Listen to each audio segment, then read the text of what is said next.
By the grace of God, I am on time. Unbelievably. I won't make a habit of it, don't worry. Hi, Quantum. How's it going? Your name has changed colour. I'm terrified by that. Everyone's names have changed. Oh my god. Alex's name hasn't changed colour. It's okay.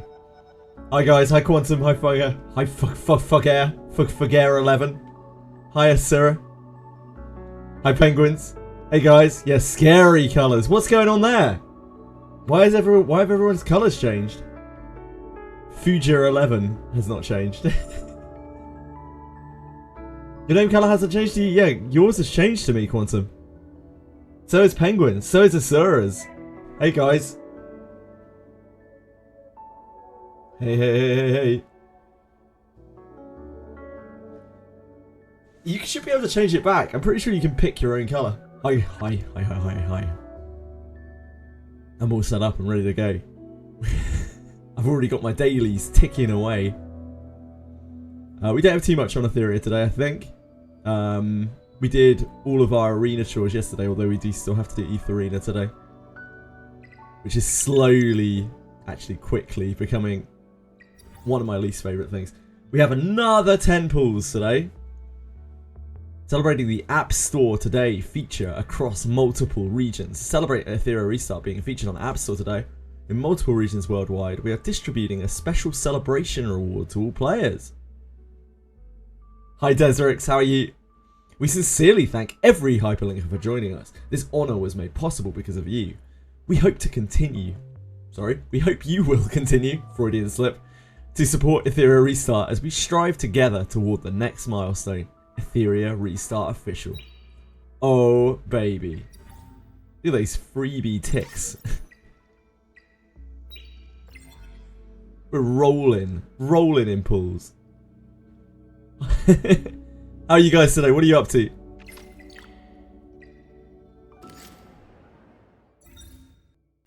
Got a Lingo. Lingo only needs 2 more shards.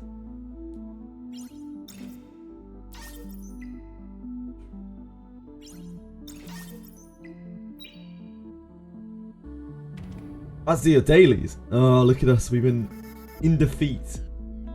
Disgraced in defeat. Next time.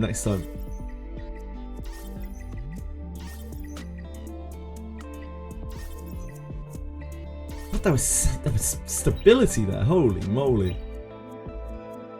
I didn't even know you could get stability from that. Wait, what's this? We can take that. That's the dailies. A very important part of the day. One that should not be ignored.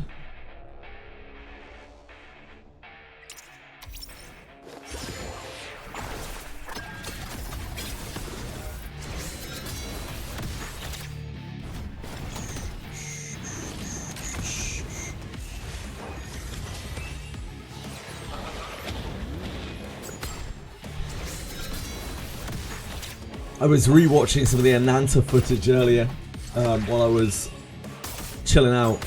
Well, I say chilling out, I mean setting up the stream. It looks so cool. I hope that it doesn't just disappear into the depths of never coming out.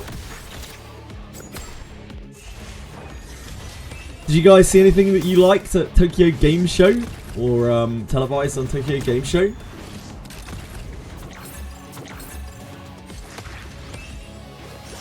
I think that might have been the only thing that really stood out to me. That I saw, although I probably didn't see anything. I saw like 1% of stuff.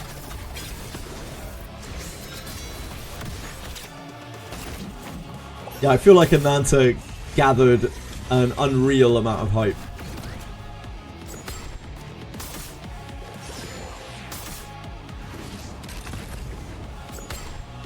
Yeah, it's like some mixture of Yakuza, GTA, and some random like slice of life anime game, right?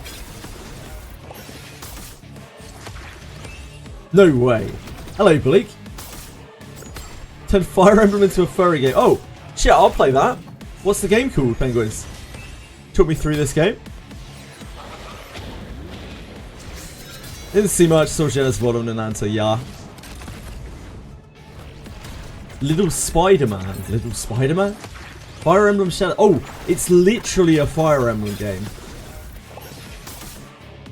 I probably won't be super interested in it then, because it won't be on PC. Fire Emblem Shadows.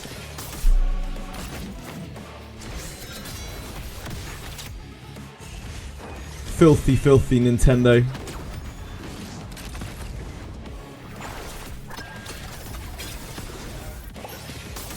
Wait.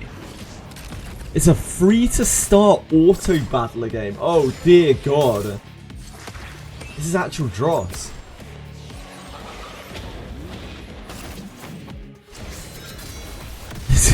This is the lowest of the low.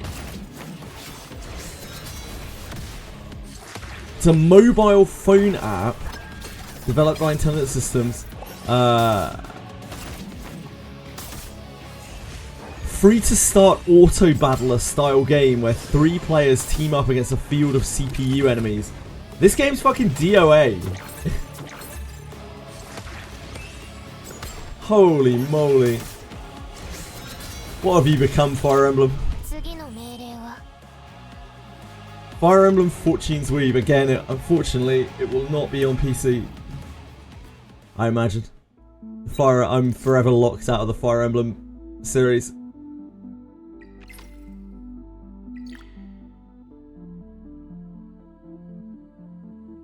Spider-Man swinging, like blatant Spider-Man swinging. Oh, really? Really? You have Spider-Man swinging in an answer, do you?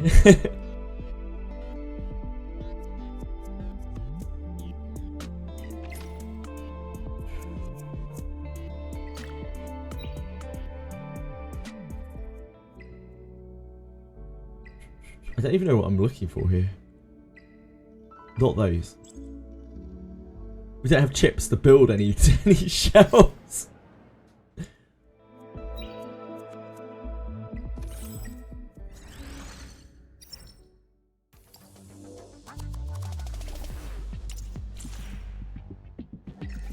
Dio, I don't think so.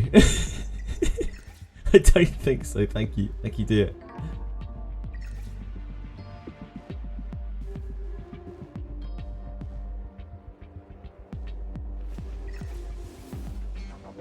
Celine spawn. We could maybe do that.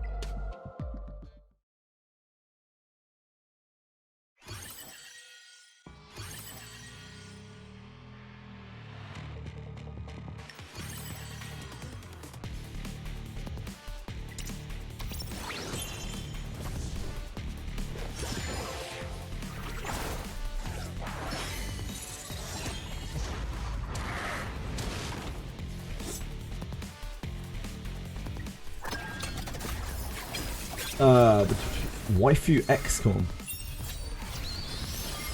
Yeah, Fire Emblem's not really XCOM. I don't know. Fire Emblem's just Fire Emblem. So it's hard to describe. It's just a strategy RPG it's got its own kind of thing going on. It's a very, very, very, very, very long-lasting series that has only ever been on Nintendo. It's fine. It's definitely not my favourite strategy RPG, but then again, that's probably because I haven't been able to play the last, like, 10 games.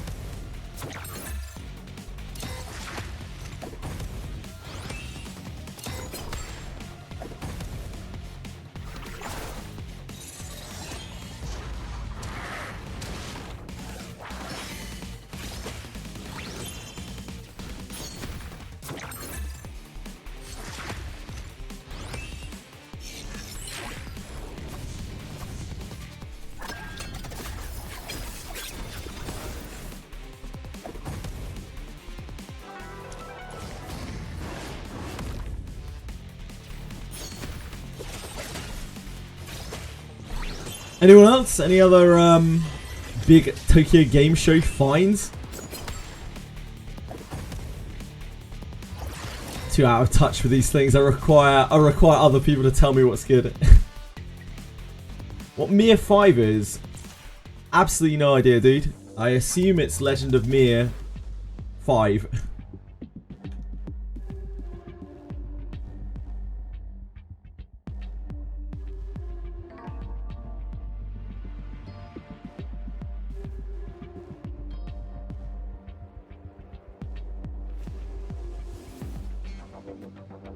Mir 5. Yeah, it's Legend of Mir. It's a shitty open world grinder, I imagine. Just like all the other Legend of Mirs. Encounter the boss's attacks, making the encounter less exciting. Making the encounter less exciting. At first, it then determines the.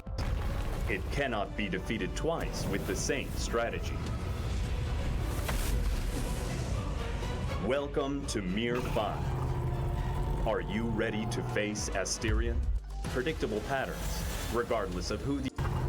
Welcome to Mir 5, the Mir series game introducing Asterion, the world's first AI boss monster built with NVIDIA Ace. A script-based boss monster. It looks that way, yeah. Patterns, regardless of who the opponents are. As a result, players can easily anticipate and counter the boss's attacks, making the encounter less exciting and reducing it to a tedious task to acquire items. Every Legend of Mir so far has been absolute dross. But Asterion is no the gutter trash of the MMO genre. Artificial intelligence enables Asterion to analyze the player's information. Yes, this is the boss for an MMO. Unique skills of each player. This is Mir 5. Determine who to attack first.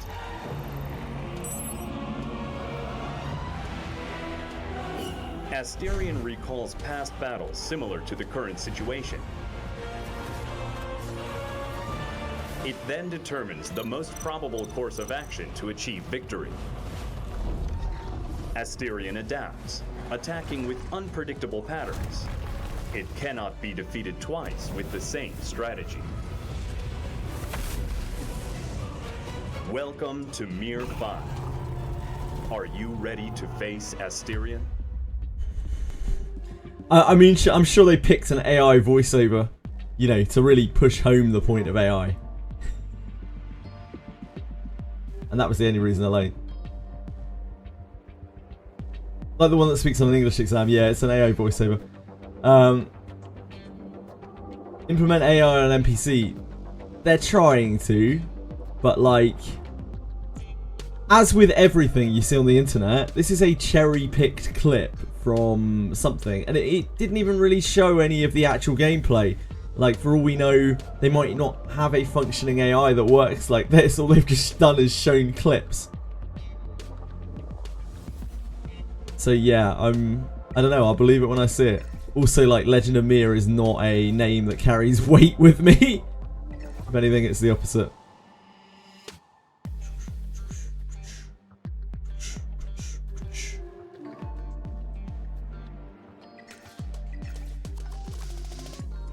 Might be able to do this. They're trying, are they? Or are they just trying to generate hype and that it's just going to flop? Like, I'll believe it when I see it.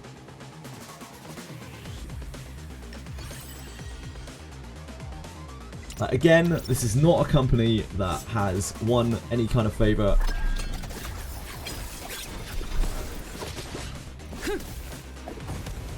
Yeah, if it reacts instantly, well, it will have to not be perfect AI, right? Because if you play against a chess computer, then it's not going to be very fun.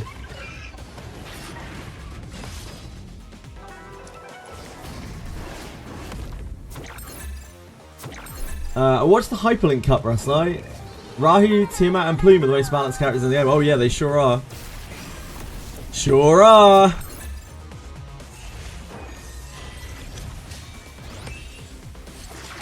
Plume is unreal. Like, I really wish they didn't make Plume. I really, really, really wish they didn't make Plume.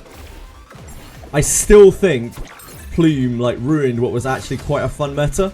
And now it's just like Plume is so ridiculous that she has warped the ban picks so badly. It was balanced in a fucked up kind of like nuclear rocket tag kind of way.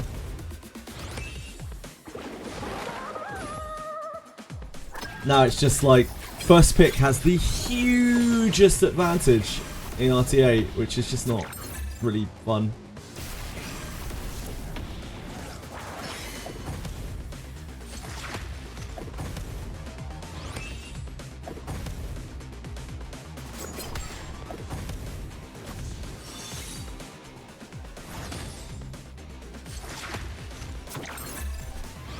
You got second pick 72% of your matches yesterday, yeah? It's just the way it goes. Variance, innit? Some lucky bastard out there got first pick 72% in their matches. Yeah, you have to limit it, right, Capisaur? Like, you can't just have an AI that perfectly adapts. It needs to have a slow, like, learning process and whatnot. I'm sure it's quite hard to do, and also it'll be buggy as shit, because AI isn't there yet. Like, it's a script that will break, no doubt, and it'll probably break mid-encounter. I don't know, I think that's very out there. I'm not sure they'll be able to deliver on what they're promising.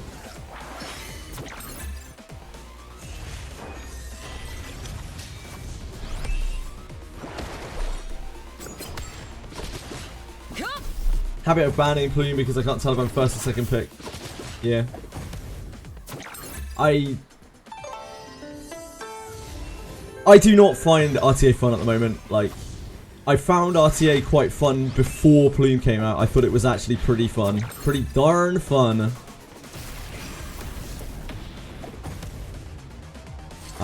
But since Plume came out, I've had very, very, very little fun playing RTA.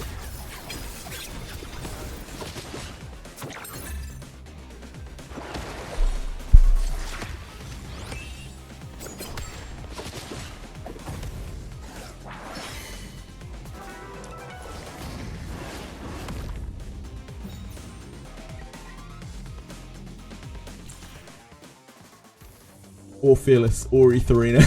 really any of the arena game modes.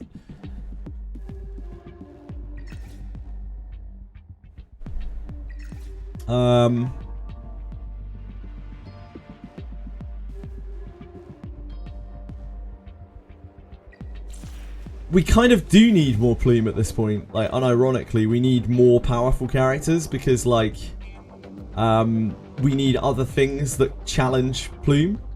And there isn't really much that challenges Plume. It's like Fuchi is a pretty good pick into Plume. And that's about it.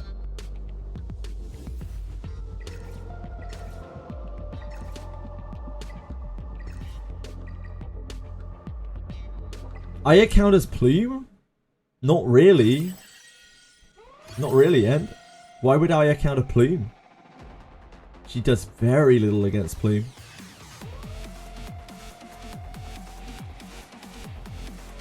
Like, she heals a bit, but she can't get rid of the Plume debuff. Yeah, like, the passive is so stupid, man. Like, why does it have no duration on it and it's undispellable? It's so stupid. It's such an unreasonable power creep. She would have been fine if that was an effect that just stacked up or was dispellable. And that wouldn't have made her trash or anything. It's so weird to go so far over the line.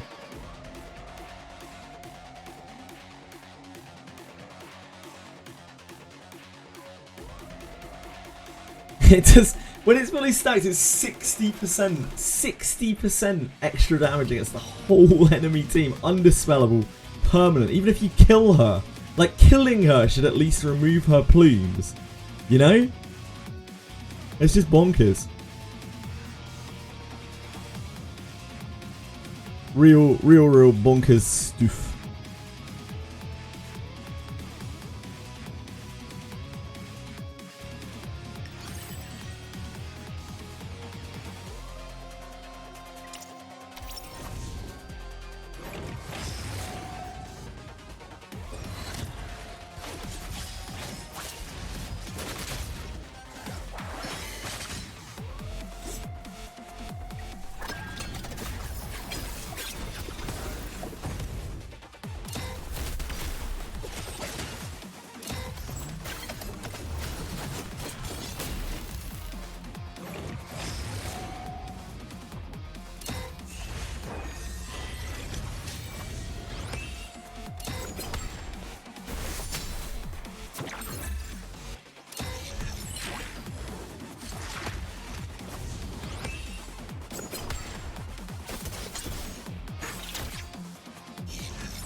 Plume needs a buff.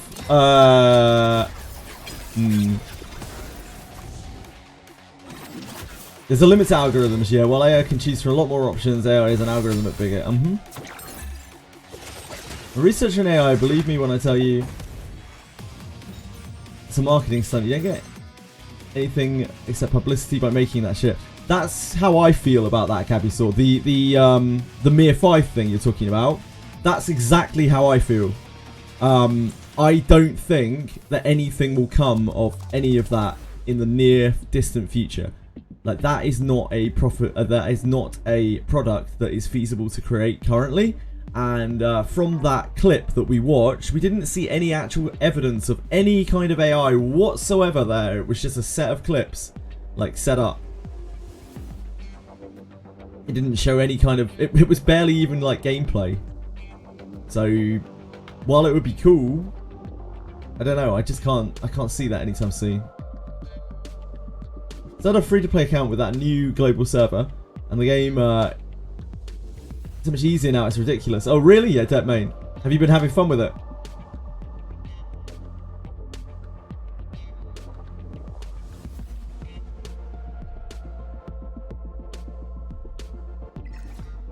What clip is this? It is this clip. It's from a MMO called, or an upcoming MMO, quote unquote, Mir 5, from the Legend of Mir series, which is renowned for being a fucking god-awful series. This is, quote unquote, again, the world's first AI boss. The Mir series game introducing Asteria, the world's first AI boss monster. We are on 725, I think, or 726, so that's so. A script-based boss monster follows predictable patterns, regardless of who the opponents are. As a result, players can easily anticipate and counter the boss's attacks. But look, it's just a set of clips. Making the encounter less exciting and reducing it to a tedious task to acquire items. Allegedly, Quantum. Allegedly. But Asterion is no ordinary boss. Artificial intelligence enables Asterion to analyze the player's information, identify unique skills of each player, and determine who to attack first. Why are there 3 tanks? Asterion recalls past battles similar to the current situation. It then determines the most probable course of action to achieve victory. Why are there 3 Asterion tanks? adapts, attacking with unpredictable patterns. It cannot be defeated twice with the Etheria is everywhere. Ba-dum-bum. Welcome to Mir 5. Are you ready to face Asterion? I'm pretty sure you're not ready to deliver Asterion, Mir 5. I don't think it matters whether we're ready to face him or not.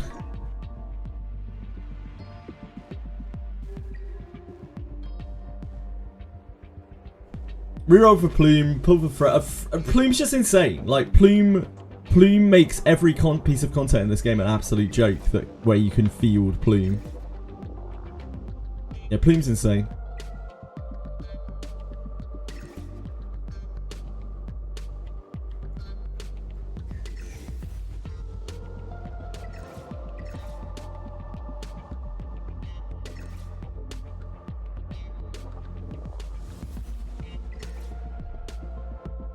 We get reset after today, don't we?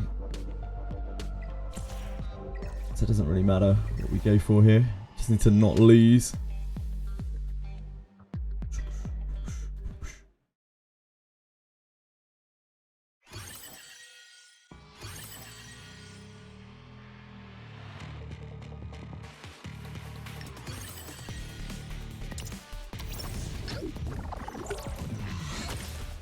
Made it sound like the one boss the whole game. They did in that, at least, yeah. Check this out.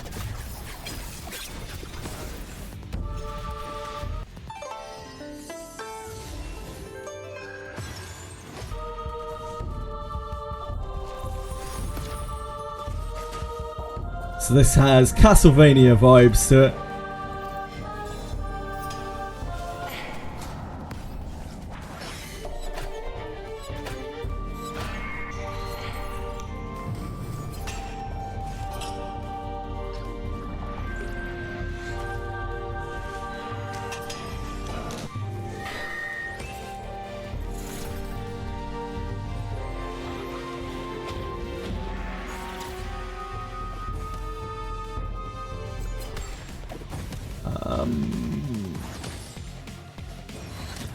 I don't 100% get it from that trailer. I don't think I would enjoy that kind of game anyway. Yeah, gameplay trailer, but you have no idea what's going on. You are the boss, right, sure.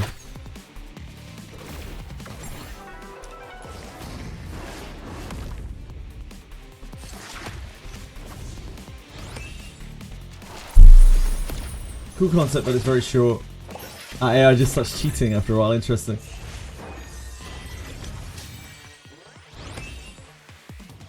Might be worth refreshing Etheria for the reconfig chips. It's cheaper than refreshing stamina for shell dungeons. At least up until you can buy the lattice and 1k chips. That's probably true.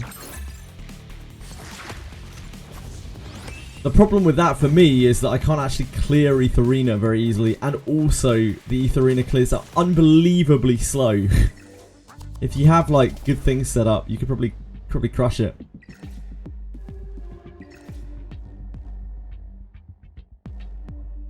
Either way, I can't really be affording to spend more crystals.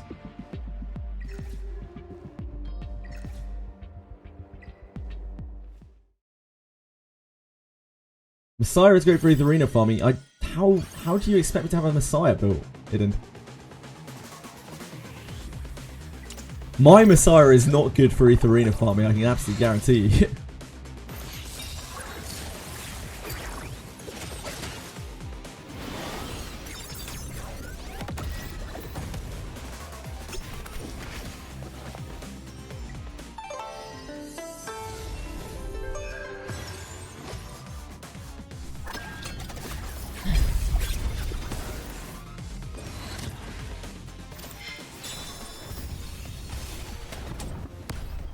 Holy moly!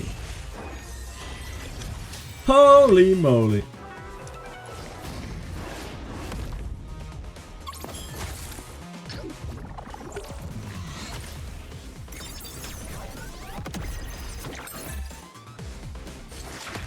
Went straight through her. Poor girl.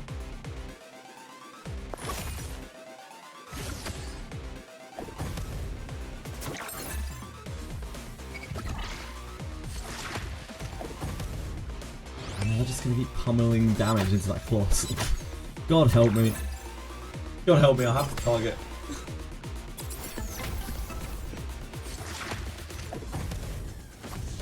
Wiz interview was alright. The Wiz interview is pretty good. Reminded me of the first interview that we had.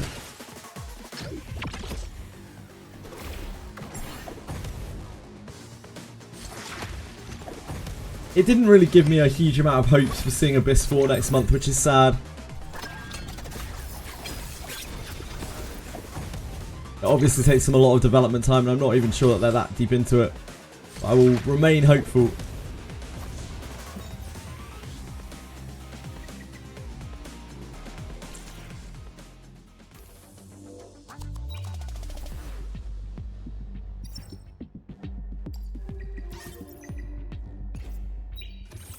Any day now, any day now. Also feeling the lattice crunch. I almost don't want to pull both new characters since I can only half raise 1 year.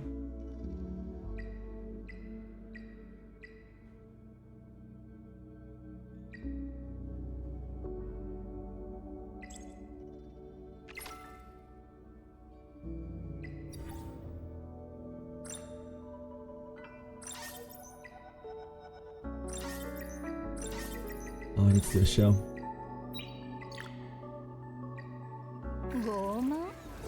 Shell. The biggest problem of this game always boils back down to lattices. Yeah, still no claim all button.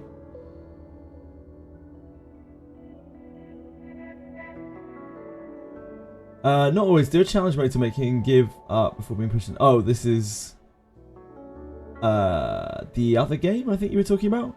Is that 0 frame input reading? The boss game. I mean, at least we have time to play other gachas. Because of Wiz. Yeah, like, it's fine. Like, if Wizardry is going to be just an episodic gacha, which it seems to be, it's not like we can't just play other games. I think that's fine with Wizardry. It's not like, it doesn't take up a huge amount of time or anything like that. And I still enjoy it. We just don't get to really play that much of it. I can't just endlessly grind on that game just to no end purpose. I need a good end purpose, you know? I love a good ending, especially a happy one.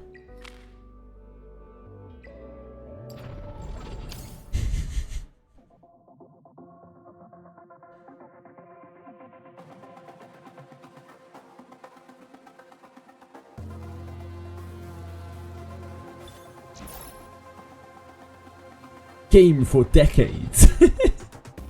What a guy.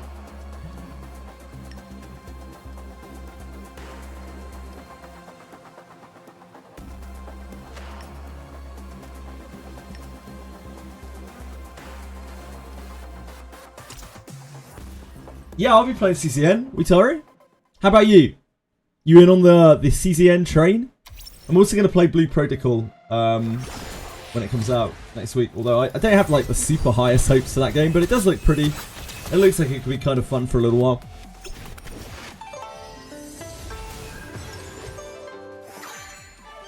Blue Protocol is October the 9th, which is also my birthday.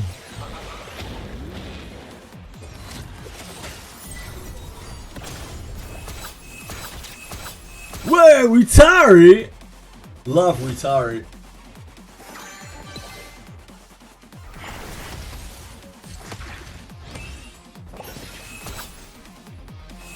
They're a shining star in my sky. I am Super Rod. I'm 40 this year, Brim.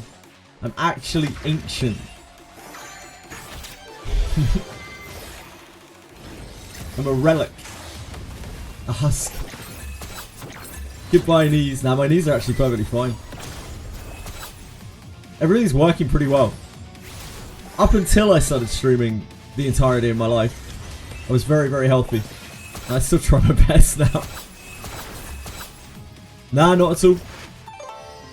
I know people 10 years younger than me who have a lot more pain than I do. I don't know why. Must be my happy-go-lucky attitude and easy way of life. Stress-free life.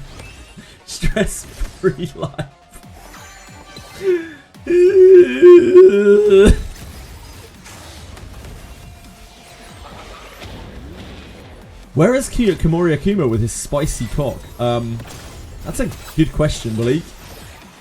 I'm not 100% sure it was one that needed to be asked, but that is a good question.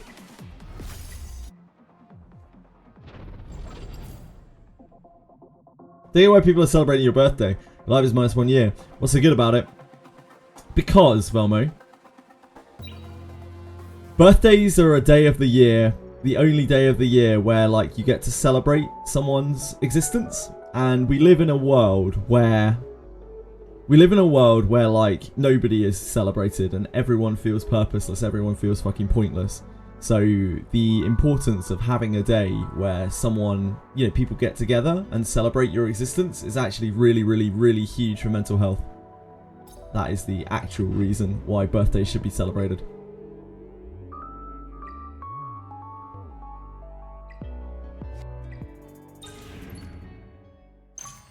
It's good for the people celebrating it. It's good for the people who are getting celebrated.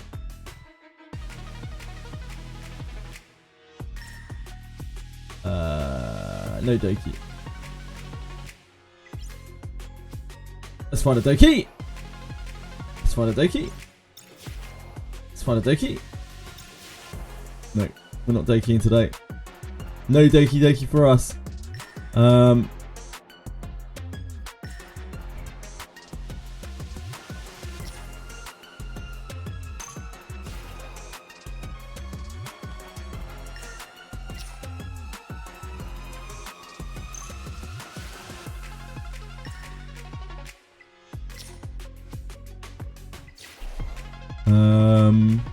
We don't want any of those, do we?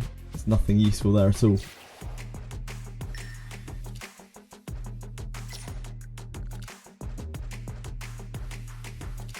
I'm not sure if that helps.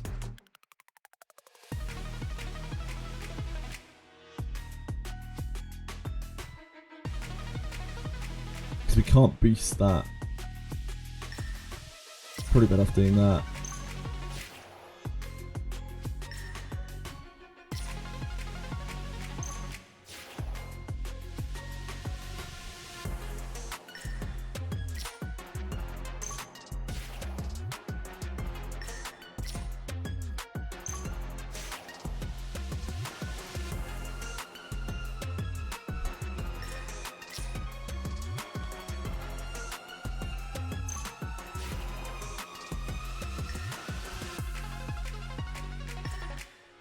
we can do that. Do that. Doesn't make a difference, does it?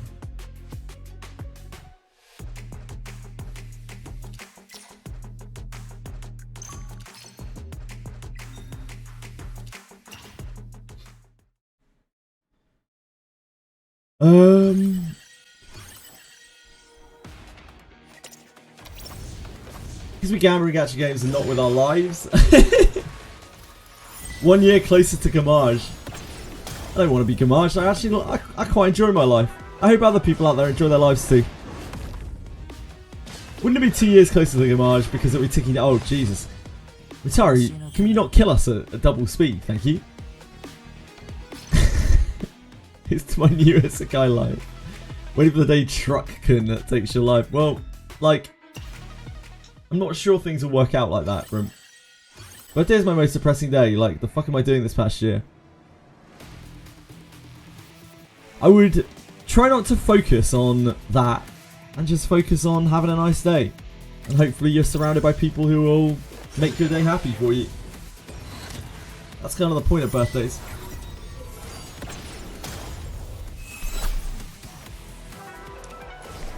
It's also an excuse to have a party of some kind. You know, even if it's just a little private gathering, just to sit down and powwow with your friends for 10 minutes. You gotta take time for yourself in this world, or you will end up very depressed and very sad, and you will have that kind of effect on people around you as well. It's a nasty chain reaction. Well, as a friend, you're my friend, Lavier. Well, or I'm your friend. I don't know if you're my friend. Should look back at the good times you had from previous year. Don't even really need to do that. Just need to, I don't know. You don't need to do anything. You can do whatever you want. I think a birthday is a good time to. Birthday is like the best opportunity you have every year to try to have a really good day, and just not worry about other stuff if you can possibly avoid it.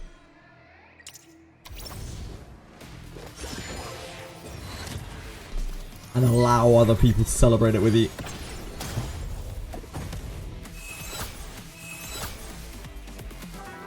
I need to add it to my Beyonce, she's so good. I don't even have a Beyonce. Must be nice, Desiree.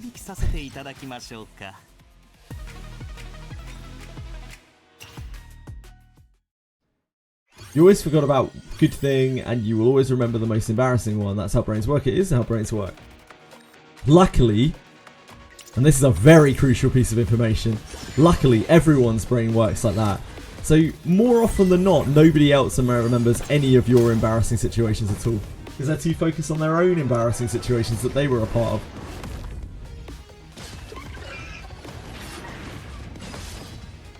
So chances are you don't need to worry about it.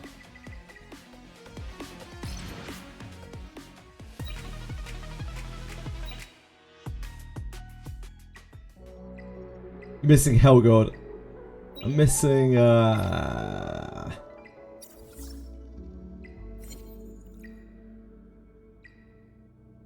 Romocha, Tiamat, Batsby, Nahorn, Infonio. I think that's it. Oh, and Beyonce.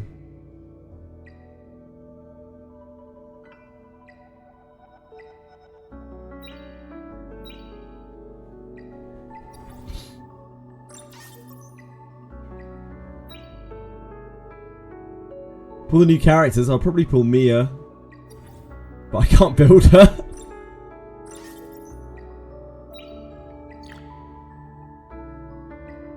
Yeah, I'll probably pull Mia. In the hope that one day I'll be able to build it. Until that insane LD comes out in 3 weeks and then I still can't build it.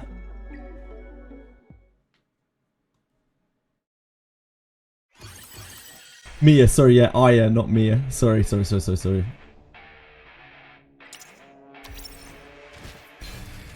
definitely needs lattices on her 2 at the very least. She might be playable with just lattice on her 2, but she definitely needs lattice on her 2.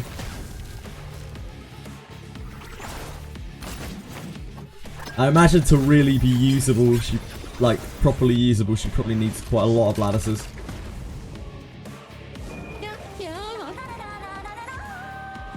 Arutano, thank you. Appreciate the follow very much. I hope you're having a wonderful day.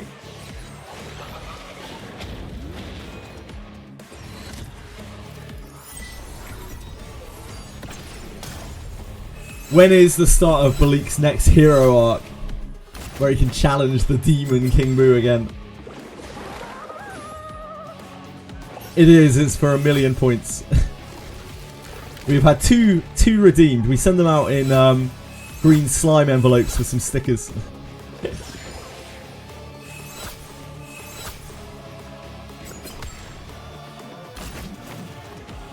Yeah, they're real thing. I'm right here.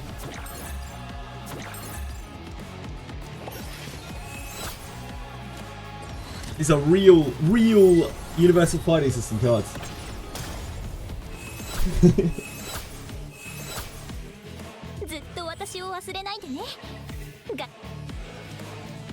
They're ancient now, just like myself.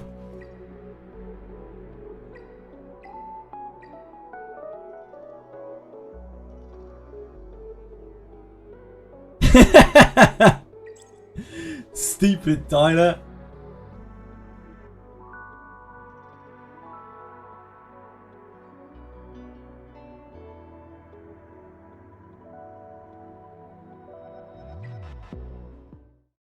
We'll have to have some more predictions at some point. We get those points rolling. You like how Aurora went from the hardest dungeon to the easiest? I mean, Plume just makes everything easy, even if you don't have proper setups and stuff like I don't. Plume is just Plume. Plume is Plume. I went from not being able to do, like, not being able to kill normal Aparte to being able to brute force Inferno or whatever it is, Hell Aparte in any sync. Just because of Plume. Literally just because of Plume.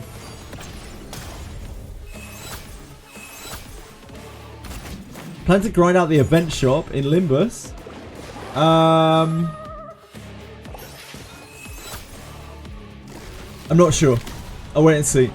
Like, I don't need a lot of the things anymore from it.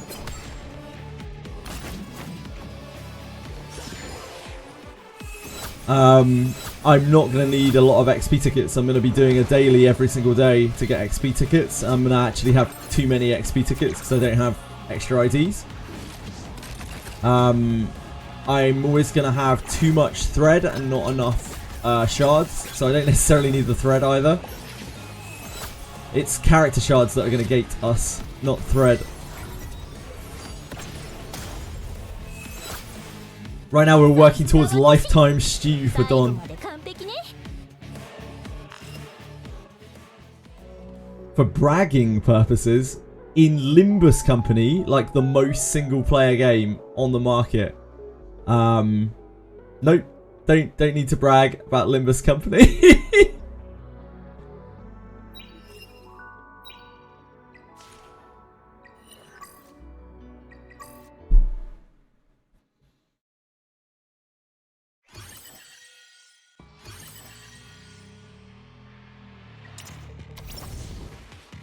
Probably redo a few of the Kanto stages for the X clears.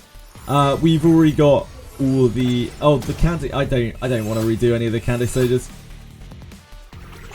I have absolutely no interest in getting more lunacy.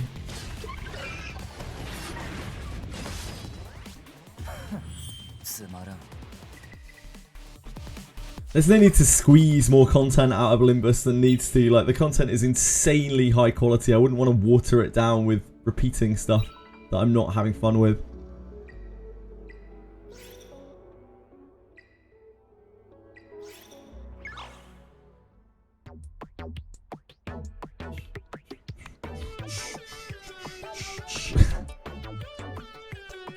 Shell story music is actually insane.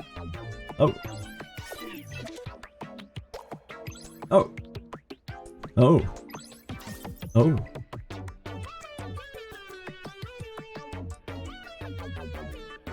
Oh.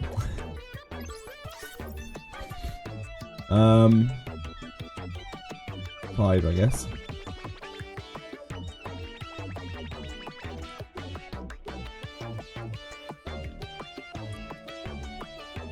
I guess 5.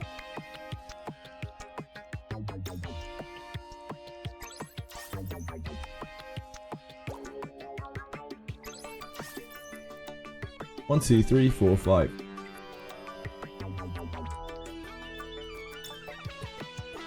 The shell story music.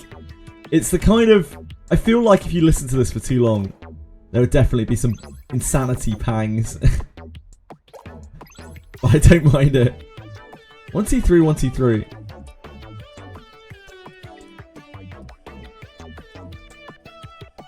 No, that's 7. I can't count.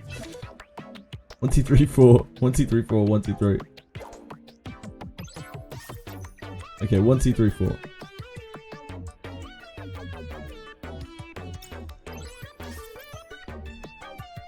Whoa!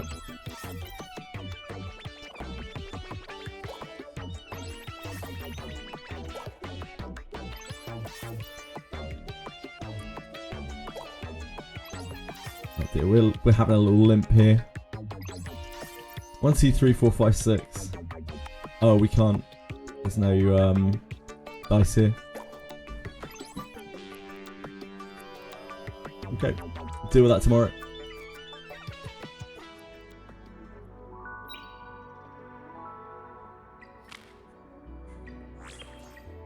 Someone got me doing an Irish jig. Why an Irish jig? Why Noaboko? Why that of all things?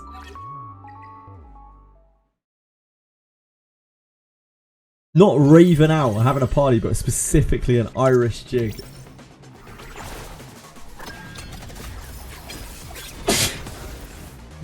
Excuse me. Sorry.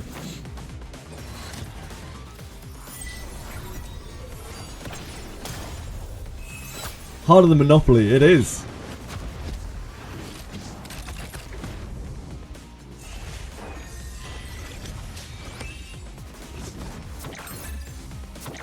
Thanks, Joe. Thanks, luck. I need as many blessings as I can get. What are you cats running around like mad for?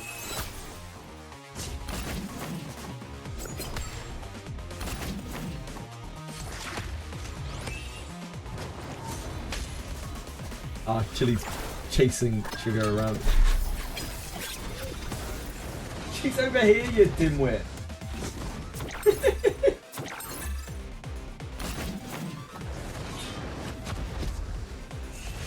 It's like a Benny Hill sketch for cats up in it. Chili runs over and dashes, trying to jump into the window to hunt her down, and Sugar just pops her head out from under the bed.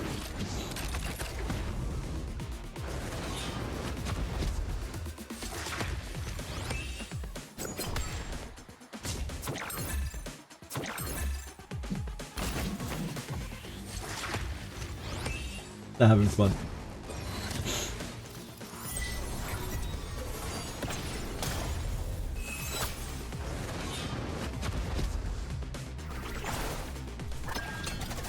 I did a little bit of Blue Protocol research last night. Star Resonance. It looks fun, but yeah, I don't know how much sticking power that game will have. It also looks very pay to win, extremely pay to win. But we could try it.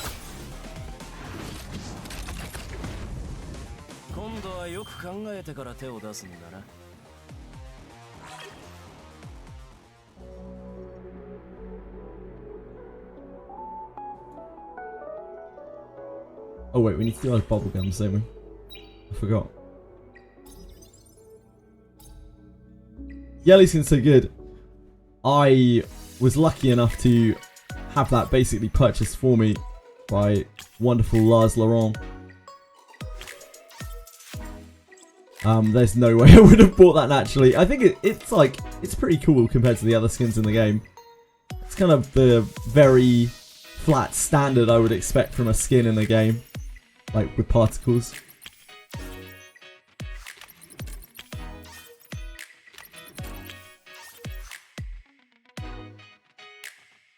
One, 2, 3, 4, 5, 6, 7, 8, 9, 10, 11, 12. So yeah, 3 more days. We don't need to do... We can either not do a threshold or not do a GP outpost the last 3 days.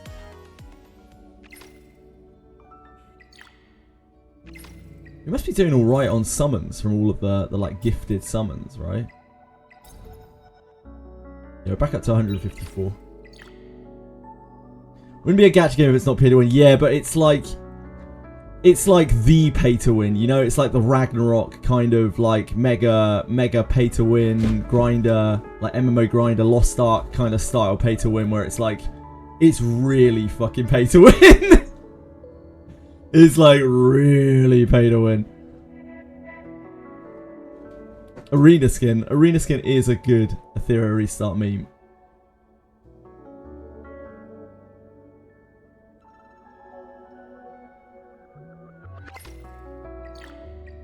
Yeah, everyone that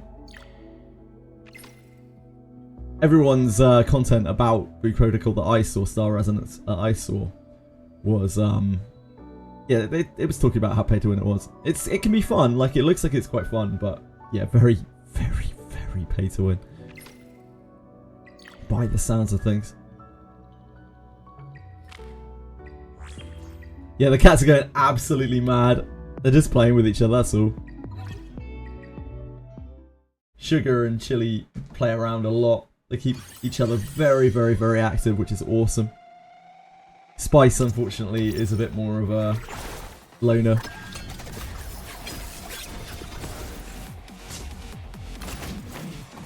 She's a scaredy little thing.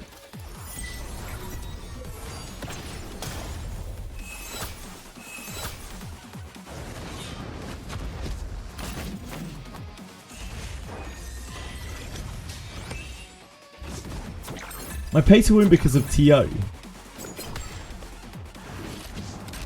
Can you explain, Blake? What's the story of this guy on the couch? It's the story about Etheria, about a guy playing Etheria on his phone. Right, well basically, Heptibus. I can give you a real answer for this, I think. There was some kind of like global disaster thing which sent the world into an everlasting like freeze, which is why you can see the snow falling outside the window, like the blizzard outside the window. And everyone got trapped inside their homes, and now most of them live in a hyperlink world. That's how stuff is done in this hyperlink world, where you connect up to a thing, to a mainframe, connect your consciousness to a mainframe. I was gonna give you a meme reply, but yeah, since I do actually know the answer, kinda.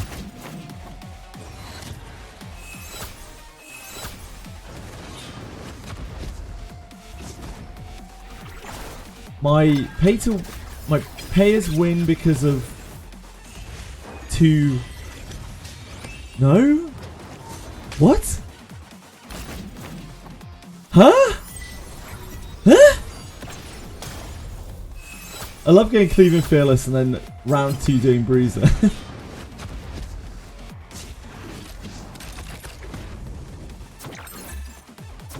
Maybe that made sense to everyone else. Maybe I'm the idiot here. Probably is.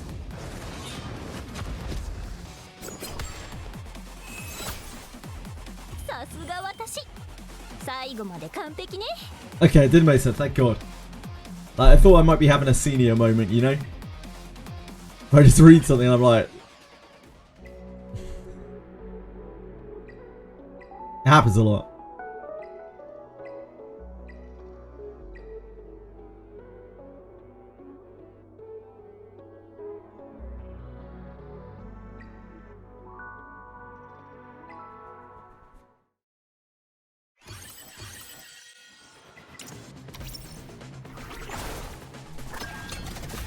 Fights are like that avatars fighting in the mainframe. Yeah, that's right. So when the guy is on the couch, he's chilling out. Like that's actually him. He's just there. I don't know why he's fucking around on his phone. Guy's a pleb, obviously. Doom scrolling TikTok or something.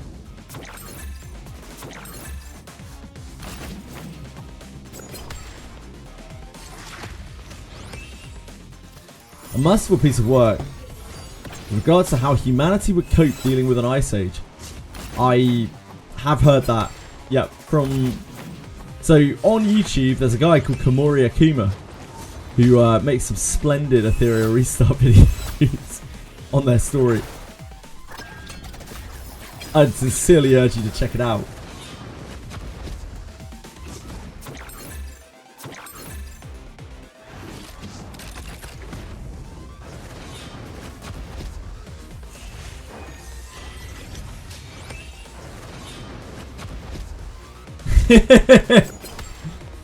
Love a good Akuma glaze.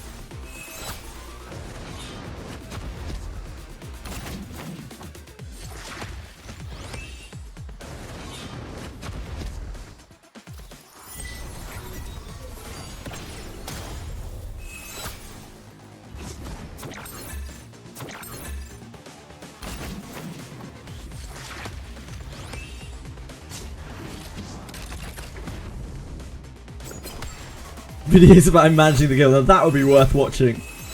I'd love to watch that. Akuma's trials and tribulations in trying to run the Ego Union in Etheria Restart.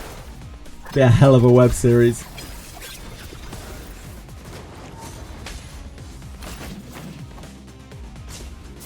Only one man, us, can stop it. Yeah, like someone came in and corrupted people's avatars or something, which is why people ended up like Rengo here. That's what I've grasped from the story.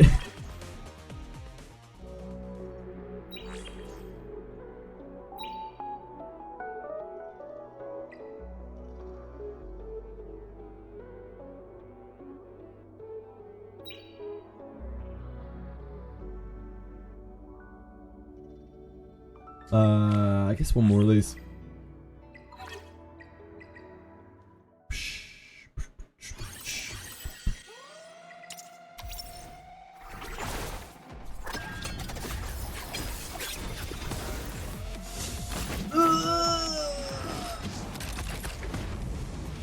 Hello, Ellie, my darling.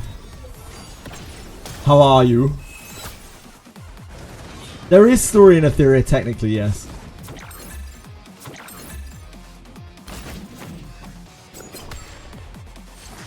Plume is a cancer on this game. That's right. I believe it with every ounce of my being. I feel like Plume made this game significantly worse, like all of PvP. Significantly worse.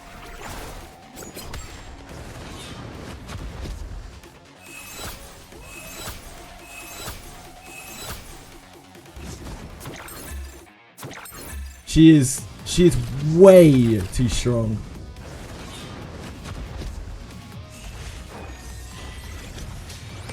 And she really fucks up the first pick, second pick balance.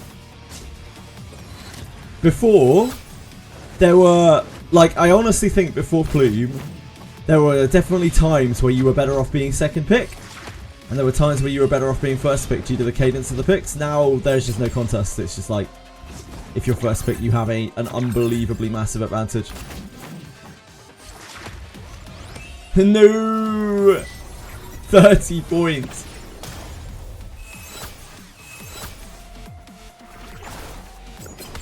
Yep. She's also very necessary for a large portion of PvE. Exactly, Lavia. Yep, it's the drafting that it fucks up. This is what happens when you power creep if characters too hard. And keep in mind, again, we are 3 months into the fucking game. About 3.5 now, right? About 3.5 months into the game. So you can only imagine where we go from here. Nice, Willie. Well done.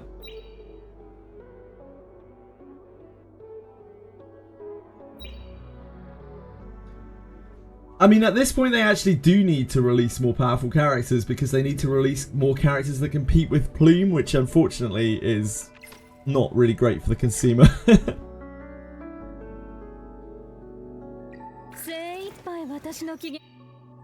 Right, I think we're done here. Next LD is going to be diabolical, yet probably. Probably.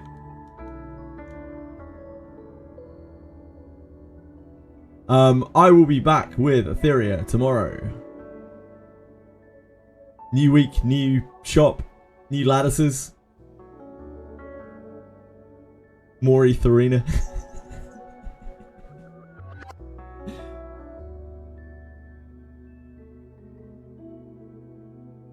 Power creep is tough to control, to be fair.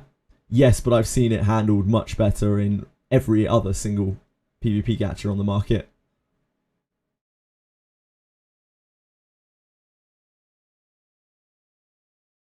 That have lasted for a much longer time. Apart from Fire Emblem Heroes, in fairness. Fire Emblem Heroes' power creep was diabolical. Probably worse than Etheria's.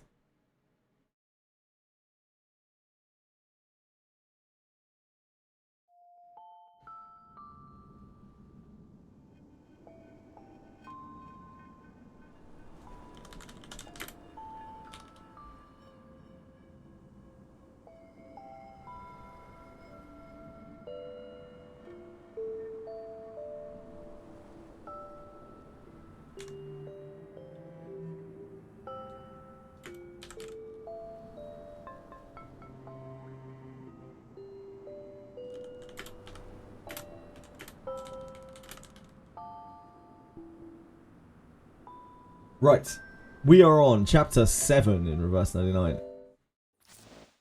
New Ember Trek on Wednesday. Oh yeah, shit. That'll be a day. Another worshipper. Have a seat.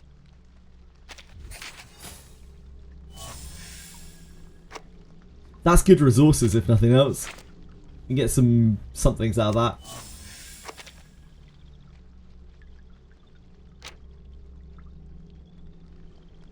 Update notice. End of the century celebration is not displayed properly.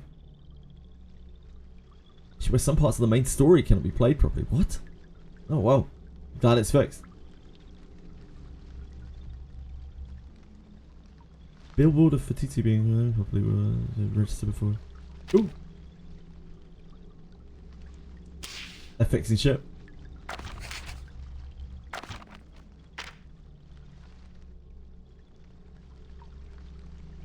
Oh. It's a banner date. It always confuses me when we get a notification in there. I don't know what's going on. Hi Lars! What's up?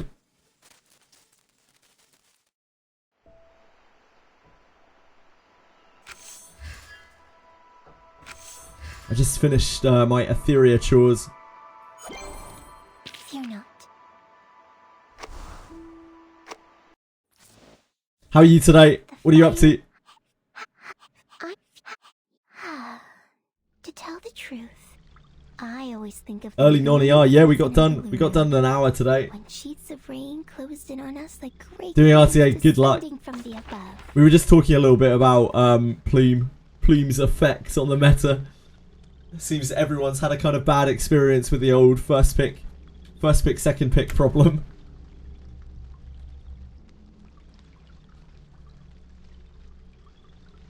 Being left in this awkward situation where you kind of need to ban Plume if you're second pick, but then like you're also banning your own character, so you're not getting to ban something that actually hurts you, which still puts you in an unbelievably bad situation, and gives them the priority to first pick something else that's very, very powerful.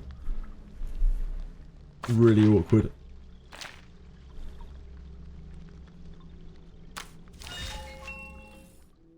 Right, we just need to do this. Let's get our daily clears done on here, and then we'll press onto the store. Oh, I guess we'll do Critter Crash as well. I did say I would do a Critter Crash every day until we hit the ranking thing. The Critter Crash is kind of fun. I just wouldn't want to play too much of it. Sample, an accurate reading.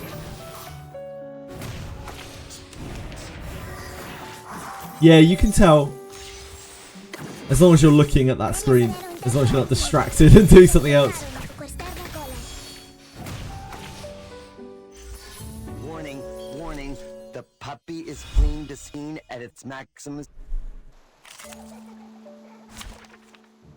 It'd be nice if there was a better marker for it, if they're going to allow that.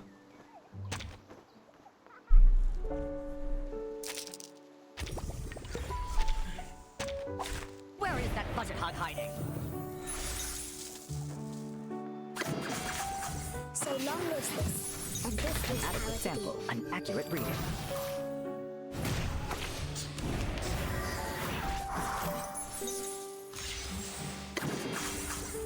Sempre caro, ma quest'erba media sereno in terzo è infinito.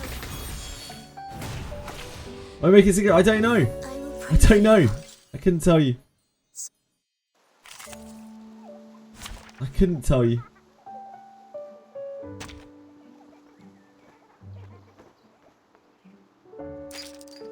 When I was playing yesterday, there were at least a few people who were taking advantage of that and banning Fuchiu when they know that they're first pick, which is actually just the grimmest shit.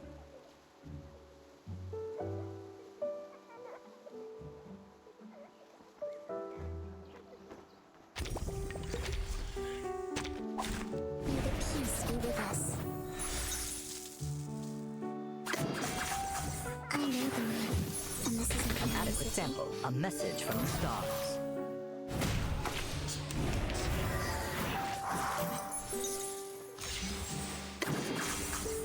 Sempre caro, ma quest'erba sempre caro, ma quest'erba cola.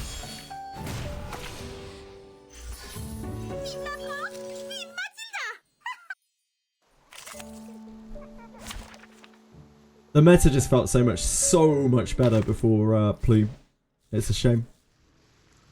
Like, they actually met this kind of uneasy balance from everything being kind of a bit broken, and then Plume just kind of fucked everything up.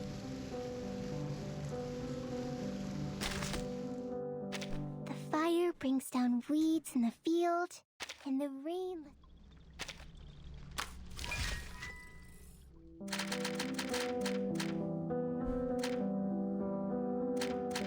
Right, critter crash. Slam through this quickly.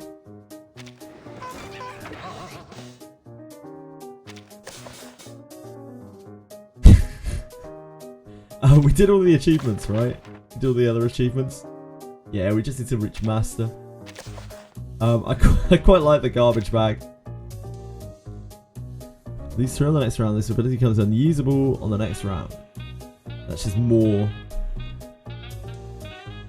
After the purchase of a neutral piece, all neutral pieces gain attack +2 and HP +2.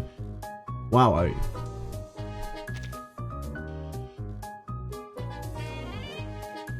There are a lot of good normal pieces, so yeah, we can do that. Regular seems pretty broken.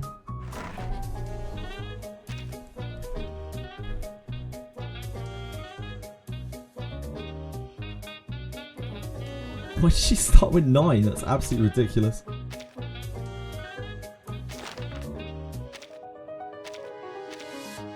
Can we find any normal pieces? That's the question.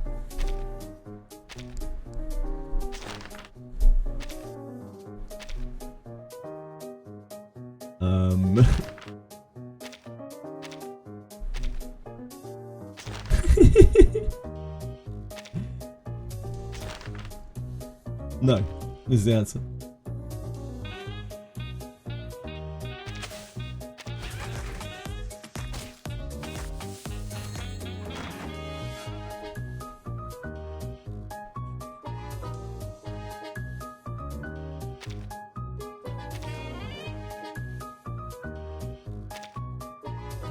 Oh, we need to take this. We went through so many without finding a normal piece. I can buy that.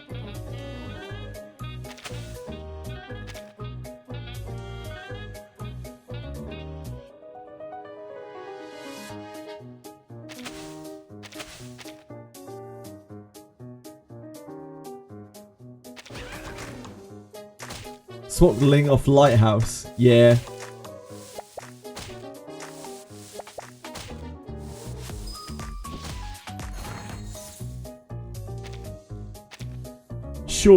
Surely we can find a normal piece. We've got this now. Have the purchase of a neutral piece. All neutral pieces get an attack +2. We need to find a neutral piece. Yeah, now we're talking. Oh, Matilda. Okay, sign me up. We're Gucci.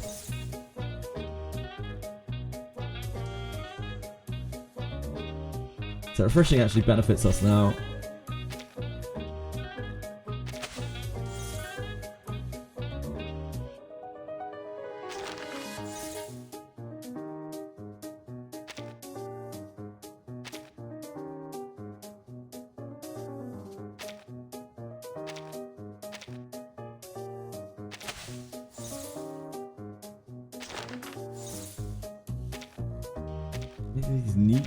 Any neutrals?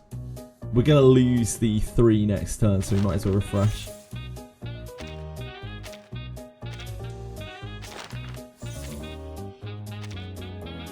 Since we're getting a bonus there. Ooh. Let's sell these boys. Grab that.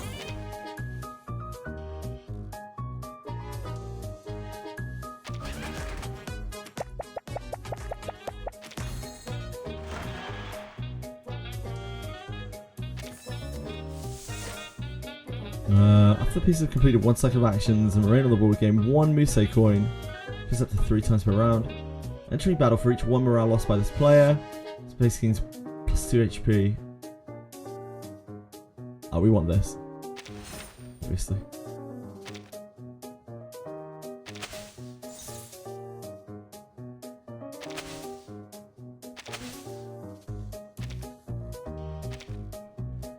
We can't use our ability this turn.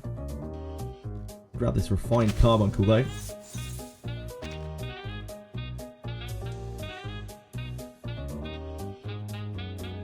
Might as well refresh. Got +1/+1.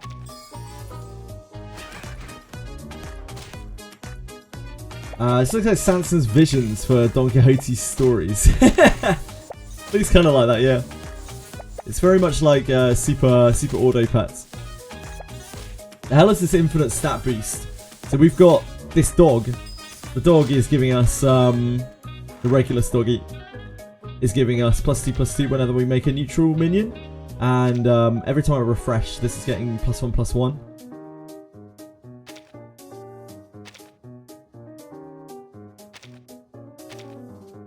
We have Regulus' ability this turn.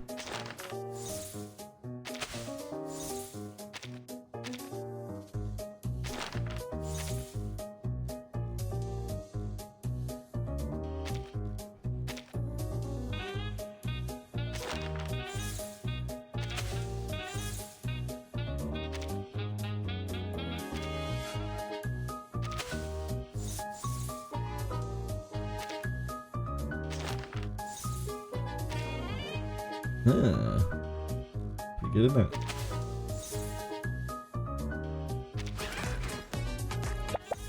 And this thing gets +1/+1 every time an enemy retreats, the birdie.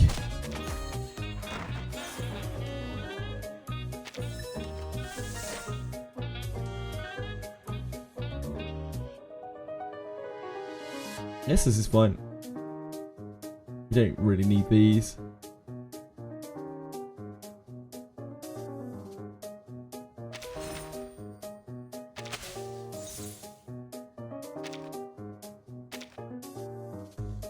We're just really looking for dupes, I guess.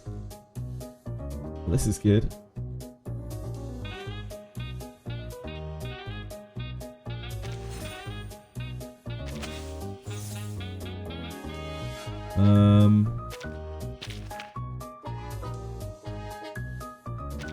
It's mine, right? Yep.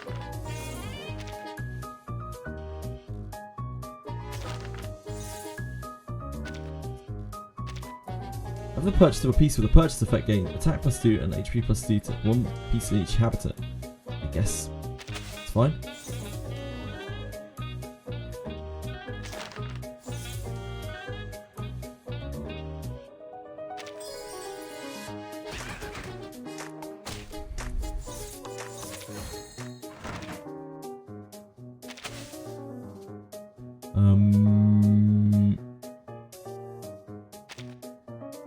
Mine. Enemies have 5/5. Yeah, it's pretty abusable. Some of the monsters or whatever they're called in this, the critters. Sorry, very, very, very strong. And some are not so much. I think we can get rid of this at this point.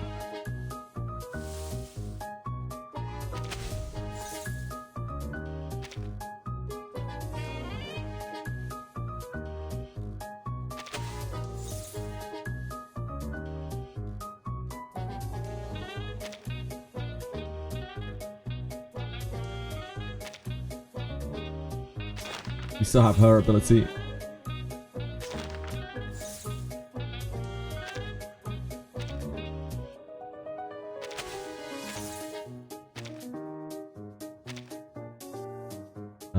Don't want that. See what you're thinking. 3 damage to all allied pieces in this row. We don't want that. Grant attack. Ah, yes, we want that. What can we ditch though? I guess we can merge this.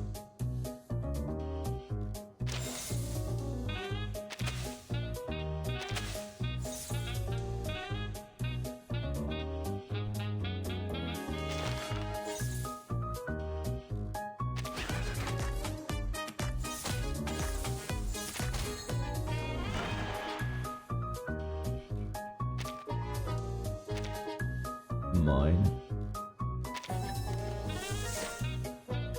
Yeah, we'll take you.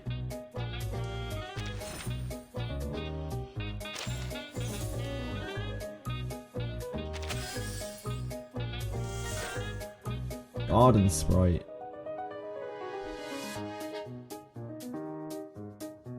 Guess we'll take that. We can't really merge things together right now though. I guess we can merge this. This is a bit wasteful though. He's so big. He's such a big boy. I don't need any of those. Oh, I need to make the other thing first. Whoops. My bad, my bad.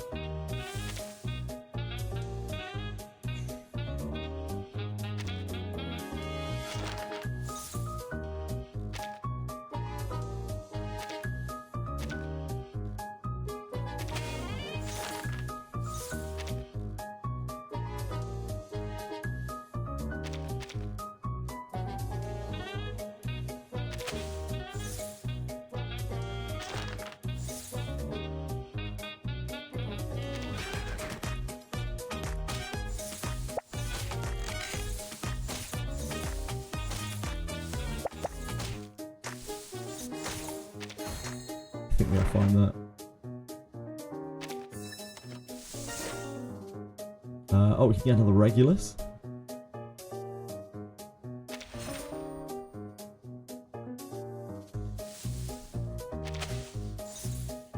Love a Regulus.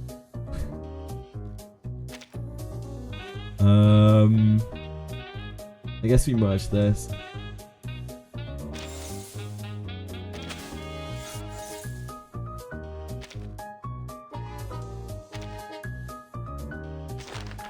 This guy just has so much. What the hell is going on?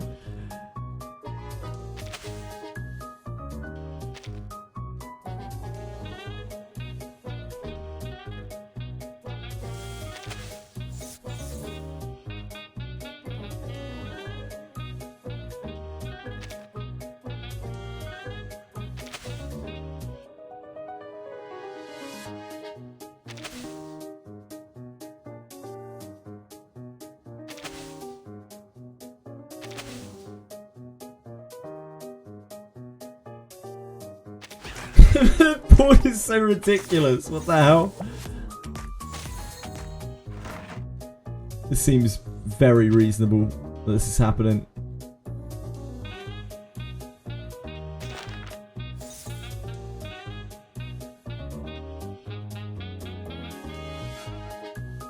I've introduced 2 times speed now, yeah. Don't think we really need to do anything. I guess we can grab that.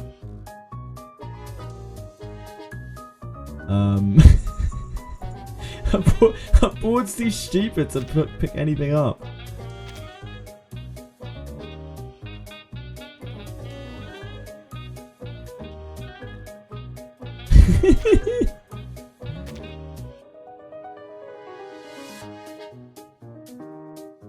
Damn, well, I mean, guess we can just get rid of this.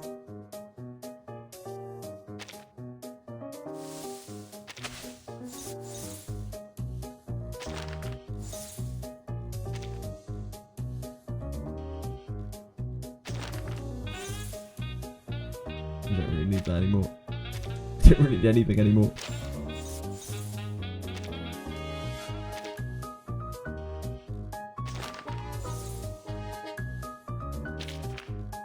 Oh, this is the top hat one. Whoops.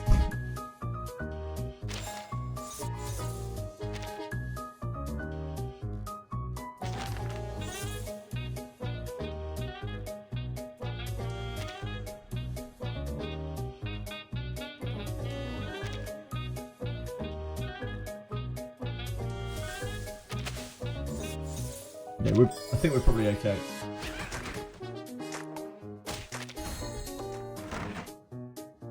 I think we'll probably be alright.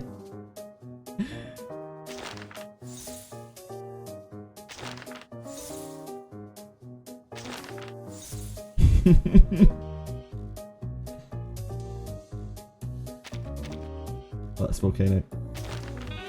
That's not what we're looking for.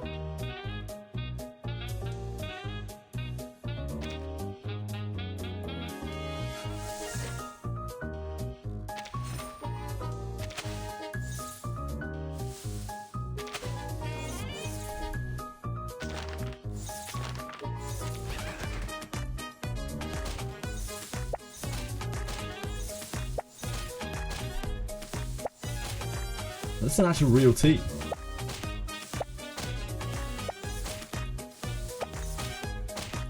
Unfortunately. Our monstrosities are just too big. They're too fat. Look at this bird. This bird has like this bird's like 300. What the hell? The things in this mode are so broken.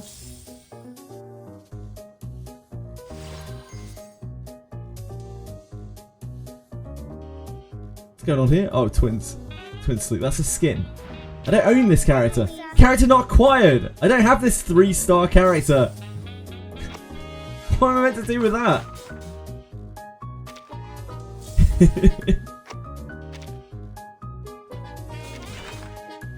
Spam a middle row with neutrals. Like, neutrals seem to be quite good.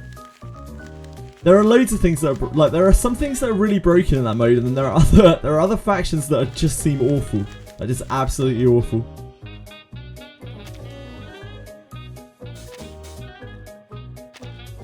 Yeah, Skillet you just bought indeed. I don't have the twins.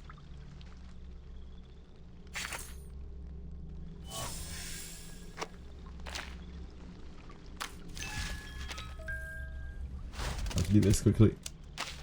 We made our way through this very quickly due to the amount that we reset.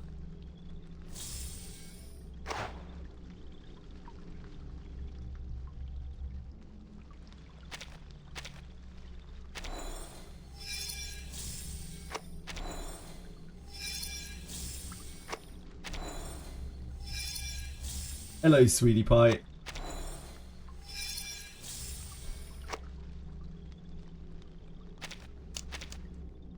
Okay. So I'm gonna press on with the show.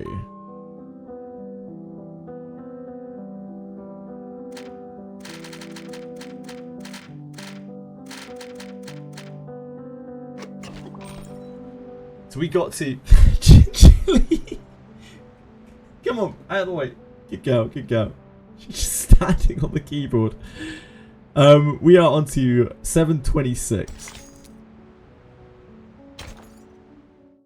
Come on.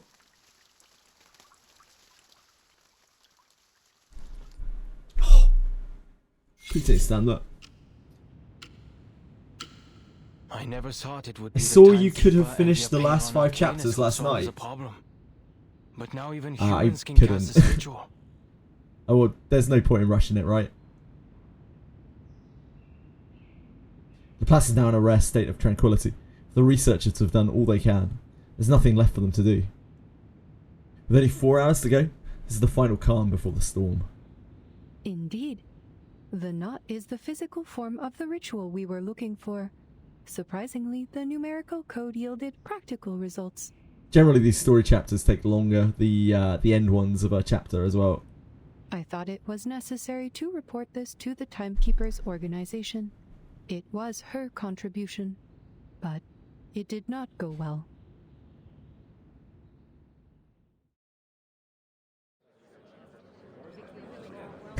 Forgive the interruption. What's a knot? I will be glad to answer your question. What's a knot? Knot theory is a branch of algebraic topology. In mathematics, a knot refers to a connected closed curve in three-dimensional Euclidean space that does not intersect itself. They can also be described as shapes in three-dimensional space that are homeomorphic to circles. Knot theory focuses on the entanglement and configurations of closed curves in three-dimensional space, rather than the curves themselves. Since all closed curves are homeomorphic to circles, they can all be topologically categorized as circles. A knot equivalent to a two-dimensional circle is called an unknot, and... I don't mean to question Laplace's expertise, but this approach may not be the best solution for widespread implementation. Why? Can people not tie a fucking knot? The concepts are complex even for us, let alone others. We can't expect to give an advanced math lesson to every individual under these circumstances. Do they not just need to tie a knot? Doing math before the storm. Nobody's got time for that. What?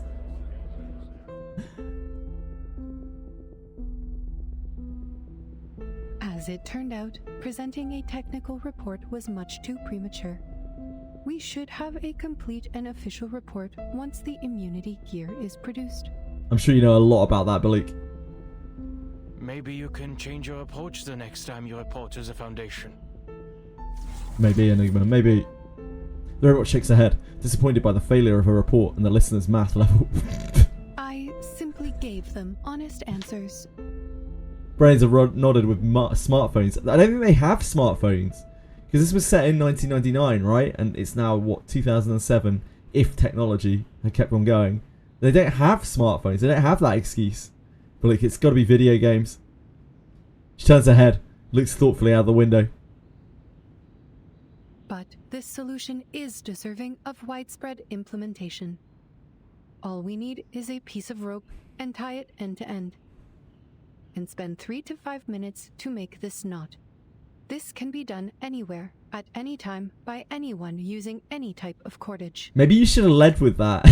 The oldest, fastest, and most basic ritual, the key to braving the storm, is a knot.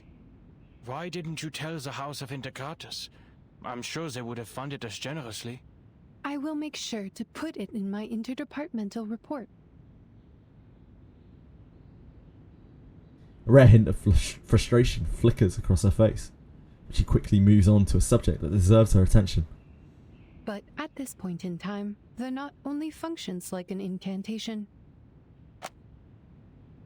So just checking my It is not suitable for OBS. widespread use until the research on the side To make effects sure I was and switched. the converter are complete.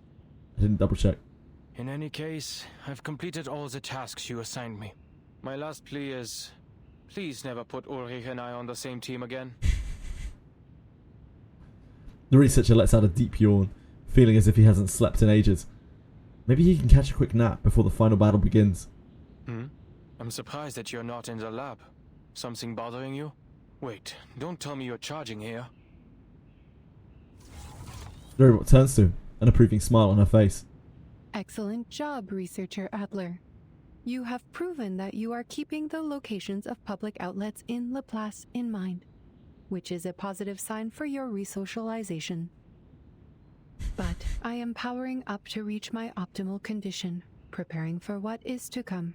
The Scroll of Apeiron, the final piece of the puzzle, the key to minimizing any negative effects caused by the incantation. I have no idea what you're talking about, Balik.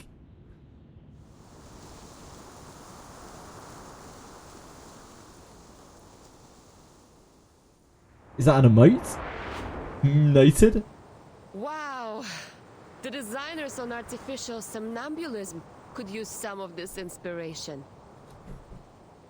Look at the clouds, painted with a syndrome of colors and interrupted by a glorious streak of rainbow.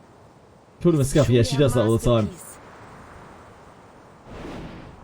The red blur streaks forward at lightning speed, but the Oliteus are still in hot pursuit.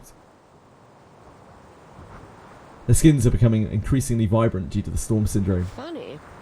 They're flying towards the headquarters out of instinct. Maybe they can sense immunity zones. These little beasts would make for a good study. But I'm not in the mood to take any prisoners. Lilia speeds up again, trying to lose the pursuers that are swarming behind her, like a dark vortex. In front of her, under the clouds, the grey buildings of the Foundation are now clearly visible. Fuel and ammunition are running out. Her altitude is low enough. She can almost see the hallway outside the committee room. Maybe I should storm the Vice President's office with them. But other people might get hurt there. Never mind. I guess Lilia doesn't really approve of the Vice Chairman too much. She makes an abrupt turn, her mind racing with ideas. Dive into the lake? But the splash might wet the scroll. Wait, isn't that... Sprouts from the forest. It looks like a signal to land. Miss Lilia, this way. Ha! Good timing. Her friend's presence has given her a clear sense of direction. Without a second thought, she charges into the new forest with a huge herd in hot pursuit. Just before crashing into the trees, Red 38 changes course and rockets upward, in a perfectly straight line. But the creatures behind her have no such finesse. One by one, they slam into the mesh woven by the dense tangle of trees and vines. Enemies intercepted.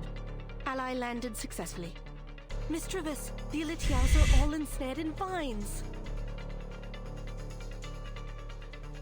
The druid closes her eyes, savouring the fresh air. I've never heard of her referred to as a druid before, but it makes sense. An excellent flight, Miss Lilia. She is like all plant control and shit, isn't she? We will take it from here. Druidess. Come, everyone. We shall vanquish our foes with the aid of the woods.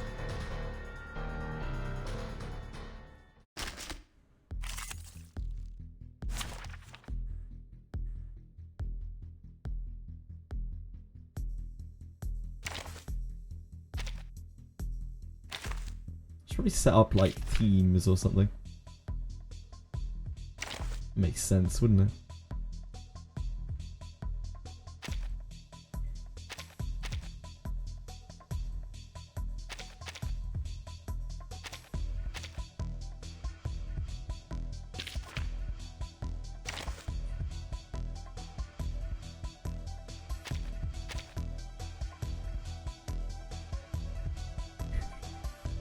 Oh, the music's getting intense! I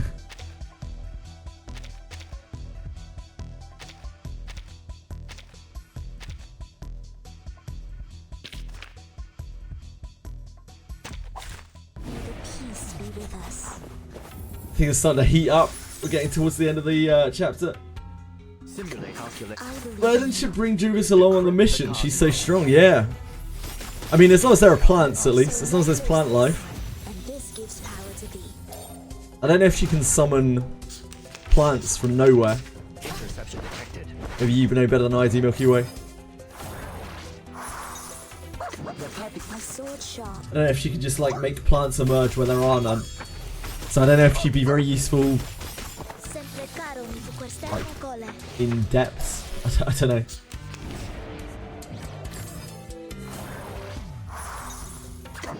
The puppy agreed with your decision. Or in weird places.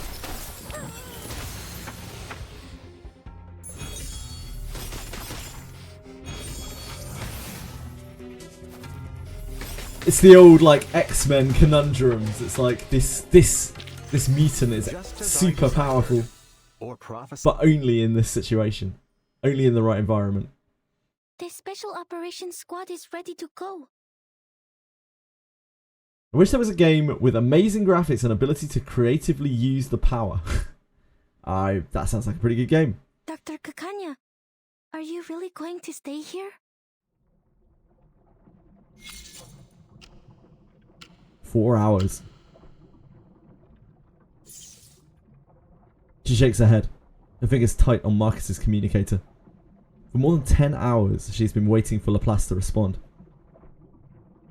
Marcus lowers her eyes, burying her face in a scarf to hide her tears. The doctor quickly notices it, as her voice softens and changes to a lighter tone. Don't worry about me, young missy.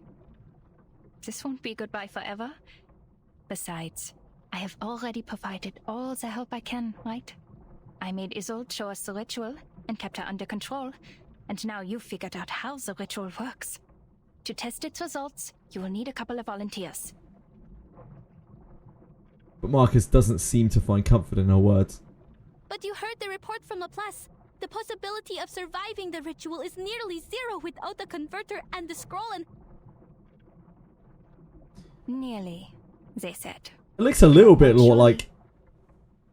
I guess it depends what you want out of the game, Bleak. Like, it sounds like you want, like, challenging boss encounters, right? Which is a bit different to some other things. But games like I guess open worldy, very well done open worldy games are probably the games that do that kind of thing the best. Things like GTA 5, yeah, probably not your sort of gameplay. The doctor interjects briskly. Plus, where else can I go? I was born and raised in this city. This is where I came from, where I lived and where I belong. This is my whole world. I despised the maggots under its golden surface and fought for the justice and fairness in our society. But I also cherish every detail of this city, from the intricate carvings on the theater columns to the dirt trodden by dock workers. All of these things made me me. My family, my friends, my people, and my operas and culture are all here. I'm quite interested in any game that Blue Pot makes after playing Reverse 99. They obviously put a lot of work and a lot of passion into their games. Open world though, it's always a tough sell for me. I never once thought about leaving this place. I have never thought about destroying it either. It's just, I don't think technology is really there yet, Bleak. Maybe one day with that kind of thing. There's always going to be huge limitations to what you can do with creativity. She looks up and sighs sentimentally. Eventually, like, people are going to have mapped out everything that something can do because everything has... There are limitations, right? Being washed away with it would be a just punishment for all my sins. Maybe in the future. I think AI would have to actually become AI rather than language models that it is right now, right? Like, it would actually have to be able to freely think, to be able to continuously create new scenarios, which, there's all sorts of problems with that. Aside from the fact that it's not technologically possible, to my knowledge, at the moment.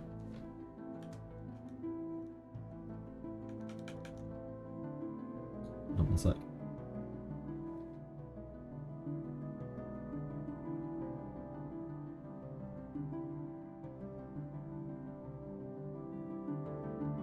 They just make AI create pictures fast enough, it will work. It's just not that simple, Bleak. It's just not that simple. Bluebot released multiple UE5 job postings for a new project. The words on the first image: high aesthetic foundation, online play, immersive narrative experience, realistic yet stylized open world, procedurally generated battlefield, meta-human, team RPG, cinematic quality, motion matching, humanism, fun vehicles, fantasy adventure. Interesting. Open world with Rice 99. Yeah, I mean, like, I would give it a go just because I have some faith in Bluepock after having played their game. I'd give it a go.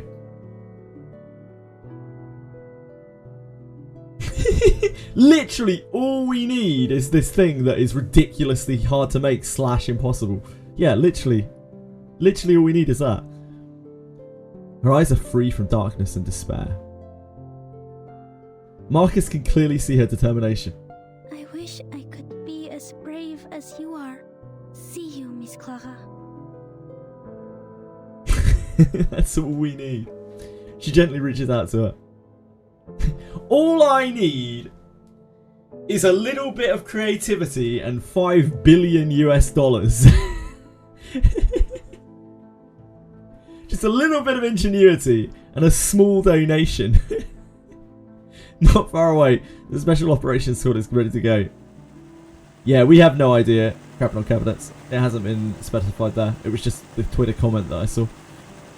The helicopter begins to whirl. It's last errand of the day.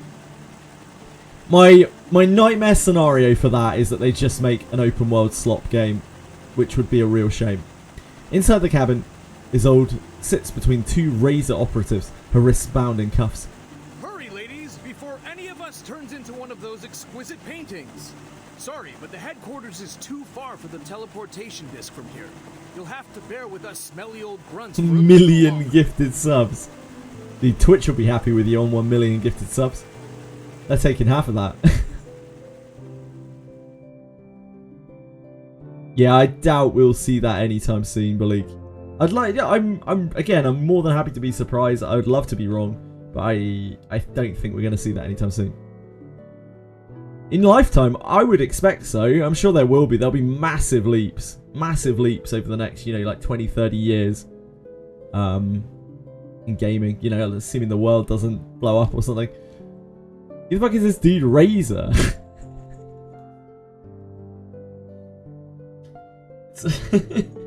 It's a type of guard. It's a classification of guard, I think. It's time to part ways. Goodbye, Miss Marcus. Sharing this era with you has been an honor. Kikani's really cool. Their warm hands clasp in a powerful handshake. With a wave to the teary-eyed girl, Kikania turns around and heads toward the city of madness. Is your birthday approaching, Doctor? She twirls sharply around at the entranced voice. Isolde reaches out into the air, still in a dream she's unwilling to wake up from. There, the world is unchanged, and each day is filled with bliss. For a prisoner in the Foundation's facility, perhaps dreams will provide the solace she needs. I made this for you. She holds out a brooch, a piece so exquisite that it too seems to be an intangible figment of a wistful dream. The golden setting nestles the sparkling gem in place, a gift undoubtedly made with great affection. Turquoise and topaz, just like you and your eyes. Please accept my blessings, Doctor. May your life be filled with joy and contentment, and may your courage guide you through all that comes your way. You are worthy of all the beauty and goodness this world has to offer, and I will hold you in my heart and in my prayers forever. Today isn't Ikania's birthday, nor can she see her reflection in Isolde's lustreless eyes. The Star of Vienna holds up the brooch, yearning at the emptiness before her. If one were to die today, what would she say to her longtime friend? Süße Träume, Frau Dittersdorf. She takes the brooch and pins it to her jacket. The communicator at her waist crackles. A ray of hope shines through the static. Madam Lucy, any progress on the research?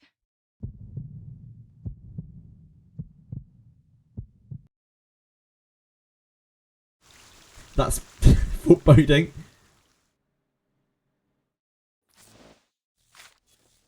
Yeah, you appeared in Chapter 5. It would be cool if you became a playable, yeah. Imagine Reverse 1999 ending. It's all a dream, like White Space. It's definitely got some, like, larger-than-life things going on, right? A lot of it is, like, almost illusory. It's weird. Yeah, it's weird. There's so many strange things that happen in this world. It definitely could all be a dream. Some kind of political nightmare. Six is awake?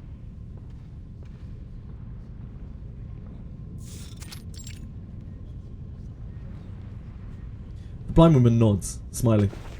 37 scrambles up from the floor, her eyes sparkling with joy. Fabulous! Now everything is perfect, like the number 10. He will be happy to hear Yeah, it would that be a I've bit cracked the disappointing. code. I don't think it's all a dream.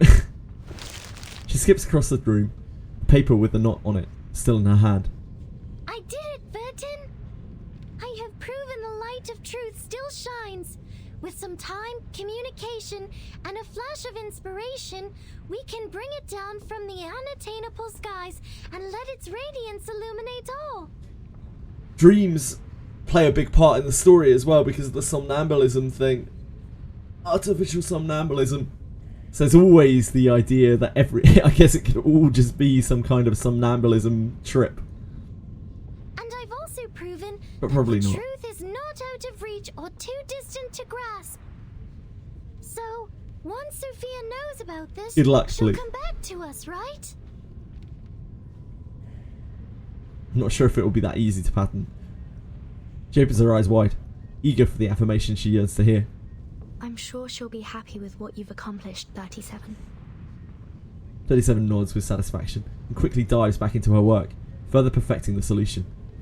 The leaps in progress and the news of Six's return have filled the lab with smiles and lively conversations, yet the most active members of the past are not here for the celebration. Did 210 and 888 go to get 6?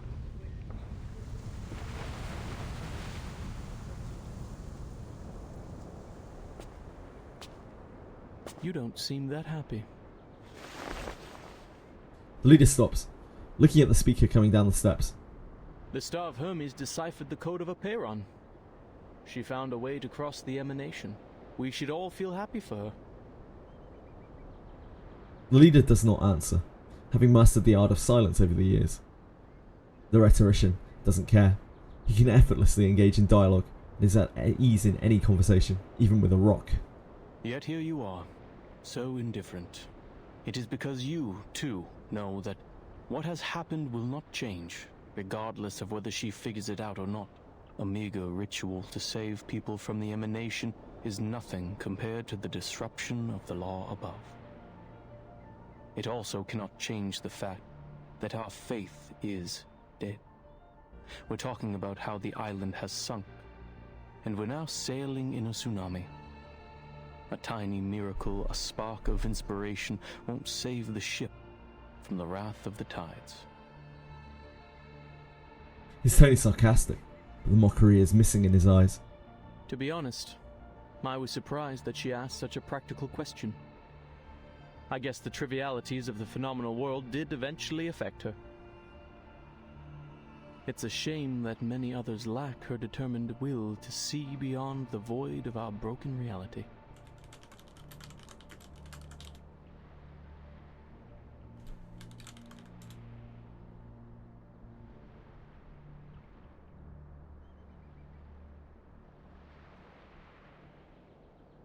What's your point? Can't you see? I'm getting a rise out of you. He beams a huge grin. Who would have thought Seems to be that all our 210 great, cares about. Perfect, honorable leader of the school of Aperon has been a nihilist all along. You never revered the truth, did you? That's why you kept us in the dark for 4 years. You never respected our beliefs for a second in your life. Is this guy from Love and Deep Space? He could be, couldn't he? He could easily be from Love and Deep Space. The man down the steps shakes his head. The people who seek the truth are more important than the truth itself. I may not understand that ever-shifting number, but I do understand and respect the people here. He's continuing the conversation, a rarity to behold. Ever since becoming 6, he's rarely had a chance to unleash his sarcastic wit. So you know the secret. What now?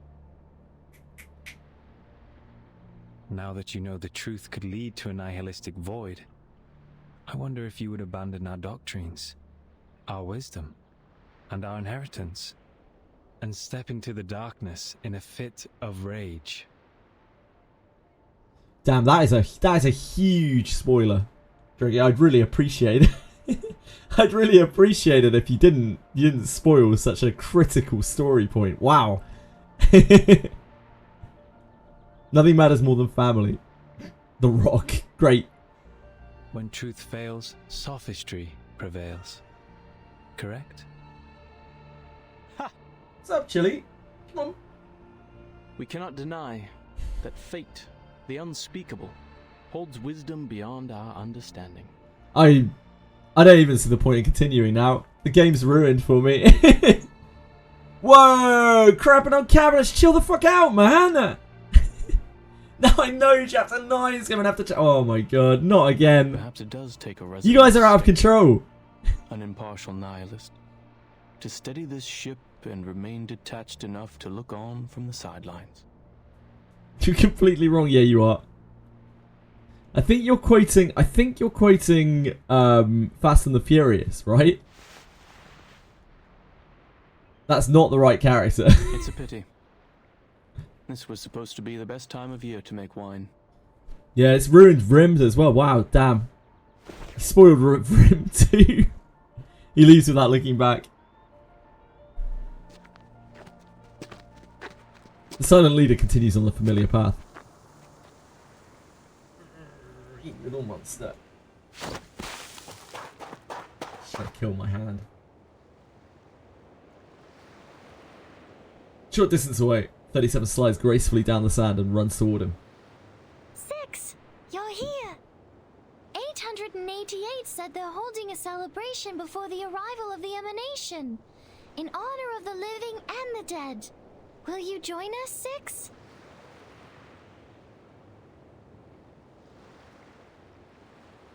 "37. Do you remember the story of Socrates?" That wasn't the answer to her question, really, was it? That doesn't really answer. When you're asked a question, you should answer it. It's only polite. You shouldn't answer it with another question that doesn't relate to it. It's making the conversation all about you. The one you told me in the cave? I thought better of 6 than that. The trial is over. Why mention it? You should answer my question first. Yeah, you tell him, 37. They stand for that shit. Her words trail off as her eyes suddenly widen in fear. She's completely fixated on what's in the distance. She knows the feast is underway, and she's recalculated the safe zone for them to hold it in. But now, people are laying out food and wine on the ruined beach, among the rubble and wreckage, right next to the remains of the battlefield. Wait, are they holding the ceremony outside the immunity zone? Yeah, because they no longer wish to exist, because their faith has been shattered, their whole life has been taken away from them. I told them to go to the meadow near the top of the mountain, where they will be completely safe. I've checked my calculations over and over, leaving no room for error. Oh, that's true, Despaired One, yeah. That's actually very true. 888 must have made a mistake. I need to warn them. The tiny arms are held back. Blonde hair droops over 6's eyes. 37 looks back in confusion as at the leader's unusual behaviour.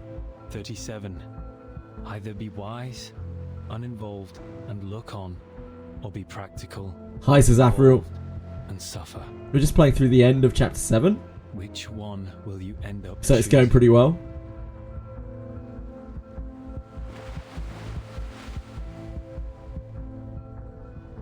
Yeah, so her people are in the line to end their existences because their whole world has been stripped away from them.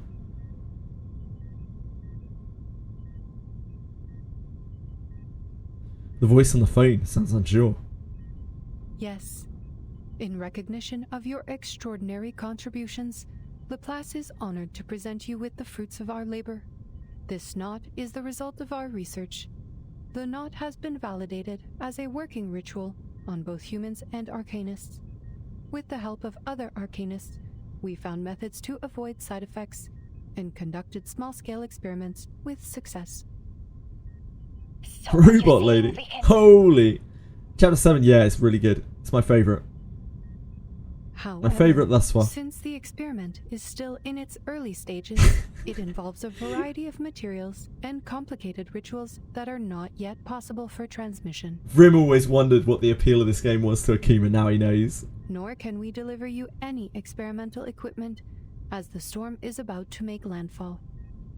Fun fact, if you invert Sophia in her Manus outfit, you'll get 37's colours, including the hair colour and the clothes. Really?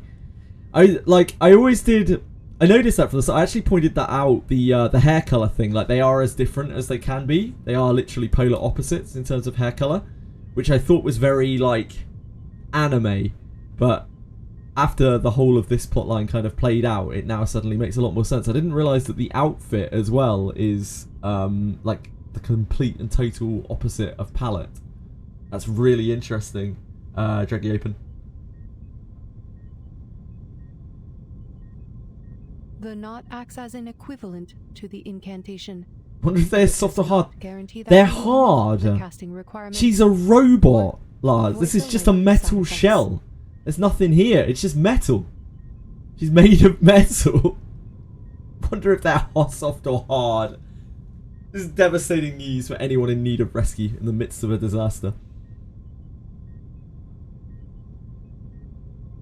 Go forward and have everything you know be revealed, or to be a lie, or live on in ignorance. Yeah, indeed, Crapinal Cabinets. The robot pauses briefly, searching its database for kinder phrasings. I apologize, Miss Kakanya. Perhaps the result of our work There's will not contrast really in the help your colour situation. between the breastplate and the cups. No, there's not. I think it's just that these are more in the foreground, right? Metal can be soft. You said Xenon Animals, works on actual both animals. humans and arcanists, right? Do you think she polishes them in her spare time? She has like, I think other people do it for her, or she just like, she has multiple bodies. They seem to have a lineup of these bodies just waiting around for her. She's not actually a robot, by the way. She's a piston. Like, just some she's just a piston. This is just a shell for her.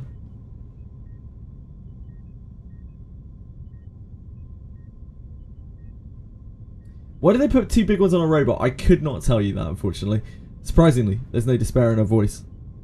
Yes. She still has a hole. Does she? There is no evidence of that.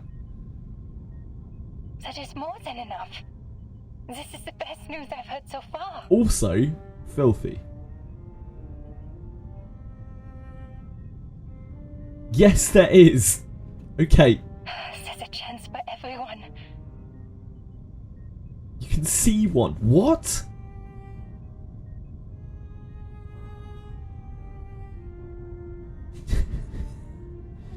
Dude, if you can fit your genitalia into a plug socket, then I am concerned for you.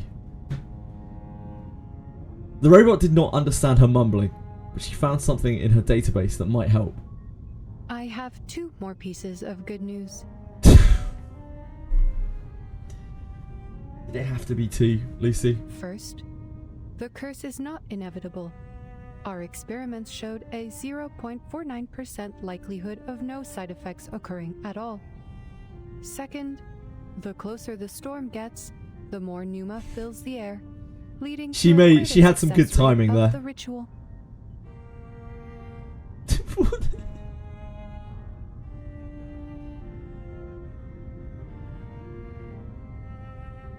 What exactly are we... Right, I see what you mean. Her piston has a hole in it. Yep, you are right. You are. My point still stands. Yet, even with these factors combined, the rate of success... This is still somehow the most extremely degenerate conversation I think we've ever had in this channel. Well done. It's all right. With millions of people trying, there's hope that at least one person will succeed against the odds. Thank you for sharing this with me, madam. I will do everything I can to spread this knot in Vienna. To the arcanists, humans, Magyars, and Of course you don't see the problem, They you are all my fucking people, degenerates. regardless of their social status, profession, or race. There's a zoo out there. They all deserve the right to survive. Lucy ends the call and turns around. There stands a Foundation employee sent here to inquire about the experiment with a stern expression after overhearing the conversation. Madame Lucy, I can only assume you acted impulsively and overlooked the proper application process. The knot is new and not ready for widespread testing. Distributing it in Vienna could lead to more casualties or even fall into the hands of our enemies. I must remind you that this is a clear violation of the regulations set by Pax Security Council, the St. Pavlov Foundation, and the Laplace. Ah, yes. How careless of me. The robot nods. But I did tell her I would share the results of the research. And this is what you call a promise. And the database says, a promise made is a promise kept.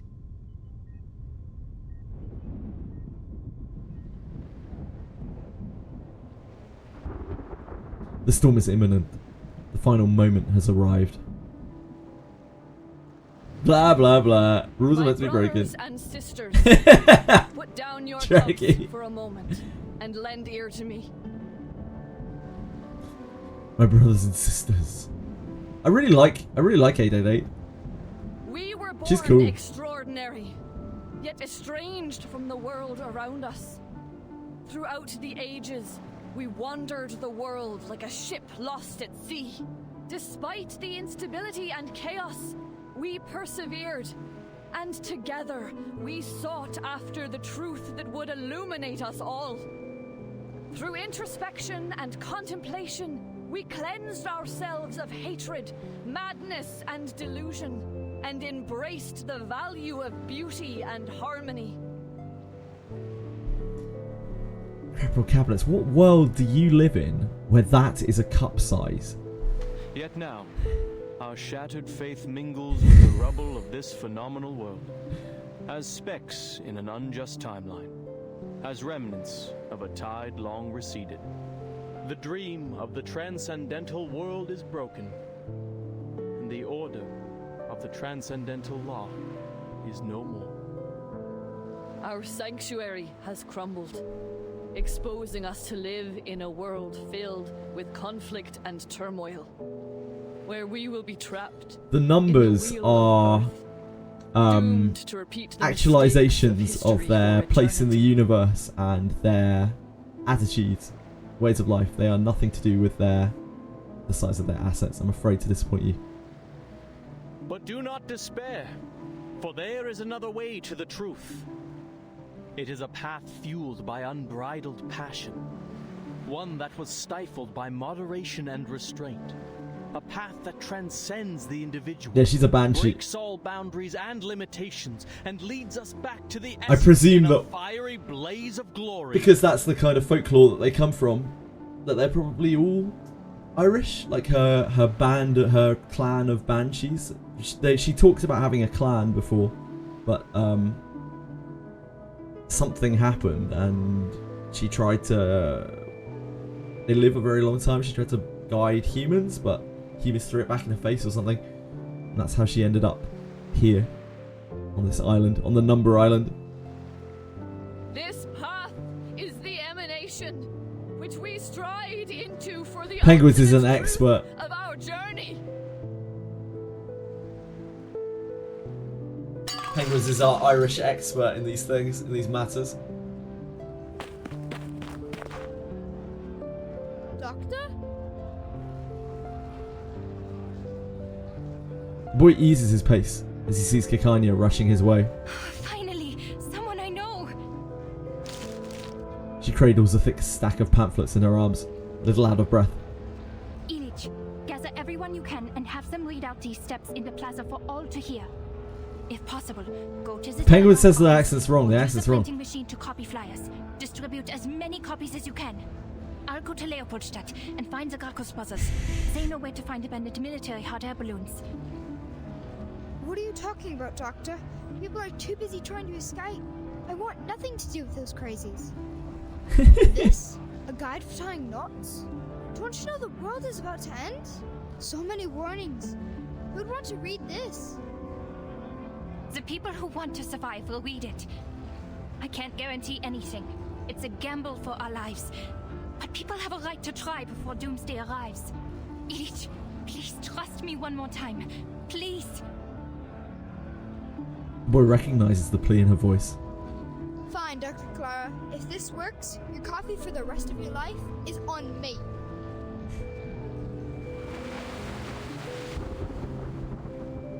Yeah. Crispy Woo, thank you so much for following. I appreciate it. Hope you're having a wonderful day. Clutching at her own hair, she lets out a heart-wrenching wail. Why are you still leaving? I found the truth. I completed the test. I deciphered the code of Apiron.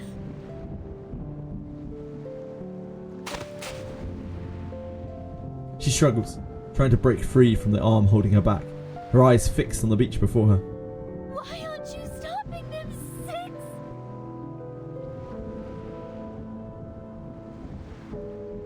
A friendly figure comes up to them. Hello.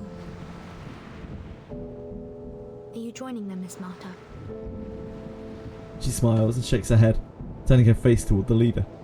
I find myself uncertain of which way to go. Would you kindly give me some guidance? The guidance I can offer you is limited, Miss Marta. I think fate knows its own fate better than anyone. Thank you for your advice. I think I understand.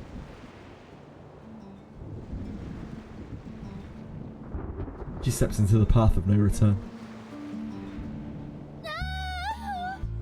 Aww.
Ooh.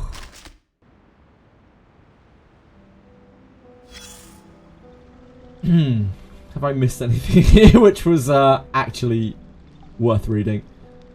That side boob is evil? Hello, Aritems, how are you? Marta is his first time seeing her. Six is holding a woman. Six was, I think. That not looks like a... What? Huh? Chat is absolutely out of control today. I don't know what is going on. Bored people clearly orbs. I don't need to go into it.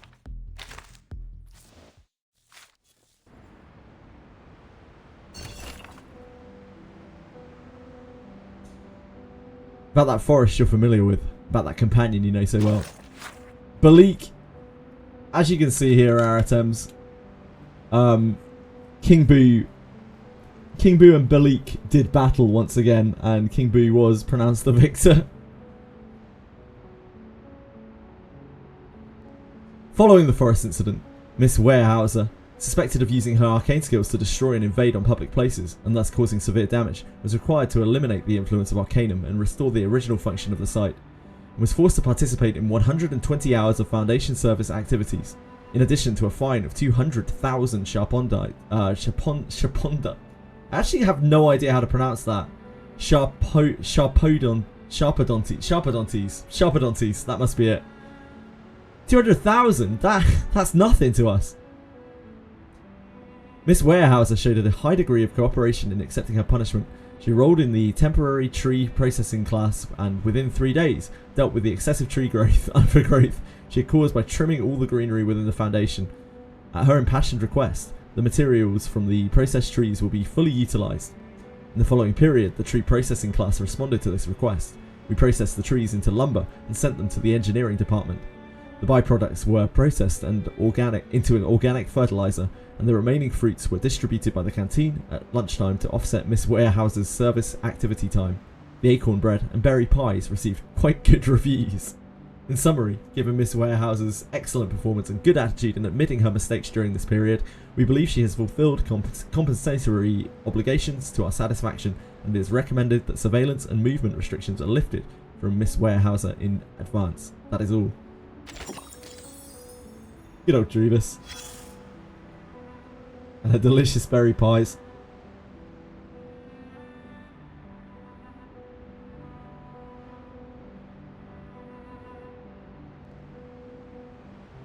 Holy streak! Yeah, Balik's back in it. He's ready to go again. Half of this newspaper page has been soaked in murky oil paint. Fortunately, the other half of the text is still faintly legible. The last big news flash. I don't know if I'm crazy. Maybe today is the end of the world, but I have to write this down. This is my duty as a journalist. The whole of Vienna has become an oil painting splashed with turpentine, and I'm not used to using that as a metaphor. Literally. Everything is dripping with paint, and I'm no exception. Fortunately, my right hand is fine for now, and I can still write.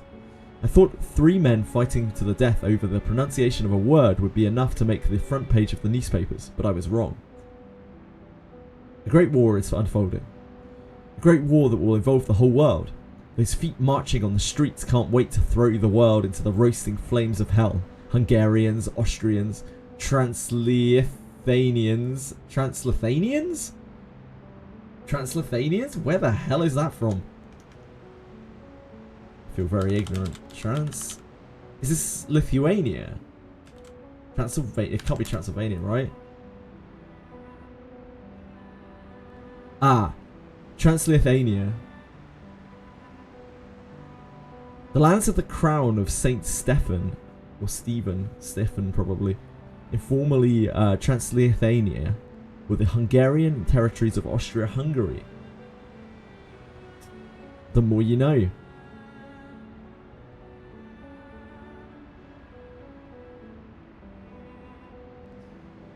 Germans, Cisleithanians, Cisleithania, the northern western part of Austria-Hungary. So both of these are Austro-Hungarians. The streets and cafes are full of lunatics talking nonsense, except for me and a little girl who just came to make a phone call carrying a case of books. The girl was crying so sadly when she made the call. She ran so fast when she came that she even slipped and fell, and she didn't realise her books had fallen all over the place until she had finished the call. I don't understand what there is to cry about when everything has become like this everywhere, and any semblance of order will soon disappear. If there is anything that still makes you sad, then you should do everything in your power to destroy it, just like the editor who keeps rejecting my drafts. If I don't take him down, I'll never have a chance to shine. This article will appear in tomorrow's paper, along with the destruction of my editor, if the world hasn't ended by then.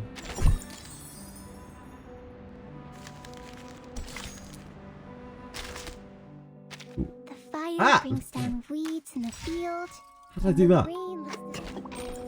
Some terrible navigation. My dear child, look at you. You're exhausted.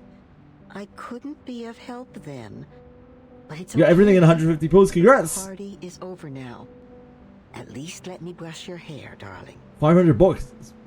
Treat yourself to some janky ego. Aritems. Or your hair will get all knotted. And it will hurt you when you try to untangle them. Indeed, it happened more than once. I'm not surprised. An old friend of ours, not. Often we learn our knots before we even know how to read and write. A knot could be an obstacle that breaks the consistency of a flow. And also a reminder of forgotten things. You can use just about anything on hand to make a knot. leaves of grass, the fur of an animal, even fallen hair. But the sturdiest knots are tied with rope. We looked at a calendar for it, Aratems.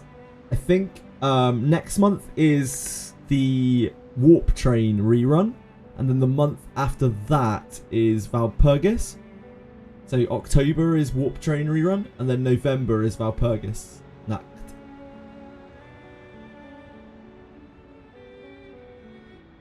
Knots are often found in many stories. Signify promises, counting and measuring, an instrument of salvation, and one of execution. What else can these knots really do? Oh, I could go on all day. The influence and power of knots can't be overstated.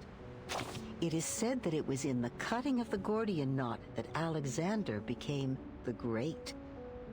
Just touching the meters-long rope provides blessings to the faithful in Bellum. And tiny knots on strings can carry the history of an entire people. The ancient Inca called it quipu.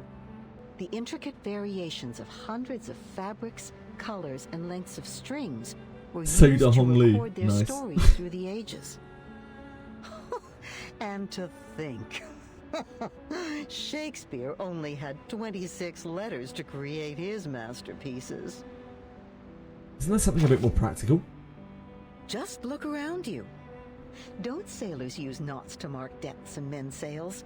Or coachmen tying knots to rein their horses? And any respectable lady or gentleman knows the knots they must tie about their necks to stay in fashion. When the next season comes in Limbus, don't the boxes get like halved or something? There's like a tax on boxes and shards and shit, right? Or consider the knot-like helix structure of DNA and the changes in states of matter. Yeah. Invisible to the naked eye, these knots carry some hint at Shit ton of thread from it all. I see. 50% all gone and you get loads of thread. That there might be a string, like the quipu, an endless rope that records in its knots everything in the world, one that can't be seen, yet there it is, everywhere, all at once. Maybe you can tie this knot yourself. Use your hair, then form a loop, pass the end through it, and tighten it up. There you go. I hope you keep this knot as a record of the words we shared here.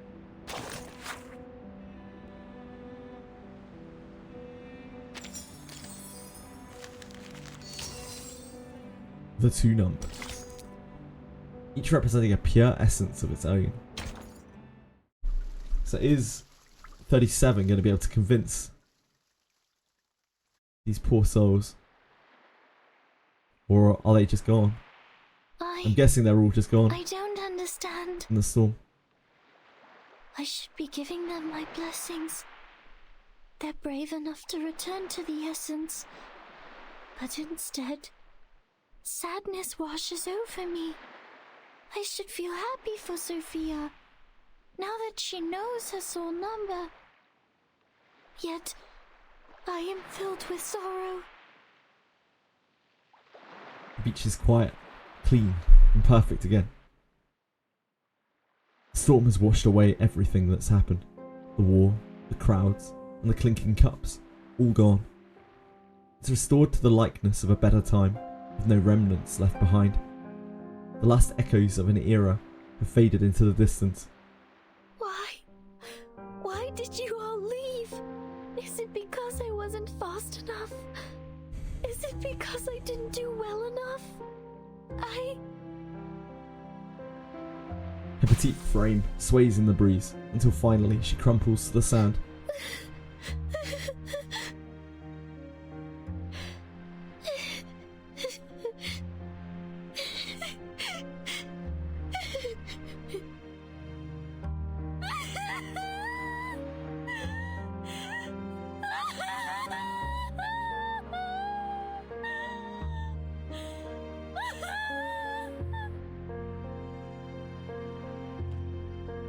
Rivulets of tears streamed down her cheeks, mixing with the mud on the ground. Her face, hair, and gilded robe are marred with stains. But she shows no concern as she bawls her eyes out, her grief tearing at the core of her being, like the first cries of a newborn entering the phenomenal world. Thus, the leader knows the question is answered. Rather than looking on, she has chosen to be practical, involved, and suffer.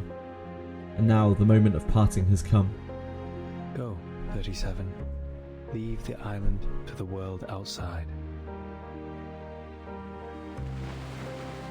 Ms. Verton, you're clearing a path out of the mires of the phenomenal world. I sincerely hope you will steer it away from the horrors of war. It's our duty to do so. 6 nods approvingly. The importance of the scroll needs no further proclamation. Also, the person you were looking for, I am not familiar with a biographer named Erd. However, in my recollections from the previous 6, there was a lady with a soul number just as unique as yours. Are you saying? Sadly, these vague scraps of information were all that I inherited.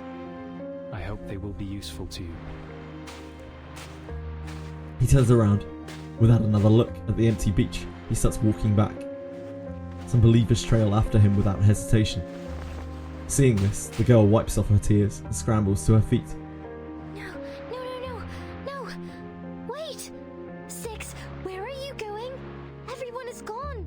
Sophia, 210, 888, and now you too? I'm returning to the cave, 37. There are still people who refuse to be caught in the cycle of hatred or give in to unrestrained passion.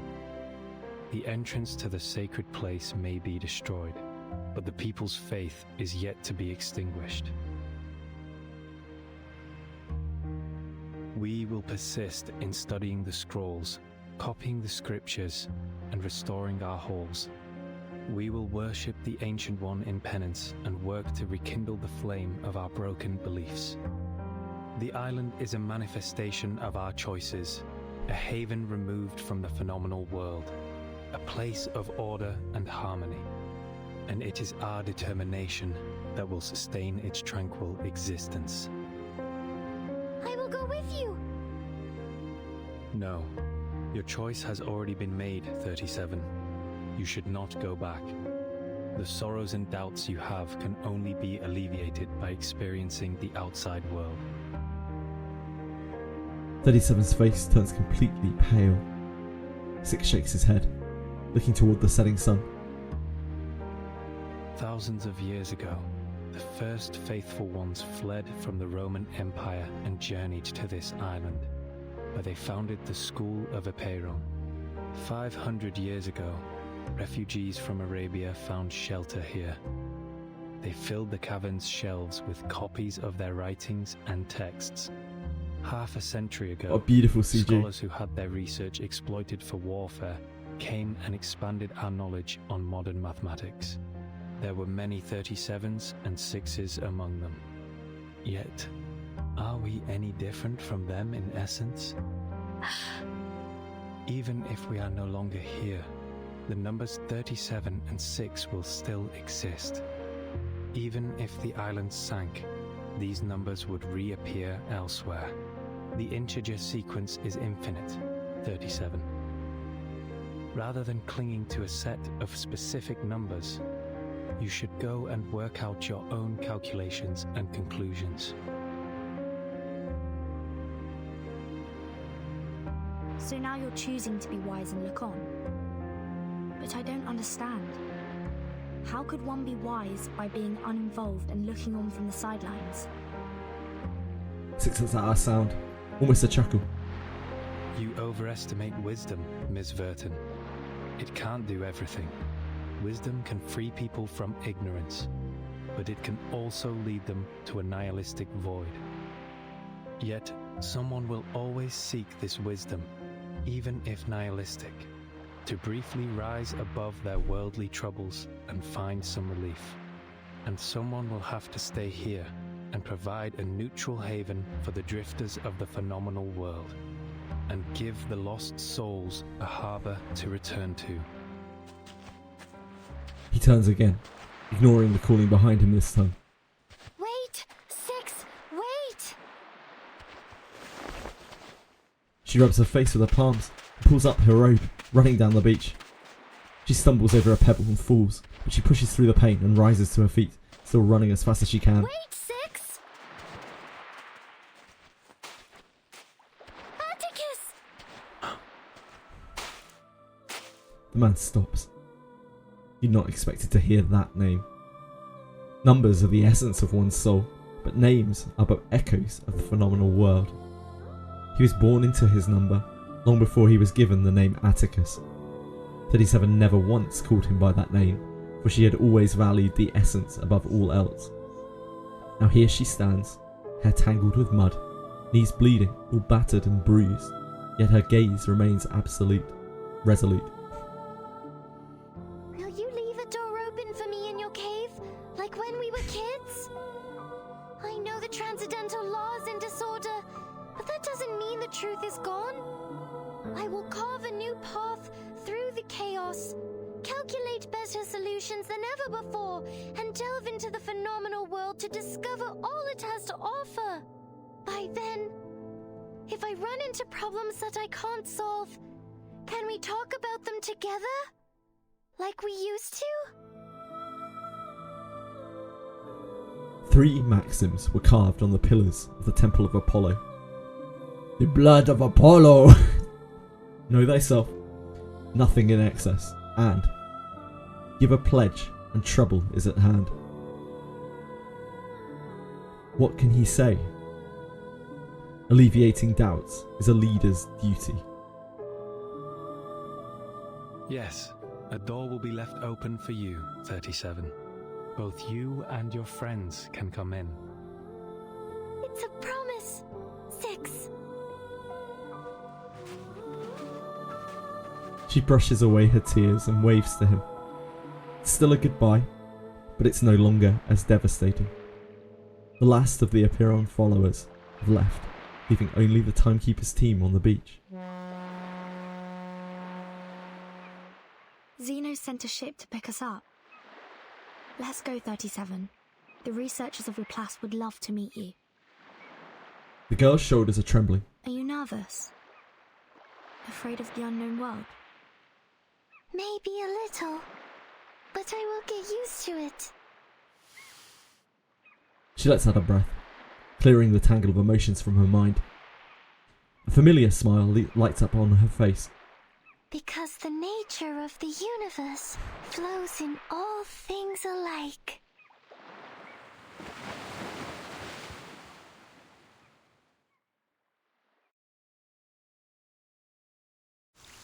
The character interactions in this chapter have definitely taken a big step up.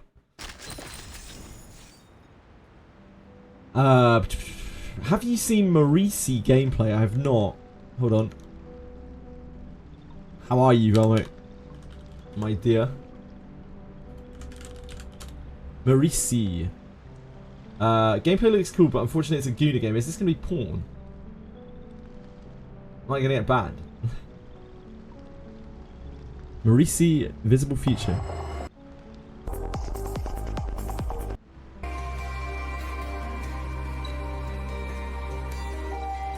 Oh, this is a cool gameplay style. I like this kind of gameplay style. Where they have the like pause. It's like tactical, kind of real-timey. Real-time with pause, right?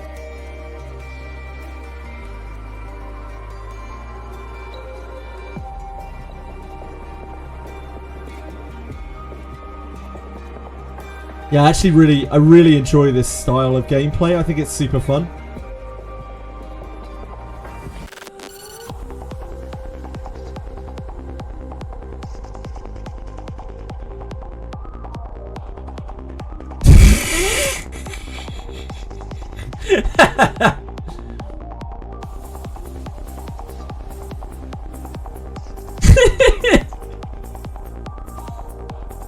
Yeah, the style of gameplay is pretty cool, but the game's a bit fan servicey, obviously. Chat is unhinged, yet they aren't using the vanish. Acceptance is key to the art of gaming. I agree. Vanish is a crutch. Yeah, it's turn-based. Yeah, the gameplay looks fun. The gameplay looks actually genuinely really fun. I've played other games that are like this, like similar to this style of gameplay, and I've always had fun with them. I don't know what the classification for it is, so I can't put it into words. Yeah, assuming this is the actual audio of the thing as well. Yeah, the music's cool too.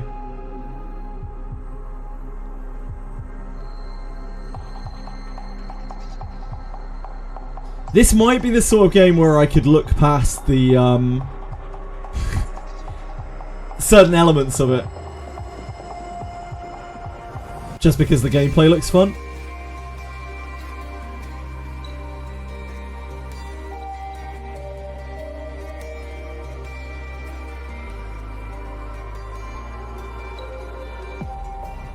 Yeah, it looks cool. I'll keep an eye on that one.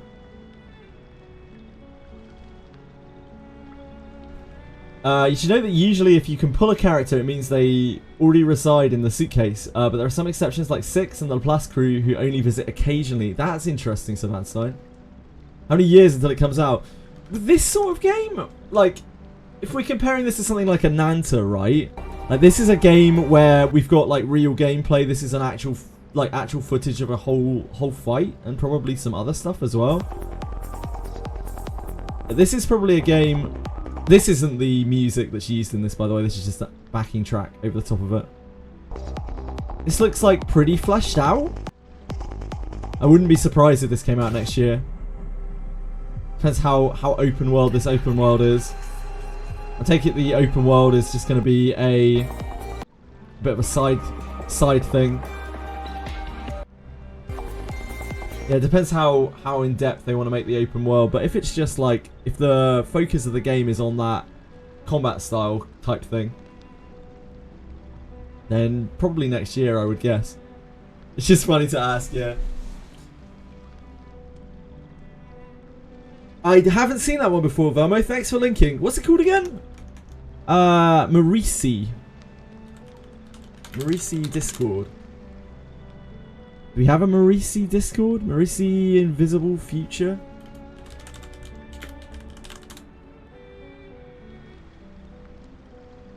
It doesn't look like it has a Discord or anything set up yet. It's Smilegate! Smilegate's already working on a new game! Chaos Zero Nightmare already cast off. It's from a Nikkei dev, is it?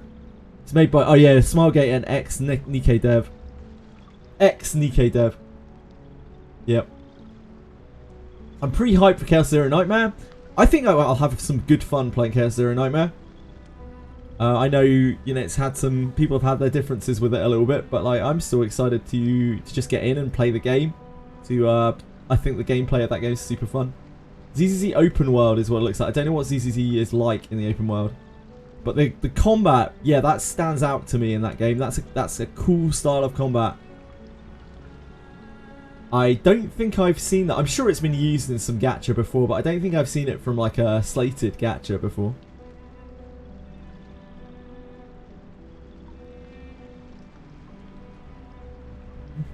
Smilegate sounds like such a friendly company indeed.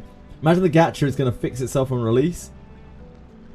I don't know. We'll find out. We'll find out. Surely fixing itself. Yeah, surely, surely. I feel like if they were going to change the gacha, they probably would have announced it by now. Or will announce it in the coming days. Like, I don't think that they're going to drop that on people just like, the gacha's fixed. Like, they're going to make a big thing of it if they change the gacha. So I'm guessing the gacha probably isn't changing. Don't like the action strategy combat, but it's turn-based, so it's kind of newish. Yeah, that is actually a style of combat that I do enjoy. Now, I'm going to forget the name of this. Marisi. I guess I'll just wait until some more info comes out for it. Before I start looking into it. If it had a Discord, we could have followed it in the gacha channel. The umbrella and the knot. It may be important to remember an era, but it's important to remember... Oh, it may not be important to remember an era, but it is important to remember the people. CZN already cooked. I don't know about that. I do think that it had a lot of negative We are reception. prisoners within these cavern walls. I can't pause Our this. gaze is held captive by the shadow's thrall.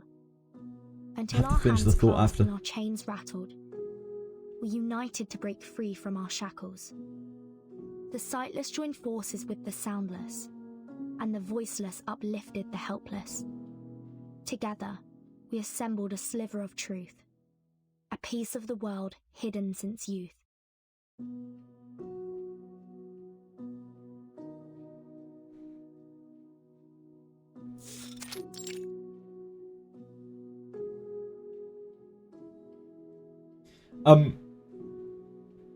It's so interesting to see a game so hyped take such a nosedive. And this is a game, I mean that in the nicest way possible, because like I'm still going to play Chaos Zero Nightmare and I hope it does well. But yeah, it was kind of hilarious to see public opinion change so starkly based off of one announcement.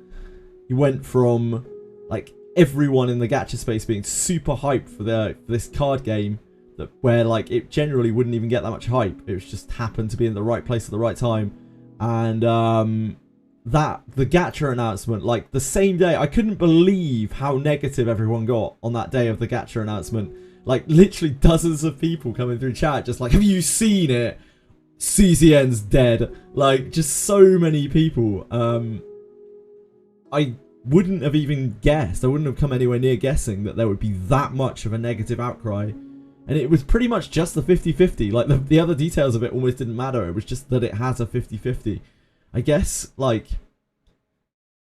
gacha acceptance is really having an actual turn. Like, people really fucking hate 50-50 at this point. It's crazy.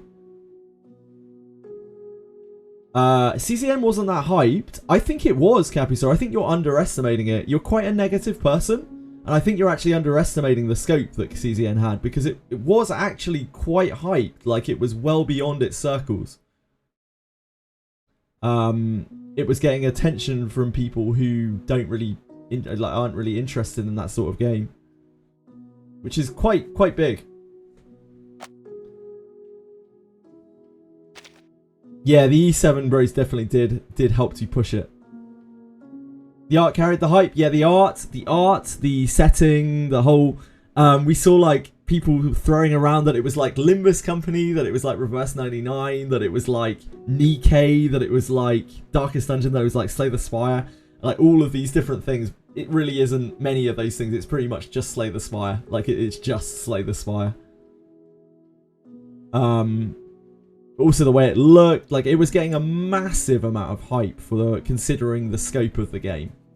It's not like a Hoyo level of hype, because that's unrealistic, but for games that have released this year, it's one of the more hyped games. And yeah, that public opinion just dropped the fuck off. It immediately dropped the fuck off. Everywhere I looked, those videos that were all just like, CZN's gonna be the best thing ever, were littered with like, why 50-50? What the fuck is wrong with you? Comments. Yeah, I think gacha is having a bit of a turnaround this year. And we're seeing that from games starting to be like, you know what? We're actually not going to use the gacha model anymore. The gacha model kind of sucks. And we love our player base. So they don't. They love money. But they want to look like they love their player base. So we're going to move away from the gacha monetization system. And I think maybe we'll see more of that next year. Yeah. I don't think it's acceptable to release a Hoyo gacha anymore. Genshin getting rid of gacha, unless you... Sorry, let me clarify. Unless you are Hoyo or Kuro, or somehow managed to find a niche where the niche is both super popular and actually new, something like Love and Deep Space. Unless you're in that situation, I don't think you can really get away with a 50-50 anymore. Like, people fucking hate it. Not if you want your game to actually do really well. Like, you need to offer some crazy incentives outside of the 50-50, I think, to get people to like it. We've seen time and time again this year, like, pseudo sort of successful games. Things like Persona X, right? Like, its gacha system cooks it. Like, it isn't dead by any means, but it could have been much more successful than it was if it didn't have such a greedy gacha system. And we've just seen it time and time and time again this year. I mean, it murdered things like Tribe 9. 50-50 is where you pull on a banner, bleak, and you have a 50-50 chance of getting the unit that is slated on the banner. Limbus is the same, is it not? Limbus has a 50-50, does it not? Actually, I don't know. I don't understand Limbus's gacha system still. I just know it's fucking awful. There's a reason why the old Predatory gachas and then the Nikkei Azure Blue Archive have different models and still do well with the revenue report. Yeah, like, games that came before can still do it. And games that somehow break that niche and are super successful just by how niche they are, like Uma Musume, for instance, can still get away with having her horrifying gachas. If your gacha is a mid kind of success gacha, is in that, if we're going by Sensor Tower numbers, which I know are ludicrous, but if we go by Sensor Tower numbers, somewhere in that like 1 to 10 mil kind of range. If you're in that sort of range with your gacha, especially like 1 to 5 mil kind of range, you can't get away with having a shit gacha system, or you will lose all your players. It will be essentially be a cash grab. Like what you have, you will lose them. And we've seen that over and over and over again this year. I do think the public is just not as accepting. The public is never accepting of gachas in the West, but like the gacha public is not as accepting of that stuff as they used to be. They won't accept a kind of mid-level revenue game with a bad gacha system anymore, not as freely. Get really tired of it really quickly. Even before the game comes out, it's like a kiss of death. We've seen it again, like half a dozen or more times this year. Not updating the standard pool is the worst part for me. That's pretty bad too. True limited units is what you're talking about, yeah? Coco? Every 50-50 loss is a kick in the ball. Yeah, because you can just never really get that character again if you unless you're paying in money instantly to try to get it. Yeah, it feels bad, especially when dupes matter a lot as well in the game, which unfortunately in Chaos Zero Nightmare's case they do. It's a PvE game and it's a single player game, and people have been using that as a defense for it, but I don't really totally buy into that defense, even though I kind of agree with it, because I think for a lot of people it doesn't matter what the game is and whether there is competition or not. They'll make competition in their heads, and it's still predatory, you know, it's still very predatory because of that. If they see that they can get 40% more power through getting dupes, like there's always going to be that thing in the back of their head nagging them, being like, you could be 40% more powerful if you just had those dupes. Yeah, I don't care for it. That is made less of a big deal if there's a sharding system and if they don't have true limited on the characters. But yeah, I think Chaos Zero Nightmare, I don't know about Chaos Zero Nightmare. I don't know if it will go to the pool. I don't think we know for sure. But I do know that the dupes are very powerful and it doesn't look like there's a sharding system. Limbus is massively carried by no dupes. Like, dupes literally don't matter. Not Etheria Restart don't matter. They actually don't matter. Because they don't do anything. And dispense system. The gacha in Limbus is absolute dog shit. It's absolutely awful. Like, completely, reprehensibly awful. But it doesn't matter because they have those two things in place, which make it so that, yeah, for most of the time, for the majority of the time, for the majority of players, it just doesn't matter at all. ER will be remembered as one of the most generous gachas. ER is actually quite generous, I think, in its pull income and its gem income. As long as you're not resetting. But if you're not resetting every day, then you're not keeping up because it is a very competitive game. So it's a bit of a difficult one to call. Limbus gacha is for just people who love to throw gambling, or just whales, or just people who want to support the game in a big way, you know?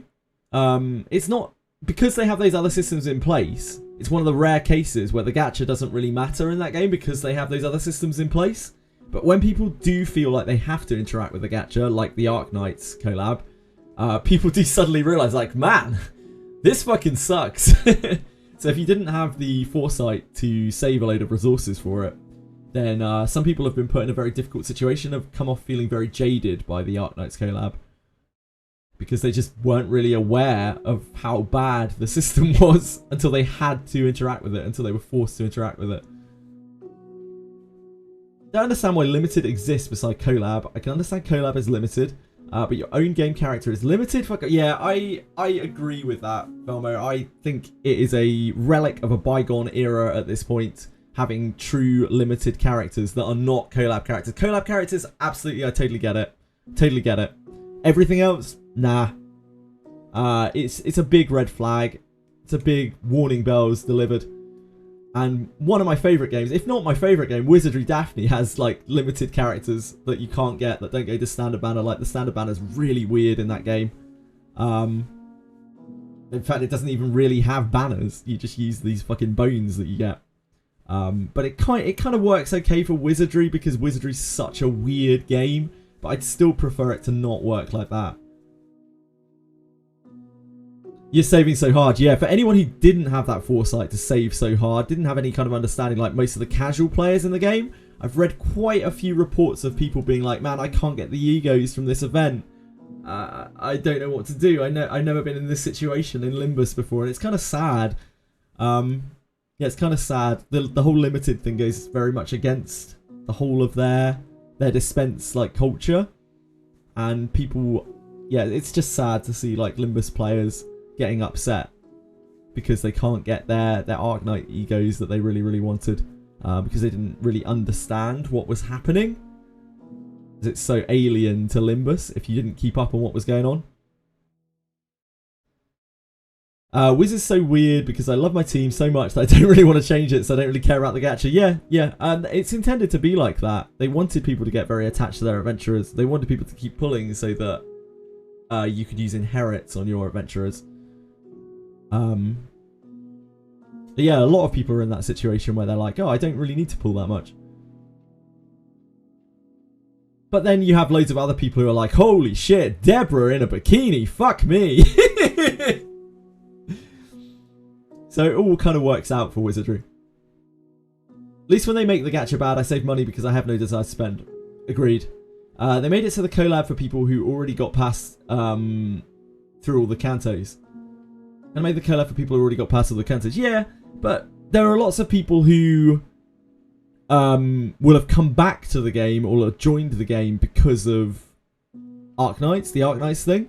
And that is most of the posts and social media stuff that I've seen from people being like, man, I got shafted on this banner, or I didn't have anything saved. I didn't realise that this was too limited. I didn't realise that you couldn't dispense these things.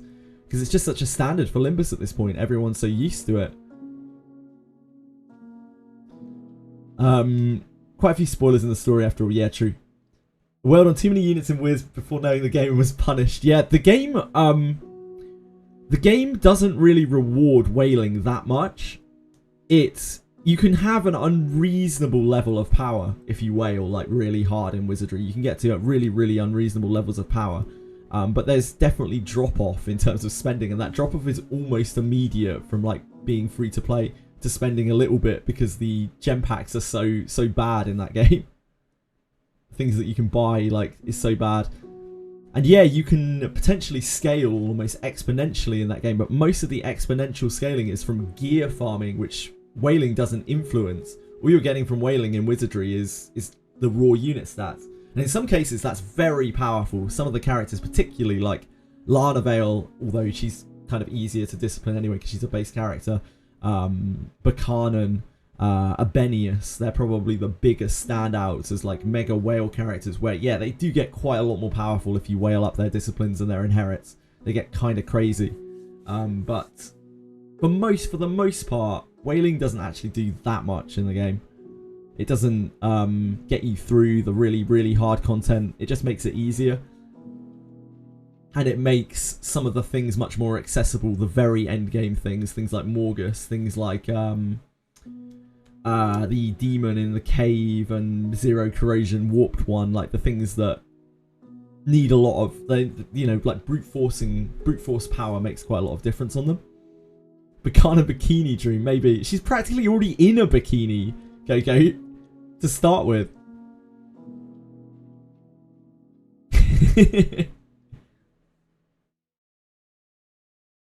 If we got Deborah in bikini, what's Drew going to cook with Alice? I feel like Alice is a much less sexualized character, so I would expect something more akin to what Yekaterina is wearing for Alice than like bikini Alice. That would be my expectation if and when they do some kind of like more, I don't know, sexy, skin for Alice. Have you got something for me, Mesmer? Gave her a Benius Herret as a gesture. Mesmer Junior looks worn and tired, but her demeanour is still somewhat friendly. Dark circles are clearly visible under Mesmer Junior's eyes, just like every Laplace member encountered today. Yes. Actually slows you down, yeah. Yeah, that's probably an active debuff to your farming speed, which is hilarious, Lars. You're just stuck with that forever. The culmination of our research, the crystallization of man in all its wisdom, the protective gear against the storm, an umbrella, something you personally don't really need. She takes a sarcastic jab. She opens the white satin umbrella. It's called the Equilibrium umbrella. This is the first model, consisting of a converter, a harmonizer, and a ritual core. The converter generates a balancing field that can cast rituals in the storm, taking account of the wielder's capabilities. The harmonizer's markings are inspired by the scroll of a Peyron. Madame Lucy tested it against 162 known side effects and found it to be highly effective. The original scroll has been returned to the island. This is only a simplified and duplicated rendition. The 162 curses aren't all of them, right? Correct. There may be other unknown side effects, so the umbrella is only a prototype in the testing phase. And the ritual core. Real merch, you can get one of these umbrellas. That's actually sick. Two main contributors.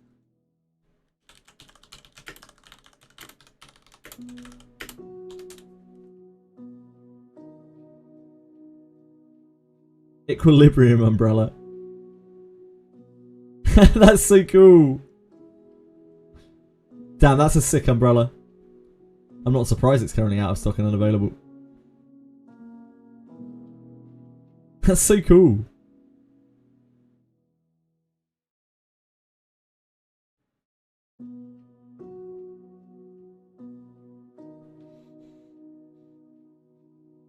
You buy the real umbrella, yeah. Out of stock is hilarious. I'm not surprised. It's really cool. I'd buy one. I'd never go out in the rain. But it's very cool. What the customer reviews have to say. Damn, that's sick.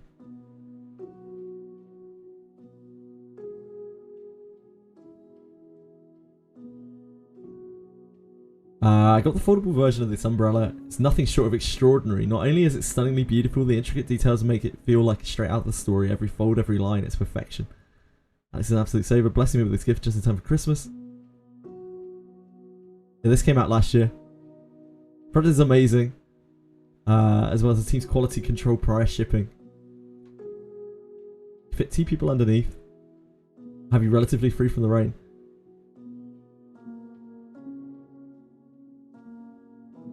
Very cool. How much was it? I don't know.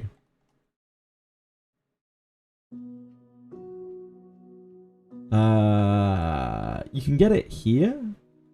Reverse 1999 Equilibrium umbrella. I'll put the link in chat just in case anyone actually wants to buy one of these, but I think you can get it from here.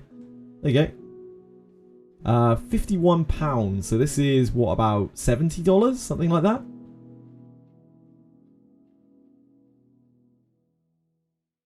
Pretty cool. Oh, I'm sorry. The browser capture stopped capturing. My bad, my bad. There you go. Oh, it's sold out right now. Never mind. Sorry. Sorry, folks. Oh, you can get it here. £32? I think here.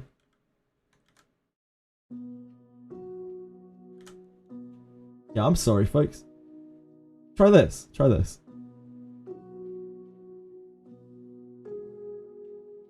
This is a pre-order goods. Orders are processed within 90 days upon receiving the order confirmation. Ah, this doesn't have a light. I see, I see, I see. Or the umbrella. Ah, yeah, there's no light in this one. I'm not surprised the light ones are sold out. I wonder if they'll ever get them back in. Probably not, huh?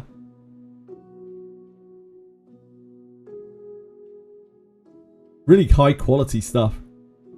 They look high quality at the very least. Ah, they didn't sell the one with the light to global. I see.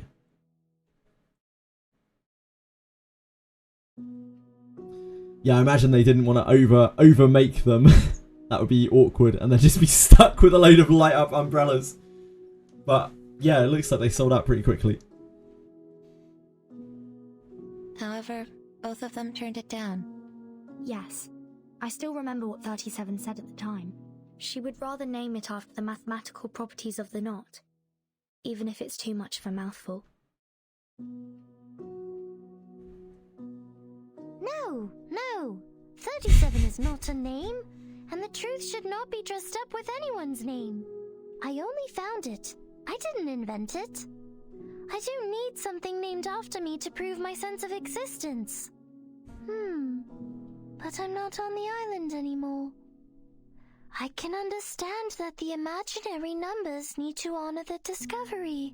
You may use another contributor's name for it. I'm willing to accept that. Madame Lucy showed no interest in the naming rights, so it was transferred to the third major contributor, Adler Hoffman. Sadly, researcher Adler also rejected the offer. At first, we nearly ended up using the date of that day as the name, but he changed his mind after confirming he could use his family name instead. Because of his sister. The Hoffman knot? You named it after Madame Hoffman? Yes. Researcher Adler Hoffman wanted to make sure that Greta Hoffman would never be forgotten for her selfless sacrifice. Level 4 Investigator Marcus, please accept this umbrella. It is rightfully yours. She receives an equilibrium umbrella. Its pearly sheen creates an illusion of pure whiteness in front of her. Given the incredible contributions you have made, you are welcome to apply for a well-deserved and extended vacation. No. I will request for permission to go out. Cryge is an emote. I think your 7TV might not be working. My era is gone. But with this umbrella in hand, I will venture into the new world and marvel at what's to come.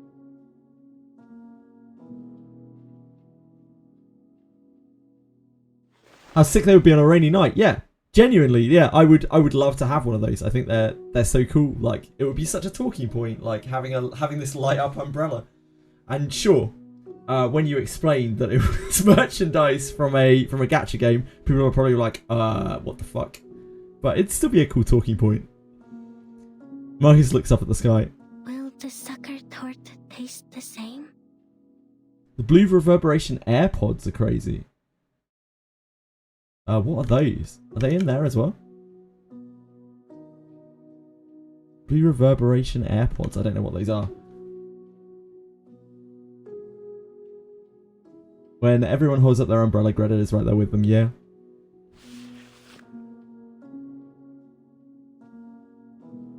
With the umbrella in her arms, she bows to the Foundation staff member. She turns and walks toward the light.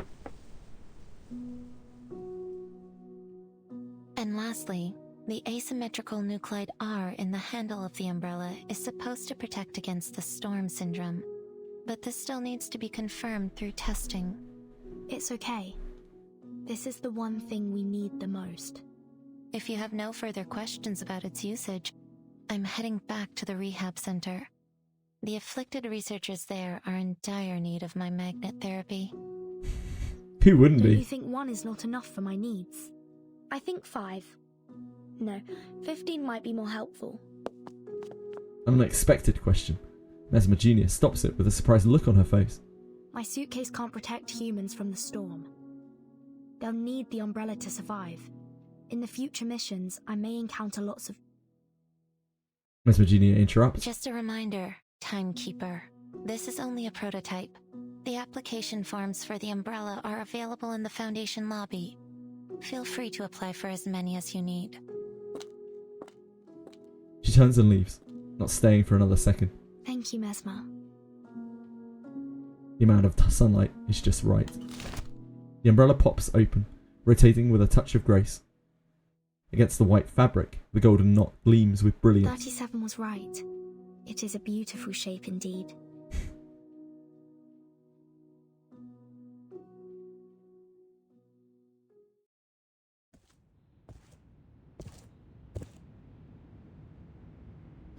Agalia earbuds.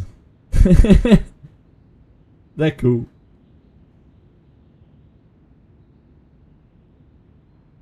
You must make the pilgrimage to the great holy site of Hamhad Pagpang.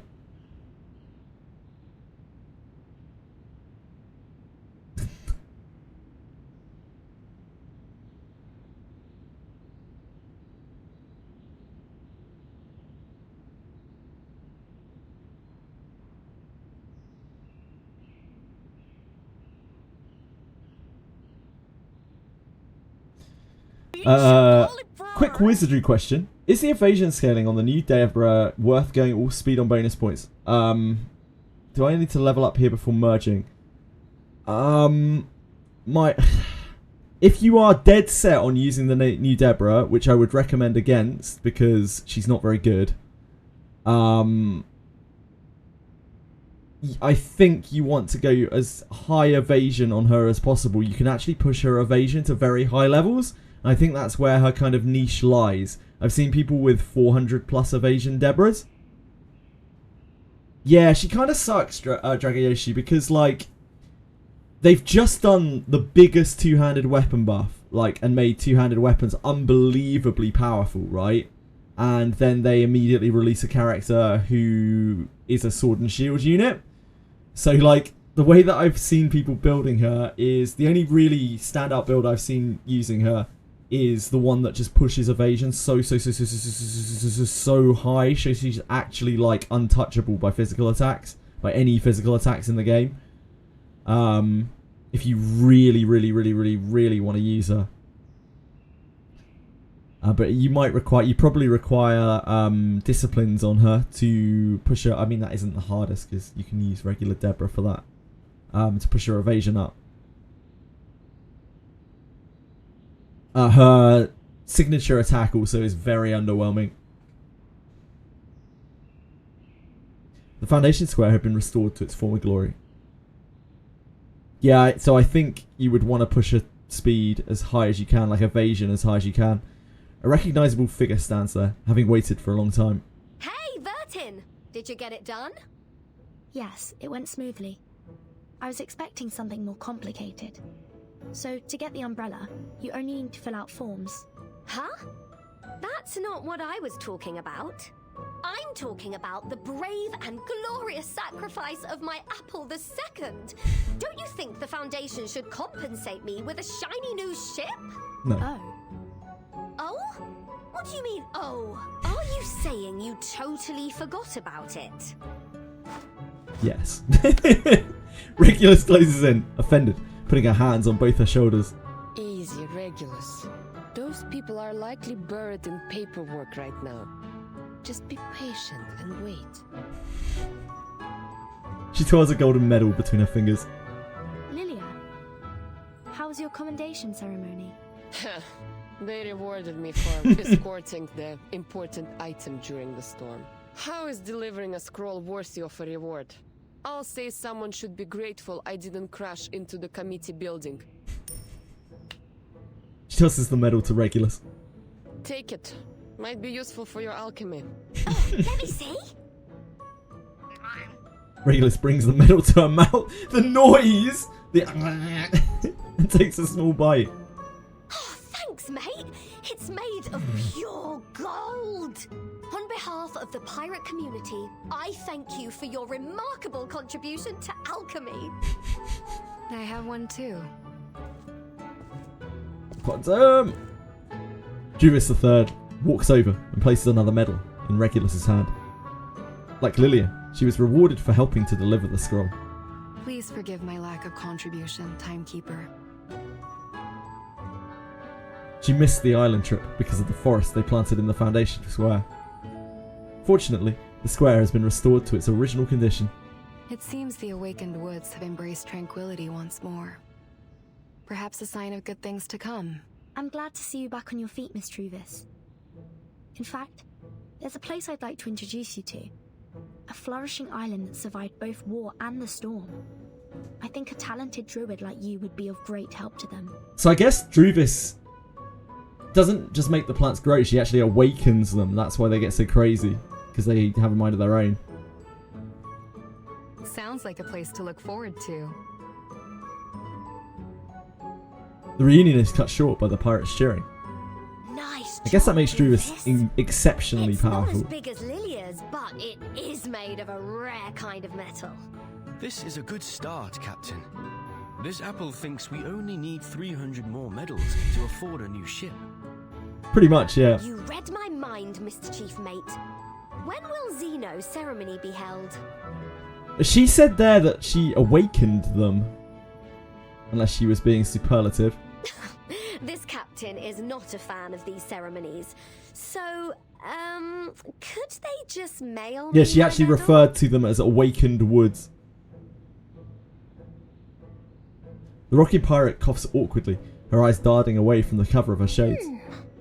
Because I just thought she was making them grow, but they did seem to have a life of their own.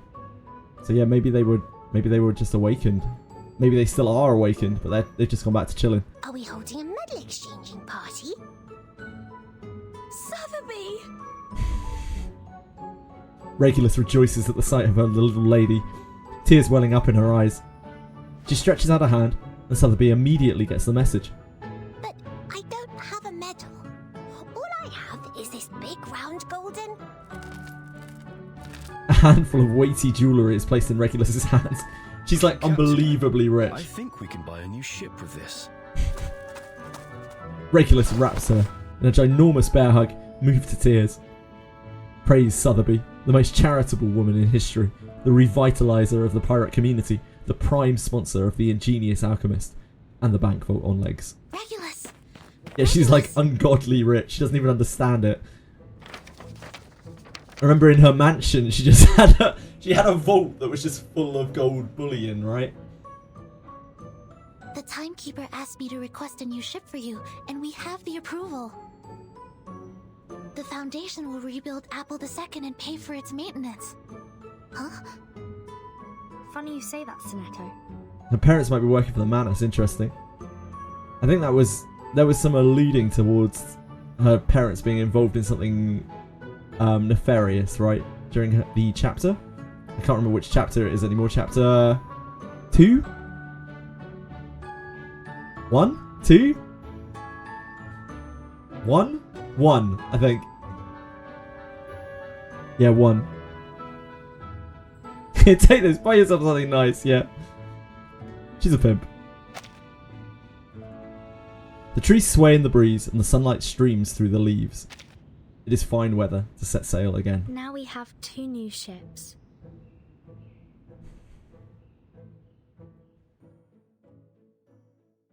When you reverse it, will reverse the money you had back to... Oh my word. Exploits. Time exploits. Notification on receiving the Equilibrium umbrella. Special notice to all.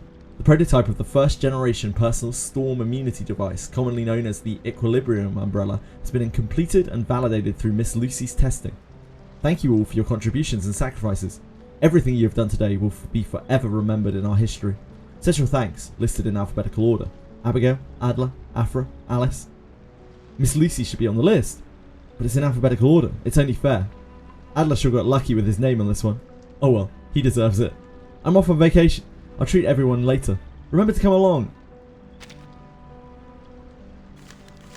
This is it, this final chapter. Final chapter of this chapter.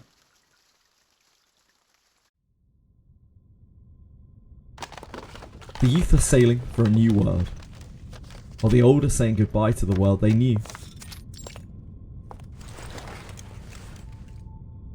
15 plugs. This should be enough to cover all socket types at our destination. this chapter 7? What, as in like the ending of chapter 7? No, I don't know at all. I presume that we're going to see something to do with like Manus not being dead, because obviously Arcana came to an untimely end, one that she predicted herself coming to. So I presume that it's going to get, like, there's going to be some foreshadowing of something absolutely awful. Simone, pass me the experiment log, please. She brushes the dust off the desk and takes a final inventory of the lab's equipment. She leaves the lights off, not needing them any longer. An urgent knock sounds from the door. Come. Before she finishes her protocol for human social customs, the door barges open. Madame Lucy, is it true? Are you leaving Laplace? Yes. The inquiry is over. This is the decision of all parties involved. You have got to be kidding me! Criminal Cabinets, you are a deviant. I didn't realise. I have only been made aware today, but you are a deviant. Enigma pans the table, sending the dust from the experiments into the air. After all the incredible contributions you've made, they're suspending you? This is absolutely ridiculous! Without you, there would be no umbrella, and everyone would have died from the side effects! But many did perish because of me. I had underestimated the danger of the ritual, and it ended up spreading uncontrollably. Did you not once have the same opinion, researcher Adler Hoffman? The robot gives him a friendly nod. It is surprising to see you change your mind so quickly. Well, yeah, he likes her now. But that is just what Laplace needs. The spirit of rationality and self-evolution. The documents have been filed away. Simone walks up to Lucy and takes the heavy experimental apparatus from her hands. As the dust rises from their movements, Enigma lets out a cough. I can imagine how they came to this decision. They must have considered the backgrounds of all the employees, including their social status and race. After 8 years, we finally created an umbrella to withstand the storm. However, our methods for achieving such progress and breakthroughs were too much for some to handle. People needed an outlet for their frustrations. So someone had to be held responsible for the accidents and casualties. Numerous complaints have been filed against me, accusing me of being a cold, heartless opponent of humanity. Within the Foundation, Xeno, and even here, some are starting to question the idea of having an awakened piston as a leader of Laplace. They argued about my arcane abilities, unsure if I had them under control or if they were becoming unstable and affecting my ability to make rational decisions. The robot realizes an overlooked detail. I did give the nod to Miss Kikanya in violation of the confidentiality agreement, but ultimately, it helped people survive, and that is all that matters. But Enigma does not pick up on this realization. He's already enraged, fist clenched in a ball. So they're questioning your standing because you're an awakened? An arcanist? They're doubting the rationality of a machine that values technology and progress above all else? Could anything be more absurd?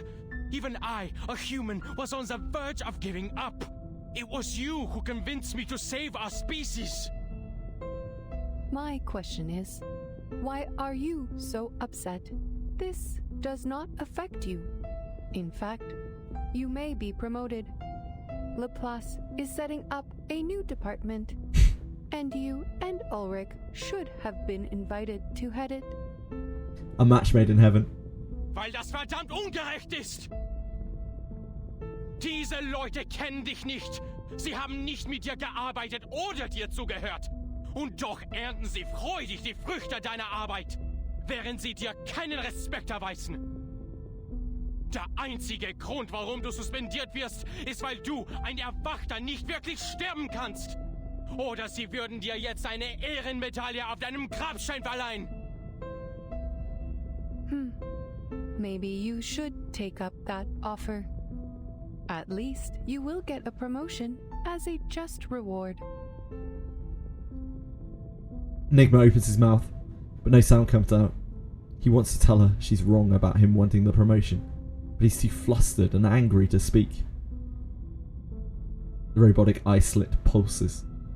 She continues in her unemotional tone. By the way, Ulrich ended up receiving a medal.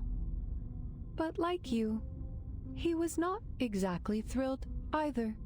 He is outside the committee building, refusing to eat in protest. But everyone knows how resilient the Awakened can be. It is going poorly. She shakes and sighs, deeply remorseful for her subordinate's behaviour. I will suggest that one of you take this position. No one knows this research better than the two of you. Not a chance. The research must progress, and you also need to ensure that the results will not be abused. Valid concern. Scheiße. You're right.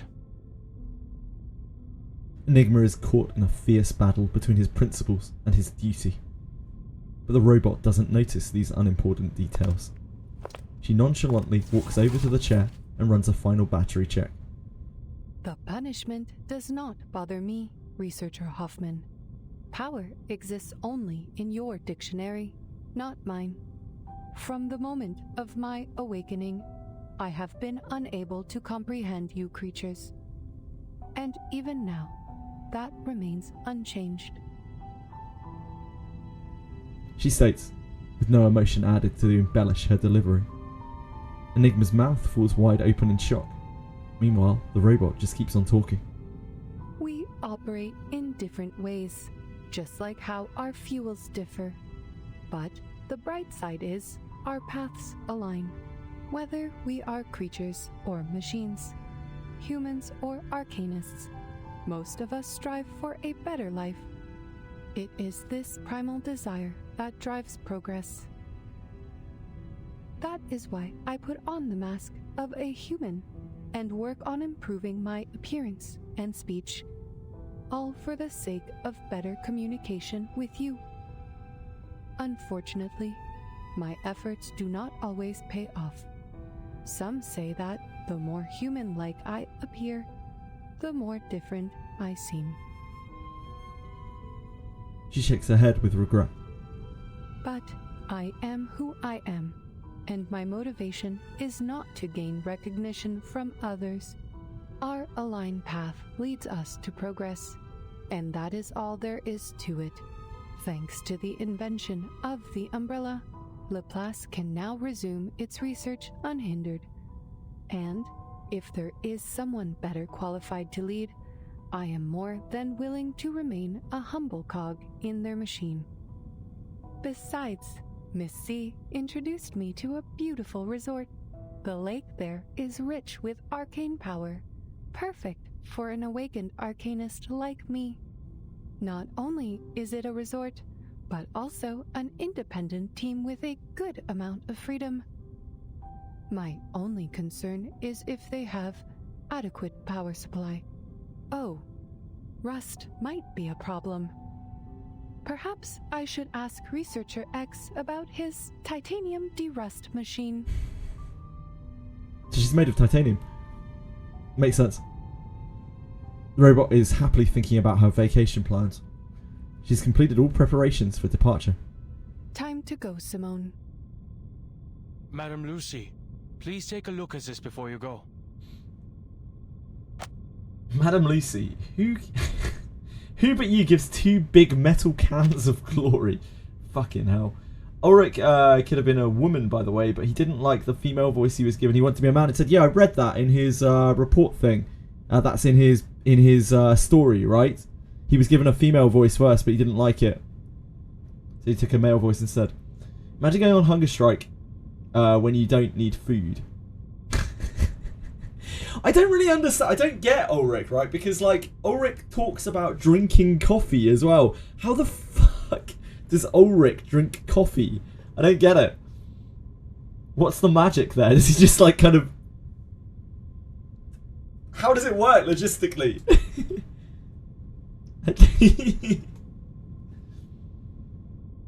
Through the hole. What hole? Ulrich with the strike of the ages, indeed. Indeed, he's just there, just like, I will not consume anything. It's like, you can't die. You're just gonna sit there forever. Zort being the suitcase, yeah. Imagine Lucy swimming in the gacha lake of the suitcase. Oh, baby. Now we're talking. He just pours it into the fish tank. Yeah, does he just pour it in? Does he like open a slit in like the like fish tank mask thing? Just pour in the coffee. He just absorbs it into his ferro fluid. Hey, whatever works. Who am I to judge? Now I want to know. Yeah, I'm interested. I'm really interested how he drinks his coffee. We don't question why Lucy has a hole. Like, Lucy has a hole because she's a fucking piston. That's what pistons do. Technically, Simone is in the suitcase, but we can't use her. Ugh. Unbelievable. A stack of reports is handed in front of her. This is a report you compiled during the storm countdown, detailing 126 side effects and how the scroll alleviates them. I have some questions about the data for Type 34. Lucy flips it open and dutifully goes through the list one last time. Yes, I can see a few errors in here. Unfortunately, I have to complete all of the handover procedures today. Perhaps you can ask Mr. Ulrich about it later. She hands it back to Enigma, but he does not reach for it. He looks at her, grief-stricken. The side effects left a mark on you, didn't they? There are 162 side effects, not 126. There was also an obvious typo in the data for Type 34. We noticed it long ago and corrected it. Took only 5 seconds. She seemed like seriously traumatized, even though she was putting on a very brave face about it. She seemed like seriously traumatized by the like I was really, I had like gut pains when I was watching it. Like her voice actor sounded really pained because she's obviously so cold and emotionless, but she sounded really traumatized when she was undergoing those experiments. You sacrificed so much for this report, yet you could not see such glaring mistakes. Memories in shambles. Yeah, she was losing memory as well, right? You called me Researcher Hoffman earlier, a name you haven't used since you took over Laplace 8 years ago. To avoid confusion with my sister, you and our colleagues started calling me Adler instead. Moving closer, he asked grimly, How much data did you lose to impair your research abilities like this? Is this why you have to leave Laplace now? The progress you've made has helped so many, but at what cost to your own well-being? I love his voice actor so much. The robot does not answer. A rare occurrence. From her side, Simone gently takes the file for her. We should go, Madame Lucy. Goodbye, Researcher Adler. Thank you for correcting my mistake.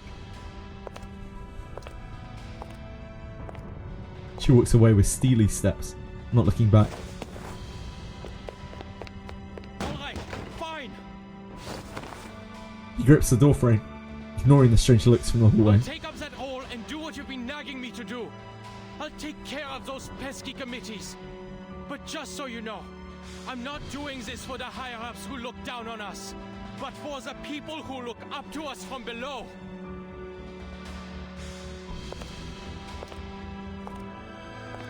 Footsteps continue in rhythm. The duty here is done. Then, another voice calls out. Madame Lucy!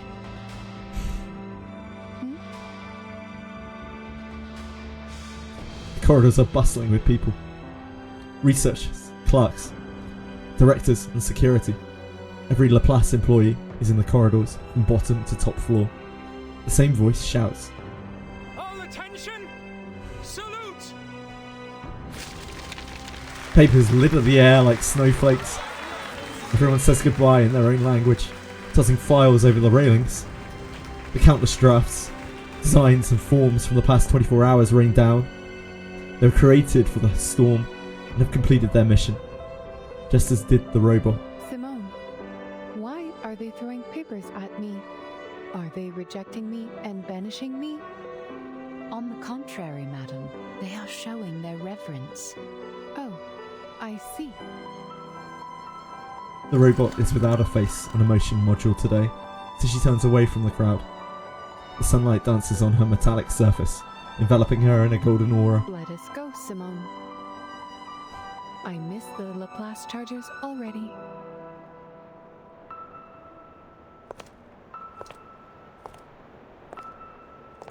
There is a 230-volt bath at the resort, right?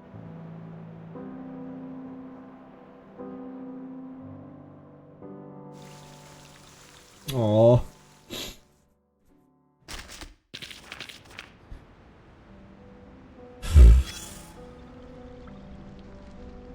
That one got me. I got. Clanker with dementia. Switch Ulrich's voice actor. Yeah, Ulrich's voice actor was switched, yeah. Getting emotional again, yeah, I'm not surprised. Why are the two big ones not as big here? I didn't even notice that. The resort is Vertin's suitcase, yeah. We were talking about that before. Pale green characters flicker incessantly, and in a second dozens of messages appear on the fluorescent screen at the same time. It's clear to see that life must go on. So which poor sap's up for the spot next? Lucy has resigned. Who'll be in charge now? Ulrich? He's the second most reliable awakened in the Scientific Computing Center. Someone other than Lucy, I guess. No one wants that seat. It's electrified. Ulrich is the most opposed to this idea. He's on a hunger strike in front of the committee building. I guess he'd rather starve to death than sit in the electric chair. How about John?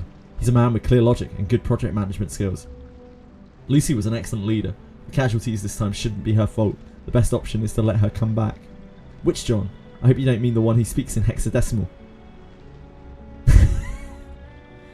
I recommend John from the Mechanical Engineering Group. He's very creative and forward thinking. Definitely the right person to run this Scientific Computing Center. Hold on.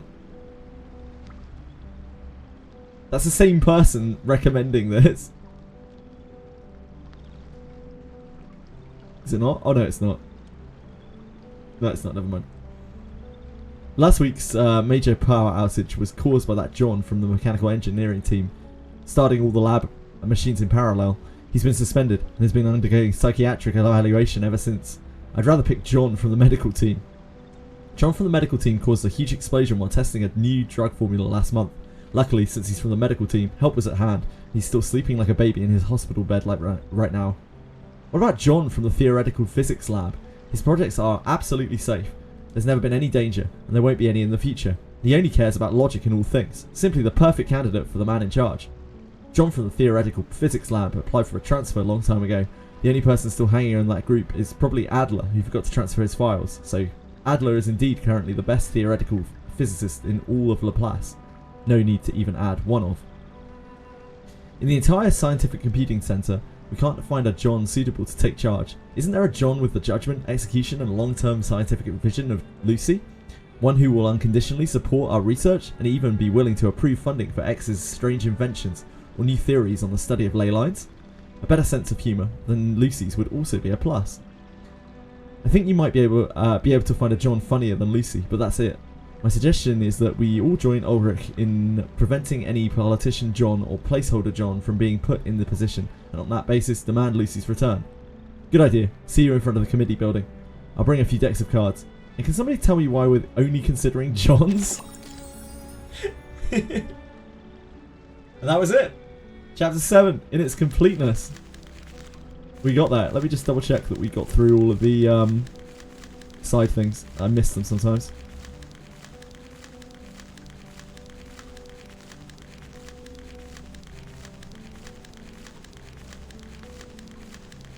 Yep, looks like it. to the new world. So this is a new arc, right? So I'm just checking through these.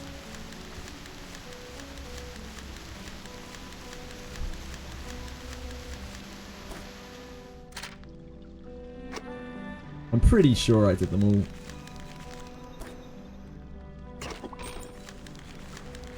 But yeah, I have a habit of just like moving on and wanting to press on with the story because I'm like... And then I don't realise that it's there. Yeah, I think we're good. This is 7.5, right? So this is like in between the two chapters. Oh, this is a bit different. What's going on here?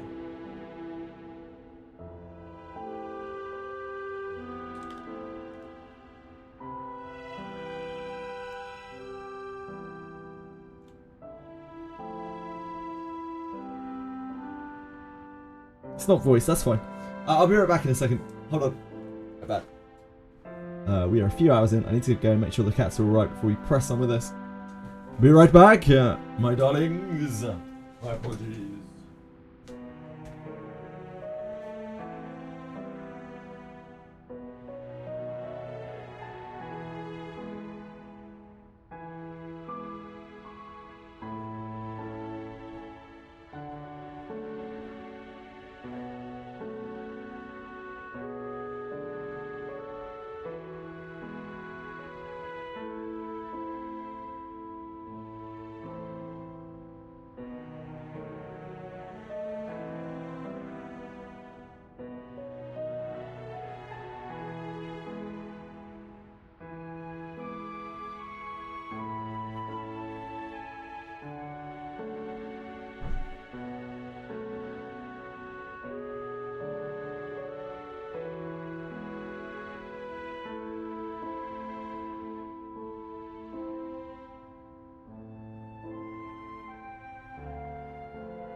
Hi folks. Sorry, I'm back. Apologising for being back, not taking the break. Now you have to suffer me a bit more.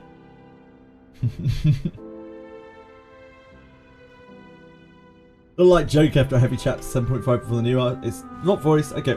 Hello, I'm here. Hello!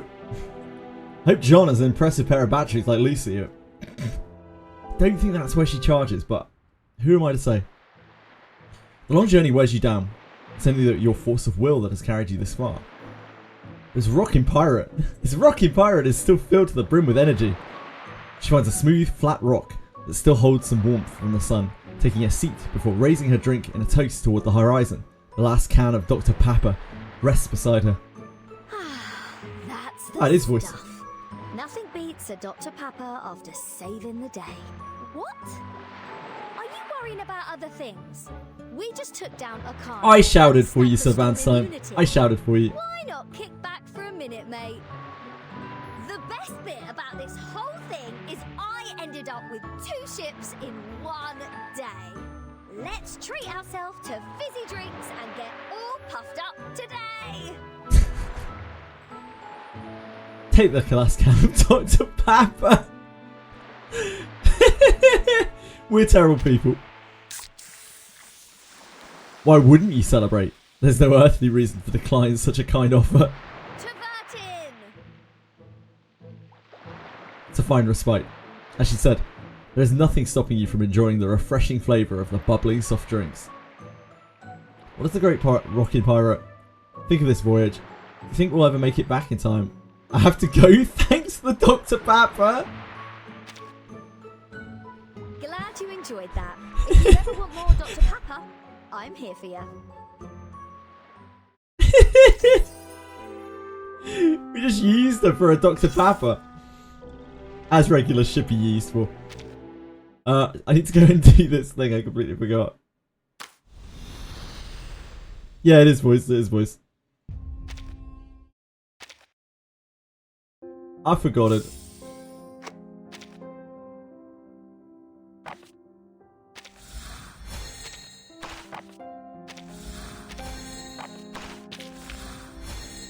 The points are maxed out. I love my points being maxed out. Thank you.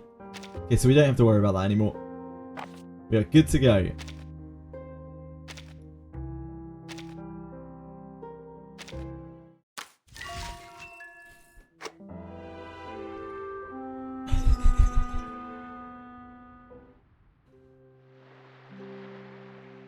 Completely forgot about yours. You see, as a seasoned gacha chore doer, I don't forget about these things. Don't you worry about it. Sometimes people have to remind me to do Fearless Arena in Etheria. Usually Judge. God bless Judge. A genius has decided to leave behind her orderly and familiar realm to dive into the chaotic currents of a new world. I see, Sir Van Syme. She stands on the beach, lost in her thoughts, the waves gently lapping at her feet.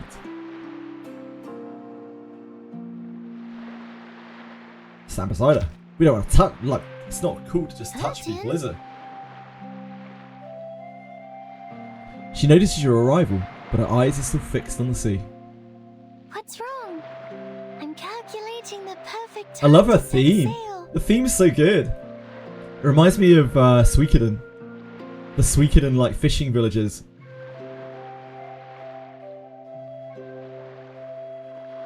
I love that kind of like folky, chilled music.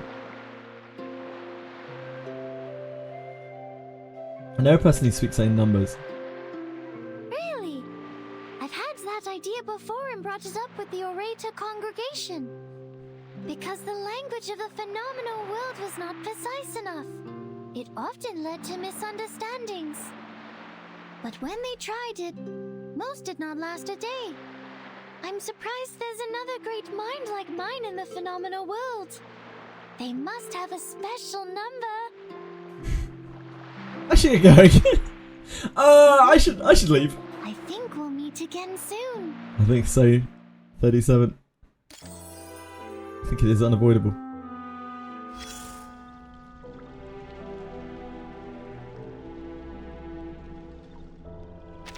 What's going on up here? Oh, holy shit, we're getting shit. We're getting stuff. Free stuff?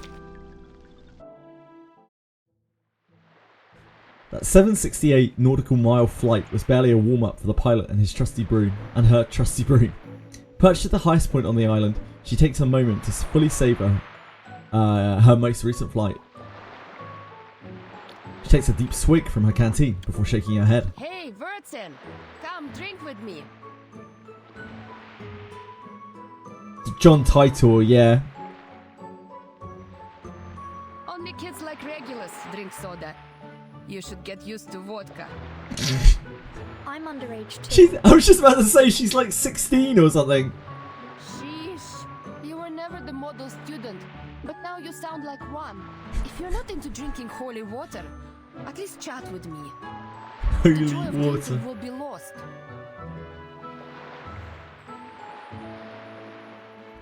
Have you heard anything from Zeno? Zeno, it's a party over there. They've been wanting to erase Arcana from existence since 1999. And they finally did. The bomb flattened the entire military base. Yeah, this is what I'm interested in. Like, The that... authorities have officially confirmed her She death. knew her death was coming, and that ended way too smoothly. Like... We're gonna get messed up. Everyone in Xena is celebrating the victory. There was a commendation ceremony. Even the dogs were honored with medals.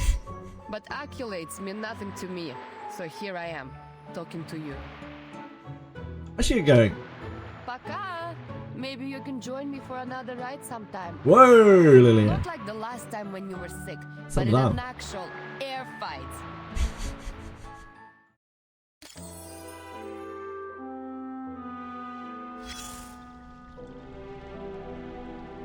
You don't even think Lilia is older. You think Lilia is also... She seems a lot older. She seems like considerably older than Vertin. Maybe it's my imagination. The little lady is trudging along the beach, dragging a suitcase stuffed to the brim behind her.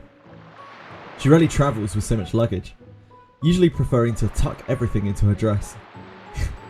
That'd be Sotheby then. You can't help but wonder what she could have brought along with that would be worth all this trouble.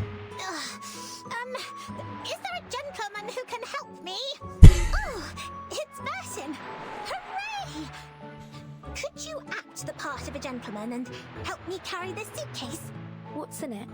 The moving pictures of Typhon I chose for my new island friends, including Typhon and the Auto Island, Typhon and the Pegasus, Typhon and the battle against Jupiter.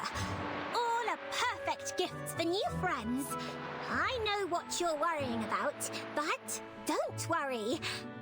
Typhon is a stuffed toy, right? Russell approved my request, so I asked the Foundation to make copies for everyone, even though she said something like, no copyright issues in this time and year. Is copying not right in this era? Typhon never cared about such details when sharing with friends. It's a Roman god, yeah. Comes from mythology. You notice strips of black plastic peeking out from her suitcase. They appear to be films.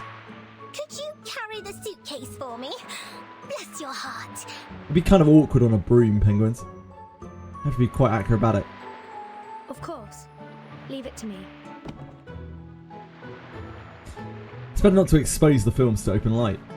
You take the case in your only free hand. Thanks again, Burton. Say, do you happen to know of any dark and empty rooms? We can enjoy Typhon's moving pictures on a wall there with our new friends.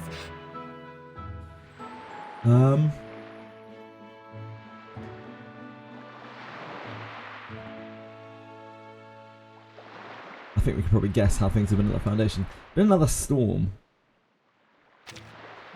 Yes, another storm we braved together.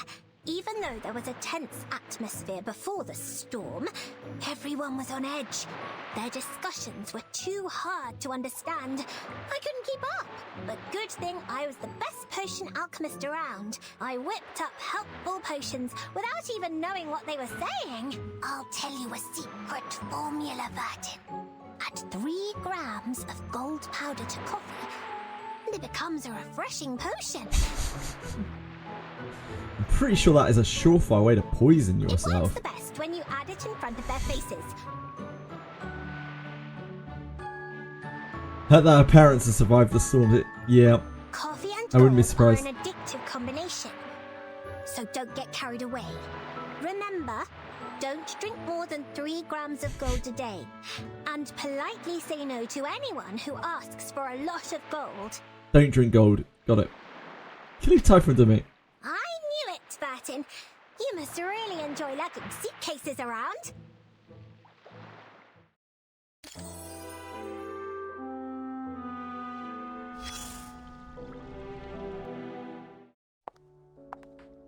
The druid is taking a stroll through the war-torn woods. She rests her hand on the scarred trunk of an olive tree, intently listening to its quiet whispers in the wind. A beautiful morning to you, Verdon.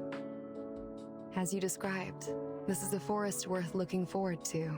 Branches of the trees are arranged in a perfect pattern, showing a sense of harmony and unity. I can see the gentle and caring nature of the guardian of the forest. That is high praise. Indeed. All branches follow the same pattern and grow in the same way. The edges of squares give rise to triangles, and the edges of triangles give rise to squares. I may not be familiar with this trimming style, but I can hear the trees humming with joy. That pattern is called the Pythagoras tree. I have heard of this Pythagoras. He was a mathematician. Little did I know that his theorem could be expressed on trees. My respects to the sagacity of the ancients. How have you been keeping? Arcana has finally been defeated. Get going. I think this. Defeating Arcana. I am not certain she can be defeated. To defeat an entity like her, one must first understand her intentions. Manus Vindicte's purpose is clear, but Arcana's is a mystery. She didn't care about anything based on the time I spent with her.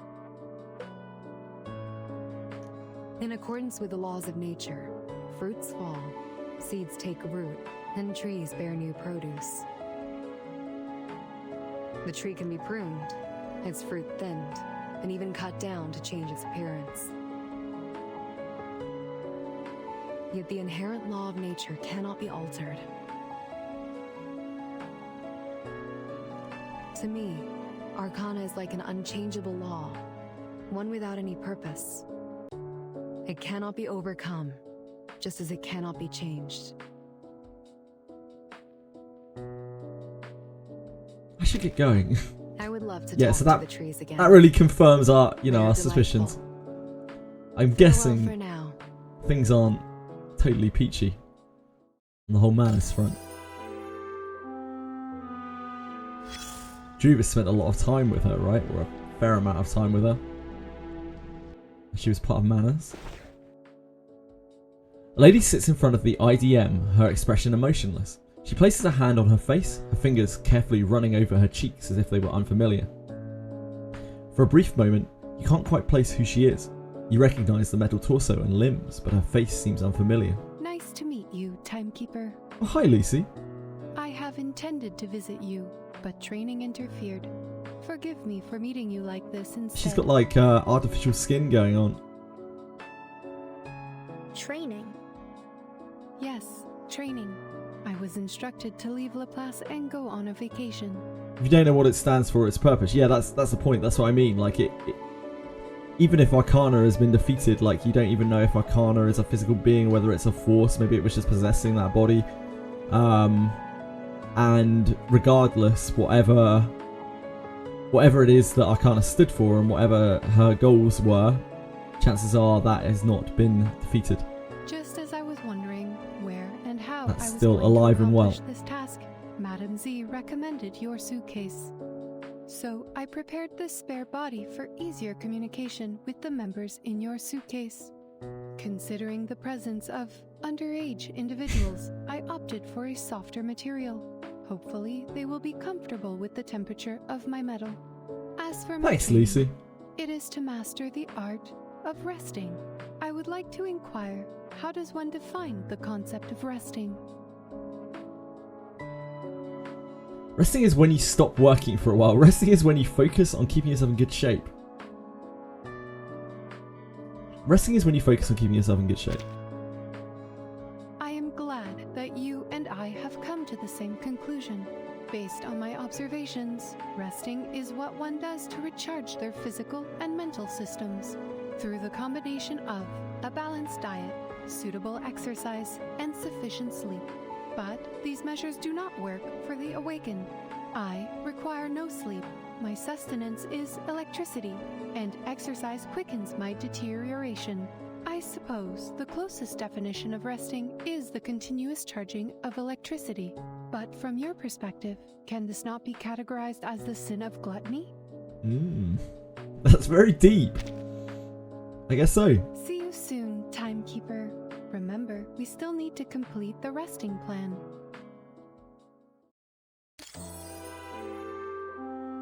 Gluttonous Lucy. The IDM has completed its mission, but its screen is still lit. Someone is still on the line. How you doing, Mugen? It's a 7-letter word. The second letter is A and the third letter I. Failing, failure, jailing, painful. No, not these. Open your mind. What about rainbow? Good one. Then the 6 is O, the start of opportunity. Wait, who's talking? There is no one around me. Is the IGM talking? Are you an awakened one? This is Vertin speaking. The timekeeper? I was so relaxed I forgot to check the microphone. Most of the staff is preparing funerals for the deceased. If you have anything to say, I'll pass it on. Possible Puzzle was pretty pessimistic. How's the plasma been with Lucy gone? She dumped a mess on Ulrich and I. The research team will become its own department and focus on studying the Equilibrium umbrella. And Ulrich and I are going to head it. Once he's done with his Hungerstrike, we'll have to decide who's going to be in charge of all the boring stuff Madame Lucy couldn't be bothered to deal with. Stuff like politics, getting along with people, and working with other organizations. They're both so perfect for it. I must say that Laplace is being overly technocentric here. They couldn't find anyone else to head the department, except for this unsociable researcher, and this awakened thing that can't even show emotions like a normal person. The social scene at Laplace is going to be a disaster. They're both perfect for it. It's hard to decide. I'll leave you to your puzzles then. So were you just here for small talk? Yeah, I was told pretty it would much. help with my resocialization. Thanks. Resocialization. Grief is a horrible thing. The Dream Builder stands perfectly still by the sea, unaware of her surroundings. A stack of gilded white umbrellas lies piled at her feet. She...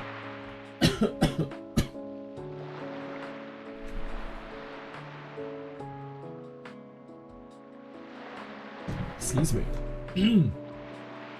She keeps her weary eyes shut, her body swaying gently in the sea breeze. Shake her awake! Stop Yeah, I'm it. fine. Bring me more straps. I need to hold him down.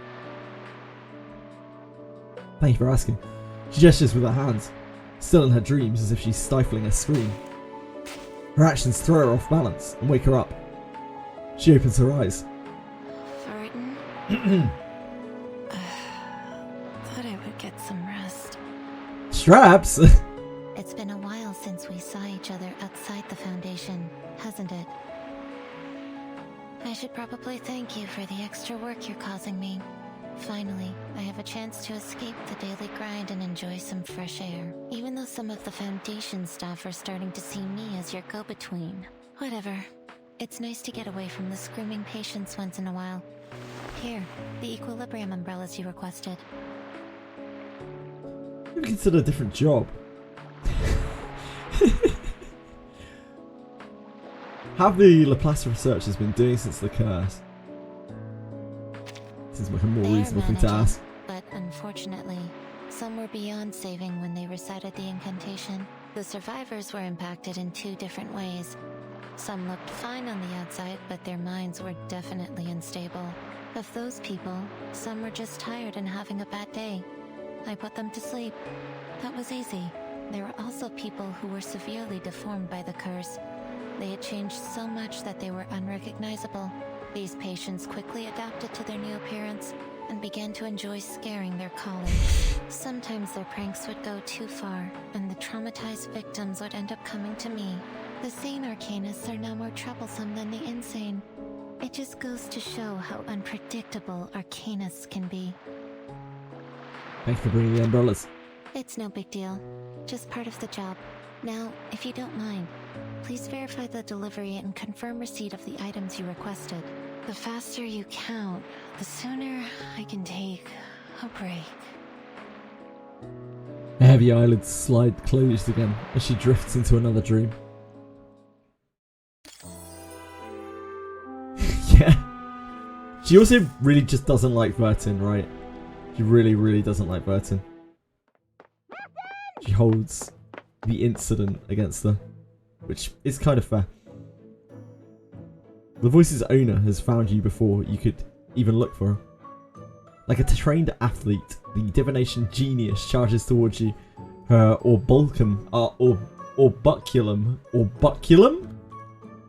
Is that like a crystal ball? Orbuculum? Orbuculum. Yeah, it's a crystal ball. Latin term for a crystal ball in divination and scrying. Yeah, it's a crystal ball. Her orbuculum, secured under her arm. Aha! Finally caught you! Think you can hide from me?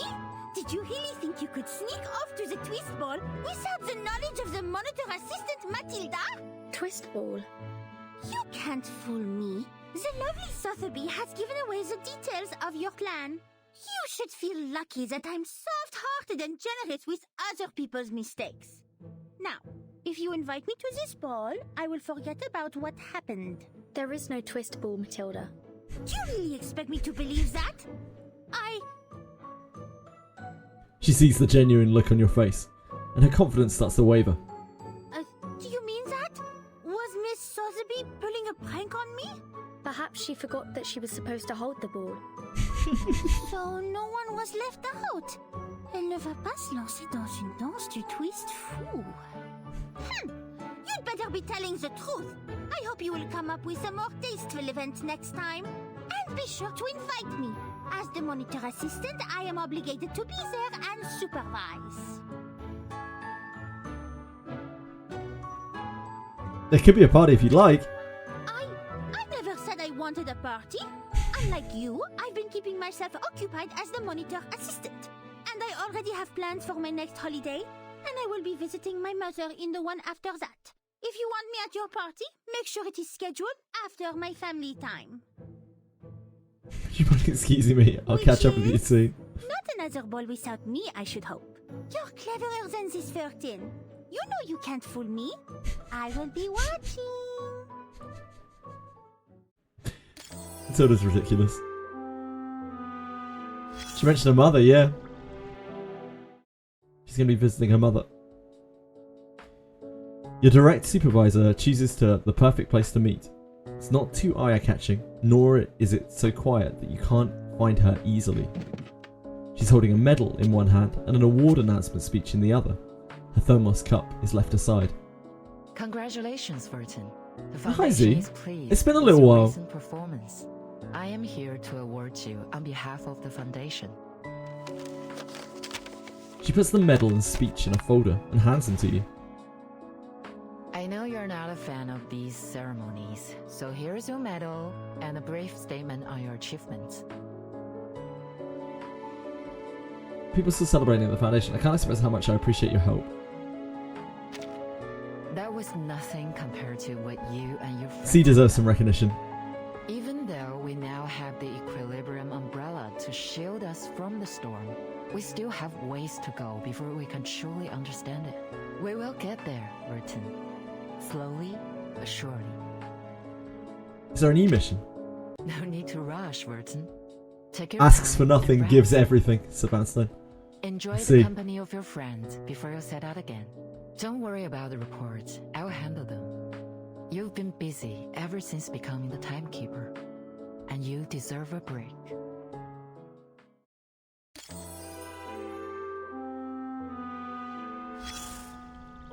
Next up, Redfruit is enjoying himself peacefully in the wine cellar. Its rosy hue looks incredibly vibrant today, perhaps due to the wine. Good morning. Or evening, my lady. Just as expected. The wine on this island is exquisite. This apple, pledges to personally take on the task of documenting these wines and preserving their names for posterity. That's very good of you, Apple. Cuvée Apéron, in honor of this respectable school of thought. The school of Aperon has been divided. Regulus might disagree with that name. It pains this apple to the core that such a talented... Apple is an alcoholic, he does seem to be, yeah. ...ways over philosophical differences, Miss Verton. Disagreements are not always bad. Sometimes the spark of progress comes from the friction of ideas. The flaws in the foundation of calculus weren't discovered by a mathematician, but by a theologian heavily involved in the study of religion.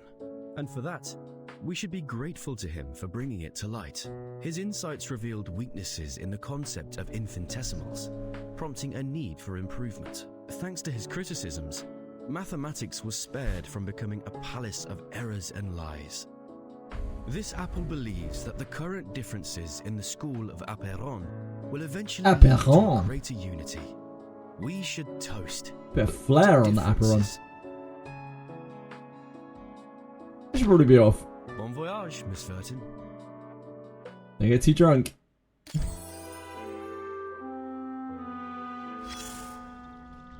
He's gonna get so drunk.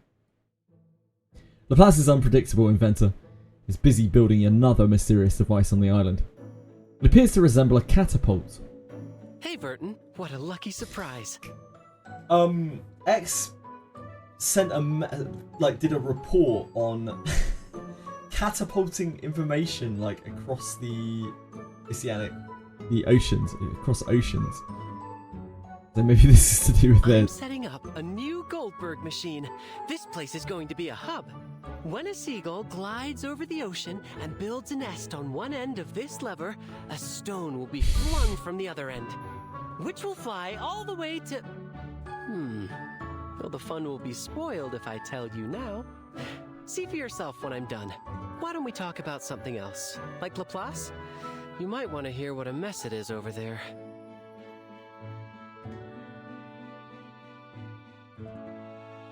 Has Laplace decided he will be Lucy's successor? They have no idea who can take her place. She was much loved, as one could tell from that epic farewell. Nobody has the courage to sit on her recharger throne, as you never know when you'll get burned. And it will take some time to transform the office back into a space for living beings to use. I have to admit that sometimes I prefer the chaos. Since nobody has time to tell us what to do, we already have exciting projects in the pipeline. I better get going. I'll catch you later. I've got a couple of gadgets to tune up. What's this? Why is he personaing himself?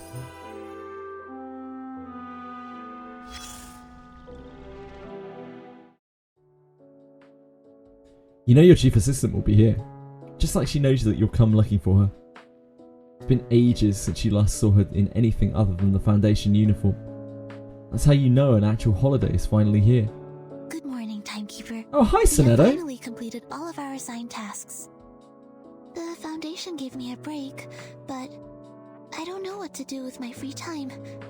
Would you mind if I spent some time with you? You got it, Sonetto. We can chat a little. So just get the two.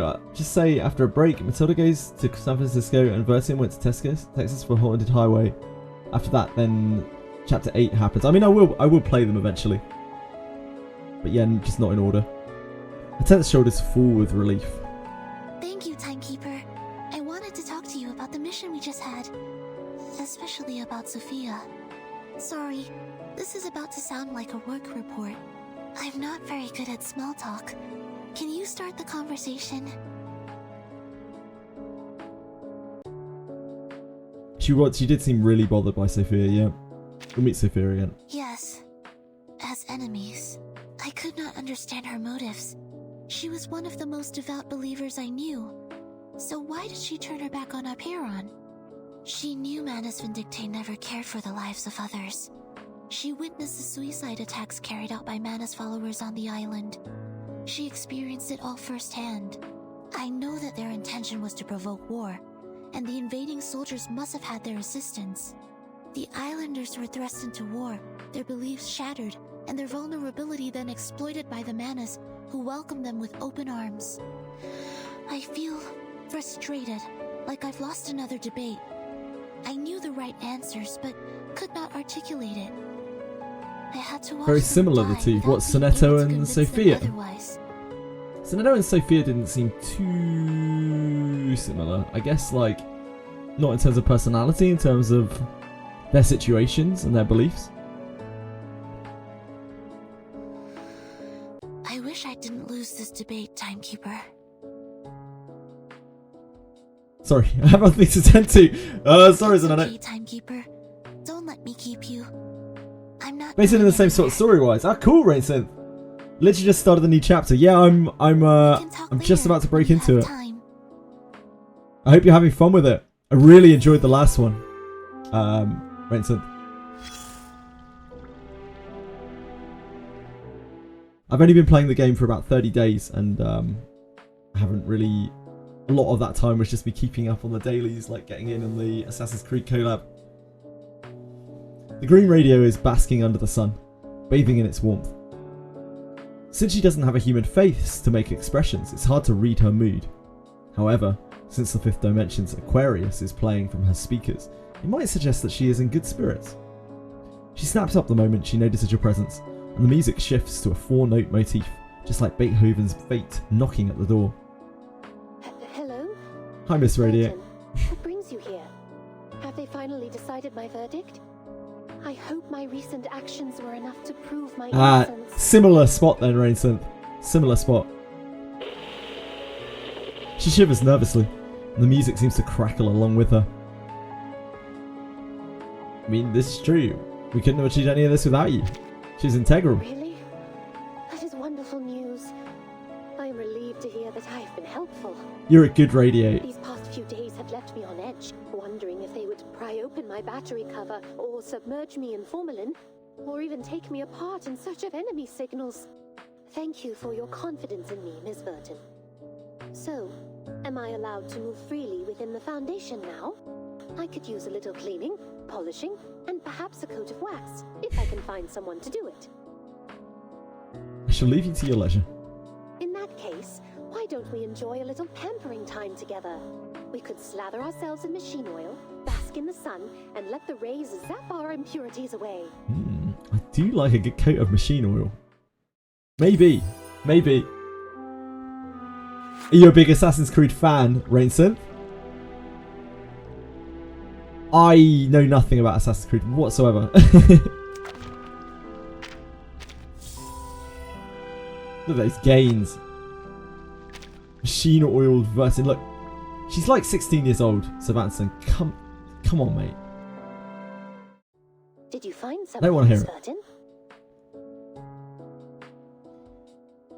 Of course, in fact, couldn't have achieved any of this without you. Oh, we can see all of them now. I see. I want to actually go back and have a look at them. In that case, we could slap. No, I don't want to get slathered in machine oil. Just a pretext. Can we go back in? Oh yeah, we can go back to any of them. This is a start. I'm here, Timekeeper. Nah, that's another. Ah! Yes, I could not understand her motives. Fuck a duck. Was it here we started?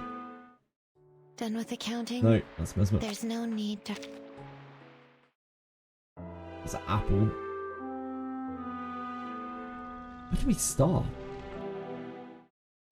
Any more advice No, that's on Lucy. resting time? Didn't claim the garment. Yeah, okay. Is there anything else? See.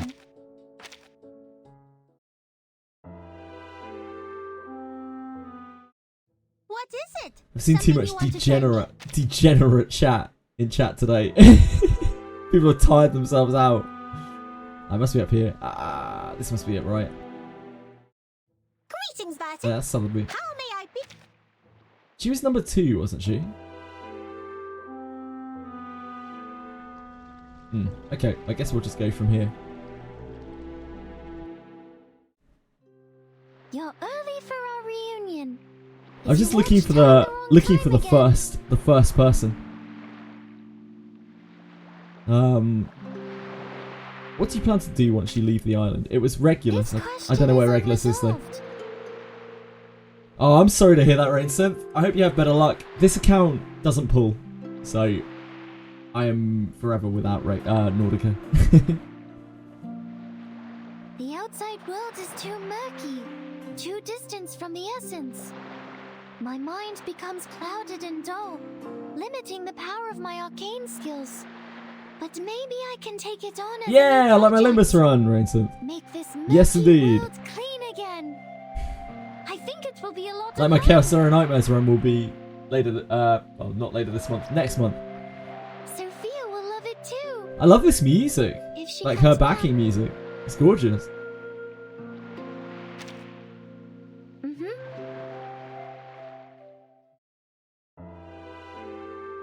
Where the hell is Regulus?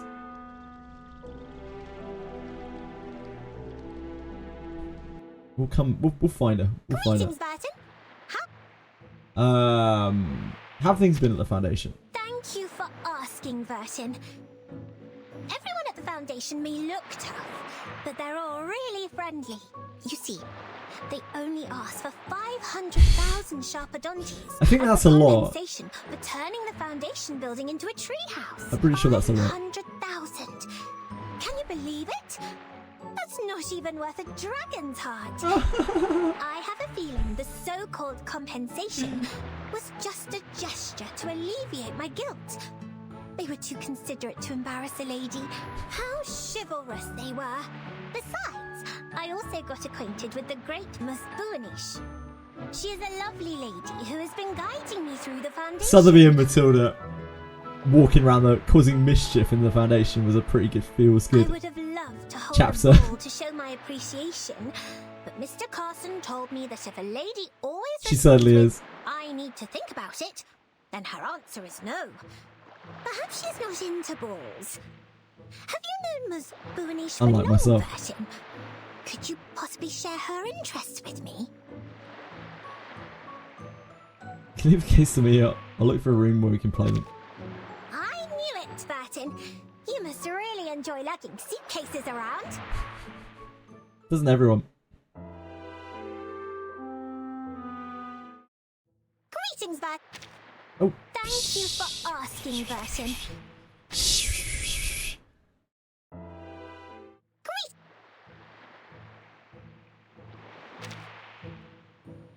I think this is just the exit knew thing. it, Vertin. Ah, yeah, that's just the exit.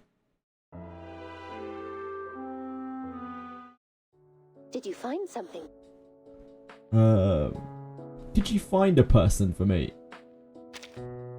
Certainly. Which DJ do you have in mind?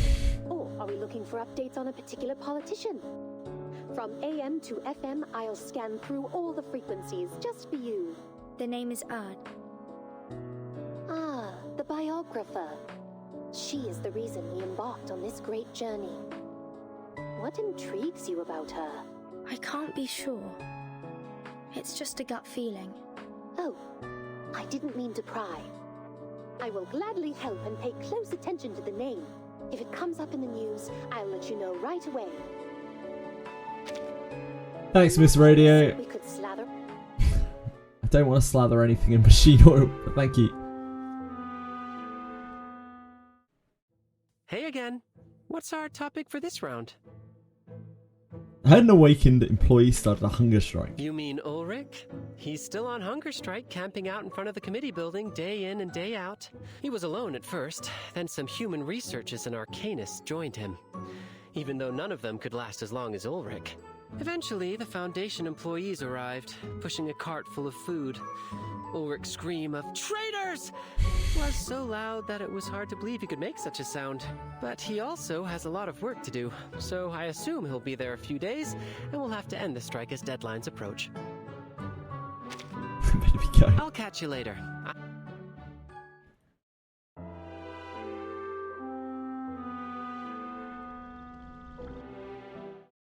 What is it? Something you want? You're welcome to join us.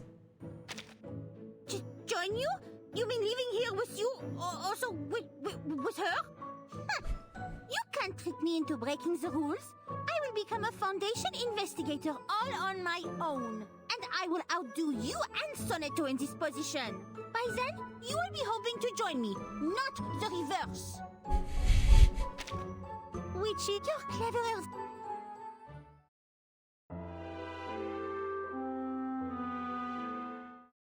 Is there anything else, Burton?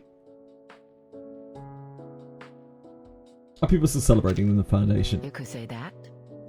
But some wasted no time in securing their next step. They're already seeking partnership with Laplace on the development of the Equilibrium umbrella. The umbrella will allow the Foundation to move freely during the storm. The committee should announce a new bill on field investigation soon. The balance within the Foundation will shift once more. Politicians will be busy. Speaking of balance, we should be equipping frontline investigators with equilibrium. Welcome back, Sebastian. As a top priority. Is there a new mission? No need to rush, Burton. Take your time and rest. Enjoy the company of your friends before you set out again. I don't understand the mechanics of how that says in my head. Sorry. Sotheby's. It's probably fixed. You've been busy ever since becoming the timekeeper. And you deserve a break. It's probably fixed, right? Greetings, Barton. How may I be of assistance to you?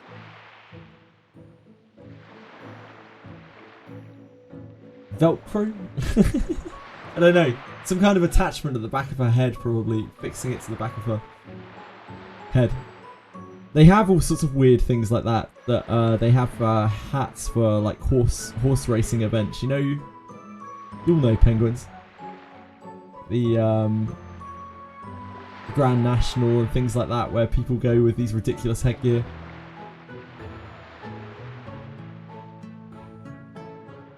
It's also tied, like it's tied around here, but that shouldn't be enough.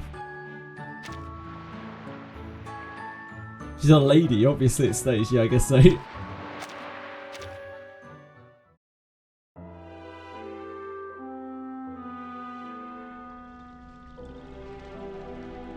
is a great hat, yeah. Solid hat.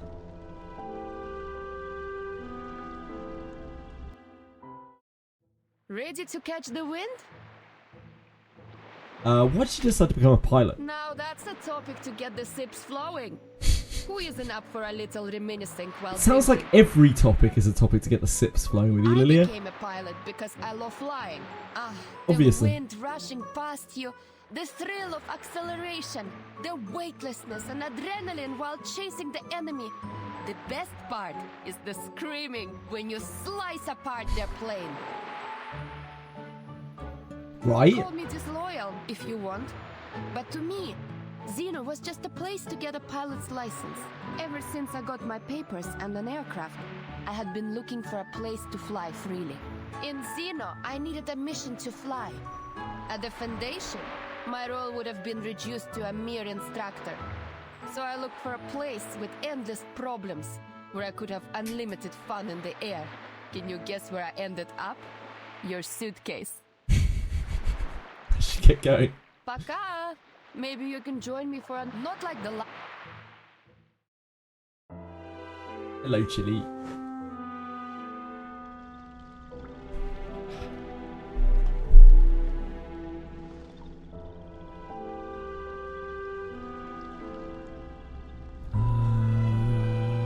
Don't think we went here, did we? I'm here, Timekeeper. No. What's your plan moving forward?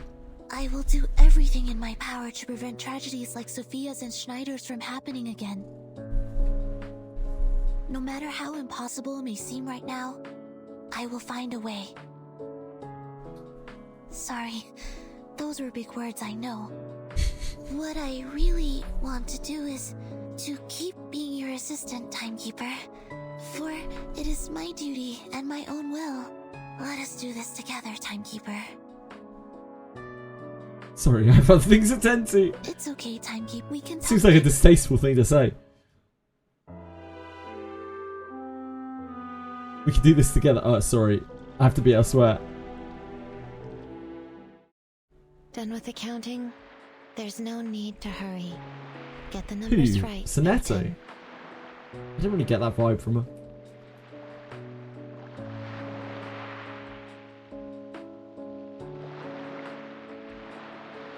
Have you ever considered a different job?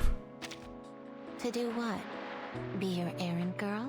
Sadly, the number of people losing their minds only increased over the years. I'll never be able to leave this job. The game ships. You should continue your efforts, Verton. Find ways to minimize the impact of the storm on people, as you did with the Equilibrium umbrella. That'll save me a lot of trouble. It's no big deal. Just part of the job. Now, if you don't mind, please verify the delivery and She seems to be way more fixed on duty than anything, Sonetto. Chili, you're being a terror. The faster you count, the sooner I can take a break. The heavy eyelids start closing again as she drifts into another dream.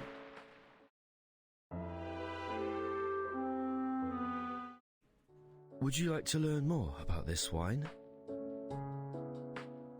Regulus might disagree with the name. That should not be a problem.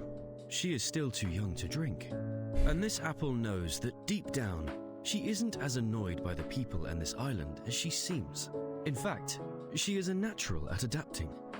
After all, she settled into the Foundation with ease. The apple is immensely grateful that the captain is always by your side, and there is no need to worry. It should also be beneficial for her to see more of the timeline. But please watch over her, Miss Verton. Her rock star spirit may lead her to an early demise. What?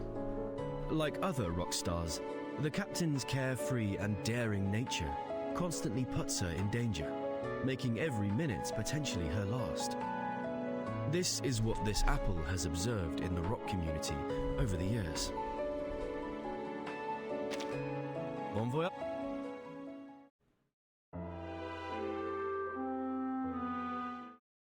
What? Here she Back is. for more, Dr. Pepper?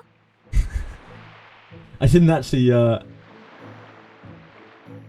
like click through these properly. Last time. What does this great rocking pirate think of this voyage? Aside from my sinking ship? Not too shabby. Plenty of adventures, surprises, and treasures. 27 Club, The Rock. Yeah, rock stars. This bloody island. They have a great history in terms of long life. Can't even eat beans without getting a lecture. What's with the Abraxas biting people? What's with people biting people? Don't they understand that rules are made to be broken?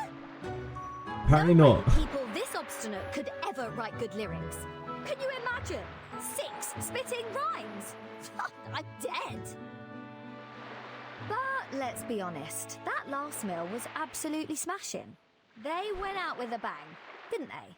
Striding into the storm to prove their beliefs? How cool was that?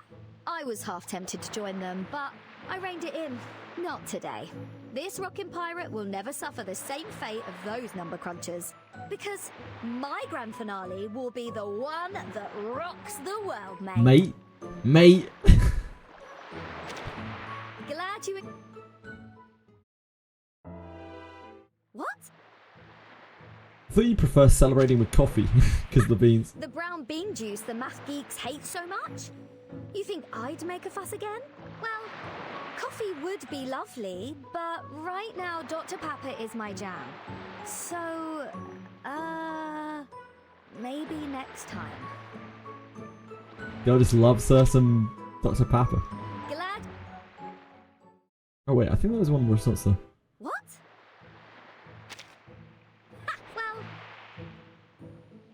Do you think we'll ever get to make it back to our own time? Of course. We already have the Equilibrium umbrella saving us from the storm. Dr. Pepper's delicious. Just gotta put it into production and distribute it worldwide. Give it 100 years. Yeah, it's just that simple, isn't it? It'll be the year 2000 in no time.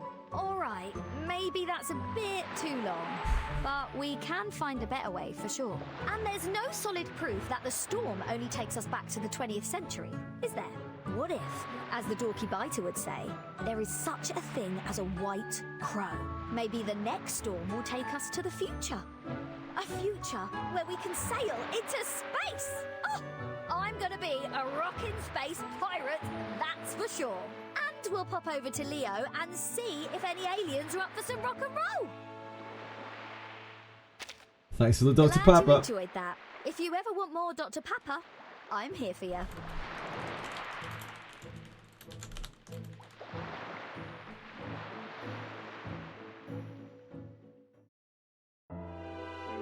Go beyond the 20th century. Nice.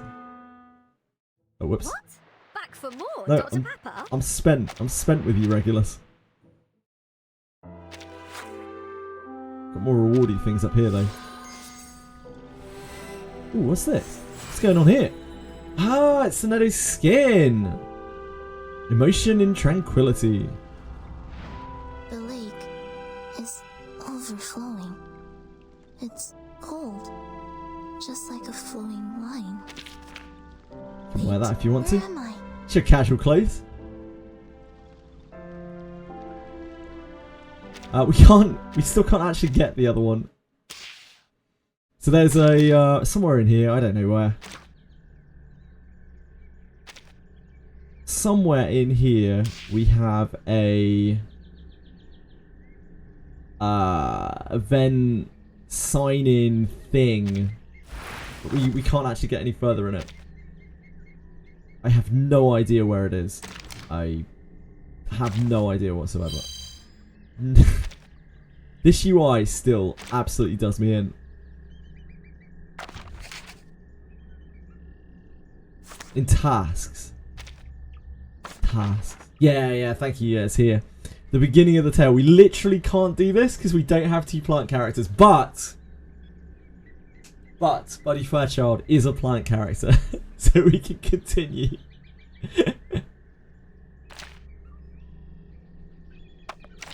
When we get him.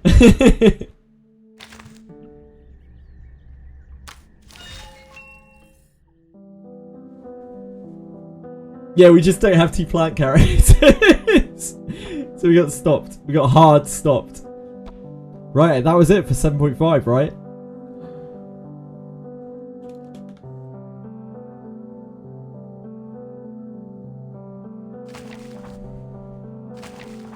Yeah, I guess we're on a new thing.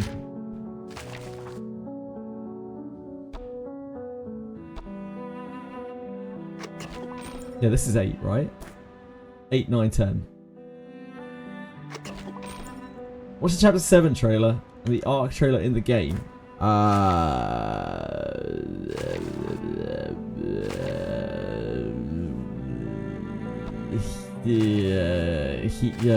Here? This? I don't have it unlocked, Emmy.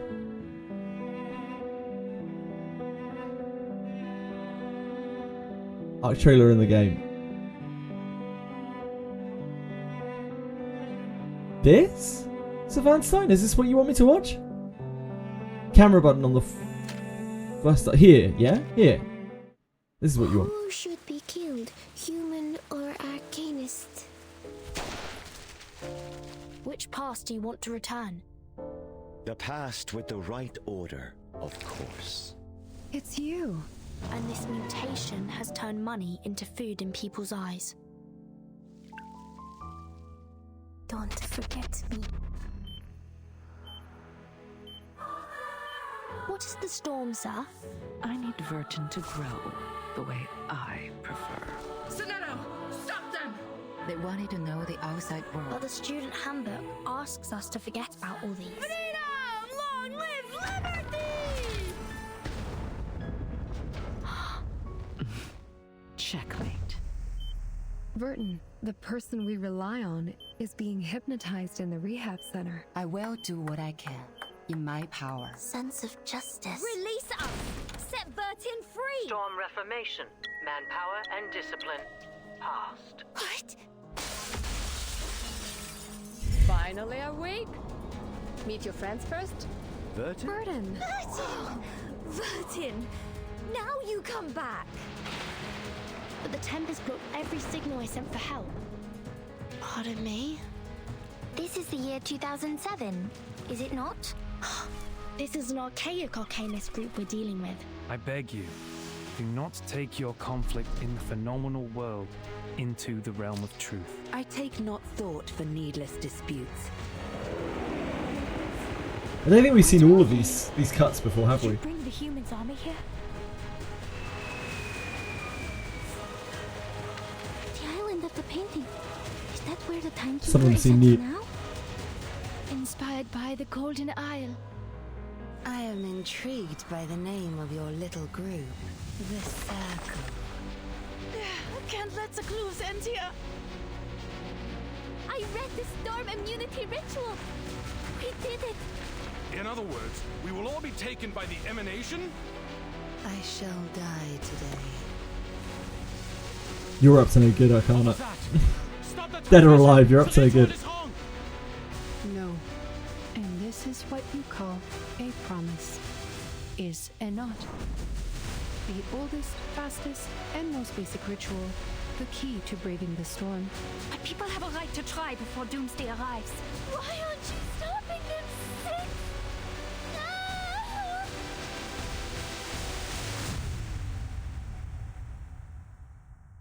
Leave the island to the world outside. The culmination of our research, the crystallization of man and all its wisdom, the protective gear against the storm. It's called the Equilibrium Umbrella.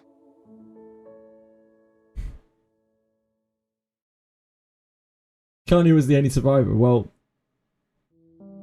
that is very much a spoiler. Thank you.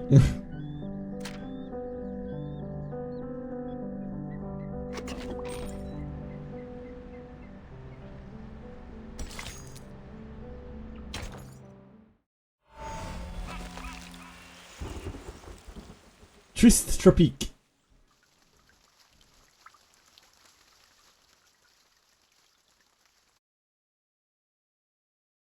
Cowards! Mutineers! Traitors! Cool stuff in the trailers as they make it into the game, sadly, yeah. Now you'll learn the consequences. Chapter 7 trailer. I thought that was the Chapter 7 trailer. It's fine, it's gone now. We moved on. Attention! Ready! Aim!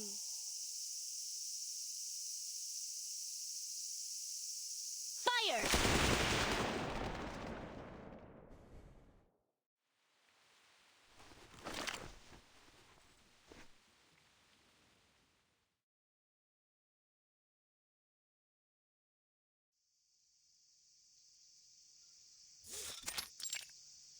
Xenobase. A shame you had to see all Ah, he's the man himself. Our second Lieutenant Lopera is a crackshot. I trained her to be nothing less.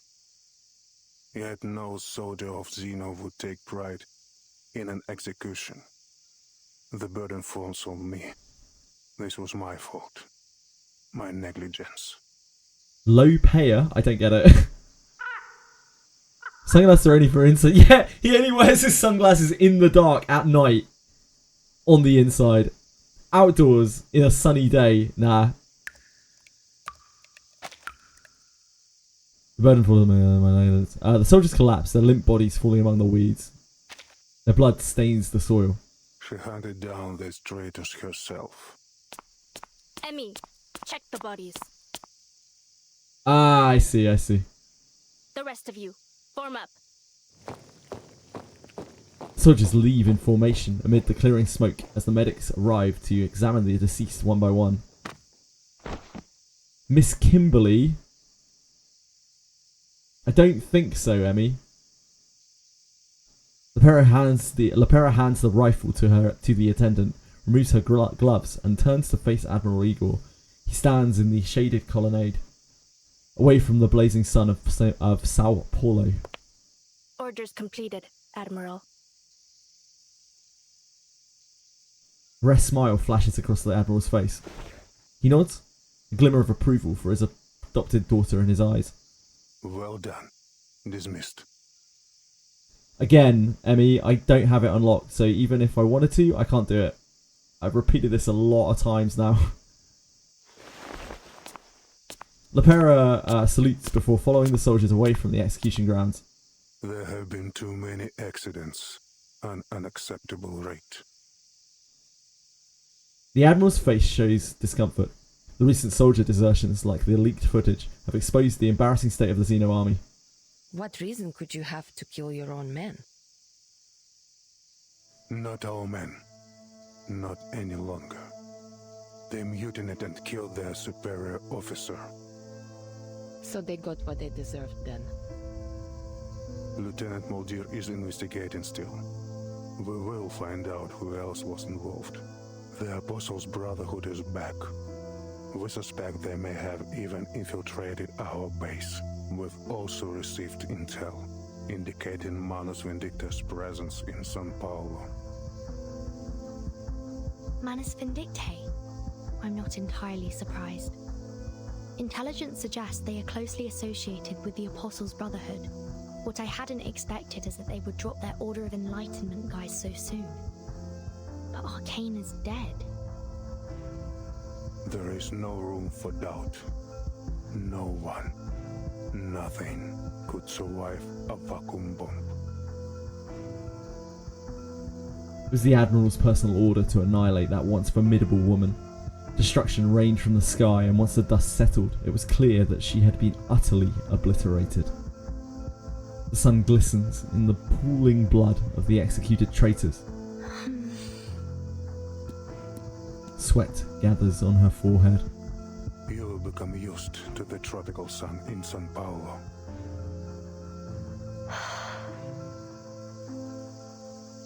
The early summer heat here is overwhelming. I've been through a lot worse. I like how they make the text change based on the situation. I think they do a really, really good job with that. Like just the way the text box is shown. It's even immersive in that way. Snowy mountains, They've done it all the way through again. And soaring eagles. In different ways to represent moments of discomfort or trauma. I do find myself thinking back to those times. It should never have been a battleground. Our business here is concluded. Timekeeper, Lieutenant Lilia, let us continue inside. Do you really need me in there, Capitan? Otherwise, I'd like to hang out here for a bit. She gulps down some sweet liquor, but it provides little succor. It lacks the frosty flavour of the north. This drink is lethargic, but it's all the base has to offer. In Sao Paulo, soda is cheap, but rum is cheaper, and in near endless supply. I'll check on Sotheby. See you both later. Пока. Dismissed, soldier. But I caution you.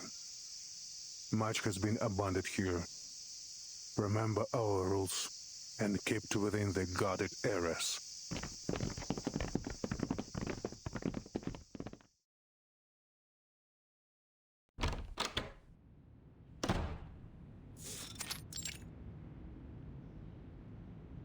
A simple office. Military papers litter the walls and shelves, and a phone sits on the side table. A few dice are scattered casually on the desk. There may be a person of interest to us nearby. A writer for their Tomb magazine.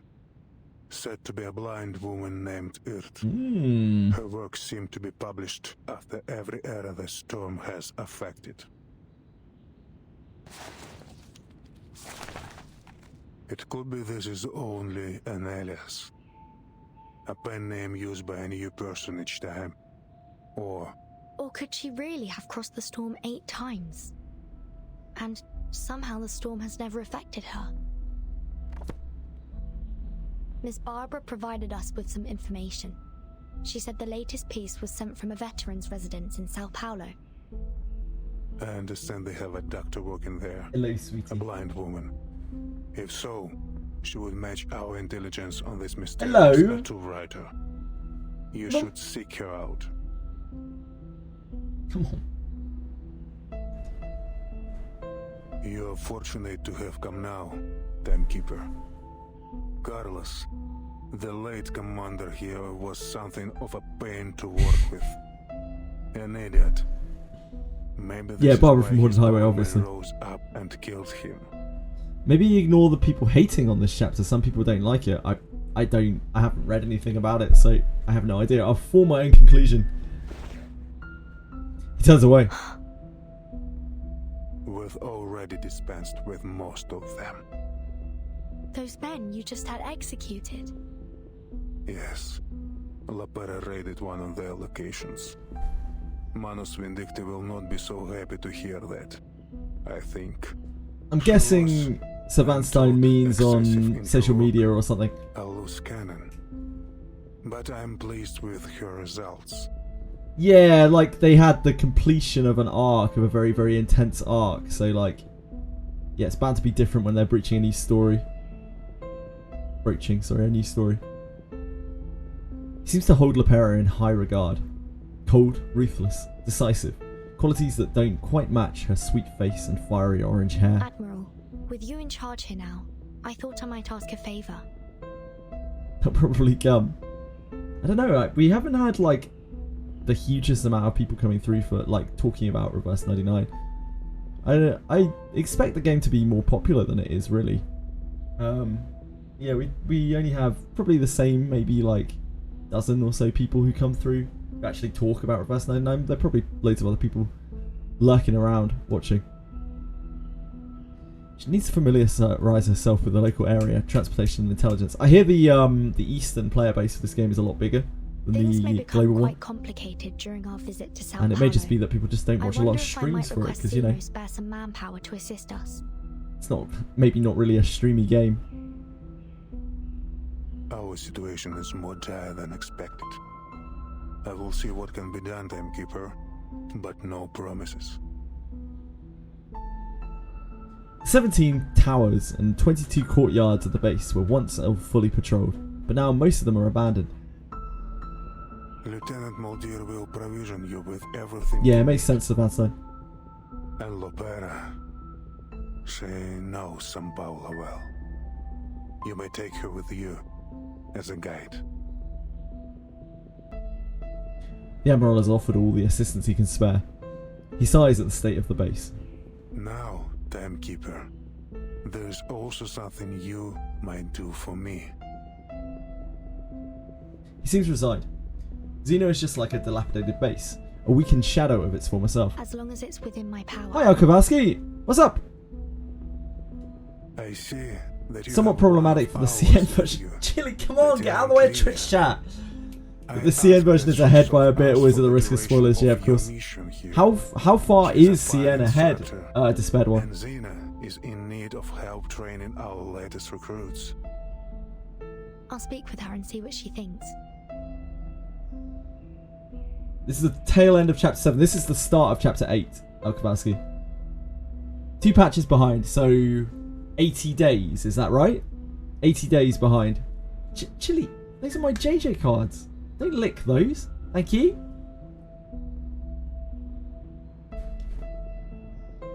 What if I have to send that card out to someone? They're not going to want chili licks all over it, are they?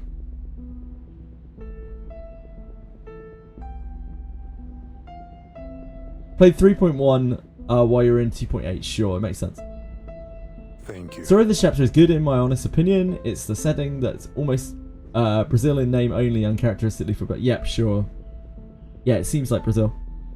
I should return to my work. Your comrades should be waiting for you in the meeting room with Lieutenant Muldir. 12 weeks. Yeah, so like 80 days, yeah?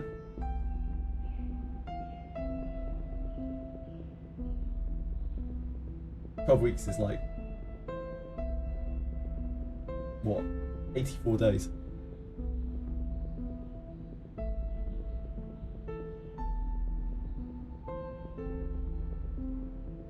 They've been catching up to CN. Oh, the gap has been getting smaller, has it? I know a lot of games do that. Chapter 8 was a bit weak.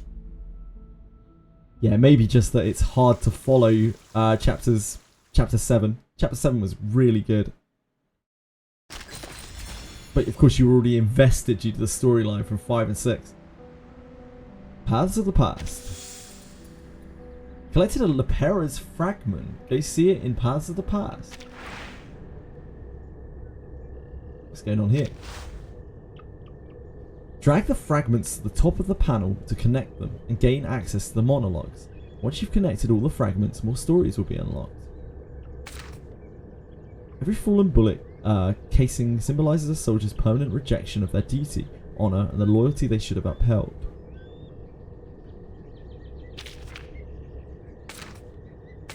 Remains outside. Should have upheld. Collect fragments to unlock monologues. Drag a fragment to the top of the panel to connect them. Here? Okay. I never thought it was a disgrace. On the contrary, it was the most honourable task Xeno ever gave me. That's it? And then we go back? I think?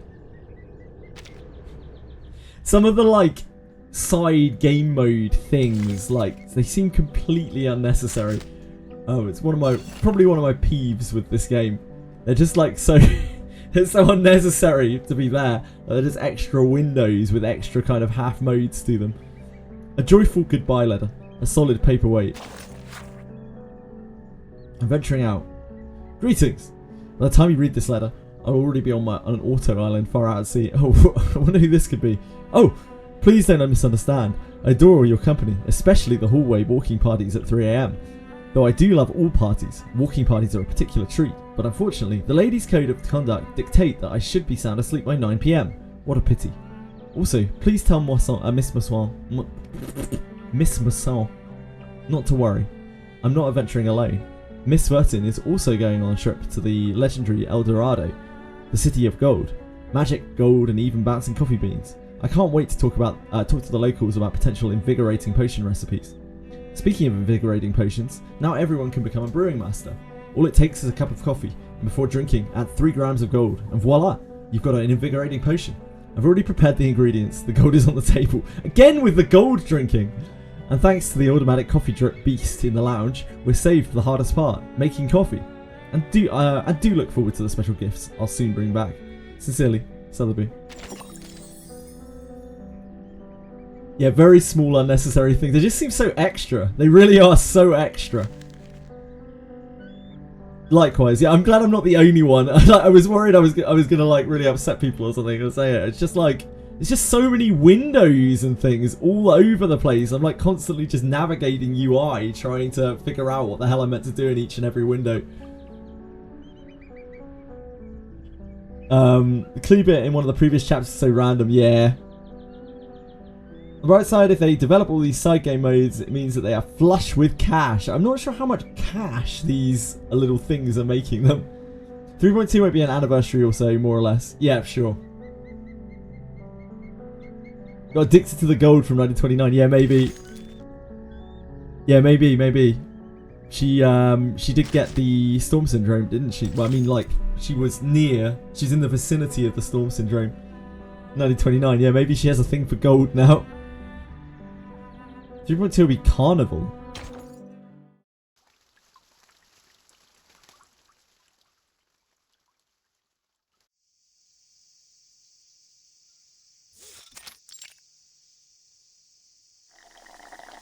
Under the shadow of the colonnade, the orange-haired girl absent-mindedly kicks at the ground, sipping a cold drink.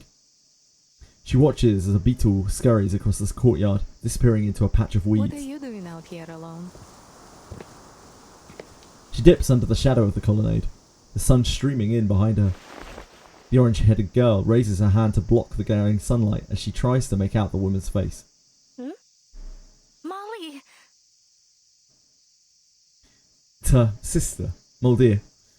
They grew up together under the watchful eyes of their adoptive father. She tosses her drink aside, her face lighting up like a puppy wagging its tail as she runs toward her sister.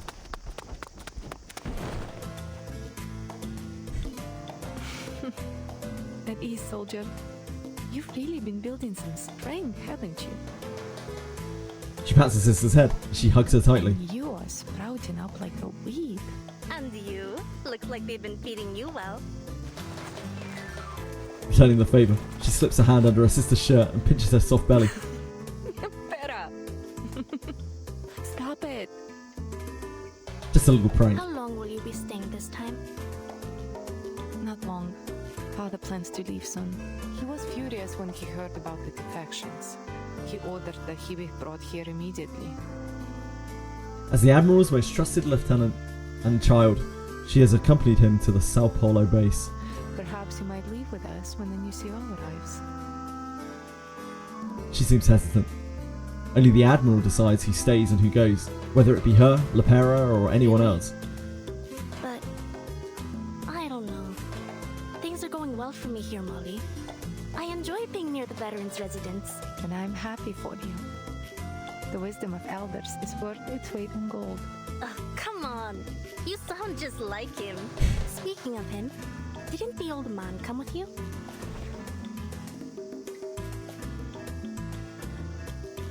She looks around, but Admiral Igor is nowhere to be seen. He's still with the timekeeper, in his office. Ah, so you snuck out just to see me? Did you really? You did? No. I came to, weed. The grounds have gotten so messy since the shutdown. Weeding. A ridiculous excuse. Who would bother to traipse through all these desolate courtyards just to pull a few plants? You're lying. Those ears of yours are scarlet red. This has always been one of her difficulties. Her face may be steely, but her glowing red ears always give away the truth. Alright, no more joking. We should get to the meeting room. Our Foundation guests are waiting. Those darn glowing ears. They realize I've slipped away. Alright, but while we go, let me tell you about the prisoner we captured during our raid, and a strange little ship in a bottle. Amid the grass, a hummingbird watches the two as they walk away, talking and laughing together. It turns its gaze toward the tower in the south of the base.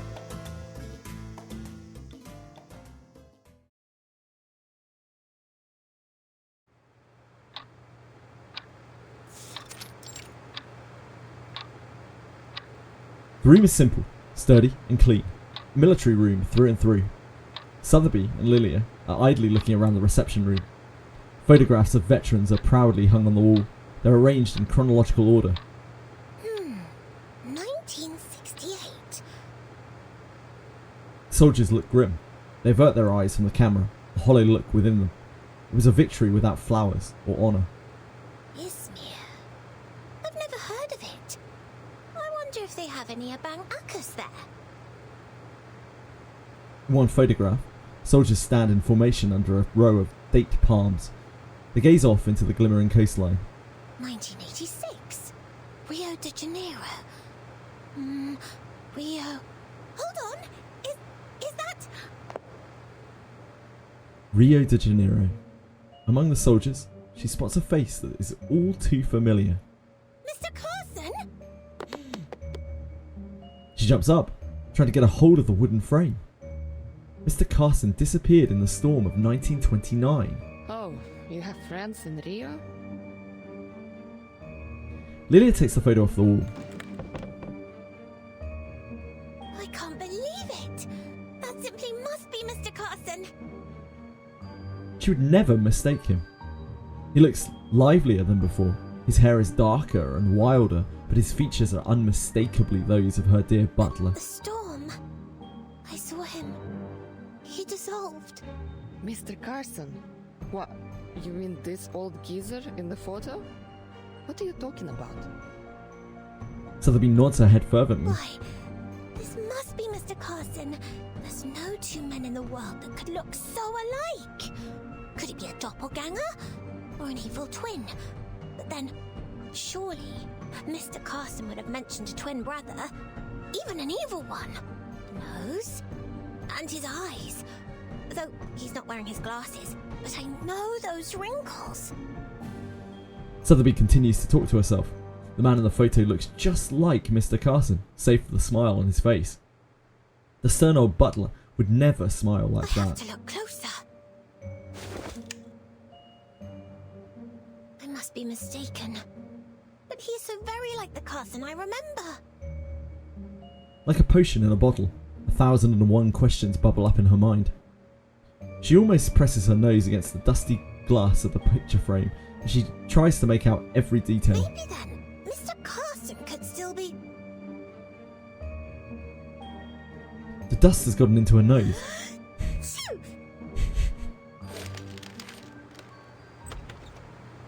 Admiral Igor strides into the room. Where is Lieutenant Muldir? He looks around. Muldir was supposed to be welcoming their new guests. Sir, timekeeper.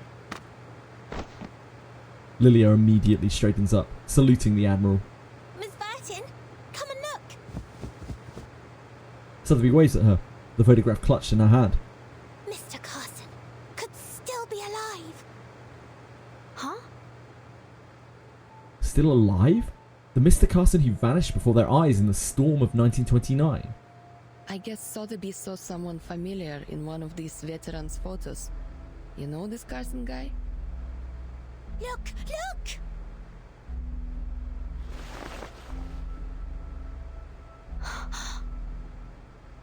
How could it be?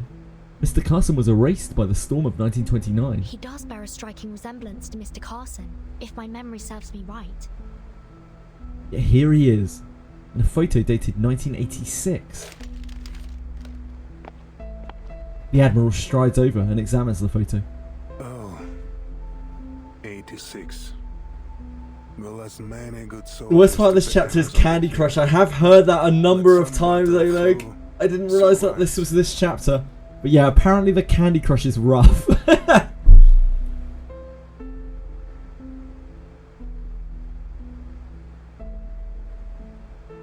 You looked at my cheese since it was so frustrating. Oh no. This man is one of the latter. You're saying that you've met this man before? Sorry, just a second.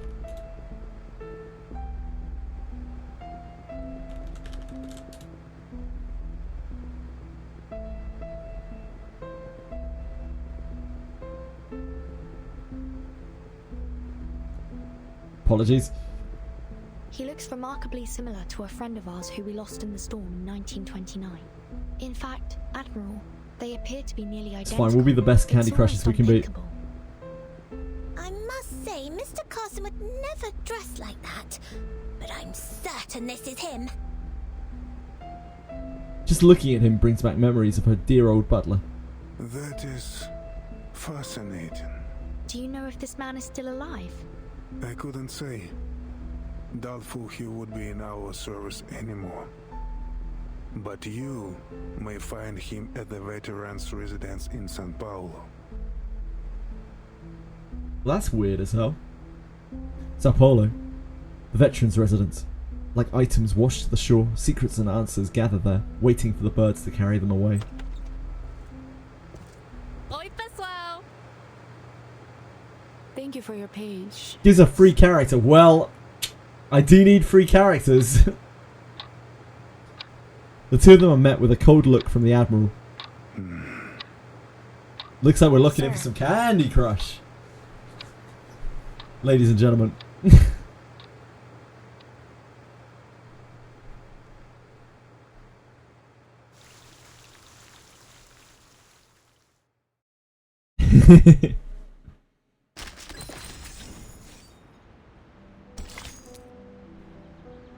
Following the thread's guidance, she finds the way out. The Minotaur, or the Minotaur, depending on the pronunciation.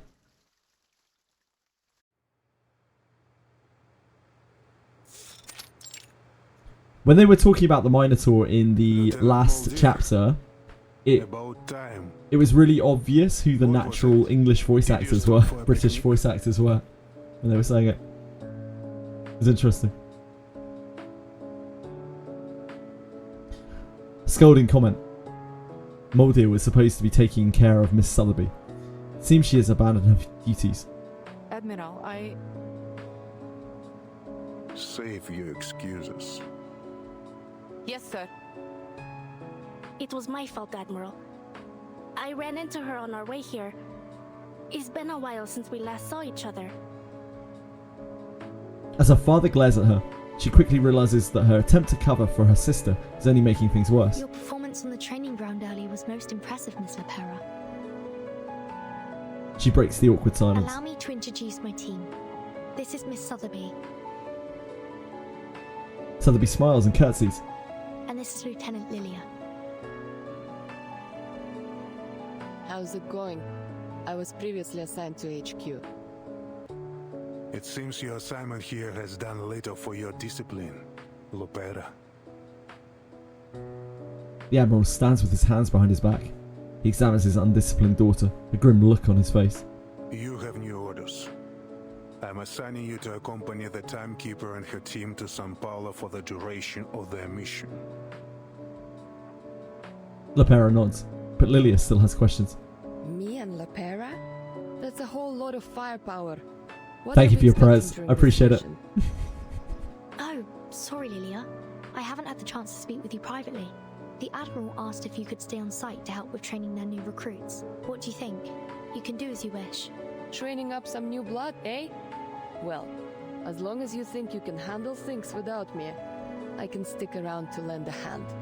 It will be just like the good old days back at the Academy. She knows that this isn't a request, but an order. Thank you, Lieutenant. He nods and smiles in thanks. His smile fades as he turns to his youngest daughter. So weird that he treats them so differently.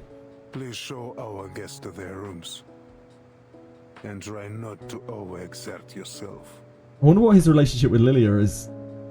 Because he doesn't treat her like a soldier. Orders have been given to everyone present. Lieutenant Lilia, stay for a moment.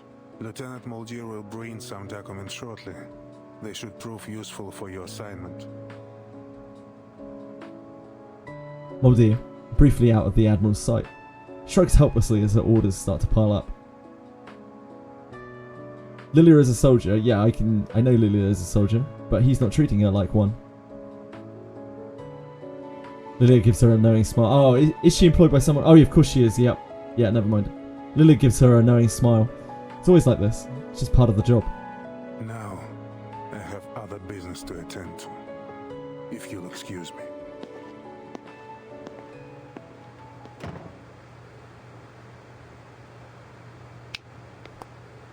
He was asking rather than ordering her. He gives her a knowing smile. It's like always like this. It's just part of the job. Pera exhales a long breath, snaps her fingers, and smiles as she heads toward the door. She turns to her guests. Come on, let's go. I'll show you around. But stay Yeah, I close. guess so, This Savannah. space can be a bit of a labyrinth. It's only missing a bloodthirsty minotaur lurking its halls. Well, I haven't seen him yet anyways.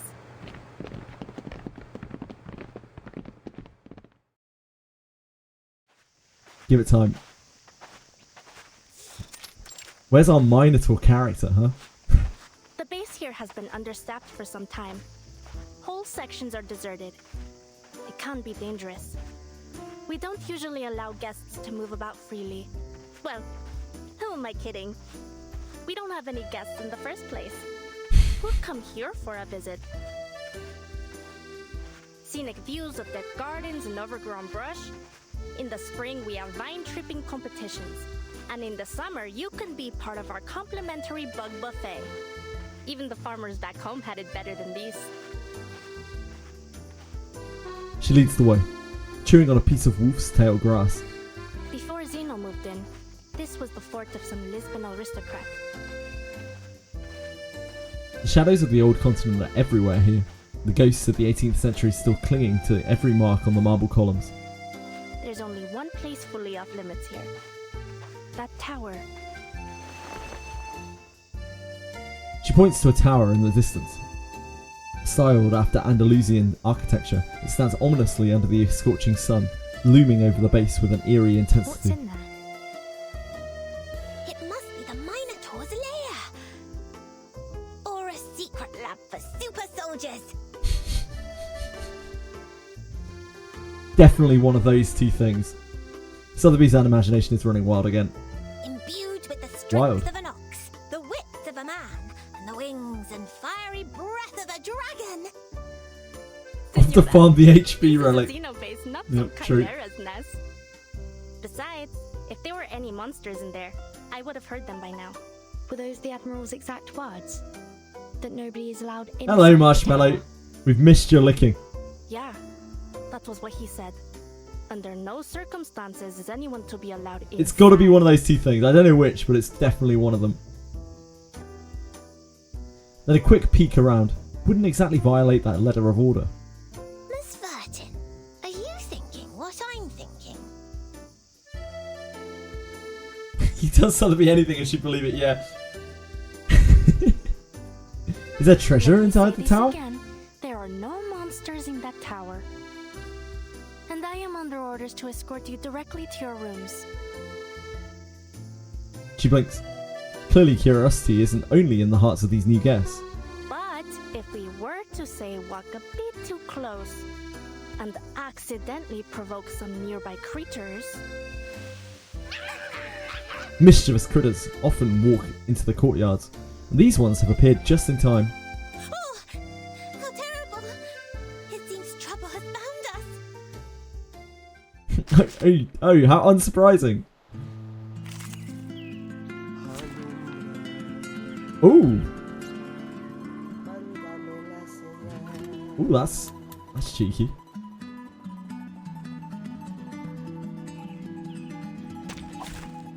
Where is that budget hog hiding? Look at the colours on these things. When casting a discard incantation, you must also select one incantation to discard. Just one incantation to discard. Sure. Huh?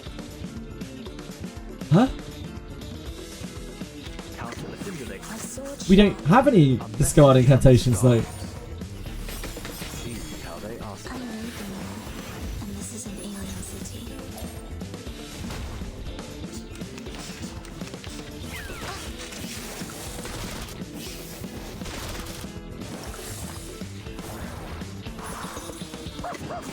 The puppy agreed with your decision.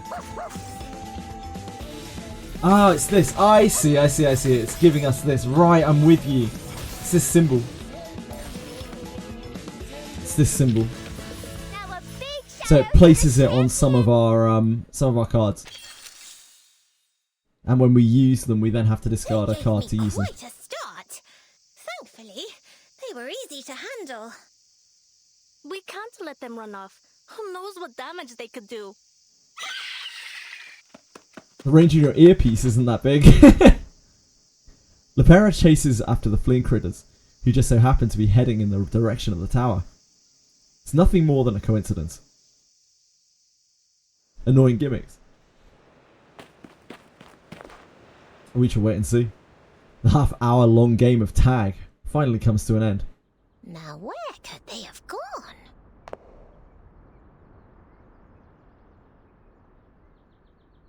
She searches for the colourful critters, a serious look on her face. In her concentration, she bumps into a wooden door flanked by lemon trees. It may well be possible they fled into the tower. The door stands at the base of the tower. Is this the entrance? Timekeeper! Clearly, the door is not supposed to be opened. Mi viejo, the Admiral. He won't be happy with this. The sight of it is tantalising. Just a touch, and it will swing open, revealing all the mysteries within. But why? Is there something hidden inside? Claw marks line the wall, and blood stains the door. Rabbit blood, bull blood, unblessed lamb blood. The wind stirs the lemon trees, filling the air with the faint scent of bay and myrtle. There's an arcane array on the door. Is it to stop us from entering? Or to keep what's inside from coming out? The arcane array looks ancient and is weakened with time. She traces the markings with her fingertips. The blood flakes off, breaking a small gap in the array. I have no idea. We're soldiers. We follow orders, no questions. As mi viejo would say. With all the flooding we've had, they probably shoved everything they wanted to keep safe and dry in there. Lepera. Moldir rushes from behind, putting an end to their little accidental adventure. You get lost on your way to the guest room, Spera. You know better than to be here. Your ship will be leaving early tomorrow morning. Please return to your rooms and get some rest. This is a military base, not an amusement park. Please. Do not wander about, especially near restricted areas. My apologies, Lieutenant. Perhaps you could point us in the right direction. She steals one more look at the tower as they leave. The fruits on the lemon trees are plump and juicy. The old beast blood array appears dark in the sunlight. The wooden door creaks open a little, allowing an insect to fly through into the wooden gap. Fly in through the gap. The seal. It's gone. Inside the tower, the sole prisoner has been quietly listening to their conversation. There's a ship leaving tomorrow morning. As the footsteps trail off, she gently pushes the door. The seal is indeed gone. She's free.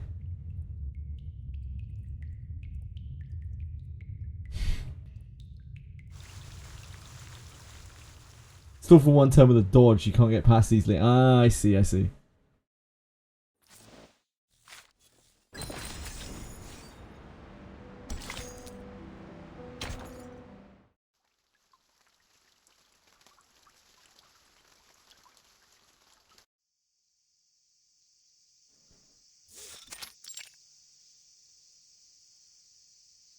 The journey always starts with a farewell. Here, put this on, Para. It will allow me to track you should anything happen.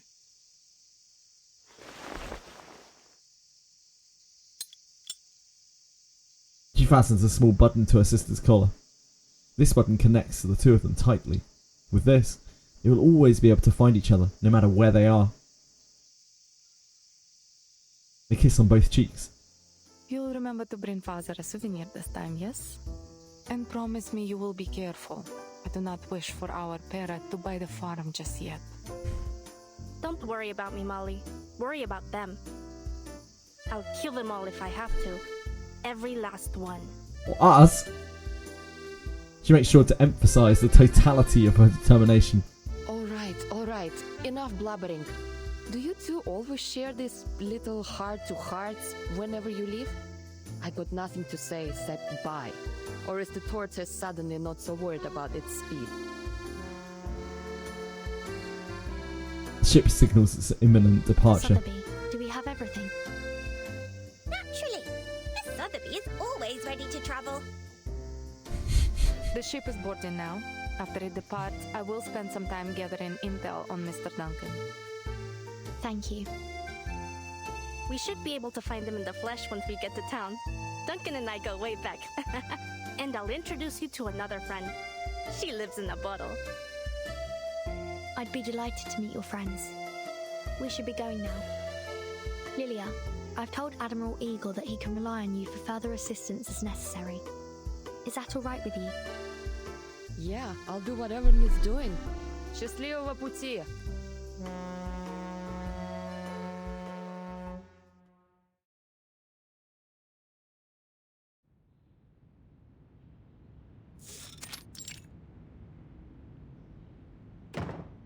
Having seen off their guests, Lieutenant Moldier returns to the Admiral's office to report an incident from the previous night.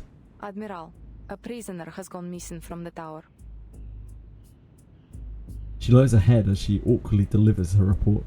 We'll make sure it's kept under wraps. I wonder The who seal this was who broken, broke and out we're here. still investigating who might have been involved. I did encounter the timekeeper, Miss Sotheby and Lopera, near the tower yesterday. Still, I see no reason to suspect them.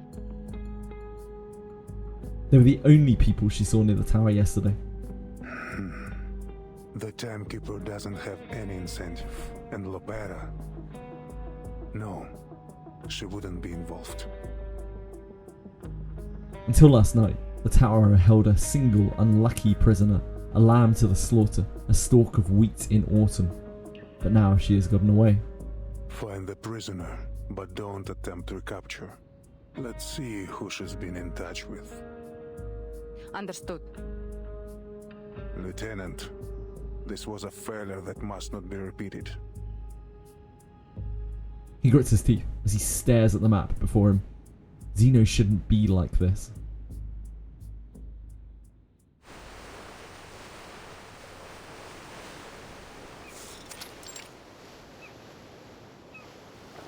The ship departs, and before long, a dozen rowboats have surrounded it. Oh, look at those strange cowboys. What's they doing with those hooks? Are they trying to hitch a ride? Yes, they will use those hooks to grab onto the side of the ship and moor their boats to ours. Just as she said, the boats throw their hooks, latch onto the ship, and a number of people clamber aboard. They're traders hawking homemade trinkets. Lepera politely declines them all. Take this, timekeeper. What's this? Just a map, in case we get separated. The map is marked with at least 3 safe These will routes. show you the way from the harbor to the veterans' residence. Though, it can't show you the safest way. For that, you'll need me. But what am I saying?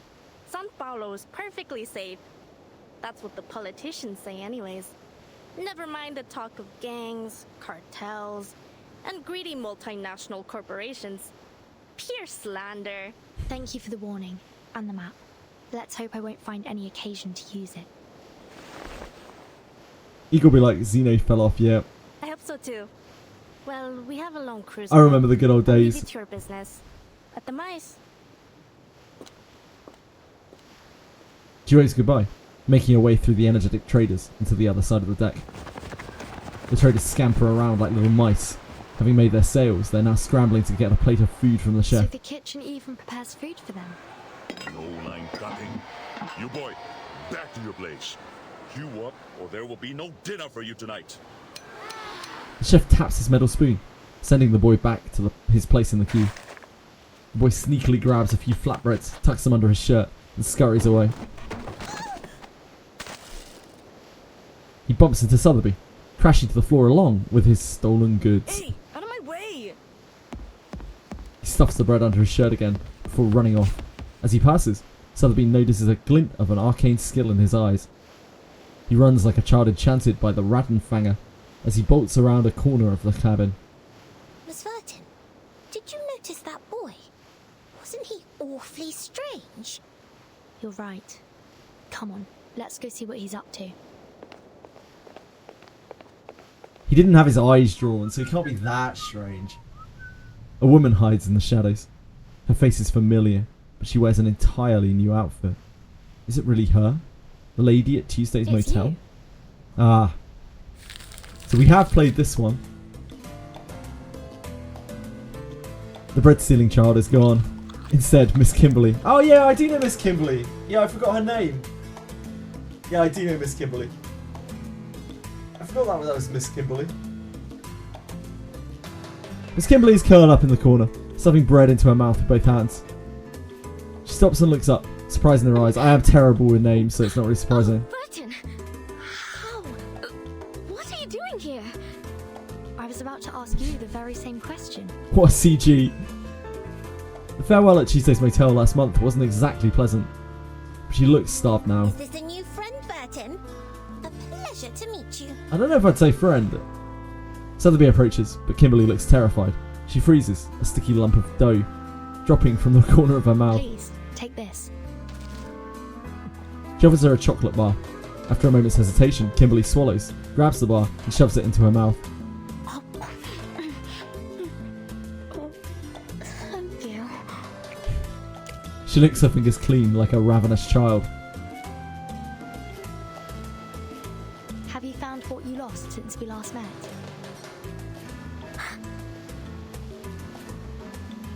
Her face falls. It appears not. Perhaps I could help. Thank you, but I would prefer to do this on my own. I was the one who lost it, and I will be the one to get it back.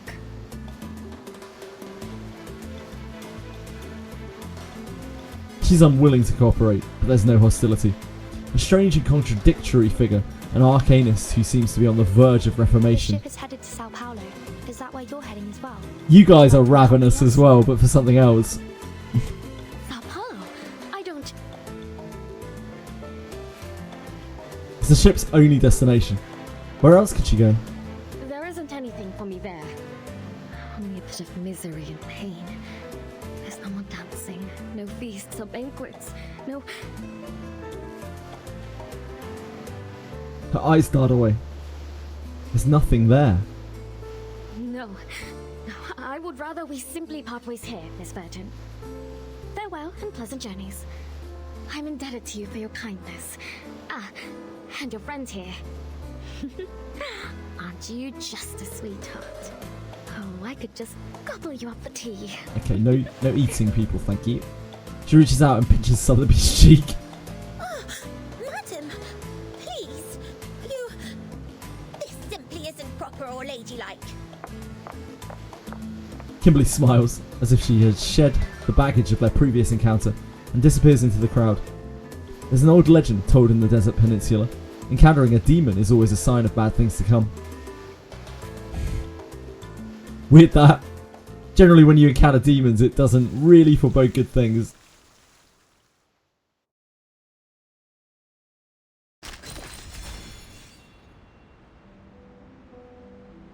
Not a lot. Savannah Stone. Not a whole lot. Oh, I missed the thingy here.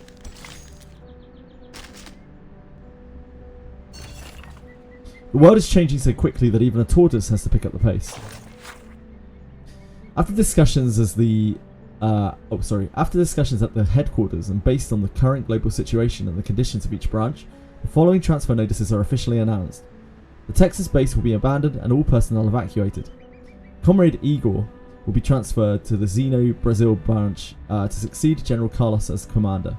All other branches will remain unchanged. This transfer notice is official and has been approved by the Pact Security Council, effective immediately. Key element about a Golden City event? Nah, I'll watch it later. I'll watch it later, guys. I'm not going to press too much into what I know and what I don't know, because I think you guys might not be able to remember the difference between the Hoarded Highway and the other thing. I'll just find it out when I play it. Please. Thank you. Constant delay will not make the piles of documents disappear. Eventually, someone will have to deal with them. First official exchange report with the School of Apiron. Priority, low, but please complete the registration of the Arcanist from Apiron as soon as possible. If the registration cannot be completed, please explain the reasons and provide relevant proof. A detailed report of Apiron's operations on the island. Priority, high. Please prioritize completing the report on the joint operation with Zeno and the detailed account of Arcanist death. Complete the application for the ship Apple III and explain of its specific purpose. Priority, low, to be completed before the final deadline. A detailed report on operations at the Green Lake campsite. Priority, high. Please submit a complete account of the event. I still haven't done this either. To assist the multi-party evaluation of the Arcanist Jessica. So I still don't know who Jessica is. Task handover procedures for Highway 77. Priority, low, to be completed before the final deadline. A detailed report on operations at Tuesday's motel. Priority, high. Please submit a complete account of the event to assist in the multi-party evaluation of the Arcanist Tuesday. Exclamation of the safety of placing the uncooperative Arcanist consciousness entity into the suitcase. High. Please submit along with the above reports. Yeah, they mentioned Green Lake. I do have Green Lake unlocked, but yeah, I'm just going to play them all in series once we're done with the story proper.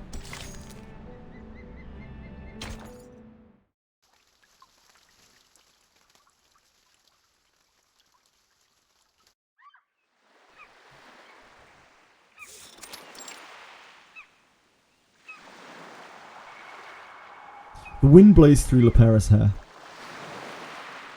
The tourists gather at the ship's edge, watching the locals in small boats approaching the cruise ship. A few treats to buy their worship, and they call it kindness. How undignified to be reduced to begging for scraps like a dog.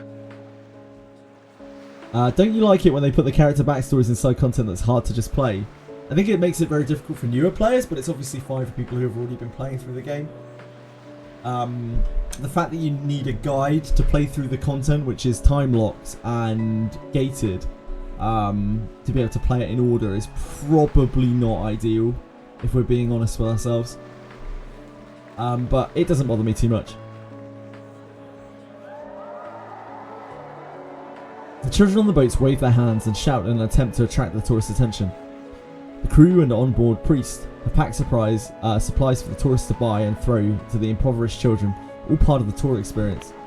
Green Lake is after the first event of Chapter 7. Nice, thank you, Emmy. Doesn't have relevant continuity with following events of the main story. Just this one little mention in the thing, I'm guessing.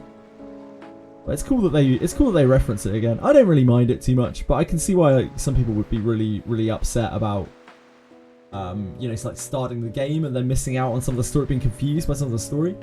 I'm cool. I'll just like I'll play it later, and it will still be fun. And this is still, you know, this is still perfectly understandable what's going on. Dignity doesn't count for much in the face of hunger, says Lepera. The stranger nods, though he doesn't seem to completely agree. Yet no man can live by bread alone. Yeah, I saw that mentioned in Route 77 as well. There were quite a few things that didn't make like total sense in Route 77, but it was still very much like self-contained story. And yet none can live without it. You're a clever girl, Senora. But I hear from your accent you are no local.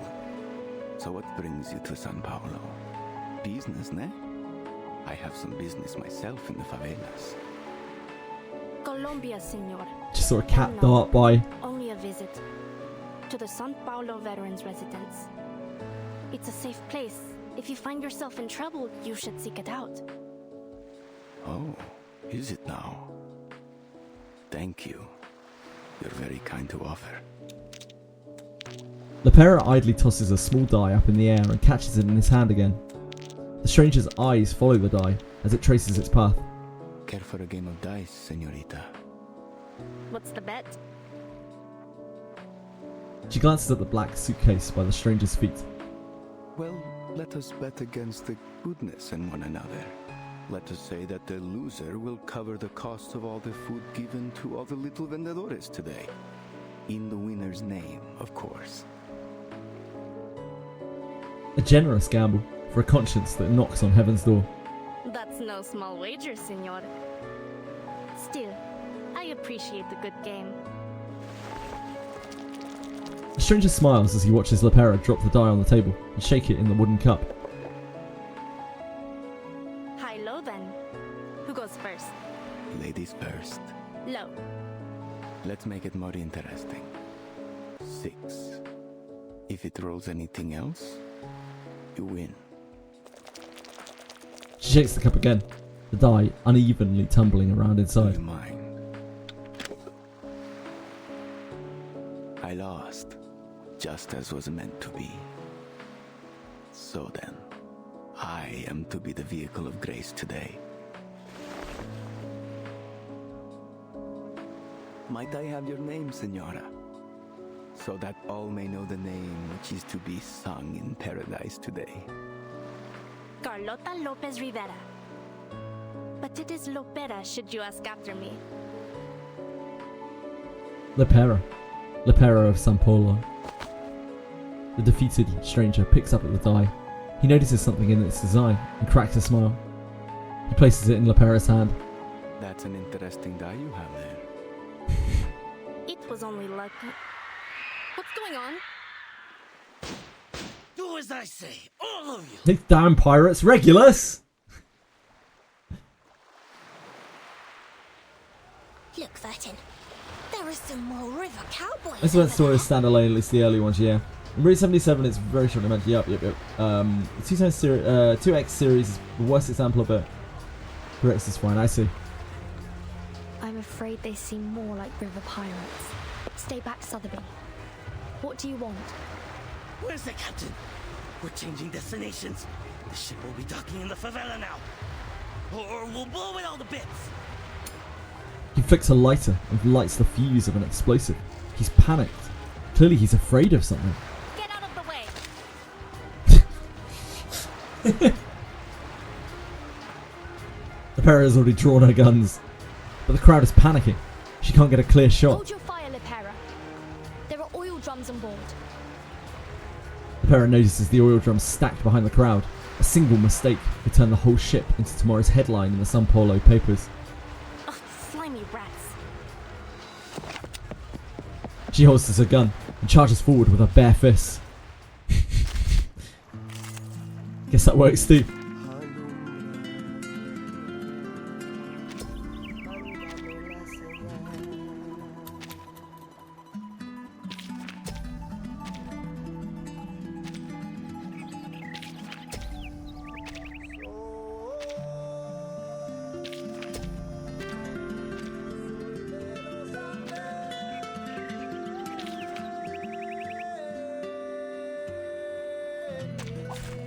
Where is that butterhog hiding?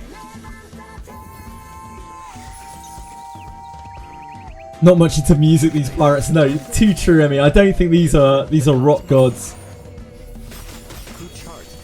There were some better pictures of that than that one, Velmo. There were some with a whole group of them, like whole groups of them around the table. They actually had loads of actors there. Or, I don't know what they are. I don't know what the classification is. Like cosplay professionals? I'm not sure. They just had them on stage at the tavern. Pretty cool. That doesn't surprise me, Blake. Hired cosplayer, is that the term? The official term, any bit? How are you, dude? Are you my lovely darling?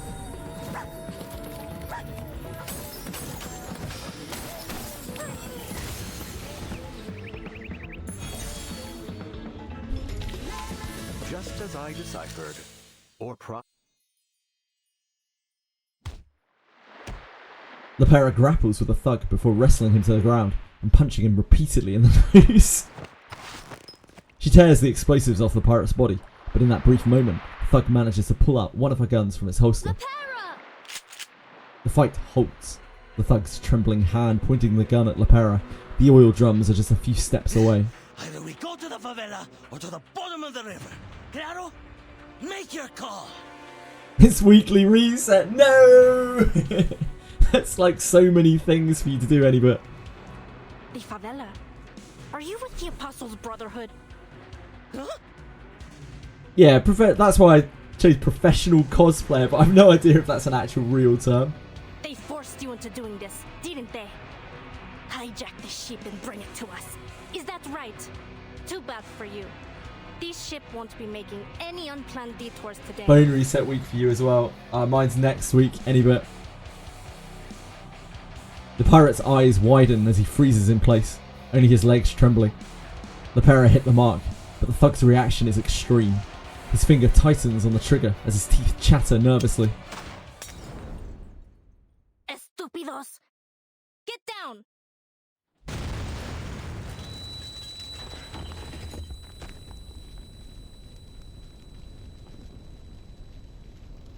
The bullet flies past her shoulder, instead piercing an oil drum behind her. A blinding flash of light and a wave of heat hit them as the ship is quickly engulfed in flames. The ship lurches violently as the blast tears through the vessel and water starts flooding into the hull. Lifeboats! Get to the lifeboats now! God help us! This is hell! The woman, yeah. They maybe could have used a different CG for when the fire was roaring. Panic breaks out on the ship, starts to split in half. More explosions follow. There's no sign of Miss Kimberly in the crowd. Hold the railings. Stay on the deck. Oh, there you go. They're holding the railings.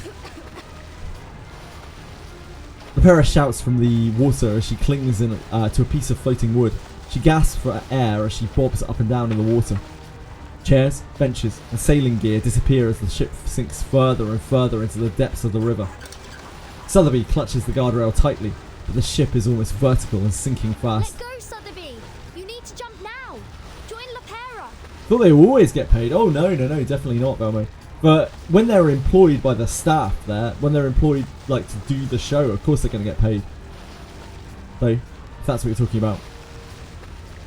Screams fill the air as the tourists cling on for dear life, watching their friends and family hurtle toward the river. Like overripe oranges, one by one, what analogy, one by one. Similarly, sorry. They lose their grip and plunge into the depths. Flames lick the guardrails, melting the ship's cheap materials. The explosions ring in her ears. Sotheby closes her eyes and flings herself toward Lepera. Lucky for her, Lepera quickly grabs her hand and pulls her onto the wooden plank. Crikey. Somebody, please get her! She is still on the ship.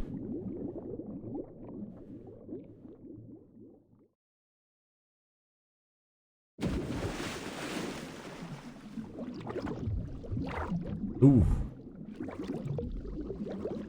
That's cool. With one final explosion, the ship is obliterated entirely. The river swallows everything.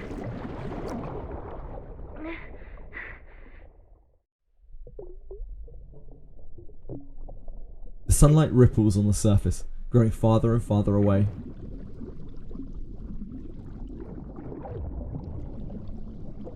Whose hand is that? That is Miss Kimberly's hand. Can't have you dying here. Why do we keep meeting in these awkward situations? Consider my debt paid. Zero ship security, indeed, Belcourt. Oh yeah, in case it wasn't clear what any bit was talking about, he's talking about the like Wizardry, Daphne, weeklies, monthlies, respawning bones. They're basically pulls. So that was unclear. Went sideways. That's what happens when you put guns in the hands of amateurs. But you handled the water better this time. You controlled your breathing. You do a wonderful job, your Billy. Airways clear. And this time, I can see it for you. to lie back and float. Who are you? Does it matter? So here's our narrator. All you've got. For the new arc. War. Bullets flying. Wounds festering. Typhoid. Cholera. Yeah, he has that real like war veteran vibe to him. Living hell. And only fools think there's any honor in it. That's real life fixer. You never expect to see a familiar face. Yeah, he's again. back. Not in times like these. Burden just has a thing for drowning. She's got a penchant Now for I drowning. need you to listen. There's something you should know. The raid on the river was a ploy. This is a different actor, right? This isn't the same. This isn't the same guy as the Act 1 voice actor, is it? You already heard about Voice 1 narrator? Voice 1 narrator is different. His voice is like fuller. He sounds much more bitter and disgruntled. They promised their followers they'd push This one south, sounds huskier. and they did. With their supplies secured by a mysterious third party, they paraded through every town along the way, playing as liberators and taking out anyone they decided were their enemies. They I can see the similarities. larger than I any wouldn't say they're local completely gang or different. cult had ever gotten before. Now they swarm across the land like a school of red-bellied piranhas, always hungry, ready to tear apart anything that crosses their path. Chances are they're doing fine, just like you. Would have been nice if you caught what that little executioner and that gold-hearted gambler were talking about during their dice game. Guess you'll have to ask her later. Why don't you tell me instead? Listen, I'm not here to run your errands or play your Yeah, messenger I don't boy. think it's that So different, ask right, nicely. Emmy? But it is different. But yeah, it's definitely different. But I wouldn't say that they're like completely different at all. I can definitely sound similarities. I can hear similarities in their voices. There's nothing more I need to tell you. For now. This one seems a lot more, a lot less like spiteful, I guess, than the last one. Than the first one. The other one sounded like quite vicious as he was talking, the things that he talked about. Some people end up in prison simply because of wrong friends. Unfortunately for her, she didn't have much of a choice in the matter. Ah, you have a theory on who it might be. That's interesting. Do you think all of the narrators come from the same place and they're part of the same thing? Or do you think they're all separate? Prisoner name, Miss Kimberly. During the raid on the Apostles' Brotherhood stronghold, the subject was found alone, gnawing on a turkey leg, and was apprehended by Lieutenant Lepera's team. After interrogation, it was confirmed that the subject was indeed a follower of Manus Vindictae, but she knew even less than a typical follower. did not participate in the local rebellion, was not involved in General Carlos's assassination. Therefore, unlike other deserters, she will not be executed but held in custody awaiting Admiral Eagle's decision. So I'm guessing this is probably due to the events in Golden City. Just leave her be for now. We'll find out more about that later. Rebellion de las Masas. I don't think so, not that one. It would be funny if they're from a faction that we've only heard about but haven't met. Like, I wonder if they're all from the same place, like the same faction, I don't know. Or maybe they're completely different. Tender Pretender. While the stage shows the character in the script, it never truly reveals the person behind the role.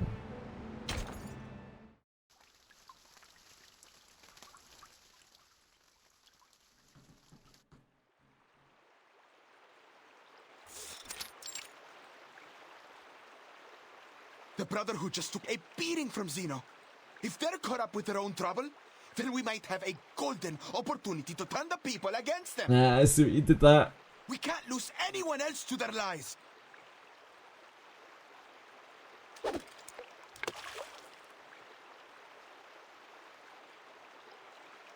Had to monologue for a million years without getting tired.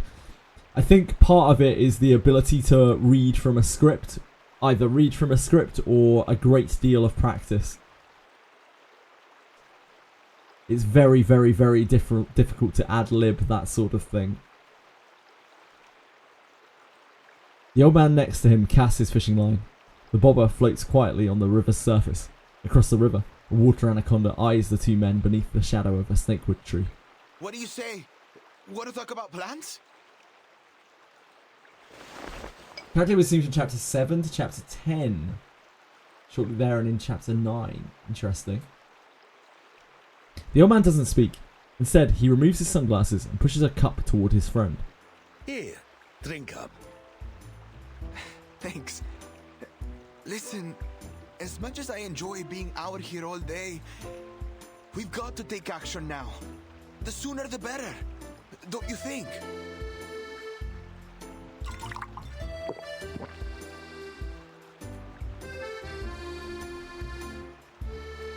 Thanks for specifying, believe. Hold your horses, young Elena. Let me explain. Say I throw a punch at you now. Really hit you good. What next? Maybe you'll storm off at first. Then you round up your cousins. Maybe grab that Tommy gun you borrowed from Colonel Tiargo. Then you find me, all alone, and say, "You're done, you old fart." Where are you going with this, Mr. Duncan? The old man laughs, mimicking shooting with his hands. I'm not gonna harm you, kid. And if ever I do, remember that old Duncan must have his reasons, and he'd never harm a friend intentionally. What is all that supposed to mean? You didn't even make any guesses, Sebastian. I mean, true enough that Lopere hit them hard, and we both know that the Brotherhood will aim to settle that score. And they won't wait long. But if we don't play this smart, it'll only cause them to lash out more. Still, we do have to consider one thing. Those who chose to follow them never come back. No. They don't. So, let's seize the day. Grab opportunity by the horns, and maybe we stop losing more of our friends to those bastards. Right now, seems to Rabbit, me what this? that The Xena badge? is our best bet. Hot Knight's reference. Probably not. The young man considers this proposition. That just might work, old man. With the Brotherhood falling apart, Xeno will start to look pretty good to folks here. Ah, but not so fast, kid. We need a little patience. Let the line out a little first. If you fail to prepare, you're prepared to fail. The bobber twitches. Got it! Excellent! The old man jumps to his feet, reeling his fishing rod and fighting the unseen enemy in the water. Don't think you can get away from me! The fishing line plunges down into the river, the rod bending into a crescent. You like to wrestle, huh? All right, let's see who gets the upper hand. Old Duncan is not about to lose a battle to a fish. It's a giant puff fish, larger than any he's seen before. Osa, do you see the size of its belly? It's huge. What looks like a large green cake is floating inside its translucent belly. What a deal! Catch one, get one free. How generous, Mother River. All right, jokes aside, Galeno. Come on, help me get her out. Old Duncan pulls out a knife and slices open the fish's belly. His catch bursts like a balloon, releasing air, water, and a girl? This has got to be the strangest thing you've ever fished out from the river.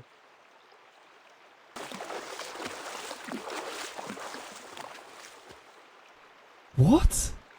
No, Bleak. What the fuck? Another castaway floats downstream. What's the matter with you? Duncan!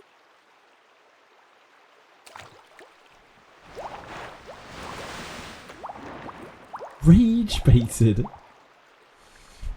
Weirdo baited, maybe. Across the river, the water anaconda locks onto its target, slipping into the water and swimming her toward her. Duncan, look! She's got an anaconda chasing after her! Fish make waste in a different way. Without going into too many details, the water anaconda zigzags toward its prey. I saw it. Don't you worry. Old Duncan sets the soaked girl down before lifting a blowpipe and aiming at the snake. Whoosh.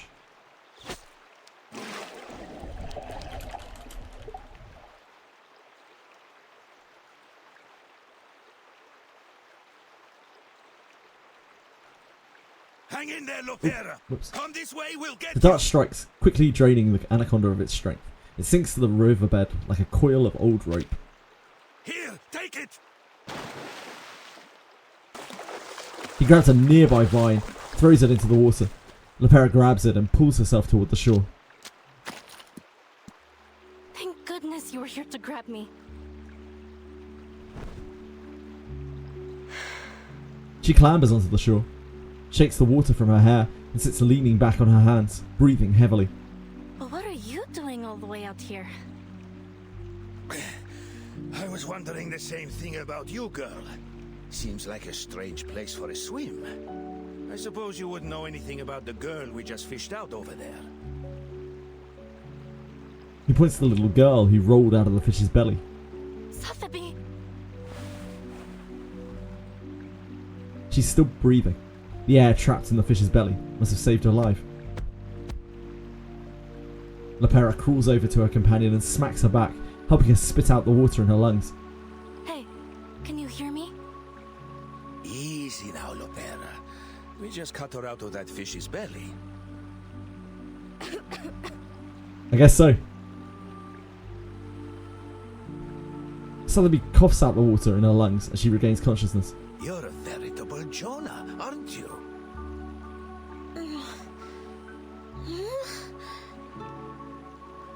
A familiar face appears in her blurred vision. I dreamt of a very, very big fish, and I was in its belly. It was as wide as the sky. I couldn't breathe. A terribly strange dream, Mr. Carson. She's awake! Mr. Carson? This is him. The man from the photograph is standing before her. She freezes. How? The water slowly clears from her vision. The face before her is both familiar and strange. She knows it, yet she doesn't. There's a little dirt on me. Here, and on the collar too. Oh goodness, why am I here? What? Mr. Carson kneels beside her, but he's wearing some Very odd Could clothes. it really be you, Mr. Carson? Carson? You must be mistaken, little lady. My name is Duncan. I'm a friend of Lopera. That's right. Sotheby, this is Duncan from the Veterans Residence. We've known each other for a long time. You must be confusing him with someone else. Now, up on your feet, little lady. He takes her arm and pulls her out of the mud. Mr. Carson! Oh, sorry. It's just... I didn't expect you to suddenly pull my arm. Pardon me, little lady. We tend to be very straightforward here in the favela. It's quite alright. Only... No, I just don't understand. You look exactly like Mr. Carson.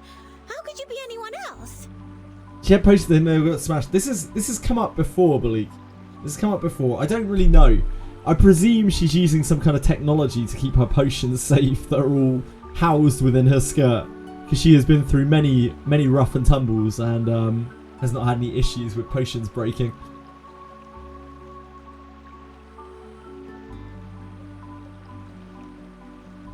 Except for your attire and those shoes.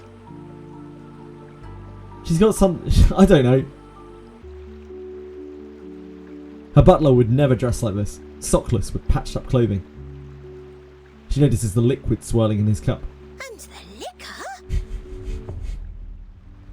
No. Her butler would never drink in front of the lady of the house. Sotheby decides to take a bold guess. She jumps up and nervously grabs Mr. Duncan's shirt. Oh, pardon me, little miss. Are you not comfortable with us drinking? Galeno, put the cup away for me, please. No, I only meant... Mr. Carson, it truly seems as though you've forgotten everything. Oh, but I'm being terribly unladylike. She rambles incoherently. This behaviour is totally against the lady's code of conduct. Yet, Mr. Carson remains utterly unfazed. Still, you don't seem to mind at all. Growing increasingly confused, Sotheby lowers her head, still clutching the hem of Mr. Carson's shirt. I must be a dead ringer for this guy to have gotten you all flustered, little miss. Seems like you cared very deeply for this Mr. Carson. Yes, I did. So then, you really aren't him. Aww. Sorry to disappoint, little lady. But I'm flattered by the resemblance. Maybe I can be your friend too. In fact, feel free to call me Carson. Why not? A rose by any other name, eh? The old man hooks his pinky with Sotheby's and presses his thumb firmly against hers. Mr. Carson. I know how hard it can be.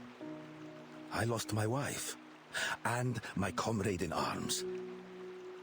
I even managed to lose his daughter after I promised to take care of her. She'd have been just about your age. I'm rambling again. I suppose what I'm saying is, I know what it feels like to lose someone you love. She looks lost, unsure of what to think, but she still holds on to the old man's hand, seemingly making a small promise with him. Looking around, Sotheby realises someone important is missing. Oh no. But what about Miss Burton? We've lost her. Where could she be now? We must find her. Slow down. He never We dealt need with the to grief, think no. things through first. Those knuckleheads blew up the entire ship. Potion seller. I am in need of your strongest potions. I'm going into battle. I am in need of your strongest potions. Which means our comms belong to the Caymans now. Everything in disarray. There's no way to contact the timekeeper. They don't even know if she's alive. Not to worry. I've been through worse. Back in '82 on the Rio Negro... Before I go rambling on again, let's head back to the city. Come on now. Trust good old Duncan. Make a horny lotion and throw it at the enemy. What? Sorry. Huh? Carson. Trust Carson to lead the way.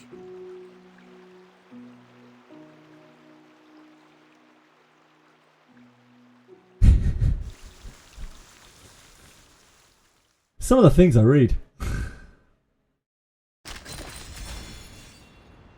Paths of the past. Can we do more of these now? I don't know how we do more of these. Continue the story. Continue the story to unlock more fragments. Relics of an old comrade, including a Xeno medal and a few letters filled with his wistful longing to see his daughter again. Alright, alright. To be honest, I never had the courage to open these letters until I found that drowning girl.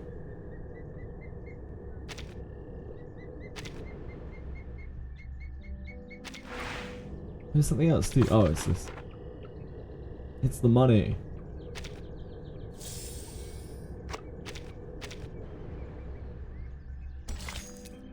Chat's horny day. Every day is chat's horny day. So generally, what I've learned from streaming is like the less like engaged chat is, like the more horny they get. So if I'm playing something where like it's very narrative and they're not necessarily invested, but they want to hang around and support me anyway, as a lot of people could very kindly do, the conversation tends to shift towards extremely horny matters, extreme Gooner territory. It happens when I'm like doing grindy stuff as well.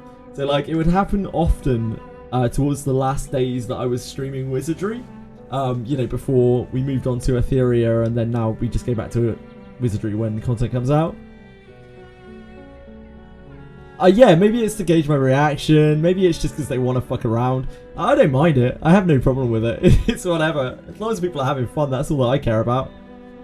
I know a lot of people just sit around and lurk when I'm playing games that they're not interested in. I'm so fucking thankful. Thank you so much for lurking. I appreciate you so much.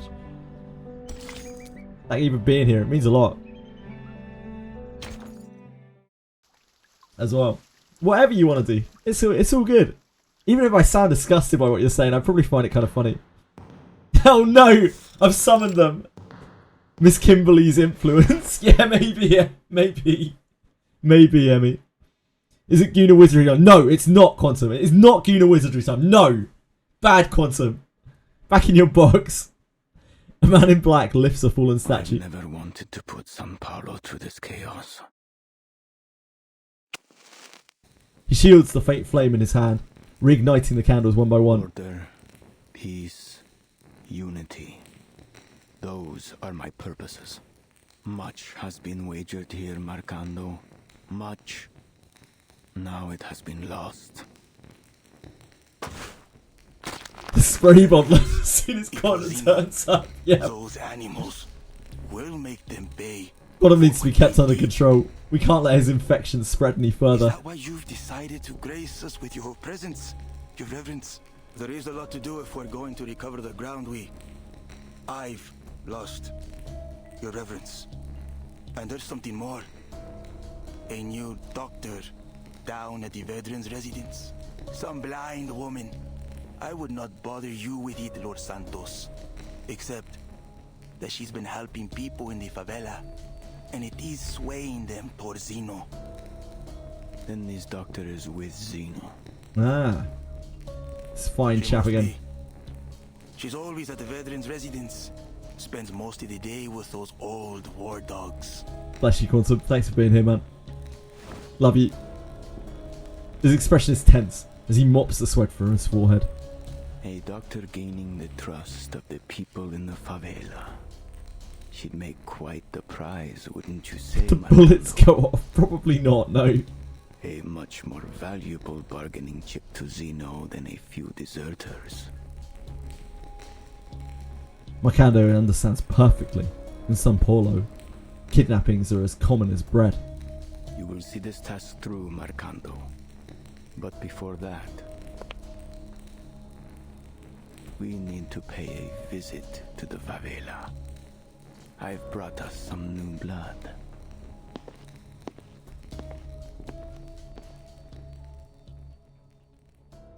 said Guna Wizardry. What did I miss? You see, like, everyone comes out of the woodwork. The second I'm like, Guna Wizardry talk. Everyone's like, Illuminate's panties? Where? The wire around it. Better do it twice. And align the red and black. Slowly.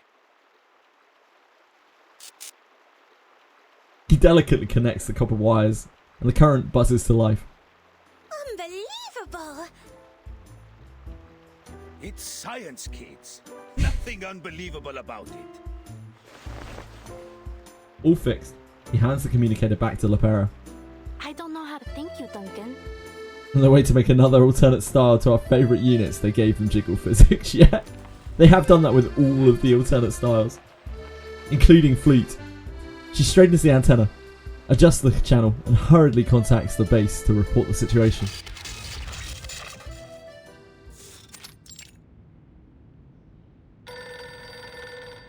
Admiral, Lopera just called in.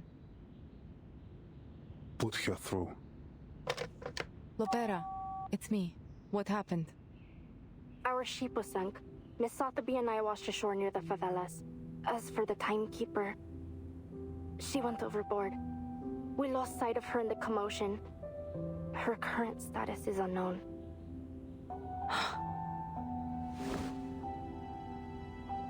The Admiral remains expressionless. He raises a finger, signaling Moldier to inquire further. We'll send people to find her and escort her to the veterans' residence. Additionally, Lieutenant, I have some fresh recruits eager to enroll with Xeno. But they will need the Admiral's assurances that their families will be under our protection. Moldier looks at the Admiral. He nods in agreement. They have it. What's their ETA? They'll leave at once. Hera.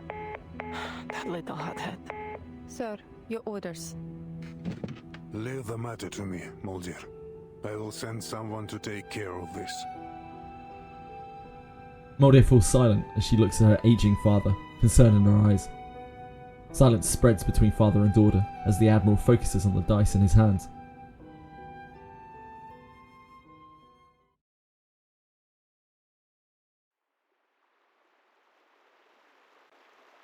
What did the Admiral say?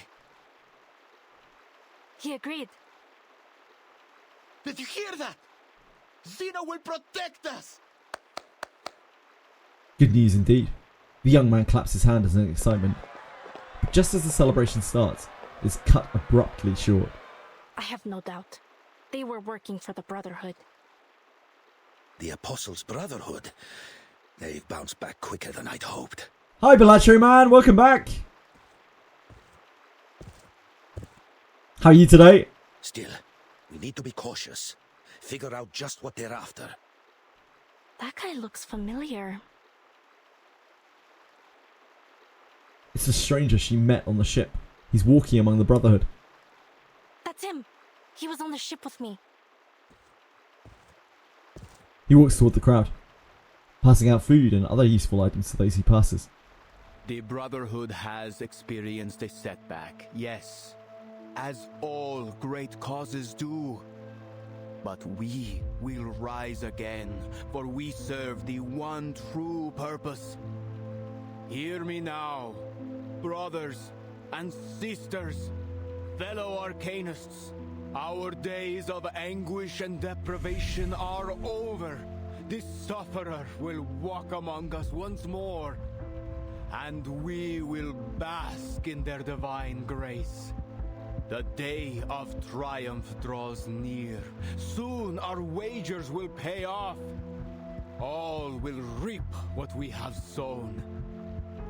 You only need stand with us and take their blessings. In return for this, they ask only for your unwavering allegiance. He pulls paper bills from his suitcase and throws them into the crowd. Yet the crowd remains still in their confusion. My brothers and sisters, speak. What do you seek? No one answers him. Senor, please. We only want to see our family again. Since they've joined the Brotherhood, We've had no word. Yeah, only. We haven't seen or heard from them, bro. Nothing is more important than family. But you will see them again soon. I tell you that they are even now faithfully serving our kind in a new land of prosperity.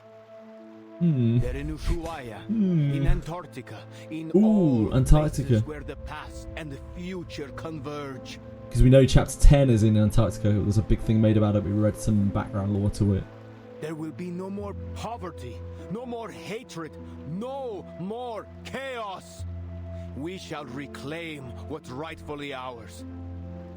Remember this. Humans are vile and sinful creatures. They tortured our men and women, leaving our children to cry in hunger and desperation. He's not wrong. But they've already played their hand. All their reason, their science, and their despicable organizations.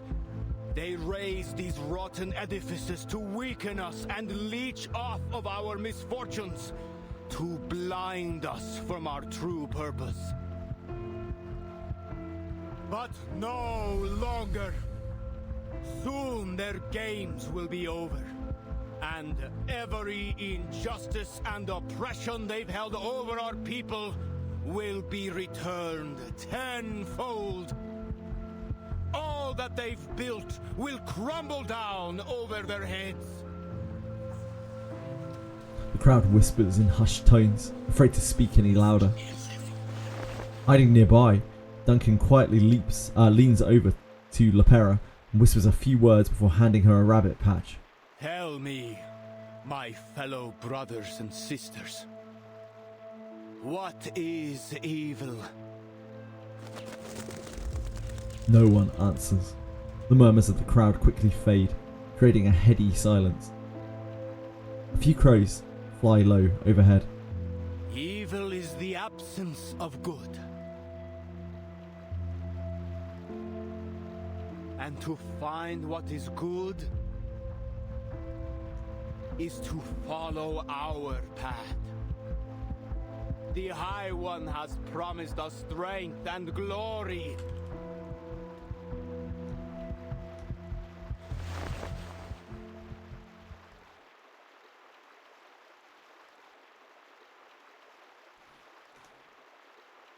Oh, shoot. Two follows carry a box, emanating a sinister aura over to him. He opens it, revealing the blessings of the sufferer for all to see. Come with me. Ah, yes. Ah, yes. He throws open his arms as he calls out once more, taking a step back in humble reverence to the sufferer's glory. It's a Manus mask. In that nightmare back in 1929, disaster struck because of the people who wore these masks. The memory is still vivid in Sotheby's mind. Sorrow will weaken you, and fear may seize your hearts. Instead, let faith be your guide. Those who take that leap shall find themselves lifted up on the apostles' wings.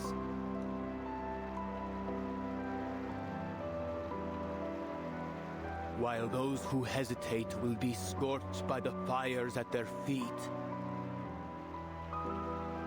I have said all that must be said. We'll meet again here in 3 days' time.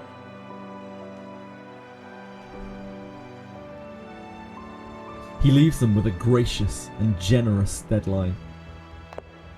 Don't listen to him! He's a lunatic! The little lady bravely steps forward, fervently warning the crowd. And just who are you? They've used the word wild a few times. Like every time I read it, I can't help but smile. Not too many though. Santos quickly stops his subordinate. As students of the truth, we have been how wild indeed. How wild. Yeah, he was just like, evil is the absence of good. That is all. Lopera, follow my lead. He stands behind Sotheby, taking a hand in his. Sir, please forgive her. She has mistaken you for those pirates on the Tietê River. So just a misunderstanding then? I'm no lunatic after all? Yes, your reverence. She came across a terrible raid on her way here, you see. The poor girl was left terrified. Well, I'll need more than a few words to convince my friends we have not been insulted. Loyalty without tribute cannot be trusted. I'm an old man with nothing to give you but the truth. Believe me, sir, I came all this way just for you. I want to join the Brotherhood. His words surprise everyone. Those who know Duncan are shocked, and those who don't are confused. She didn't mean to offend any of the gentlemen here. Please, sir, she's only a kid. Of course. I try never to take offense at a sweet young lady. However, if I'm to believe you, I will need you to up your ante to prove you are worthy, sir. The old man kneels, just as he did when he played the role of Carson for Sotheby. If that's what you need, Lord, allow me to sweeten the deal. See that guy over there? His name is Galeno. He's been recruiting for Zeno. He told me so himself. He turns and points at Galeno in the crowd. Duncan? Bring the young man closer, Marcando. Are you out of your mind? Don't touch me! He tries to flee, but the thugs rush at him on command. It's an interesting tactic.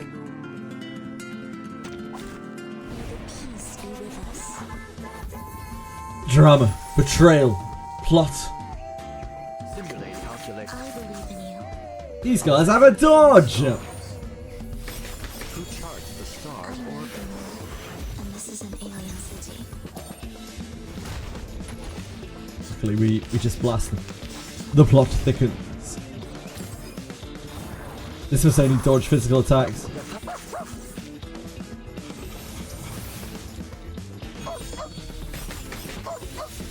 Oh, it probably only dodges single target attacks or something. Oh no, this guy's dodging everything. Who knows what's going on there? Oh, they just return a dodge.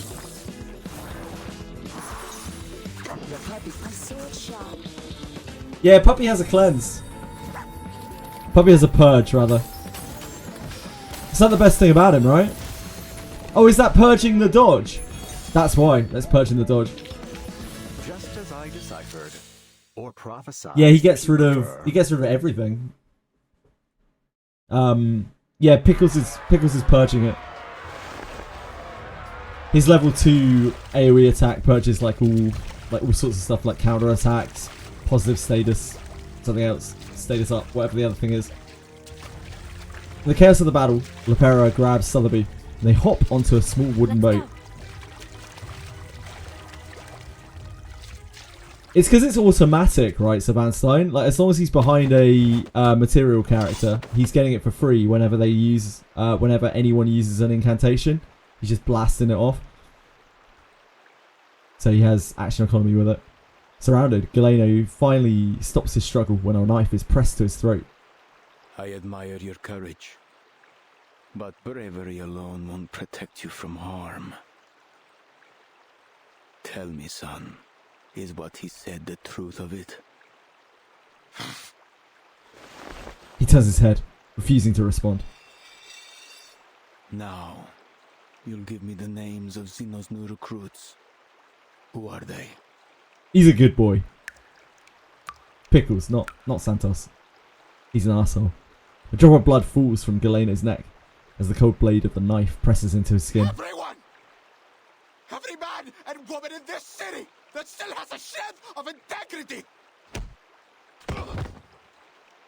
Duncan punches Galeno square in the face, sending him reeling. I'm not gonna harm you, kid. And if ever I do, remember. Yeah, we actually had this the first thing that we saw. Reasons, and he'd never harm a friend intentionally. Galeno looks at him. He has that same old look in his face. Determined, brave and resolute. This young man has one day to think it through. He will. This guy looks at Dr. Strange.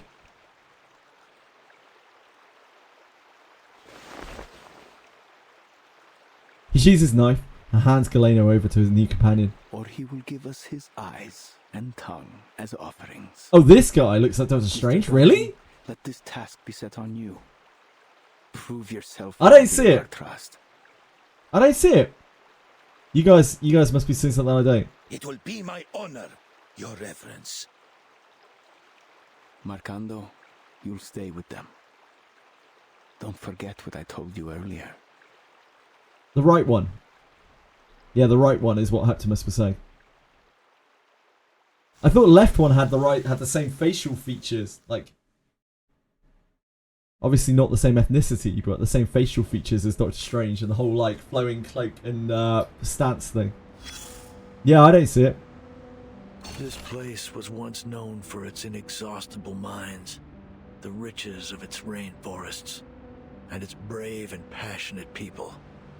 But now, the first two are gone.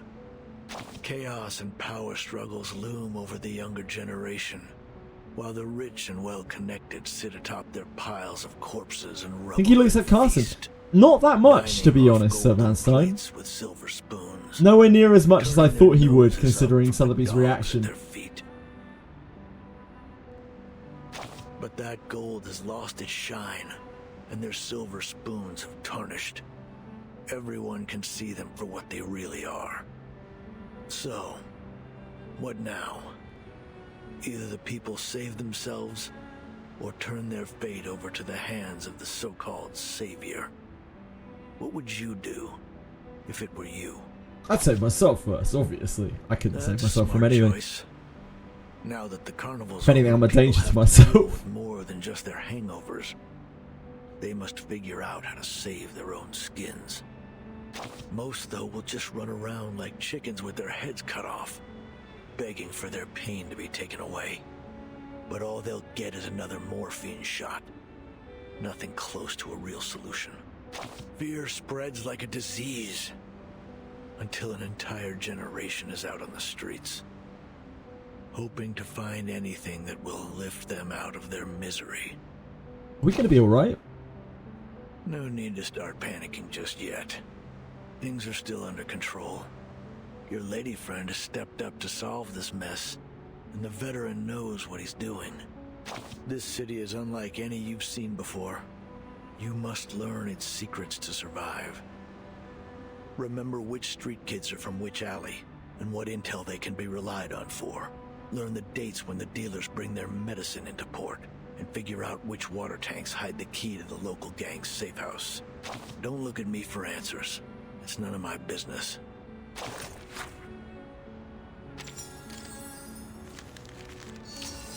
This one seems considerably less like opinionated, this narrator. It's more like he's offering information.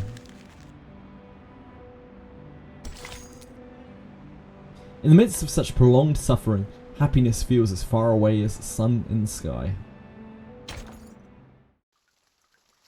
She's known him longer, yeah, indeed. He's just here for the facts.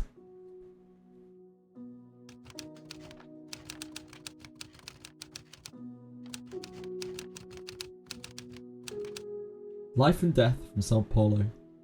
Friend from afar. In the narrow streets, violence is so often more than just a means to ending conflicts. It is a tool, and one all too readily used.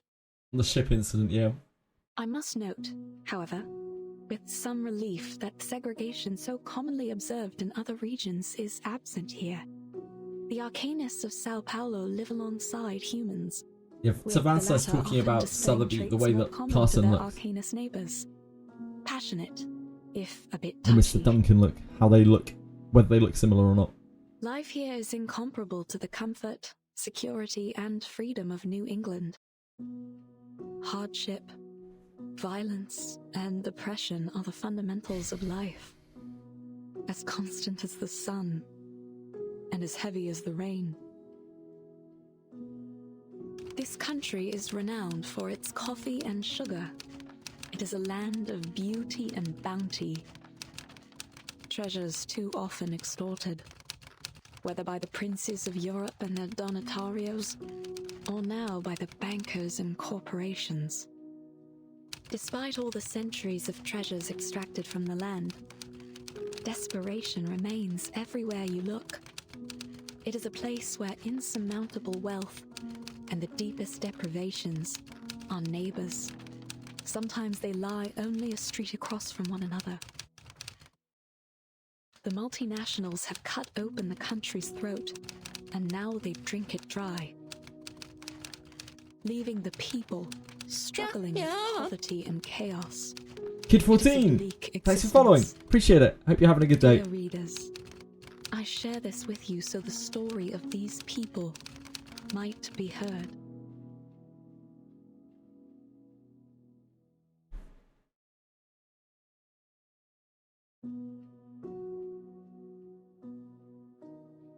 Friend from afar has sent us mail in game before, really? Like, you have a special sense of humour. The doctor sits by the riverside. A small group of children gathered around her. They watch in awe as her typewriter hammers the letters onto the page. Shippy, do you know, has life always been like this here? If you ask me, Doc, San Paulo in 1990 isn't much different from Nassau's 1681. It's a shame. Between the sunshine and warm sands, there is a good life to be lived here, if only they were free enough to live it. The summer is long, just like the suffering of these people. I used to dream of traveling to all sorts of fascinating places. A foggy city by the Thames, and a little town blanketed in snow and sunflowers. I met so many different people, though I find I can no longer recall their voices. I have only their... Have you heard of a weed down at the bottom of Lake Ilopango? I've only my People records of there them. turn it into a polenta with cornmeal. This is the friend in a bottle, right? Supposedly, if you have it, you'd recall Hey, every cool. last thing that's ever happened to you. Every bit of it. Wow! What's a weed called? Oh, it could be, Blake. The children turn to the ship and the bottle, their eyes filled with curiosity. They call it La Hierba del Tonto, Spanish for the fool's weed. You see, lad, only a fool would want to remember everything. Sometimes a little forgetfulness is a blessing in disguise. I beg to differ, Shippy.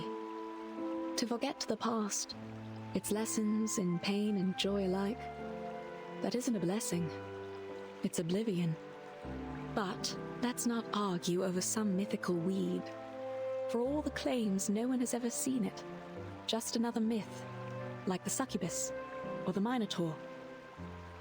Aye, let's talk about succubi instead. That's sure to get the lads pricking up their ears.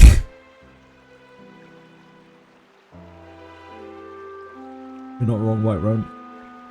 You're not wrong at all. And the mention of this, the little ship goes off again. Back in 88, I mean 1688 of course, our chief mate Mr. Morgan had an encounter with a succubus after he found her seal while carousing in Portobello. Not the succubus talk. If the rumors tell true, once he got a hold of it, she grabbed a hold on him too. I couldn't say what transpired, but we never saw hide nor hair of him again. No one can debunk her stories, but no one really believes them either. The children's curiosity fades, and their eyes start to wander. One of them spots two big fish floating in the water. Over there! Something's in the water!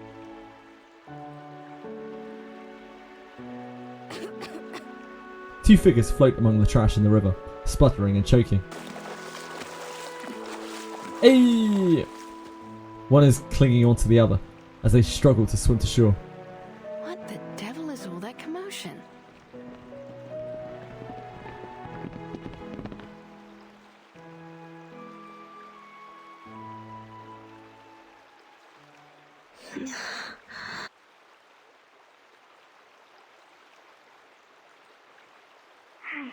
Wake up!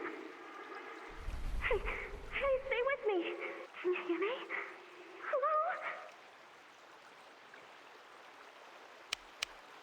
Kimberly pats her fallen companion's face. No response. She's still breathing. Why won't she wake up? Whew. What happened to the lass? The little ship makes its way over, followed closely by the children and the doctor. Seeing the group of strangers approaching, Kimberly tenses up. Miss, are you alright? Is there anything we can do? Yes, I'm fine. The ship went down. Blow me down. These waters are getting rougher. Blow the man down! The little ship sways back and forth in its bottom, showing off its excellent condition. And we drifted down the river until we reached the shore here. A long way to go, only to end up in the favela. I know she's traveling with her friends, but I don't know where they could be now.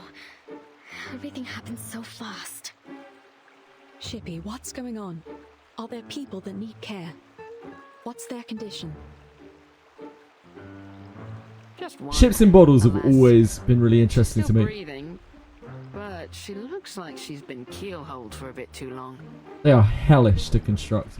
Miss, please lay her down. The amount of patience you need, oh boy. Kimberly does as she is told. What are you going to do to her? The doctor kneels down, skillfully clearing the girl's mouth of any residue before starting chest compressions. Save her, if I can. One push, another.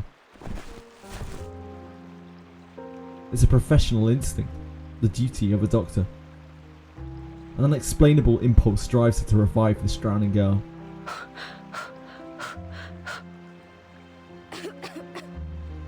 The girl coughs up some water. The doctor continues. Good, good. She'll make it. Please, make sure her airway's clear. She coughs out some more water, but she still lies there, unable to move. Are you sure about that, Doc? The lass looks paler than a ghost. I think she's burning up. The doctor touches her forehead. It's burning hot. You're right. We'll need to take her back with us. I'll fix some medicine for her. Would you give me a hand, miss? Help her up on my back. Kimberly obediently helps the blind doctor lift the feverish girl onto her back. Oh, she's almost as light as a child. The children run ahead, pulling aside the hanging clothes for them to pass. I need to run some tests and see if it's just an ordinary fever, or if she has contracted something from the water. Don't worry. You're safe with us. The doctor speaks to herself, or perhaps in reassurance to the unconscious girl. Where are we going? Wait up! Home. Kimberly catches up to the doctor, only now realising how far they've walked. She steps into the doctor's home.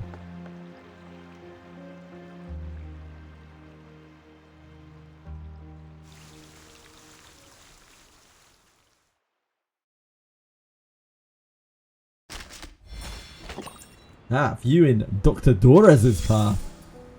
Memories from the past rush through her mind, but she still hasn't been able to process them yet. Tap to collect the fragment. She used to comfort those childlike elders with a siren song that made them forget their pain and aged bodies. I think this is a Sonetto portrait, isn't it? Yep. We made it. We did it. The summon emote. The summon emote is pretty funny.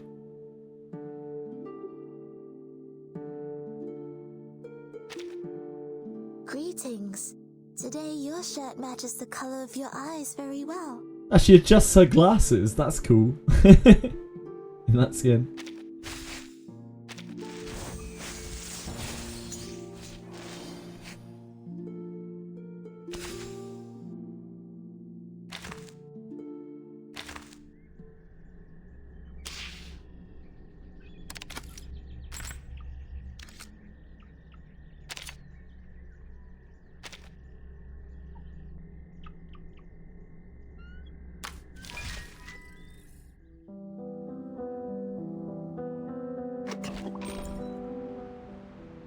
Yeah, huge P5 Sonetto.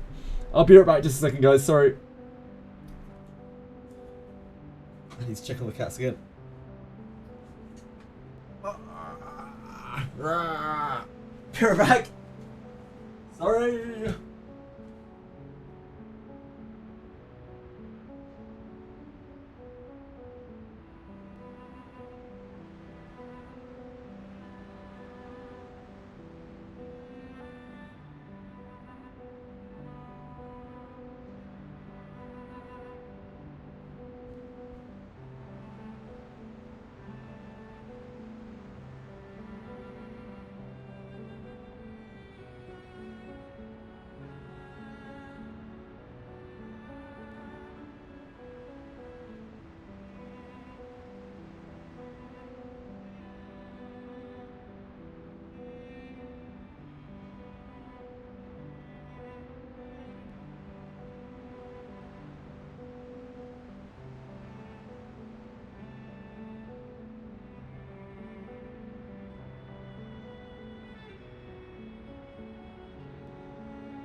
Just slid along the floor.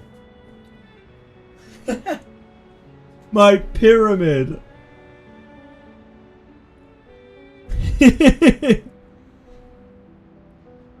Aged like fine wine. You'd never make it in Egypt, believe. You'd never make it.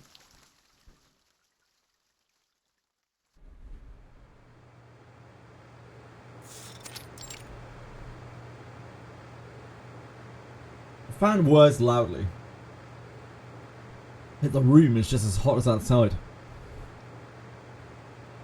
Where he finds that shit. Where he finds what? Sorry, believe. What the, oh. It was just scrolled off. The dongs.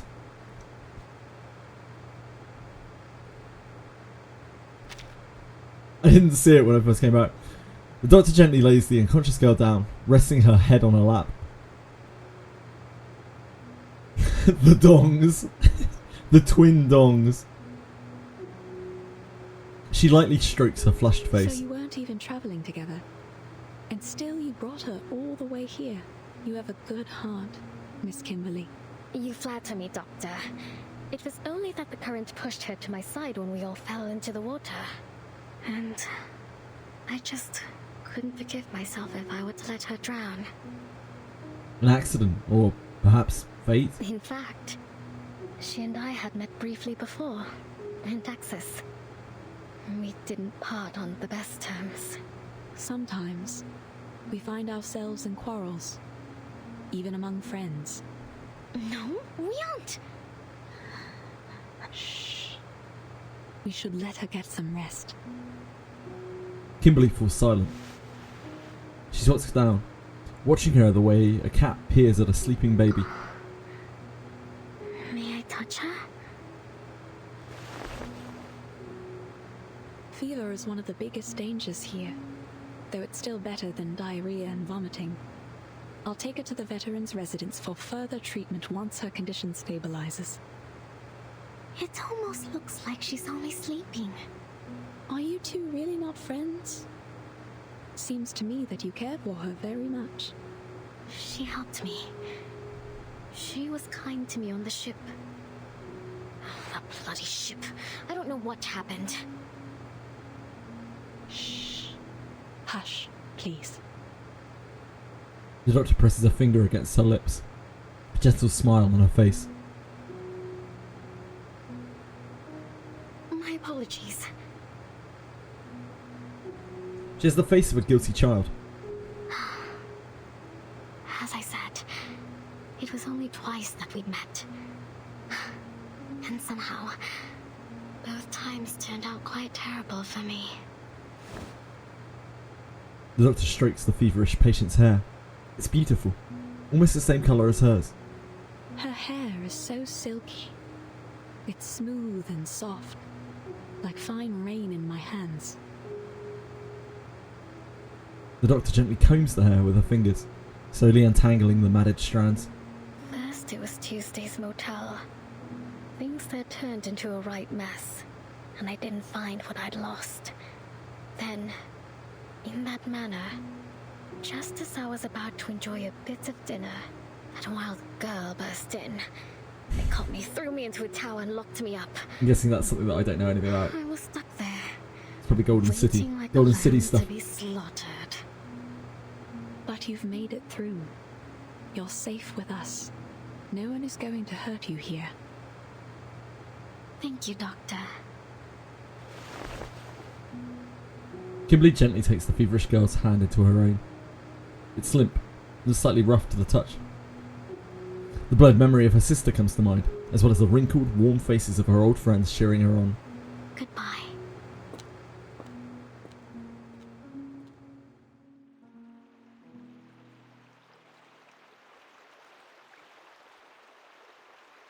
Satisfied that she had paid her back for her kindness on the ship, Kimberly leaves through the back door. Lepera? Huh? What's Lepera? Sorry, Oleg? The little ship in a bottle is waiting for her on the other side. Leaving your friends so soon, lass? Well, come as you are. I'll give you a lift.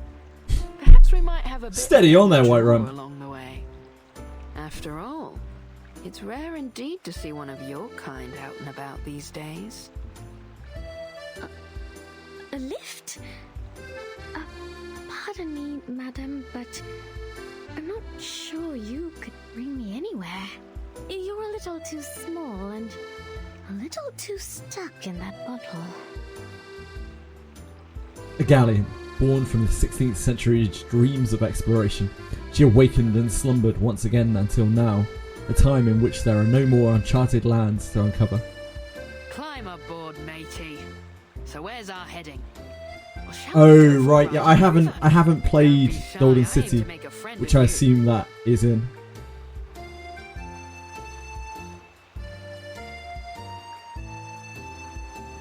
Kimberly looks hesitant. Don't be shy. I let the little ones play on my deck all the time, climbing here and there, like a bunch of cheerful little monkeys. And not just them. I ferry the good doctor from here to the veterans' residence too.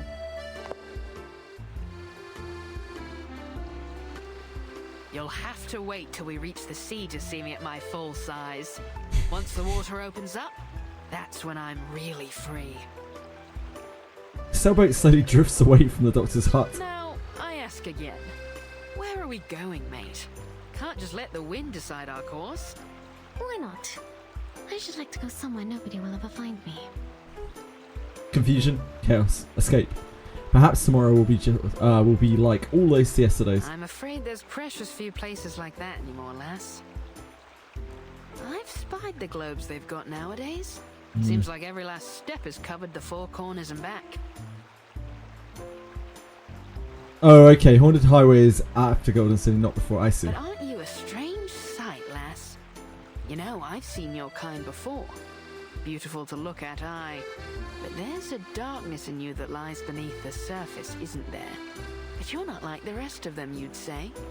Well, I would sooner believe in a map to El Dorado before I'd swallow the idea of a succubus with a heart of gold. I'm sure a lot of people would swallow succubi. So, was that girl your master? Did she have your seal? If that were true, then heart of gold or coal wouldn't matter for none. You'd be as thick as old tar. She's been found out. She's a member of an ancient race once wanted, even hunted, and now forgotten by the world. What was the giveaway? Was it her, like, glowing green arms? I don't know. A few seagulls land on the boat's edge, joining them on their journey. What? Are you wondering what gave you away? Your gloves don't do much to hide those claws. I could feel them pressing on my railings as soon as you hopped on. Kimberly immediately hides her hands behind her back. Her reaction betrays her. No use hiding them now, matey. Her hearty laugh sends ripples through the water. You! Kimberly scratches the mast with her claws. This small protest does nothing to dissuade the ship. Are you going to turn me in? She looks around. This place looks safe enough. Just one small leap and she'd be back on solid ground. And how do you suppose I do that? I'm only a ruddy ship. Bring me back up on land and I'll be stuck right back in the bottle. No, lass. I've sailed with rougher folks than you. My old captain had a bounty on her head too. She's a fugitive, hiding like a frightened bird. Thunder rumbles in the distance, scattering the birds perched on the roofs on either side of the river. You're prepared now. It makes her quiver, but for the boat, it brings back fond memories of sailing the roaring westerlies with her captain. Rain starts to pour, the wind picks up, filling the ship's sails and racing her down the river. Just so you know, I very much doubt they'll pay you anything for handing me over. Maybe so, maybe so. Now you've got the law in your tailwind. What happened? Did you spring loose from the old gibbet? Mark me now, young lass. If you're going to try to pull one over on me, you'll have to do a lot better job than that. That same old trick. Are you mocking me? This is not how one ought to treat a new friend. Quite right, lass. So then, who are your pursuers? And your master? Shouldn't you be under his protection? My old crew would say any captain that can't keep a ship safe is only good for bait. I have no idea where he is, or where my seal is for that matter. He was a no-good fool, though. Or only good for bait, perhaps. I hope he's dead, rotting in some sewer back in San Francisco. The rain stops, brief and intense, just like her escape. Aye, well, mortal flesh doesn't last long. I've ferried many a passenger in my days, and none yet have escaped when Davy Jones came calling their name. As I recall, the first that went was William Halfleg. He lost the other half in a fight at the port of Southampton, hanged on the governor's orders. And Edward the Red Hand, a nasty piece of work from the Low Countries, loved a bit of throat cutting, until he got his own throat slit by some fool in a ramshackle pub on Tortuga. She fondly remembers every one of her crew, though they all died hundreds of years ago. It still feels like yesterday to her. Sounds as though they got what they deserved. That they did, lass. They all got what they deserved. Some hanged, some drowned, some we marooned on a desert isle with naught but a pistol and a flagon of rum. I've been to Plymouth, Nassau, Port Royal. I once even slipped into Seville disguised as a merchantman. Plymouth is very close to where I live. Cinnamon. An exciting, dangerous life, yet ordinary in its own way. Yeah, I know, Deb, I know. The poor fucker. The countless cannibal scars in her hull alone tell a story. But one by one, Davy took them all. Now here I am, a ship without a captain. How's it going, Devon? Master. I suppose that's a lot to take in. One more month, we can memorize some more monsters. To set sail for some far corner of the sea, living on spiced rum and jerky thick as a buccaneer's hide. How's that sound, lass? Not that I'm saying we set sail today. It's only a bit of old fancy. Hey, Deb. It's only, what, 11 days until I am... Wait. Yeah, 11 days until I'm 40. I really can't. I'm actually ancient. Chibi. I suppose I can't. My man! Not yet, at least. There's something important I need to retrieve. Yeah, I'm 40. 40 in 11 days. Damn. That's Captain White Rum to you. The ship of a captain and captain of the ship. I prefer... Wait. Sorry.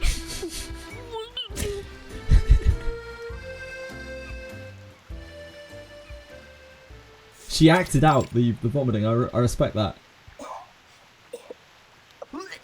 Yeah, grade up. Oh, that retching sound is grim. Yeah, grade up quest. 11 days.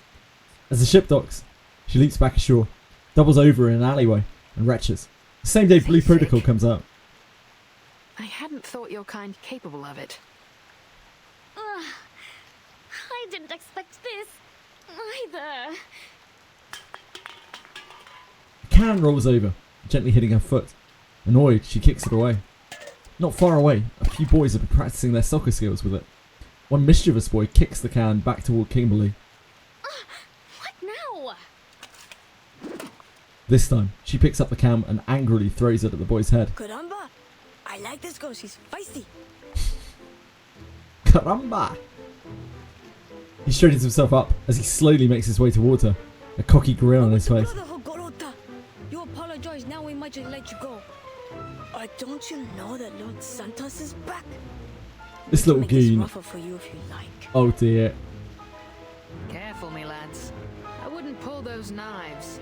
Things may go rougher than you bargained for.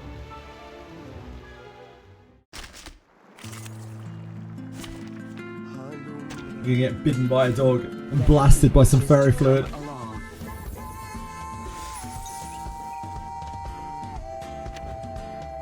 Start the round, rewrite 2 random allied incantations with the precision effect.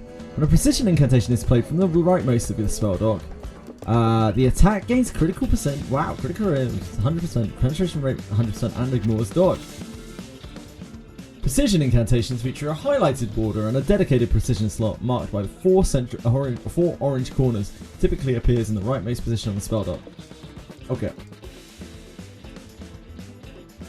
I'll try to remember that. Precision incantations feature a highlighted border and a dedicated precision slot marked by the four orange corners. Oh. Yeah.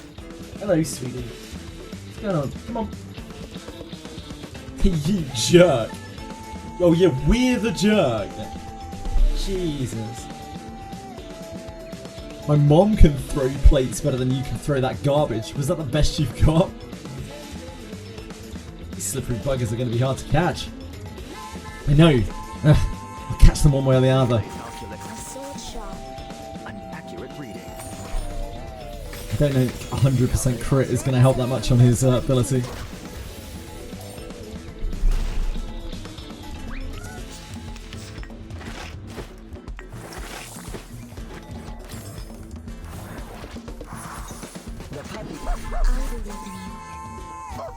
They dodge.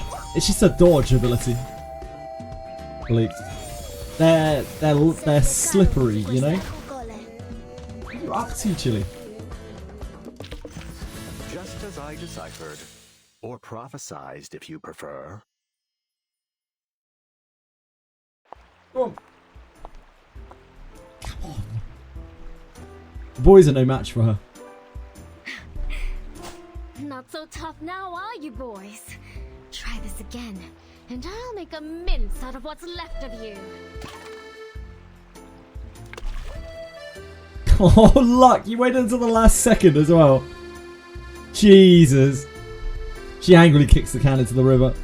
I know your fathers, me boys, and I think they wouldn't be none too happy to It got broken. It got broken, believe.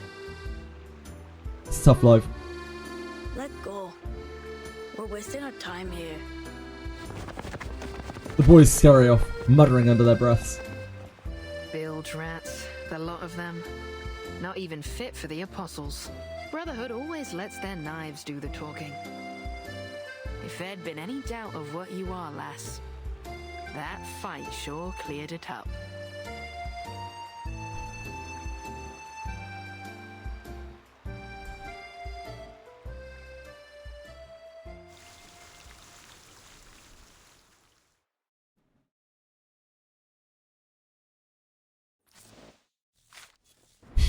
How you doing, Bell, mate? Oh, we've got a thingy here. Whoops. I missed that. Must have two. A conversation filled with one-sided questions doesn't necessarily have to feel like an interrogation. Miss Barbara, thank you for agreeing to this conversation. Please, relax. This is a Foundation's way of reciprocating Atu's review. We can proceed at your leisure. Yes, it's rare to be the one asking the questions and hosting the editor of Atu. Let's make the most of this opportunity. Regarding your method of avoiding the storm. I'm sorry, but as you probably know, you cannot hear the wind, so you can't hear the secrets of the storm. There's nothing I can do about that. Atu shows no interest in cooperating on the storm issue. I'll note it down like this, for the record. That doesn't sound like an amicable record, but maybe that's how it's perceived by you. Let's move to the next question. From what we understand, Atu has a unique communication method. Can it help you locate each other? Does it work for ordinary contributors? Only Atu members can hear the wind, but I can ask about the source location of the contributor's package for you. Miss Barbara? Sorry, the wind just told me something unrelated. I need to head to Texas now. But our conversation isn't over. I apologise, but I must go to Highway 77 immediately. Please allow me to end the call. The other party then hung up. Matilda has been appointed as a special investigator to continue our interview on Highway 77. The task has been transferred to the timekeeper. The timekeeper has returned with information indicating that Erd might be in Sao Paulo veterans residence in Brazil.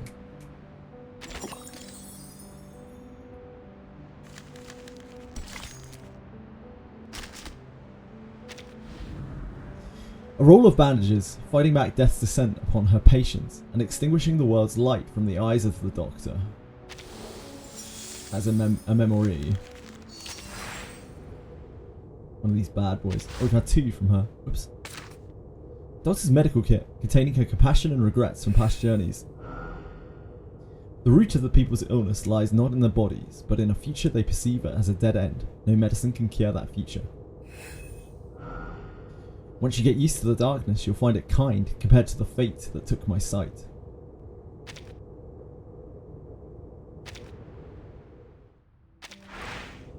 Oh, we've got these as well.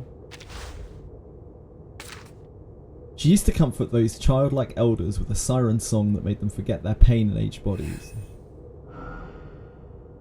Sometimes I sing, but the elders always weep, then whisper softly that it's not my fault. Wait, did we have another one here? Ah, here. A dazzling necklace that once belonged to an innocent heart, stolen by a young pickpocket during her wanderings, and then traded for a few days' worth of food money. I caught the... Oh. Under the dazzling chandelier, they indulged in toasts, dances, and self-congratulations, whispering lip to ear in high spirits. At the end of the red-carpeted stairs, the object of their discussion finally arrives, lifting her skirt and offering a slightly apologetic smile. "Matahari! Matahari, my darling!" The rich and powerful are reduced to bumbling fools with only a coy smile. People gather and cheer, fervently chanting their hostess's name, circling at her feet, offering gold, offering jewels, offering their loyal hearts. Accompanying the hostess is her sister, like a shadow at her side. Whispers of this one echo through the depths of the mansion. The little girl who grew up in her sister's shadow rules the mansion-sized kingdom. A child accustomed to tearing apart hot roast chicken with her hands, wiping grease from her mouth with her dress, and banging her tail on the chandelier as if it were a wind chime. Oh yeah, shit, she's like a lizard thing. It's really interesting. I didn't notice the tail. She roams the back garden seated on a pony, laughing uncontrollably on its back as the scent of blood from the servant's thorn-pierced legs fills the air. Gentlemen love her innocent malice, clapping to please her all the while. That is until a bullet pierces her sister's head. Fate reclaims all it has given, just as man was banished from paradise, and so commences the prelude to wandering in exile. Merchants and drunken paupers covet her treasures. A farmer's wife exchanges a basket of cream cakes and eggs for her jewels. A child trades a wild flower for her hairpin. Finally, her dress is covered in dust, and the ornaments on her neck and wrists are all gone, like Inanna's encounter with the queen of the underworld. More malicious people end up wounded by her claws. Hunters love the scent of blood, swarming in for her bounty. So she hides in the forest, hides in the meadows, hides in the barn. Milk and meat run across the pasture. Grain fills the warehouse. She searches everywhere, but cannot find food of her own. When did all this change, sister? Why are my clothes always dusty? Why haven't the mansion's servants come to find me? As her claws soak in the blood of a young rabbit that's jumped out of its burrow, she feels an intense hunger for the first time in her life. Okay, that kind of came out of nowhere. Very interesting. So she's like a half lizard thing. I caught that little thief. His bones were as fragile and thin as twigs, but his newly grown teeth were sharp. Otherwise, I wouldn't have let him go.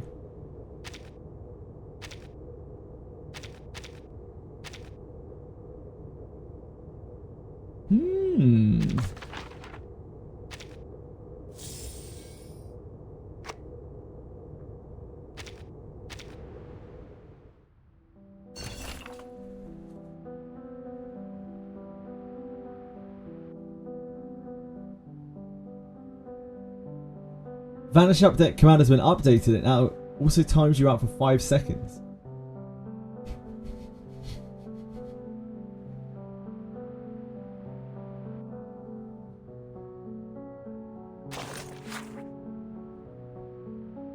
The Untold Stories of the Invisible College, Boyle's Impossible Flask.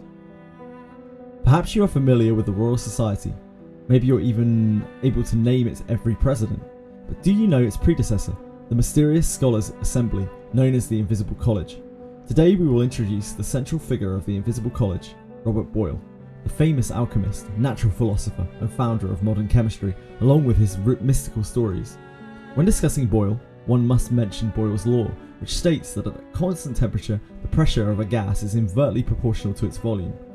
Boyle demonstrated this with a U-shaped tube filled with mercury. But before that, Boyle tried various devices and countless designs in his quest for a frictionless flask with a piston. He even employed arcane skills, casting an incantation of proportional scaling into a flask. As a result, the flask could indeed compress and expand objects perfectly. However, arcane skills being what they are, the object's mass would shrink with its volume, and the process would cause noticeable temperature changes.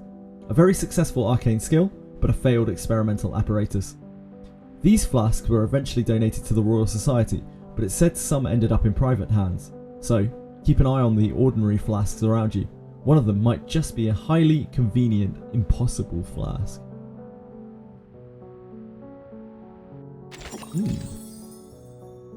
I'm guessing that's going to come into play soonish.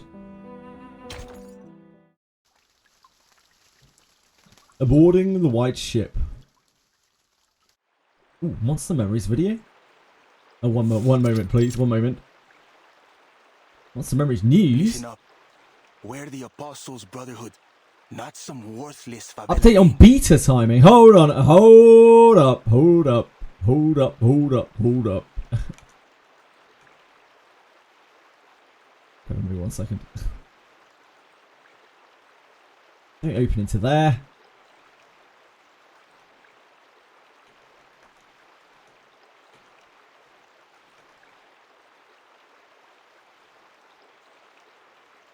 Hold up, hold up.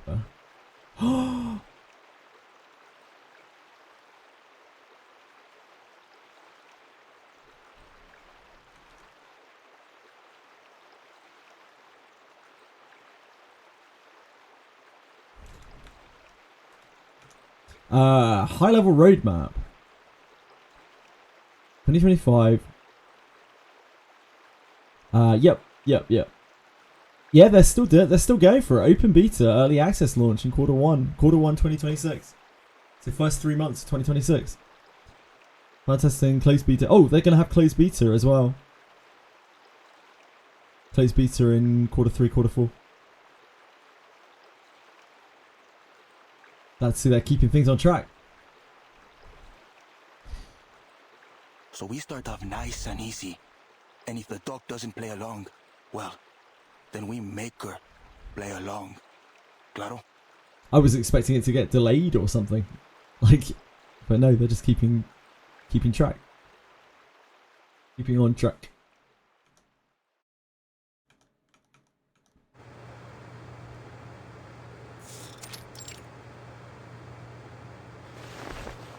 The feverish girl looks to be doing much better than before. Dr. Dorez is crouched beside the bed, gently wiping her face.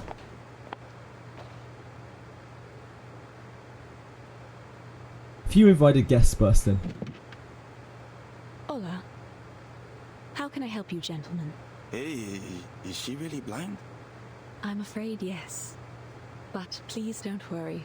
I'm more than able to treat all my patients. Are you feeling unwell, sir? Marcando glances at the patient on a stretcher and signals to his men. His dogs quickly surround the patient. Sir?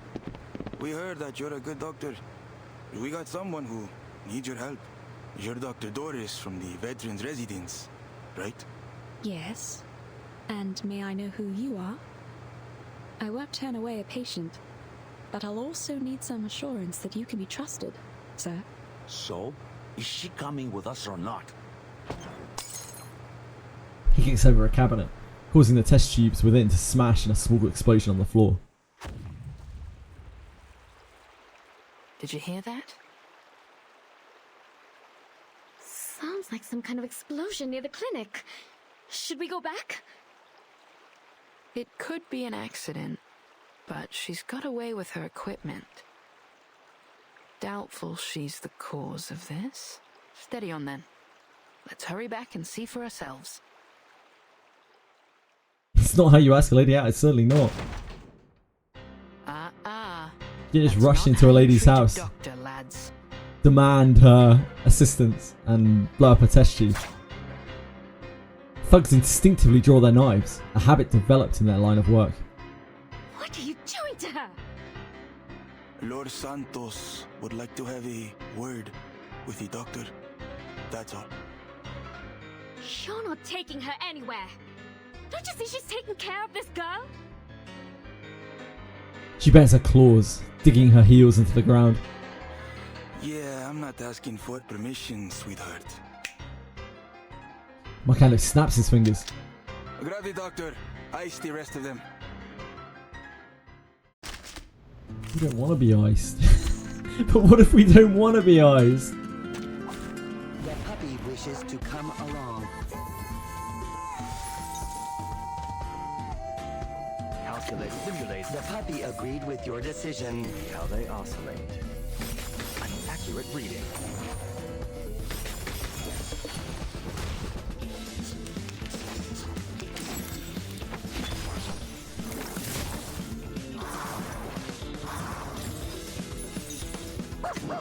I believe in you.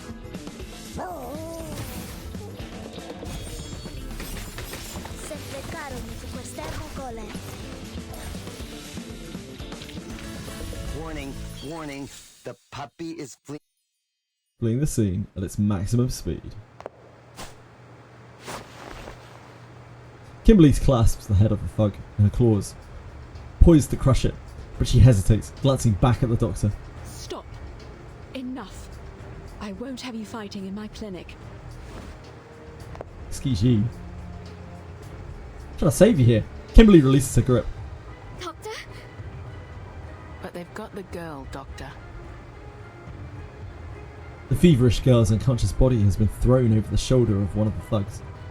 This lady definitely isn't from the favela. So what's she doing here? She's ill. She needs my help. That is all I ever ask. Well, all we need is you, Doc.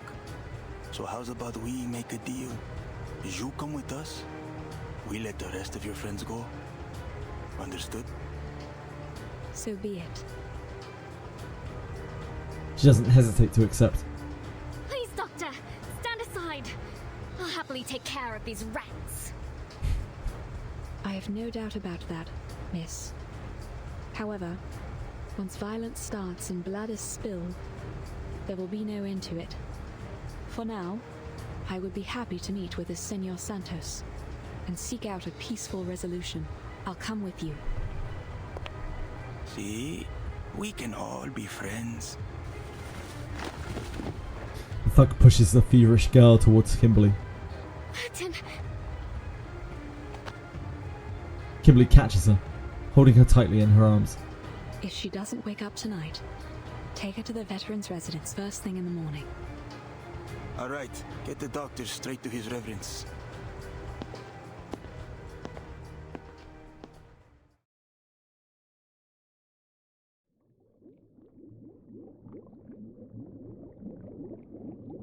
A long sleep with no dreams. No worries, no troubles, no thoughts. Like being back in a warm, dark, damp room. She awakes to an unfamiliar place. It's quiet and strange.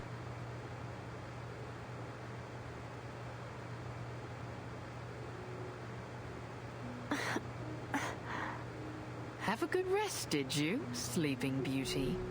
Martin! You've missed quite a bit. All terrible, I'm afraid.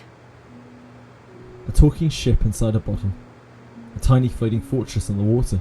And beside her, a worried Miss Kimberly. Where am I? You and this lass were drifting down the river after your ship went down. You'd have met Dr. Dores had you woken up a little sooner. Doctor? Dr. Dores. Yes. She's a doctor from the veteran's residence. She saved you from the very claws of death. She...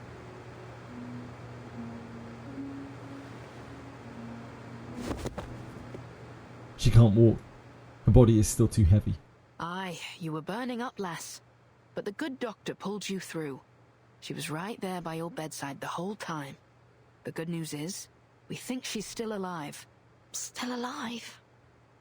What's the bad news then? The bad news is she's been snatched up by the Apostles' Brotherhood. What? Rest now, lass. They aren't likely to hurt her for now. You'll need your strength for later. Some scallywag by the name of Santos wanted to have a word with her, so they said. Everything has gone to hell since that ship sank. Lepera and Sotheby. Where are they? There's a shooting pain in her I arm. remember we all fell into the water. What's up, Elgar? I'm sorry, I didn't see them. We washed ashore together. My map. Have you seen it? I have to get to the veterans' residence. They may very well be waiting for me there. Come on. On your feet. Well, I may be just the ship to get you there, ladies.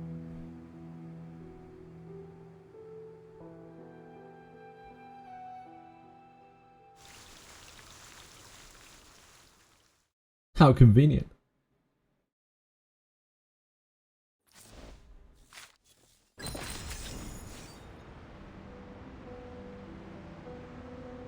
Oh, you're back again, are you, Chili?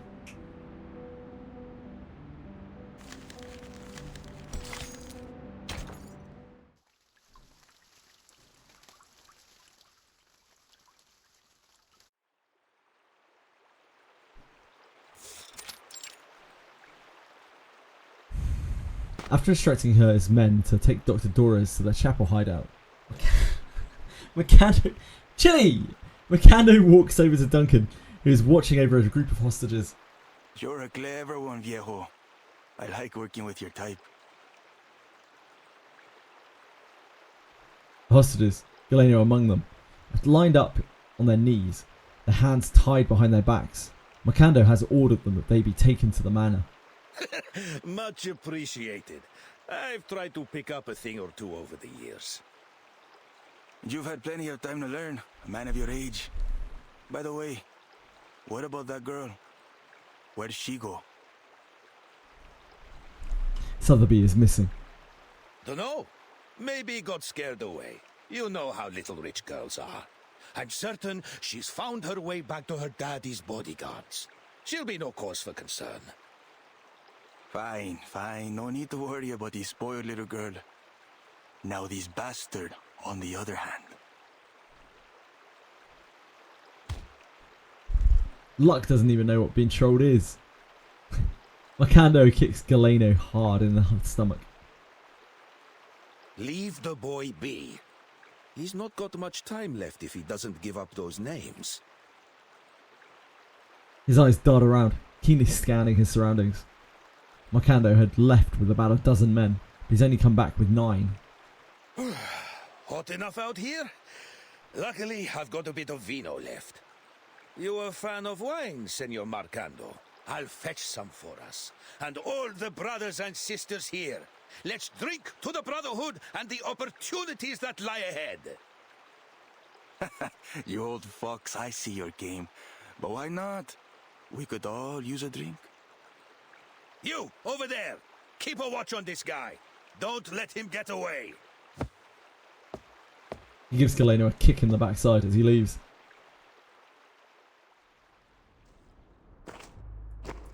Old Duncan waits by the water, his eyes anxiously fixed upstream. Eventually, a small boat carrying Lepera and a few men rows into view. Finally. The boat docks, and they jump ashore one by one, carrying spiked wine in their hands. Duncan, you nearly had me there. When did you plan all this? I've had it brewing for a while, but things have been changing fast lately. Honestly, I didn't expect to be doing this now. He counts the men, 6 of them. Fewer than expected, but enough. There's enough snoring syrup in the wine now to put them all in a dreamy, deep, deep sleep. Oh, but might it have had a stronger effect if I had included a dash of slumber belladonna in the recipe? This will be more than enough, little lady. We only need to get them to drink the wine. Then? Oh, then you must drink this. Just a drop. She rummages around in her skirt for a potion, Eventually, she produces a bottle of thick, pine green liquid. It will stay on your tongue and prickle around in your mouth. That way you won't drift off like the others. I've concocted much tastier potions before, but this one... Memories of her past experiments come flooding back, almost bringing her to tears. It'll do just fine. Thank you, little lady. He smiles as he takes the bottle and downs its contents. He raises his flute, signalling the next step of the plan. Pass me the wine and wait for my signal. When you hear me playing this flute, you'll know it's time to strike.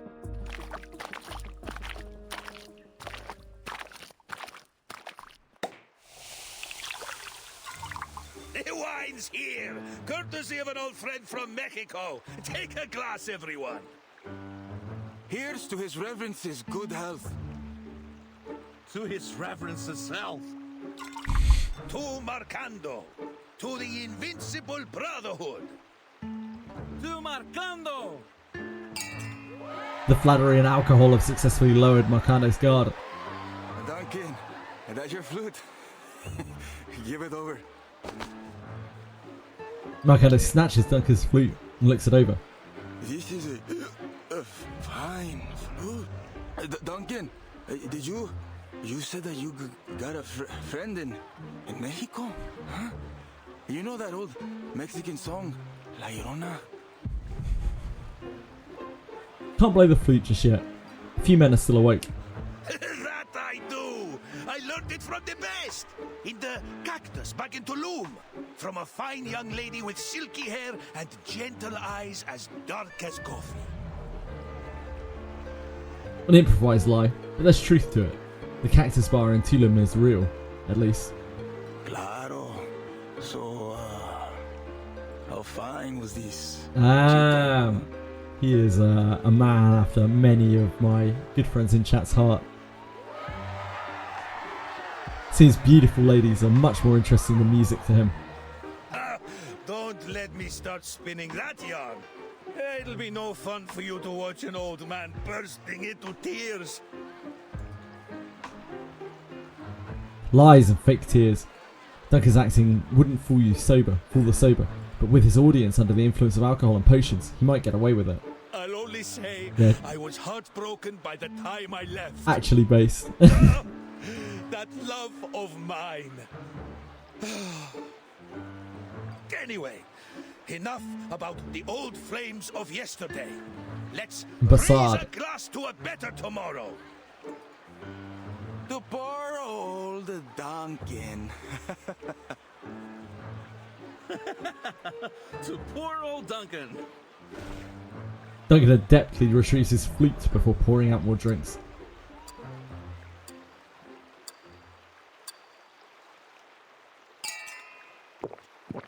He feigns joy, drinking and laughing with his new friends until they're too drunk to stand.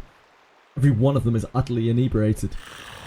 Marcando and his hounds pass out one by one until they're all fast asleep. It's time.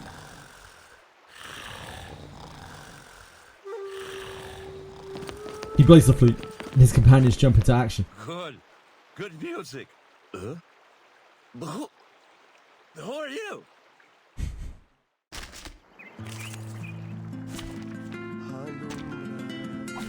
Where is that budget hog hiding?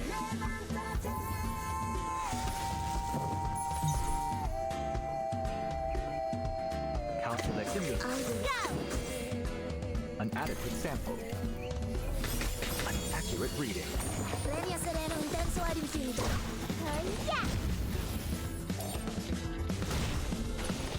I'm still waiting to see when this Candy Crush is coming.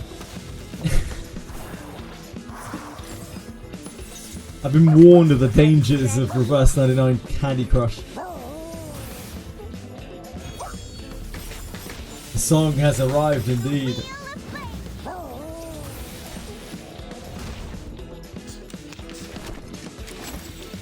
See, we targeted the only one that had dodge left with our single target attacks. Excellent work. The puppy agreed with your decision. Because oh, I just realised this is the four-person battle. Whoops.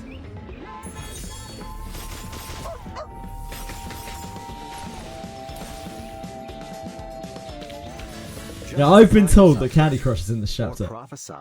And I've heard whispers of the Candy Crush. It's at the end of the chapter, okay? Come on, give me a hand. Oh, pinche traidor. Time to cash you out.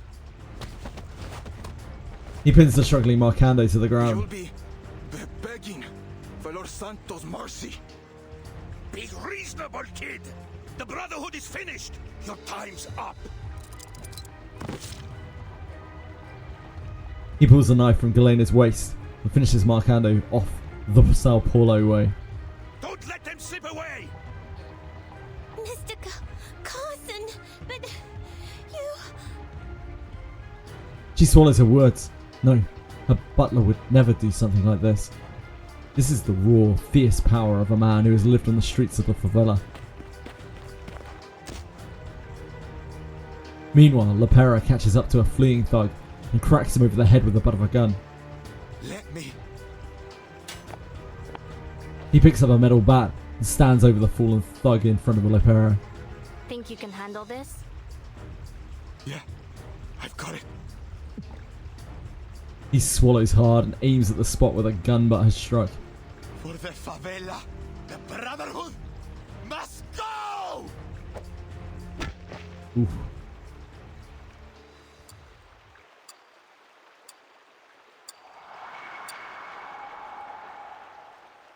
The battle is over. Sorry to put you through all that, kid.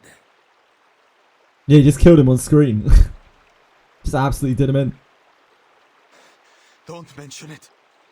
If this means we can get rid of them for good, it'll all be worth it. So what's next? Next, Zeno will come around to pick you up. But first, we've got to get back to the veterans' residence. Unease spreads among the group. They exchange a few glances. No, senor. One of you has to stay. The people need to see you, or they'll worry that you've deserted us. I can make it there on my own. Stay with them, Duncan. And me! What's it meant to be, Billy? You can't vanish again. It's on a cooldown. An unexpected volunteer steps forward. I've seen there are many sick children here in the favela. I'm certain that I could do something to help them. I'm not sure it's a good idea, Sotheby. The favelas can be dangerous if you don't know them. The brave young lady can stay with me if she likes. I'll keep her safe. Galeno and the others nod. What do you say to that, little lady?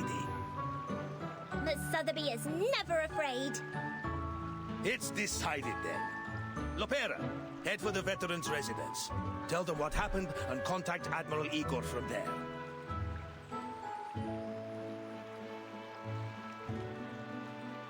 All hesitation leaves Lepera's body when she hears her father's name. Galeno!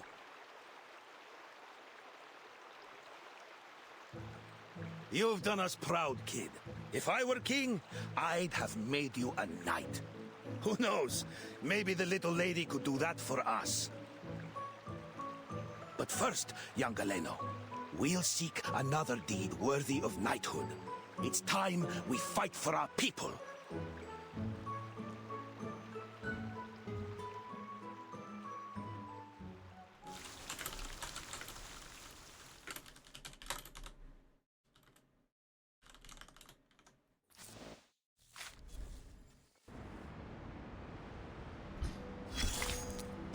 What do we have here?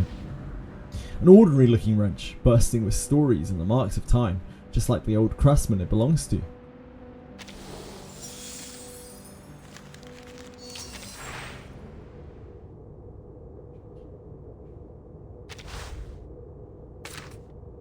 An ordinary looking wrench, bursting with stories and the marks of time, just like the craftsman it belongs to. Don't be fooled by its plain appearance. This here is the foundation of all my work, just as much as my calloused old hands. Preach. Preach, Duncan, preach.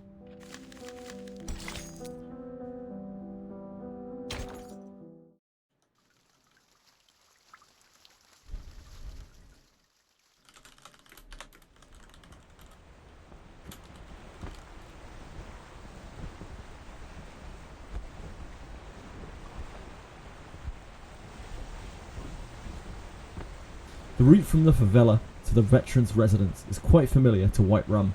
She's ferried the doctor back and forth countless You ever times. been to a veterans' residence? Not many young faces there, besides Lopera. As far as the doc goes, doubtful anyone knows her real age. And even the saltiest sailor knows better than to ask a lady her age.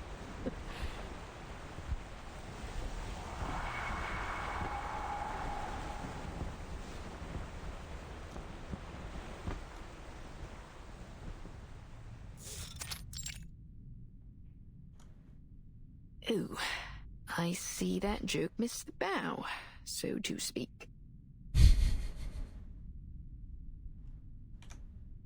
No. It wasn't a bad joke at all. Really. A joke would usually warrant some kind of response. Aye. Thanks for the kind words, lass. But best to leave old Flotsam where it lies. Mame Mariana from the veterans' residence brings out some snacks. There's plenty of sugar to go around in this neck of the woods. Have you been feeling this sweet young lady's head with your tall tails, Shippy? The little ship used to live with the doctor in veterans' residence, but today she returns alone, and neither one of her two passengers is her old Sorry roommate. to show up without proper notice. Oh, don't worry about it. Any friend of Lopera is a friend of ours. Oh, if you'd come a couple of days earlier, we would have introduced you to Senor Duncan and Dr. Doris. But they've not been around in a while. That's a shame. I was looking forward to meeting them. Hopefully we'll see them soon. Kimberly wanders the courtyard. She's still on guard, but she seems to be oddly familiar with this place. You know, I knew a girl who looked just like her. A caregiver here way back in the 60s. Back when this place was called Heartfelt Home. She scratches the chin of the kitten in her arms. But it can't be her now, can it? Besides, I'm old now, and my memory is a bit fuzzier than it used to be. May I see Dr. Doris's room? She wouldn't mind, but please be careful not to move anything. It's that one over there, dear. She never locks the door.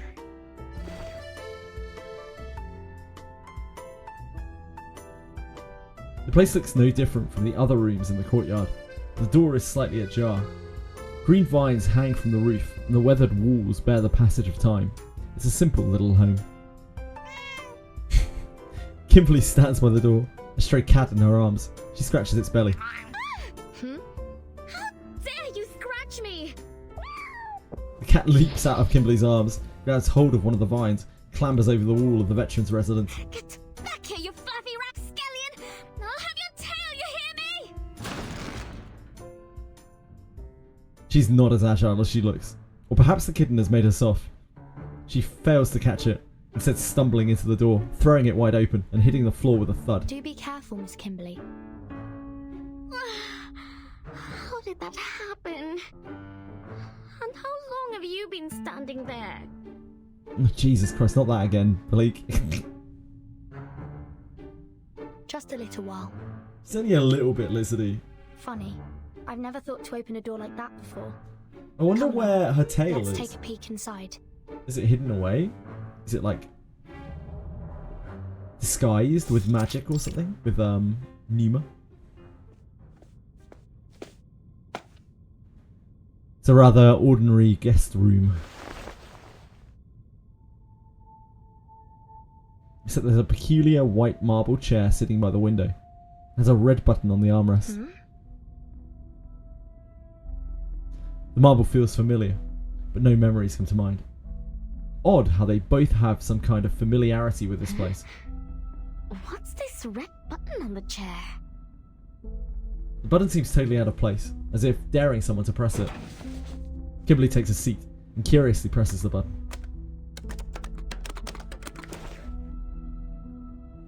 Despite her fervent pressing, nothing happens. Frustrated, she swings her legs over the other side of the chair. Good for nothing. A tasteless decoration. No one knows why this chair is in the doctor's room. but pressing the button didn't trigger an explosion or anything of the like. It's simply a functionless, harmless little contraption. On the other side of the room, the doctor's desk holds a stack of manuscripts. These must be articles that she hasn't sent out yet. Notes on the districts of Sao Paulo. Records on arcanists in the favelas. Investigations into plantation economies in northeastern Brazil. She's a good woman. And her room smells like a good woman's room. You don't find many of those around these days. What makes you say so? Well, firstly, she did save your life. And secondly, it's hard to explain. Good people have a smell. A pleasant one. My nose has never been wrong. Burton. We'll bring her home safely. This typewriter seems like it's seen a lot of use. Do you see any drafts? Any samples? I can't say. I'm not very familiar with these things. Take a look. She signed something here. Jesus Christ. But I thought her name was Doris. There's a single word written at the bottom of the manuscript. Erd.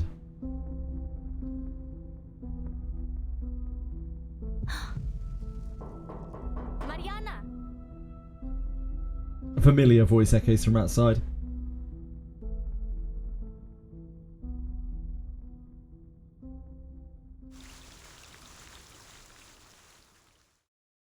It feels like, I don't know, it feels like, she seems very similar to the random blind, number woman on the island. I wonder if it's like the same person. I don't know how they would manage that. But if she can survive the storm, then maybe that's why. I don't know. Yeah, Marta.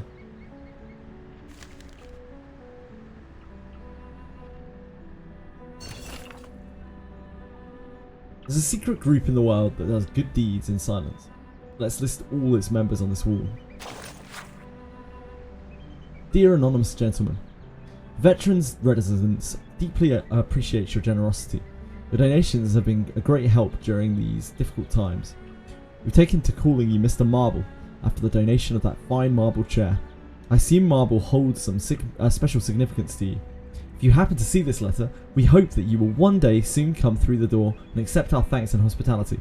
I'm sure you will be pleased and comforted by the heartwarming sights inside the home you've so long supported, and we'd love to hear your story behind the large red button you've placed on your gifted chair.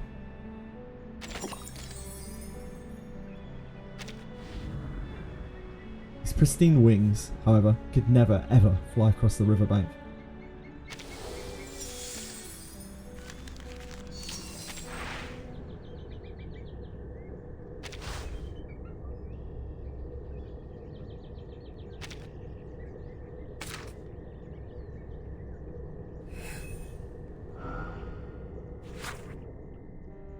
This is my first diary entry. Old Etheria said she would help me with the writing. She kept laughing and said I should use punctuation, but she did not tell me what punctuation is. It sounds like seasoning. Old Etheria brought me to a place called a nursing home. There's rubbish here and old too, and the people's faces are all wrinkled up, and she wants me to start learning to read and do something called work so I can stay here and eat, and I do not want to keep running away anyway. Those people cannot find me here. August. This is what, how many days later? This is a month later. These elderly people move so slowly. Where is the thrill? They all looked at my clothes and said I must be a rich girl from somewhere far away. I told them about my past. They laughed so much. These are all exclamation marks. Old Etheria didn't laugh, and another didn't laugh either. The one they called the soprano. She said I was a pampered poor little thing. Fate likes to lift people up and then smash them down. I don't know what that means, but I don't like her calling me a poor little thing. Bugs are little. They are not good things. They taste bad. Some even taste like dirt. So I'm not a bug. She also asked me why I was not angry at the soprano. I do not understand why I should be angry. The soprano says bad things, but she did not hurt me. People who love to say good things are the most dangerous. This is what, 5 months later. After picking up the Morning Truth paper, I tidied up the soprano's bed. I saw many newspaper clippings under her pillow, all about the opera house. After evening prayers, I was about to take back the soprano's handkerchief when she suddenly grabbed me. She asked if I couldn't see that life was getting worse. She said I must understand that feeling, but I didn't understand what she was talking about. She said, "When your skin becomes wrinkled, you'll understand, and everyone will die without dignity and regret and ignorance." I didn't know what she was talking about. I was very scared. I thought of my sister. I don't want to become my sister. After I put out the candle by her bed, she suddenly hugged me tightly and cried like a little girl. I copied what Etheria does and gently patted her back. She soon fell asleep. And then another 6 months later, old Etheria announced to everyone that it was the 1-year anniversary of my arrival at Heartfelt Home. I was very happy because it meant that there was lots of food and no work. They said I was the star today, and I could decide everything, just like when I was at the mansion. I asked them if there were any ponies here. I wanted to ride one and let them chase me. The elderly laughed so hard their dentures fell out, but they all said they wanted to try. So I rode our Jenny the cow, and she trotted majestically. I rode on its back, and they chased me with their canes and wheelchairs. They got up, and laughed heartily. No one helped them up. Finally, the soprano caught me. She cleverly used a bundle of hay to catch Jenny. When we got back, Etheria scolded me, saying I could have broken their old bones, but everyone was happy, and so was I. At night, old Etheria gently patted my back, but I couldn't sleep. I thought of the soprano's words. I've been thinking about her words a lot lately. I asked Etheria if we would really just get worse and worse. She kissed my forehead and said, "What nonsense is that?" But I promised the soprano not to reveal her secret, so I said nothing. That night, I dreamt of my old gardens, but strangely, Jenny the cow was there too.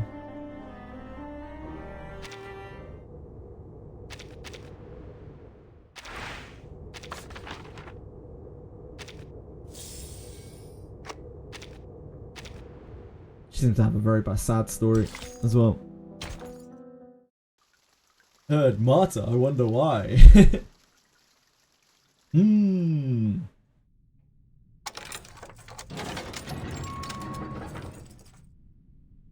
Oh, more visitors.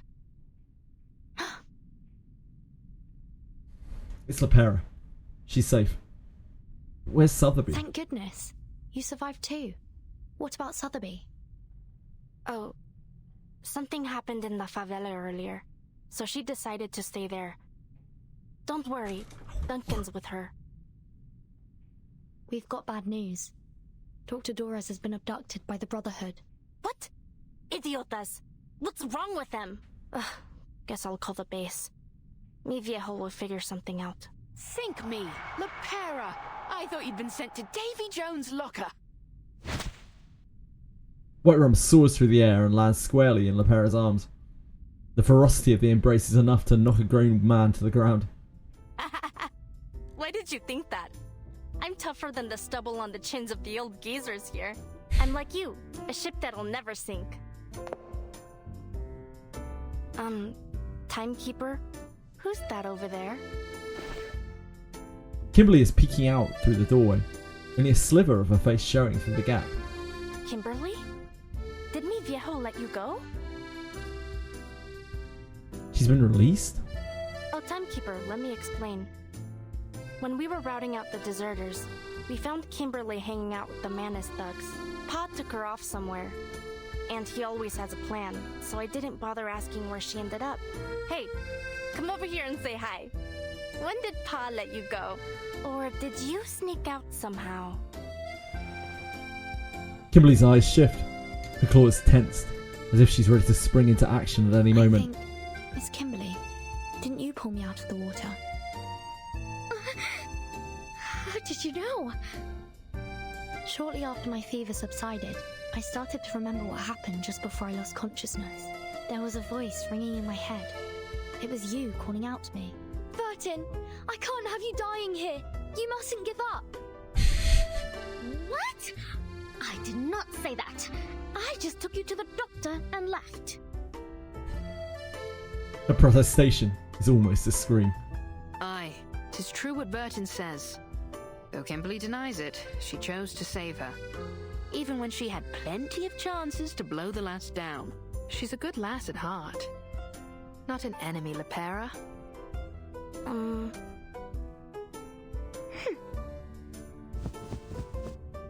Lepera lowers her guard, offering a friendly wave to Kimberly.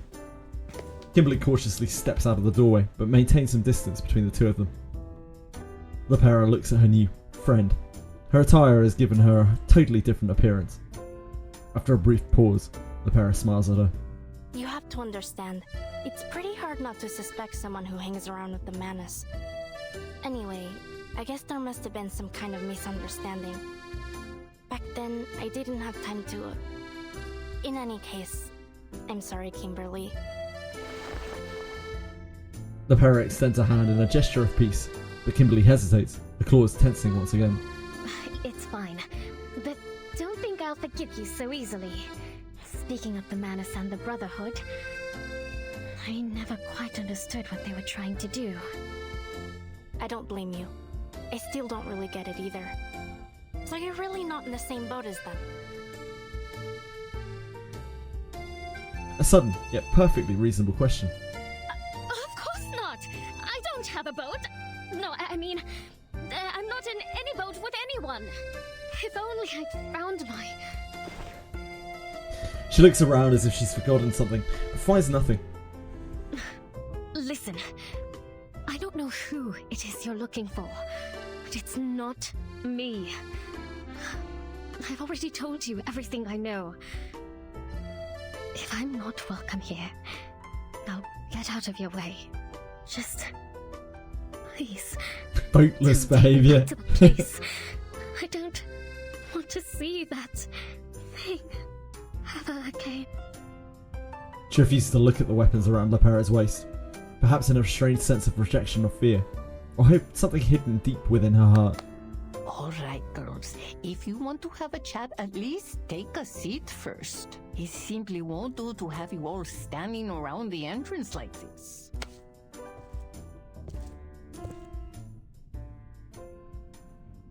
Maria takes Kimberly with one hand and Lepera with the other and leads them back to the courtyard. When they arrive, she lays out some pashoka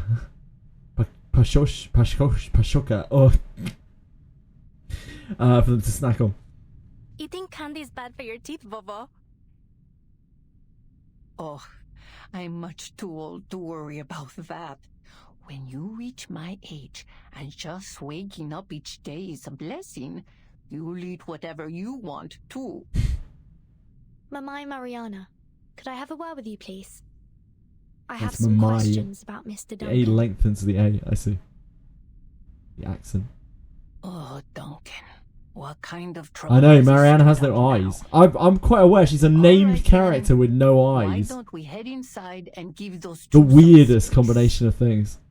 And Lopera, apologize to that poor girl properly. You hear?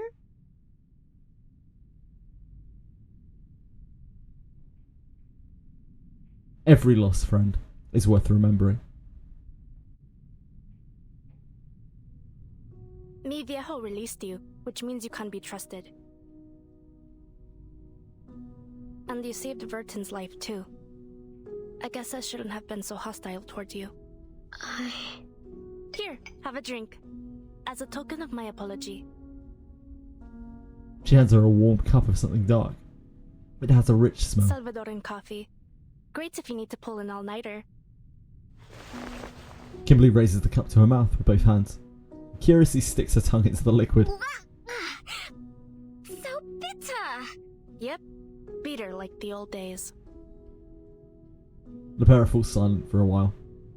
Kimberly glances at the gun around Lepera's waist.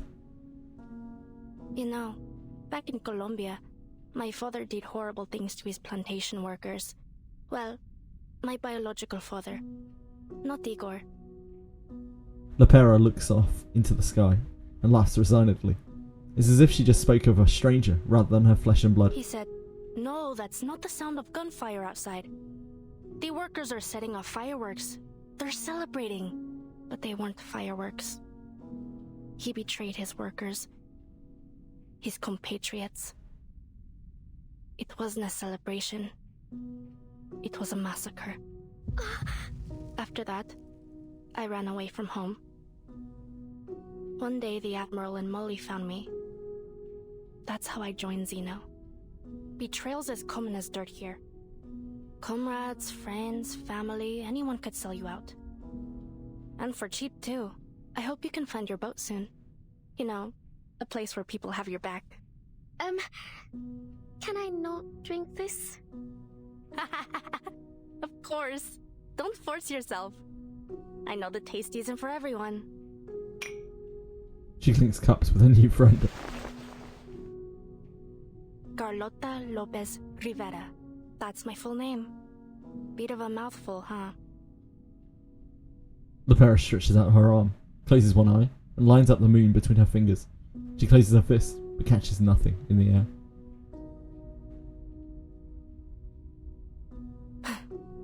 I wanted to erase it from my profile. I mean, we had From everywhere, Ulrich, to be honest.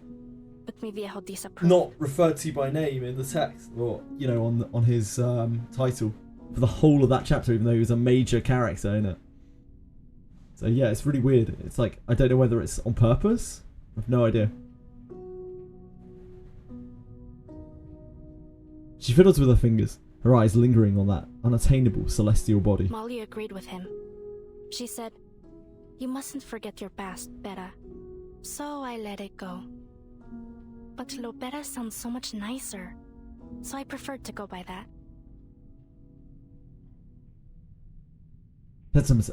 He had some later, I see. And you, Kimberly? What's your real name? Kimberly hesitates. Nala Hari. The residents of Heartfelt Home called me Anjo Nala.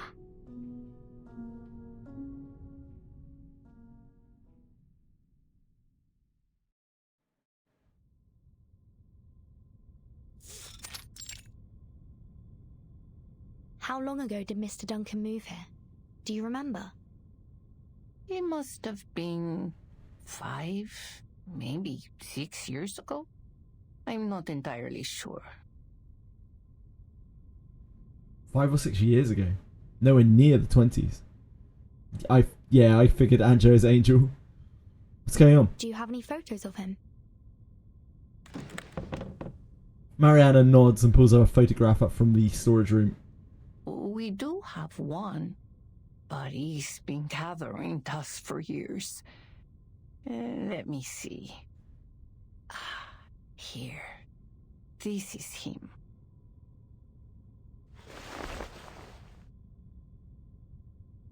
She points to the man who looks like Mr. I Carson. knew a gentleman who looked just like him. His name was Carson. Did Mr. Duncan ever go by that name? The old woman blows the dust off the frame. No, not that any of us are aware of anyway. And Now, this whole thing is so weird. I was a medic in the army. It's too big of a plot point for it to just be some coincidence. Back then, people I feel called like- him Duncan the Dauntless, or the all-powerful Duncan. I never once heard Carson or anything of the like. Sorry I couldn't be of more help, miña querida.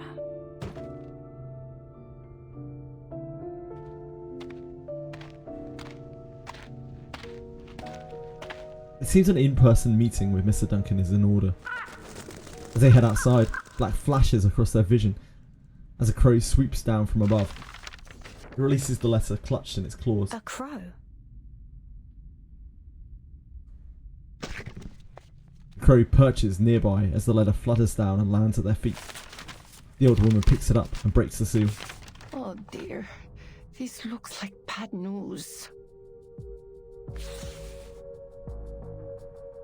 Santos. It's a cleanly written ransom note, signed Santos. Dr. Doras is being held captive in the Colonel's manor. He's given us 3 days. He says that if Zeno doesn't return the deserters they detained, he'll execute the doctor. They're all dead, aren't they? I'm pretty sure they already got executed. Mariana, please contact Admiral Igor. We need Zeno's help.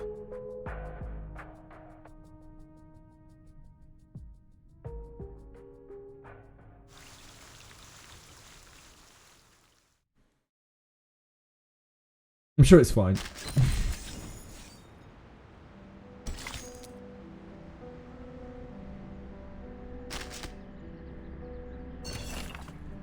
He needs counselling, and whoever counsels him will also need it too.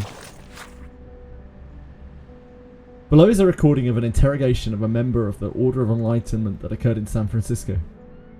Next, you will need to answer a few simple questions. This Order of Enlightenment is just another front for Manus Vindicte, correct? Ask whatever you like. I ain't gonna tell you anything, Foundation lapdog. Please calm down. This doesn't have to be a hostile interrogation, but your answers here will influence our assessment of you. You know Arcana is dead, right? Ignorant fool. The Guiding One's fate is always in her own hands. She chose a temporary death to suffer for us. One day she will return, like an angel, and we will be reunited. We will once again become one, returning to that glorious age. I have no intention of arguing with you. You're sweating profusely. Do you need some water? I won't drink anything you give me. Alright, let's finish this quickly so you can return to your room and rest. Can you tell me who your current leader is? Is it Forget-Me-Not? Or the former school of Arcanist Sophia? Or someone else? How dare you call the preacher by her name? You may go now. Please notify the next person. Never mind. I'll call them myself.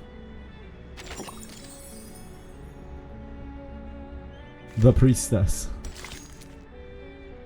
The preacher. Sorry, wasn't it? The preacher.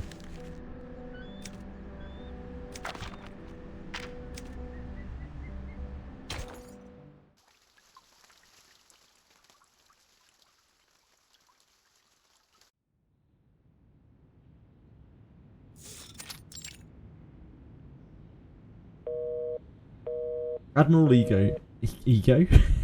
Admiral Igor rarely makes calls to Xeno headquarters, but the situation has become desperate. Ah, Igor. How are things in San Paulo? Worse than expected.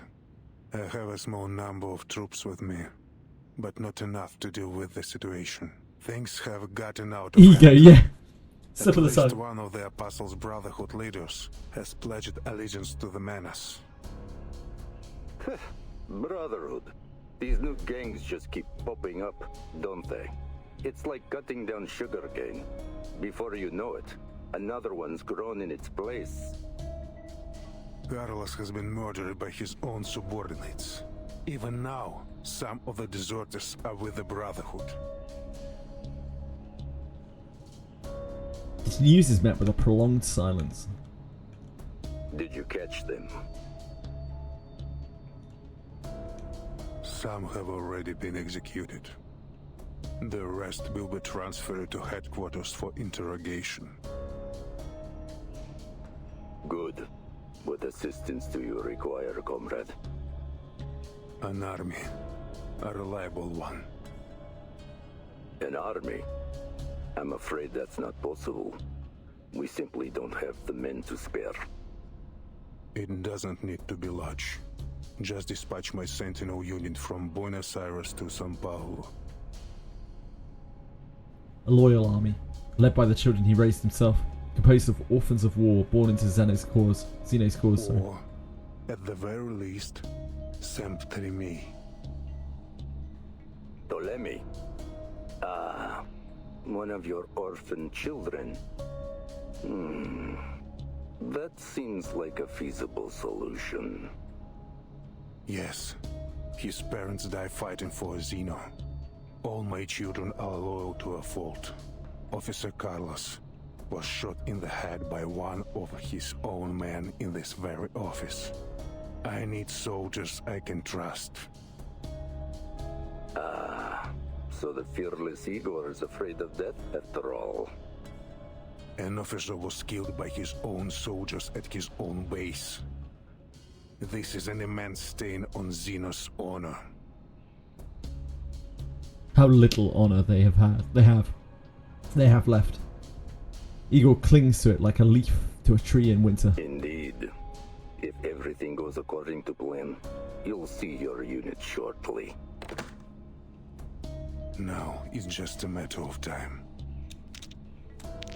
The Admiral tosses the dice in his hand. Up and down. Up and down. He receives the same oracle. The same answer. Like the inscription on the Behistan monument. It is eternal. Unchanging.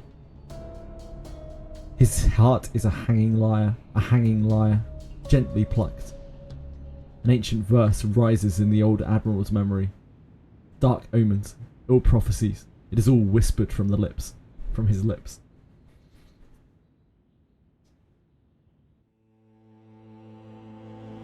Я видел ястреба, что гнался за голубкой, и бога солнца, который туго натягивал свою золотую тетиву. Я наблюдал, как приветствовали деревянного коня на наших землях, и как из священного фонтана текла кровь птенцов. Да, но человек с решительным умом и гордостью знает, что его город выстоит, его стены будут крепки, и он будет непоколебим, как ядро земли. Какой грех! Жребий брошен. Белый саван покроет его, и он будет окутан мраком. Uh-oh. That's not good, Goop. The black goop always seems bad. Это все для светлого будущего.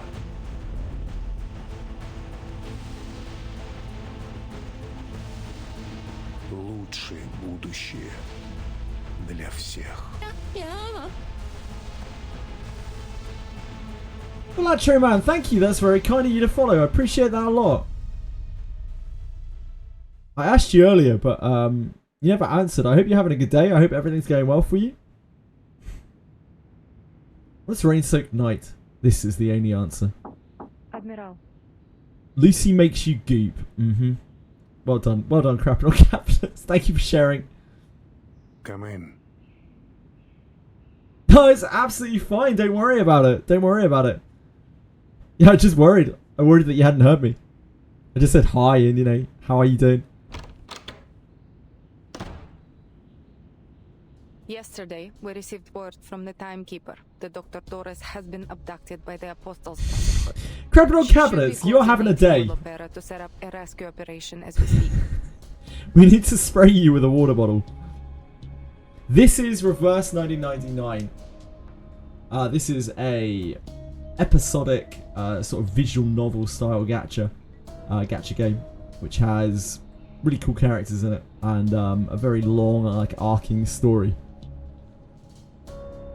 I'm glad to hear it. Glad to hear you're doing okay.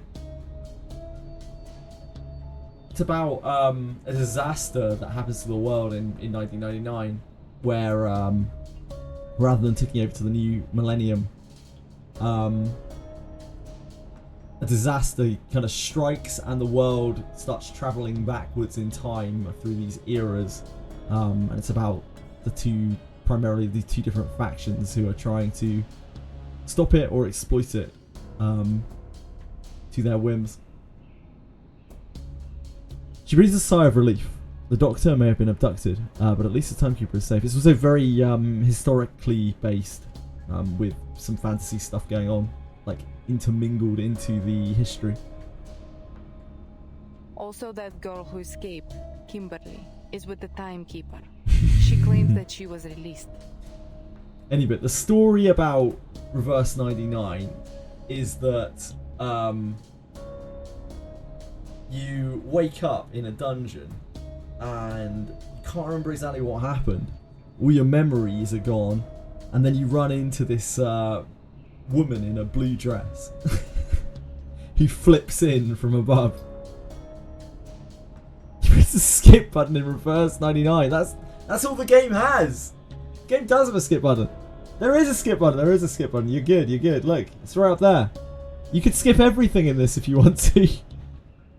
It's largely a story game. Yeah, it does have combat as well, Balatro Man. Yeah, it has like card-based combat.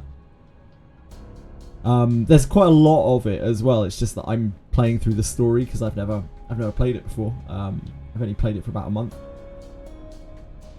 so I'm still catching up with the story. It's very similar to like Limbus Company in that the story is heavy.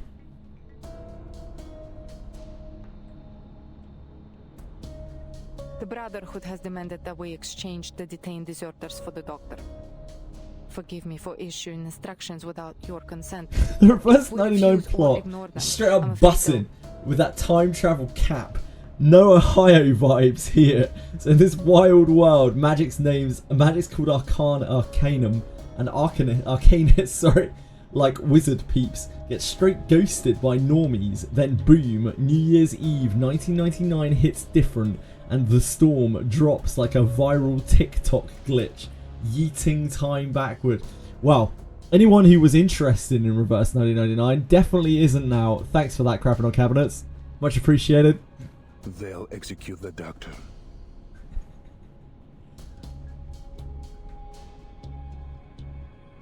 He knows full well the ways of these thugs. What arrangements did you make? Yeah, truly doing God's work. Moldia tenses up a little, unsure of how her father will react to her decision.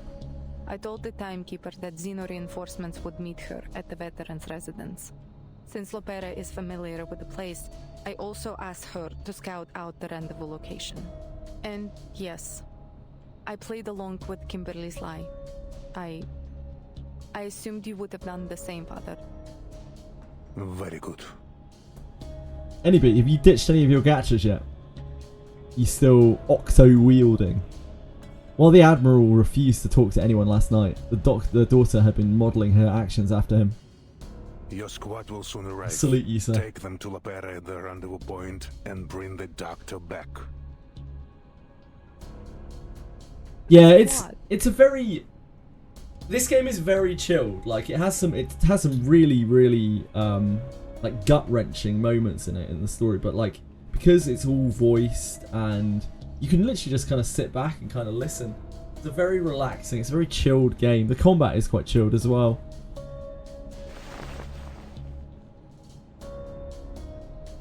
SP Samantha, swiped in Genshin, Honkai Star Rail, damn. You're having a hell of a day. The Admiral gazes out of the window. He scans the barren fort, the weathered stone and the vines slowly wearing away at the walls. How did this come to be? I have spoken with headquarters. You'd literally be losing money not to then, any bit. Me and the unit will arrive soon.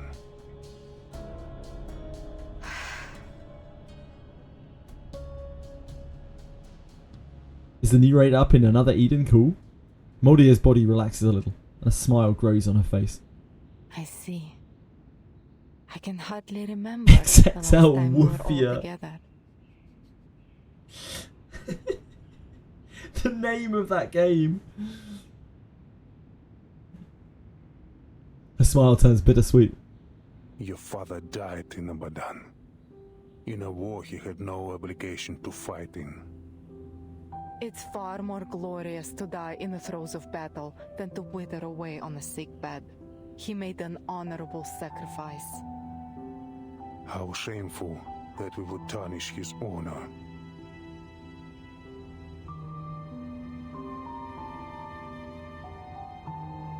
Google it, I dare you. I think I have before. I think I've looked for XXL Woofia before because it might not have even been you. Someone else was talking about it. I know you play it though.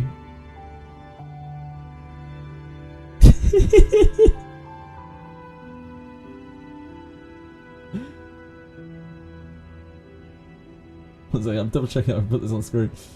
Look at this Chad. Look at this absolute Chad, dude. Anomaly collapse. Don't scroll down, okay?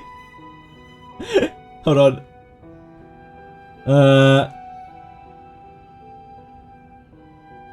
There's some down here that are censored, so yep.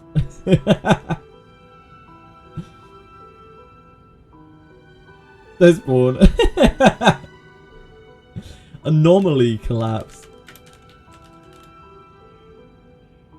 Oh dude, this game looks sick.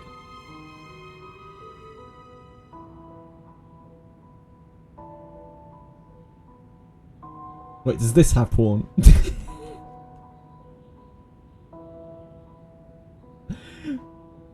I don't think this has porn. By sick, I mean like, you know, relatively playable. New character, Constance. Look at this guy.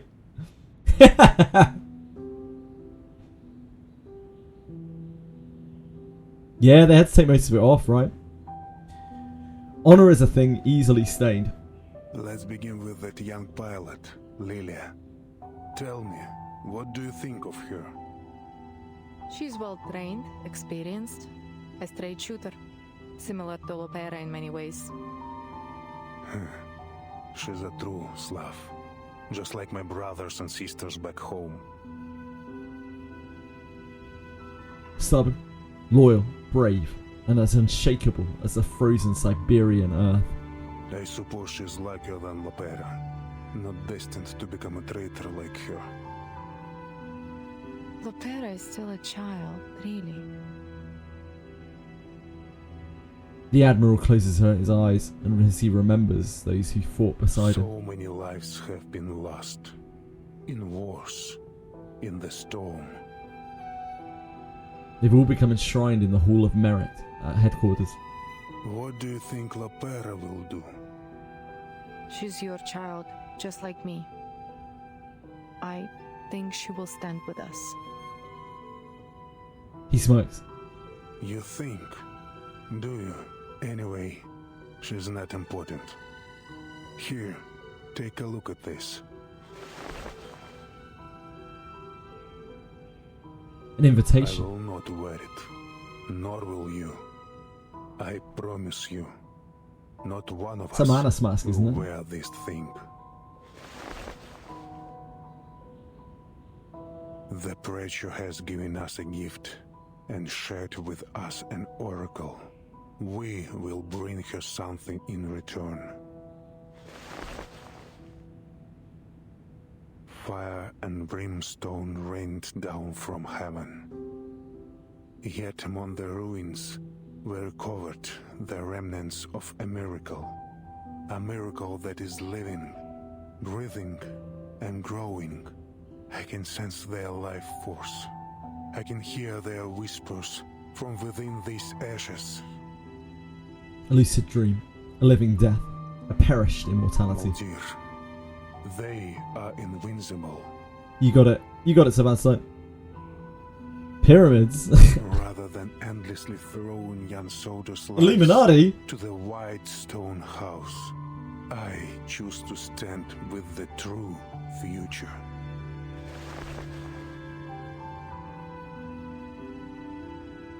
I will always stand with you, Father.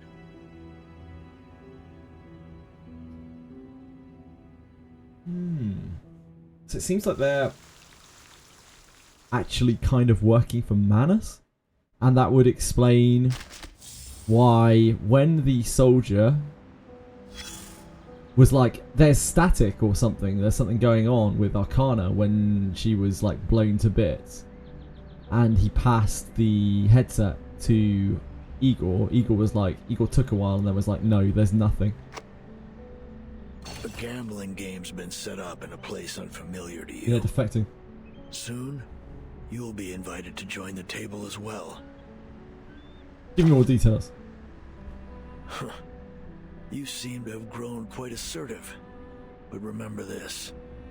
As a newcomer to the table, you have no privilege to make demands or probe for information unless you're looking to be targeted and isolated. You have to lose a few rounds. Pay your entry fee.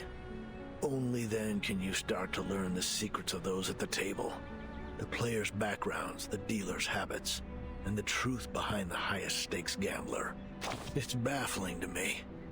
Why would anyone travel halfway across the world just to throw away their money?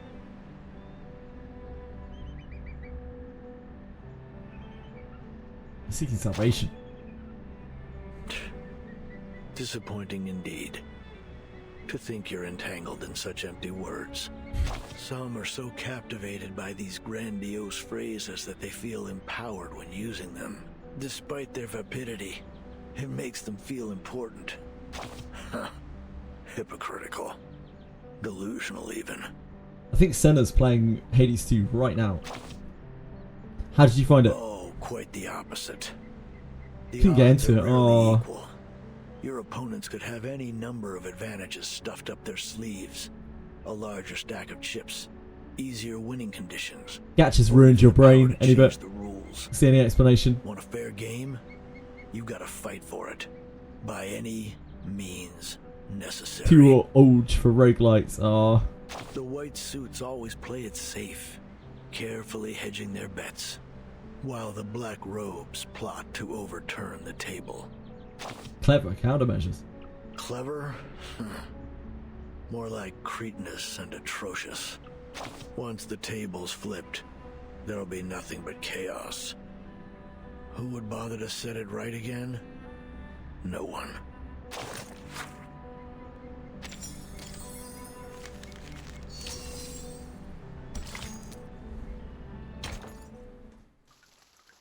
The Northern Falcon.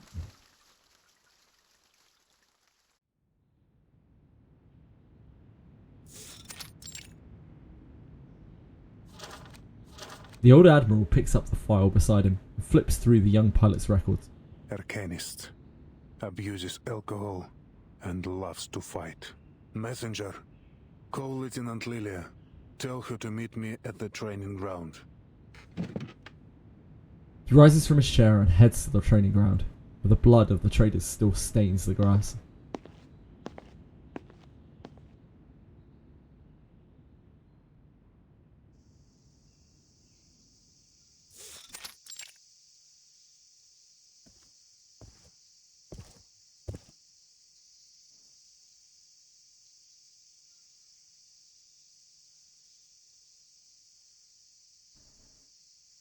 Lily approaches the admiral, her flask clutched in her hand. How does it compare to the drink back home? The stuff saps your energy. Makes you feel sleepy. Just like this land. This place is always submerged in a half-dead stupor. Poverty, chaos. To them, the future feels farther away than the sun beating down from above. While the sun casts its light from above, many choose to dance in the darkness of the sewers. Tell me, Lieutenant, what do you think of the Foundation? Is this some kind of test? No. Just the curiosity of an old man. I often wonder how the younger generation views the organization. Well, unlike those Manus maniacs, the people at the Foundation are at least open to reason. Don't get me wrong, they're stubborn. But overall, I think they're good people. The Timekeeper's red-headed sidekick, for example. Sinead is too busy with administrative work to join the Timekeeper in Sao Paulo. She's a stickler for the rules, but it's so boring to follow all the regulations. That being said, it would probably be even worse without them. Total chaos, actually. Anyway, at the end of the day, someone has to do the thankless jobs, and the people at the Foundation are the only ones willing to do them. A subtle hint of approval flickers in the Admiral's eyes. As the Foundation's most loyal partner, Xena has always been committed to creating a brighter future for both Arcanists and humans. That includes fighting Manus Vindicta, as well as any other conflicts and chaos in the world. In Sao Paulo, for example, Zeno maintains the city's fragile peace in its own unique way. Uh-huh, it's a mindless gun. The Foundation points and Zeno shoots. Precisely. Countless soldiers have perished in this storm, and they've all been deemed necessary sacrifices. I have to tell you, I don't like Xena's role in all this. Neither do I. But an order's an order, even if it sends your soldiers to die meaningless deaths against an enemy they couldn't possibly defeat. Still, we march on without hesitation, pushing our weary bodies deeper into the storm. But how much longer can Xena keep going, Lieutenant? How long until our knees buckle and we fall to the ground? I don't know, and I don't care. She takes another swig of sweet liquor. Sweet as the oblivion of a dream. Arcana isn't that. We detected life signs after the explosion on the so he was lying. bomb. That's impossible. Yes, it is impossible. It would take a miracle for her to survive. Do you believe in miracles, Lieutenant? I'd sooner believe the ramblings of a drunkard. That may be the case, but when a miracle worker appears, there will always be people who follow them, like sheep follow a shepherd. So, when the desertion incident occurred, I wasn't surprised. I was infuriated, however. Not because they abandoned Xena, but because they murdered their own officer. Damn traitors. Back before the first storm, Human and Arcania's troops got along well. We set aside our origins and united under a common banner. Our bloodlines meant nothing next to our bond as comrades in arms. But the storm changed everything. Time rolled back. With each regression, the brilliance of Arcanum shone ever brighter. Eventually, it formed a rift between them. As a soldier, I must obey my superiors. I sent my men as ordered, no question asked. But Igor looks hesitant. does it really make no difference if the place they die a martyr's death isn't a battlefield? Like war, these things are never simply a matter of black and white. Lieutenant, what do you think of the Timekeeper? I trust her completely. The statement is short and powerful. Sounds like you'd gladly sacrifice yourself for her. We need more leaders like the Timekeeper. Manus Vindicta, the Foundation. They are just two sides of the same coin, aren't they? Kinda.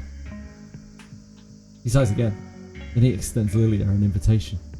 The Foundation, the PEC Security Council, Manus Vindicta. Which path do you think the Timekeeper will eventually take, Lieutenant? I trust in Vertzen's decision. Я понимаю. Ты уверен, что Зина не тестирует меня? Нет. К Зина это не имеет никакого отношения. Я сейчас говорю с тобой как Игорь, а не адмирал. With a wave of his hand, he takes his leave.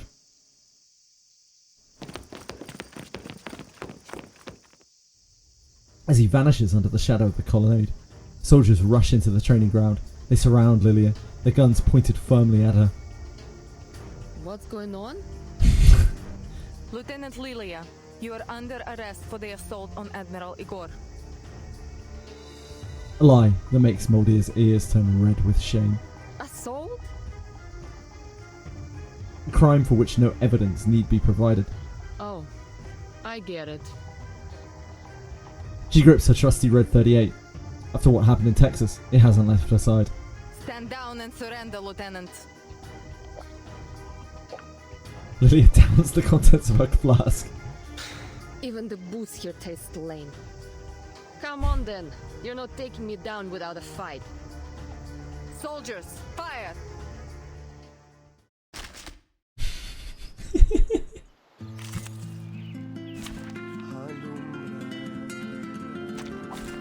Where is that butter hog hiding?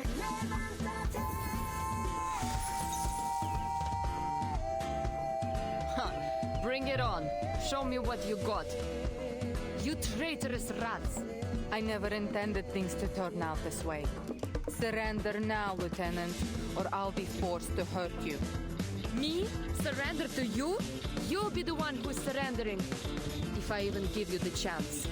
Come on, soldiers. Do your worst. What a shame. Fire at will.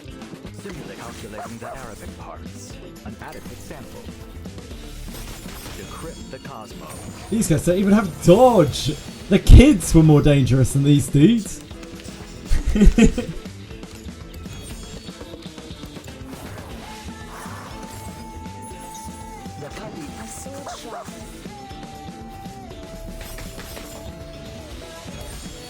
Idiot soldiers. Now a big shadow to the champion! It's useless. There are far too many of them for Lilia to escape. There is no use resisting, Lieutenant. Disarmed, Lilia is forced to her knees, and her hands are bound behind her back. Tell me, what's Igor planning? Father will lead us to a future where meaningless sacrifices are no more. The die has been cast. I hope you know that this is nothing personal. I'm just following orders. A fate as cold as the wind that sweeps across merry birdland. Take Lieutenant Lilia to the holding cell. No one is to harm her without orders from the Admiral or me. What?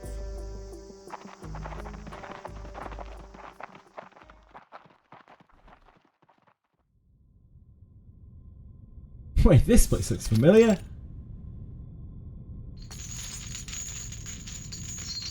We are traitors to Chapter Xeno 2 now, wants its... Lieutenant. Sorry, Chapter 3 wants its CG back.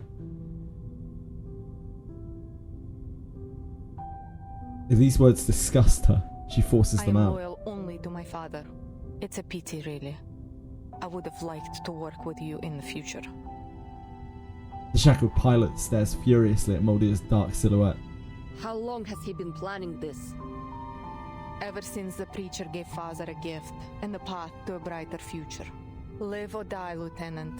So the I will preacher never is betray my Sophia, family. right?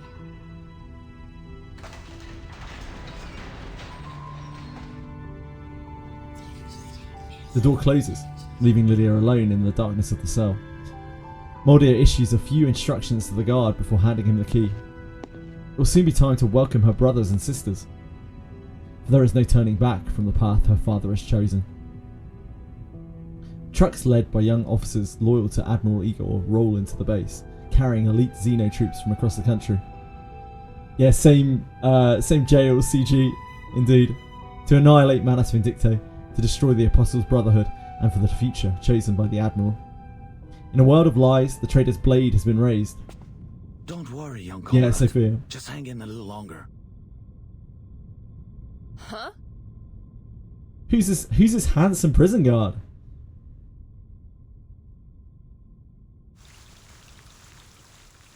Sir Chadwick, the prison guard.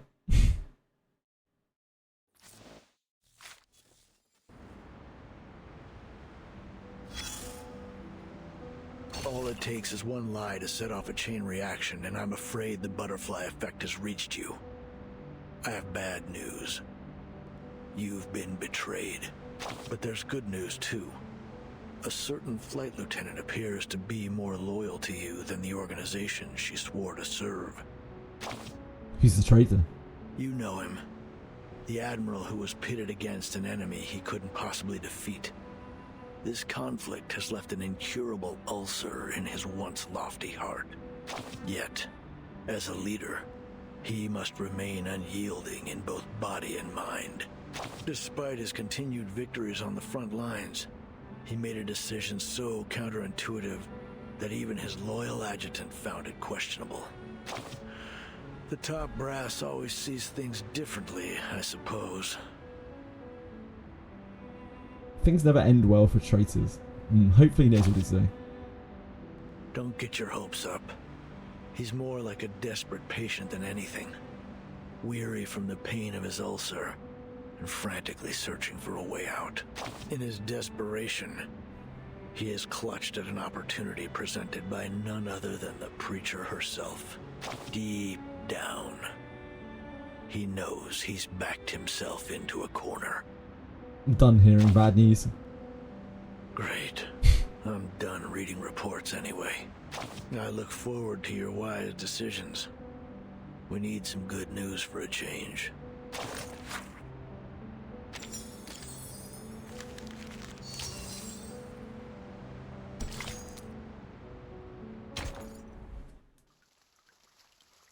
We're getting through. I don't know how many parts this chapter is. I'm gonna guess it's probably like 20 something. Low 20s. Judging by the usual cadence of them. After a long wait, father and daughter reconvene. Father, Ptolemy and the unit have arrived. So here they are. Nah, it's all good, Sebastian. I'd love to be surprised. To eradicate the Manus and the deserters Thank you, in one appreciate fell it. swoop. He picks up a gift he received from the Foundation. During the last storm, the Foundation created this thing, and with the help of Laplace and the Etheria Arcanists, they stole the fire of the gods, just like Prometheus. This is my evening dailies, old baby. I wouldn't. I would follow. Threads of Time.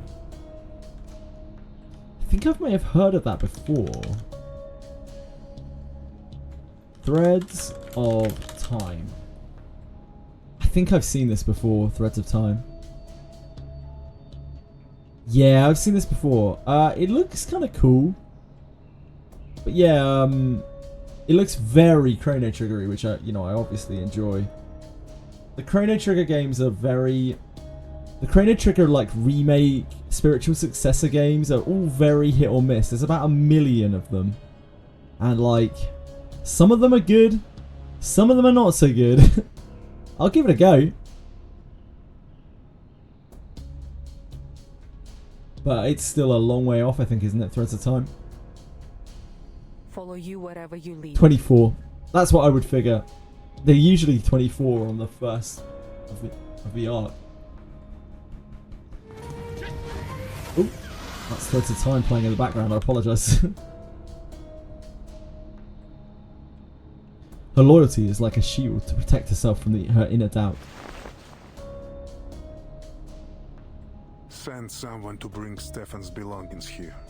The traitor found something important at Tuesday's motel. Ptolemy will find it useful. That's all for now. Understood.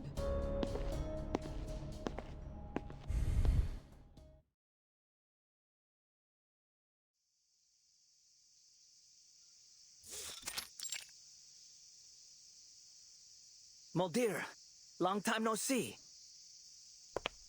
The one-eyed officer steps forward to embrace his older sister, kissing her on both cheeks. The conversation gets straight to the point. What do you say? Do we give those humans a chance to surrender? Manus Vindicate don't accept humans. But I doubt Father would blame you if you men allowed them to escape the base. A hint. Escape the base? Muldir, are you having second thoughts? Yeah, I'm glad I did Route 77 because I probably would have been quite lost if I hadn't. A little bit at least.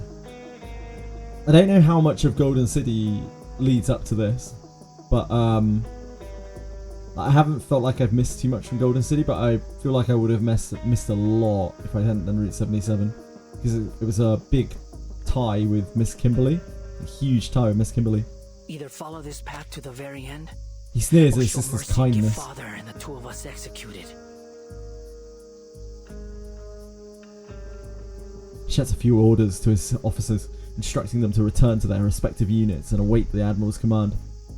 So what then? You want to have a mass execution like Lopera did?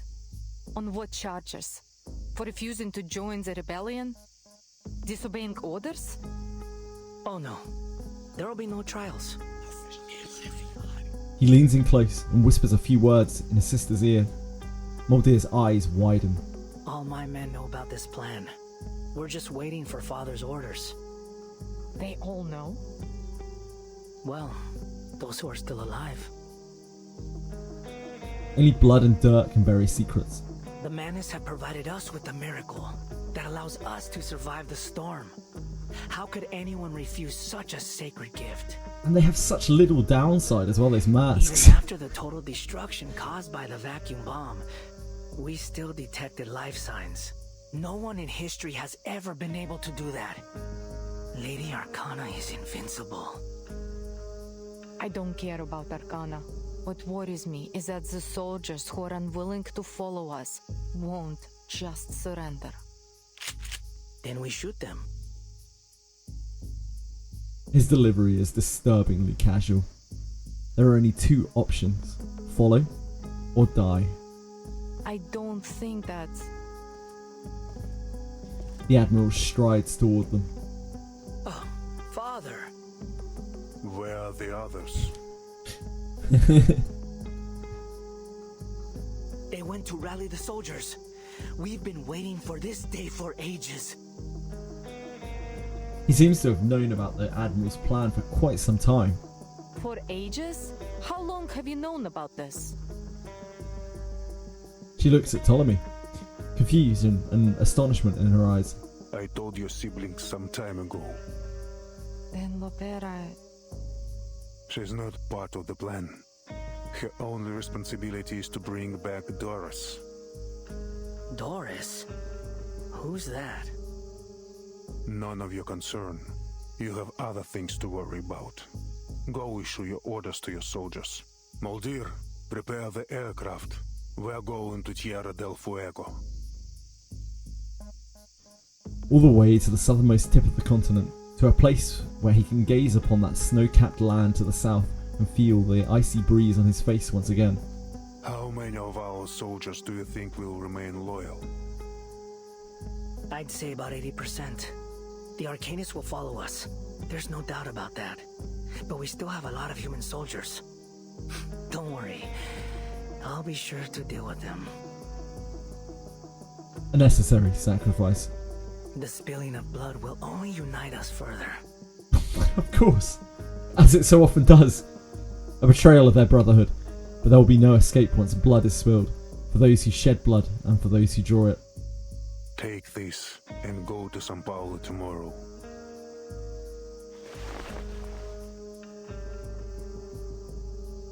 He gestures to the wind-up toy that once belonged to the traitorous officer who stayed at Tuesday's motel. It's placed inside a G33 syringe and a Flying Arrow M1903 pistol. Oh, me too? So, if Moldir fails, you want me to use this little toy to get Lopera back? No, you will bring Kimberly back from the veterans' residence. This is Kimberly's seal. As long as it's in your possession, she cannot disobey you. Interesting. That belonged to the soldier. A succubus cannot resist the will of whoever holds her contract item. Bring her back peacefully, if possible. Of course, Father.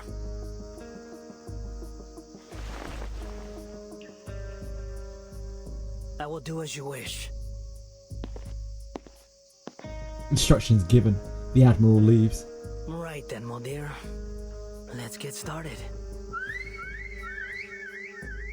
He whistles, signaling the guards to begin their massacre.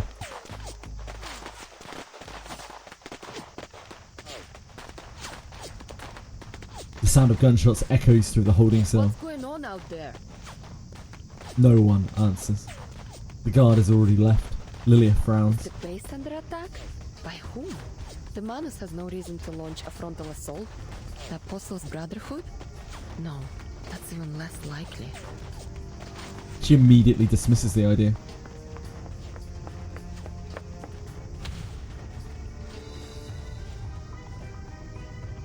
Is Mulder gonna bust her out? Get out! Quick! Oh no, it's the prison guard. Thought Mulder might be having second thoughts. Just take your stuff and go! Who's this hero of a prison guard? The guard hands Lilia her weapons just as the rebels catch up. Enemies over here.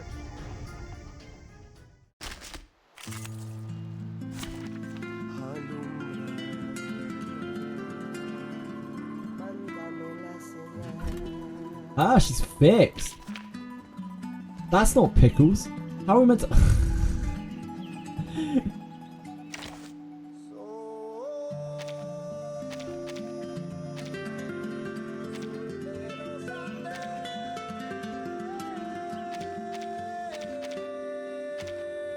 Oh yeah. Oh wait. We don't have a room. Oh well, it's okay. They'll be fine. I believe in them. Let's start the round. Rewrite 2 random allied incantations with a precision effect. Sure.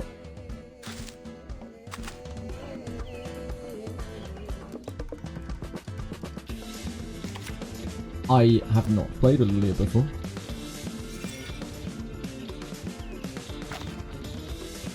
One target attack deals 160% reality damage. Scoring a critical hit performs one follow-up attack that deals 80% reality damage. The follow-up attack is regarded as one extra action. When she crits, okay. Ah, she recovers HP from her attack.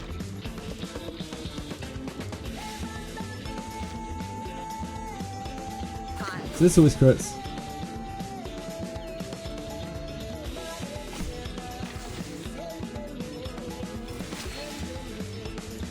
Oh, wait, we need that.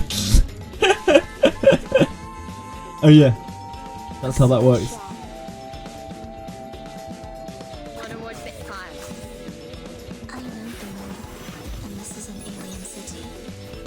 I haven't played with that before.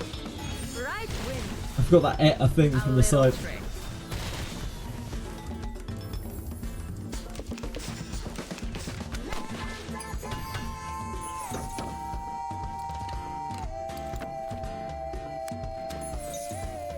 Reflecto? I don't want to be reflectoed. I presume that... oh yeah, it's a counter. So Pickles can eat that off.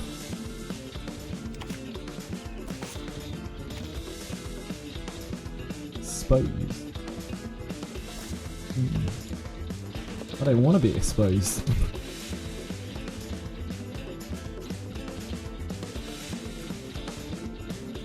Let's do that so we take the reflect off. The puppy agreed with your decision. A sword shop. Unknown phenomenon. And this is an alien city.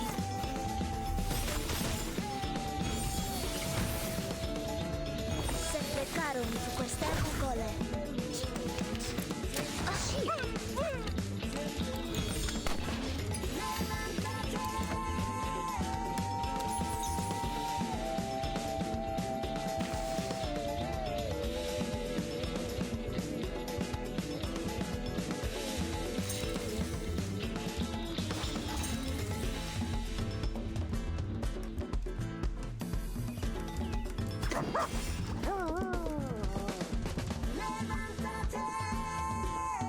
Ah, that one merged, so it isn't a precast anymore.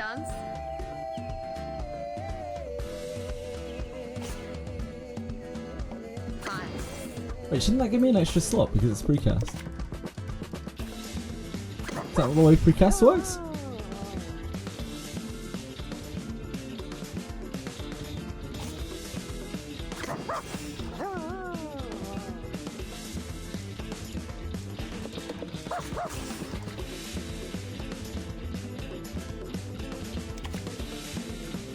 Wanna watch the aerial stunts?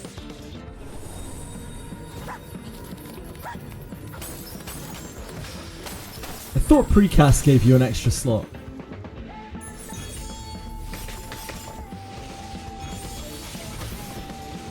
A little trick.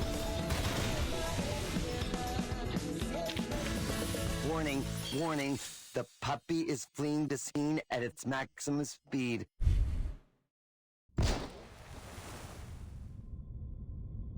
Comrade! Precast costs AP. Okay, thank you. Amidst the chaos, the guard has been shot in the leg. Lilia goes to help, but the rebels are closing in fast. So I guess the only good thing about precast is that it's just free. And it will go away at the end of the turn still. There's no time. Brilliant. Another damnable choice. But this time, there's no time to hesitate. Moldier asked me to help you. Take care.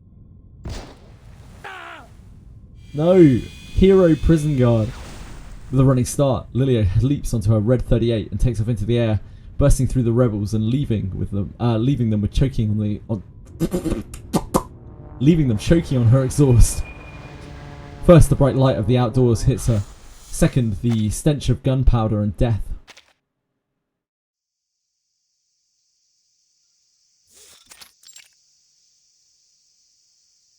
Traitors and loyalists. Under the sun, their blood glimmers just the same. It's plain to see now that their blood paints the courtyard. Kill them all. No. Recall your troops and assemble. The remaining loyalists are fleeing. There's no need to pursue them any further. Ptolemy reluctantly passes on the order. All hands, assemble. The bloodshed stops here. An unceremonious end to the battle. The rebels have formed a new kind of blood brotherhood now. Moldier, time to head to São Paulo. Forgive me for asking, Father, but what if Lopera refuses to come back? Oh, Moldier, if it's too much for you to bear, I'd be happy to go and see our dear little sister for you. He's such a scumbag. This is my mission. I will get her to come back. The two of them are still linked via the tracker button. There will be no alteration of the mission.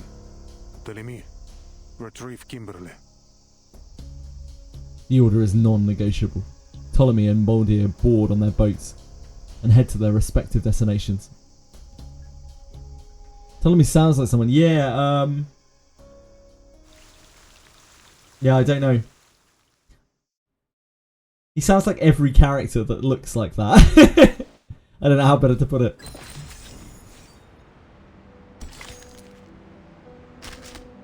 Absolute scumbag. Some things have been lost for too long. Recovering them is now a luxury. Containment code Miss Kimberly. 1917. Confirmed that Mata Hari still has a sister on the run, but her whereabouts remain unknown. A bounty has been issued through the Hunters Guild. 1985. Confirmed that the fugitive Mata Hari sisters are involved in espionage and assassination activities. Codename Kimberly. Personnel have been dispatched for containment. Use force if necessary. 1985 again. Miss Kimberly's contract item has been recovered without any expected conflict. The original contractor has been handed over to local government authorities, and the contract item will be sent to headquarters for permanent storage. 1990 ? Due to a secondary incident caused by the storm, the contract item was lost during an accident. A high priority standing order has been issued. Any field personnel who come across Miss Kimberly's contract item must immediately recover it. If it is not confirmed that Miss Kimberly's seal has been broken, ensure personal safety and contact headquarters to assist the special agent in resealing. 10/1990. Miss Kimberly was found in San Francisco. Zeno has been tasked with searching for and sealing her. 10/19/1990. Admiral Igor reported back that the contract item has been recovered and preparations for containment are underway. He's been planning to contain her, but what for? I wonder why he's been trying to contain her. Is it the gift that... something that he needs to offer to Malice Vindicte? But she's part of Malice Vindicte, isn't she? So is he trying to capture her for leverage or something?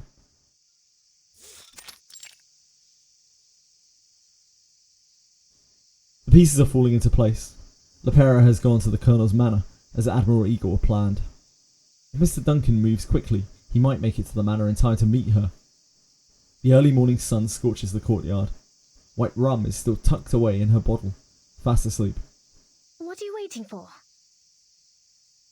I see we have her named as Anjo Nala now. Admiral Igor has sent reinforcements. We were instructed to await their arrival at this location. Some time has passed. The sun has now risen well into the sky, but the reinforcements are yet to arrive. Igor? She tenses up at the name. Do you know him? Ooh.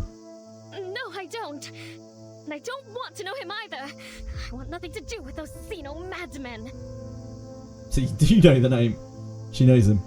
She's hiding something. Stay away from them, Burton. Trust me, They're here. A young man with an eye patch strides into the veteran's residence, followed by a squad of soldiers, all armed to the teeth. Greetings, Timekeeper of St. Pavlov Foundation. I'm Ptolemy, the commander of Igor's Sentinel unit.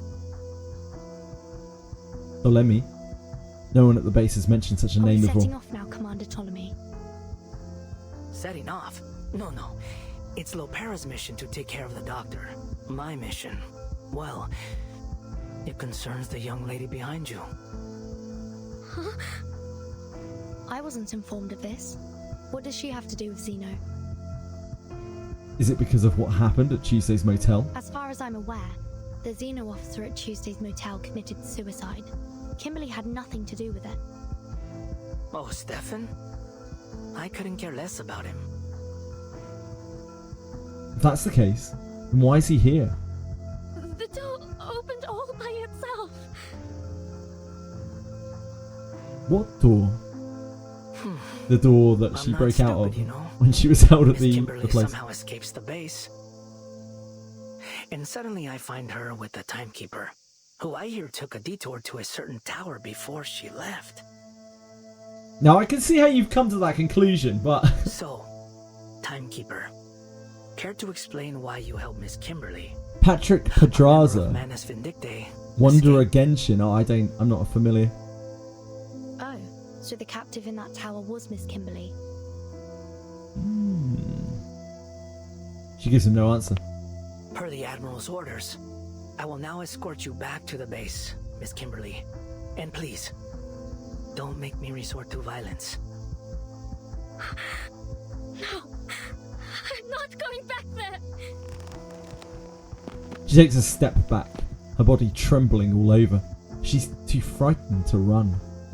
You'll kill me, just like those Xeno soldiers. Ptolemy's soldiers raise their guns, just as the others did when they executed the deserters. Now, let's just get along, shall we? This isn't an arrest, Miss Kimberly. It's an invitation. He reaches into his pocket and reveals Xeno's sincerity. A succubus should follow her instincts. Come on, obey your master. A toy. Unremarkable, even ridiculous, yet utterly terrifying to her. You know, you were close, Kimberly. You almost found it. It was hidden at Tuesday's motel, just like you thought. Stefan thought it was just a wind-up toy. What a fool. Give it back! Yes, that's the spirit. Come with me, and I'll... Don't! He's not going to give it back to you. Oh, so you'd rather stay with the Timekeeper. I guess you need a little reminder of who your real master is. Soldiers, prepare to fire!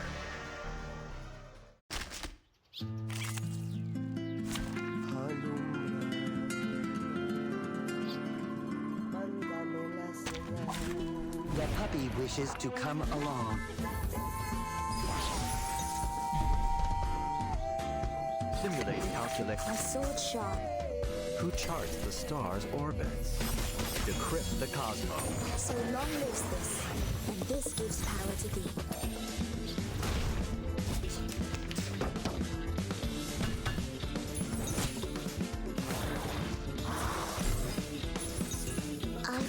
The puppy agreed with your decision.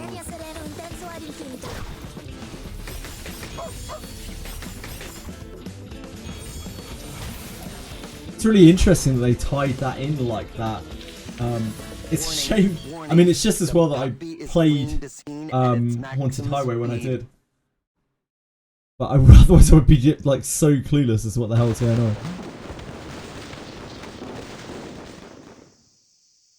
Kimberly barely moves as she struggles against the command of the seal. Meanwhile, Ptolemy and his troops have taken control of the courtyard. Pick it up, timekeeper. He's tossed a pistol near her. I hold no grudge against you, and I'm not going to shoot an unarmed civilian. Make your choice. Take the weapon and continue to fight, or surrender. If you do surrender, I'll guarantee your freedom. But Kimberly has to come with us. She picks up the pistol. I see. So you've chosen to fight. On your feet. Now then, Kimberly. The officer gives a malicious grin. Kill her. You want me to kill Burton?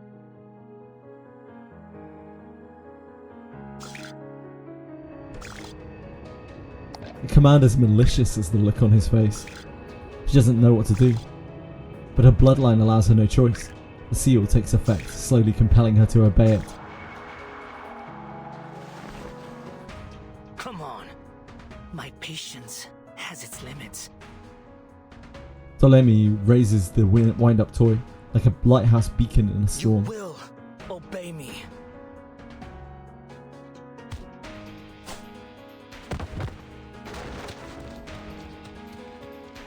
Compulsion. An attack so swift that there is no time to react. The succubus looms over, her eyes hollow, her beastly claw poised to strike. Ptolemy will say anything to ensure she enacts his will. Do it, demon. Your freedom for the life of a stranger.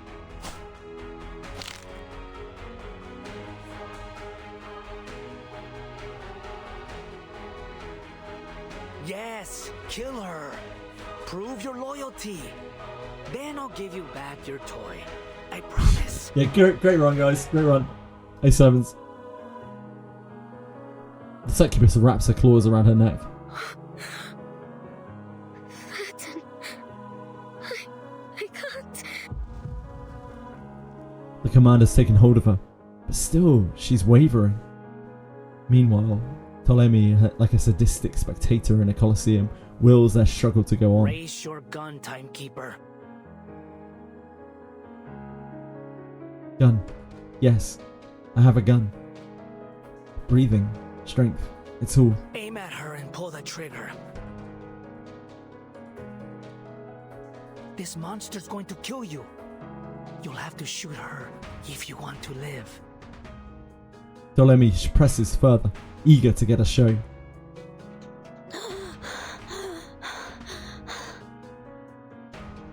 No matter how hard she resists, the succubus within her must obey.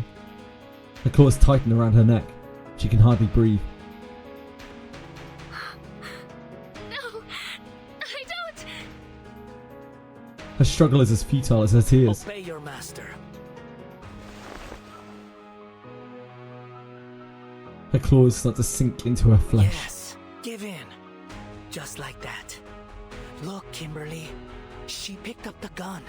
Shouldn't you kill her before she kills you? She obviously values her own life over yours. And she won't hesitate to fire a bullet through your heart. To her, you're just a horrifying beast. I mean, look at you. You're a succubus. A demon born to be bound to a master. Born to be controlled. His contempt is palpable. No! I don't want to! She's pleading. Tears pour down her cheeks. Please. No more orders. No more running. No more. I don't want to be like sister. Hiding away for all of those years, living no kind of life at all, only to be captured and executed. If that's what you want, then kill her. Break her neck. Now, heed my order and kill Vertin. She does everything she can to resist the command, yet her body is compelled to follow. She raises a claw. It hangs in the air like a butcher's knife ready to slice its meat. End your suffering with her death. Don't think. He is Ahab in it, Just yep. obey. Her grip tightens. The pistol. Get it. There's still a chance. Let go of her. She's sobbing.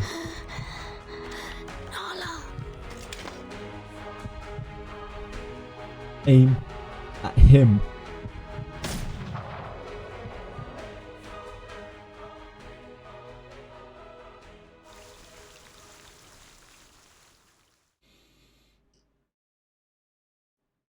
If she would stab you, I wouldn't mind. I'm pretty sure you would, Blake. I'm pretty fucking sure you would. An intercepted telegram. Secrets are revealed. Another bullet casing left on the execution ground.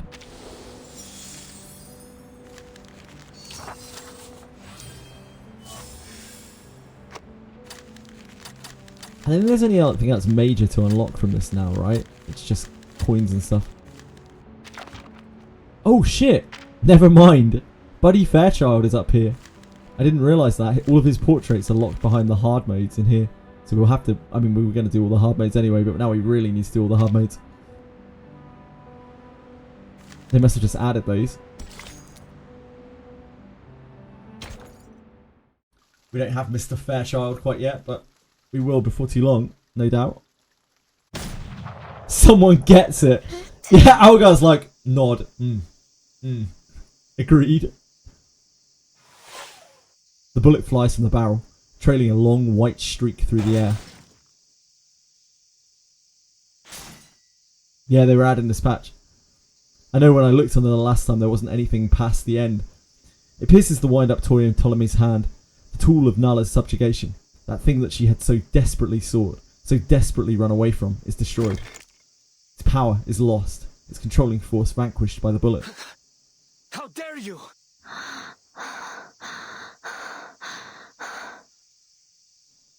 Nala releases her throat. Ptolemy glares furiously at the broken wind-up toy and shifts his gaze toward them. Looks like negotiations off the table, timekeeper. Negotiation? How was that a fucking negotiation? That was the worst negotiation of all time. Like you're saying, like that was better than what's to come. I suppose I'll have to turn to violence. Sir? Soldiers, kill them all. Spare no one but Kimberly. The toy! No, the toy! She's the only one the Admiral needs. Why does he need her? Nala looks over her shoulder at Ptolemy. Her face twisted in rage, her bloody claw poised to strike. Blood. His blood. She craves it. I'll kill every last one of you!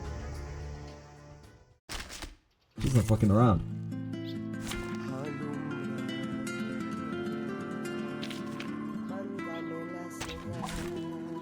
The puppy wishes to come along. Pay attention to the number of explosive trap in the spell dog. Simulating calculate my sword. The puppy agreed I'm with sure your we'll be fine. decision. I believe in us. A message from the star. Let the weak unite.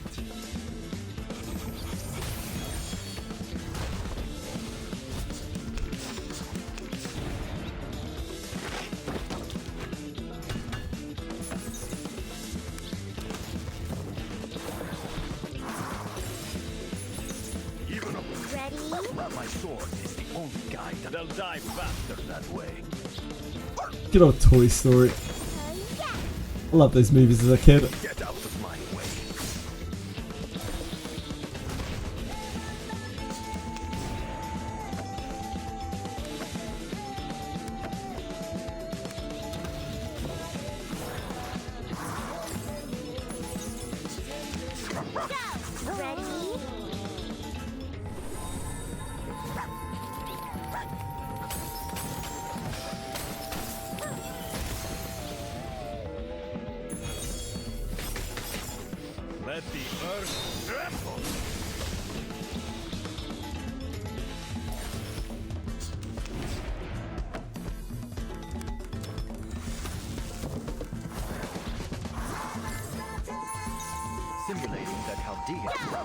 Ready? Who charts the star's orbits?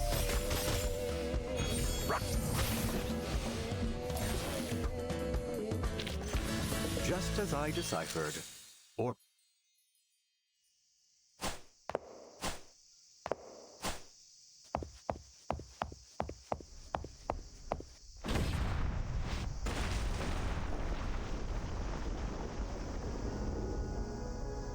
The battle quickly becomes a massacre.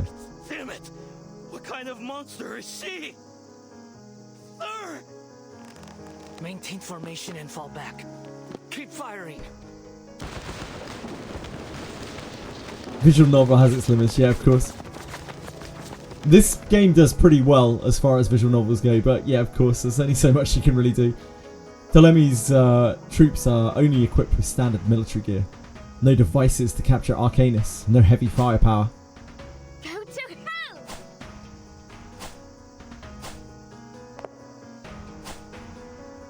Anger is pain, and she needs to release it. They'll pay for her tears in blood. She's totally insane! I wonder why. If only we knew what could have possibly provoked her. Could have been literally anything. Kimberly grabs a rifle and smashes the stock into a fallen soldier's face. Why?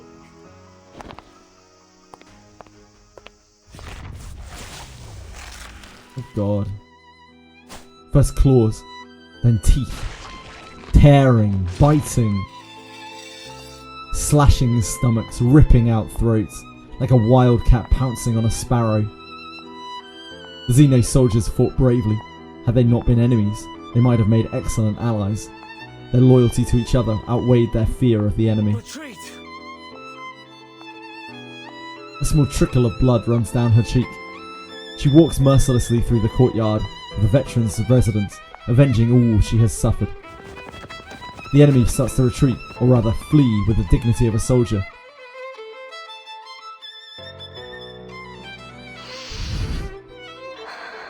Get out of here, Blake. The air is filled with a bitter scent. I am not a lamb for the slaughter!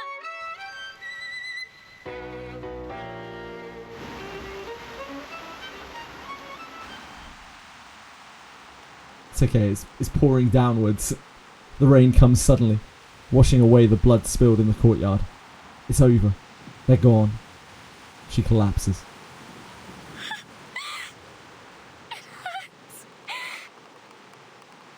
Pain. Like thorns in her heart. Everything will be fine, Kimberly. She's crying. The wind-up toy lies nearby, shattered like her spirit. She spreads her hands and gazes blankly at the sky. I'm here. It's okay. You're going to be alright. The marigolds in the courtyard are stained with blood. The place is a mess. Mame Maria's...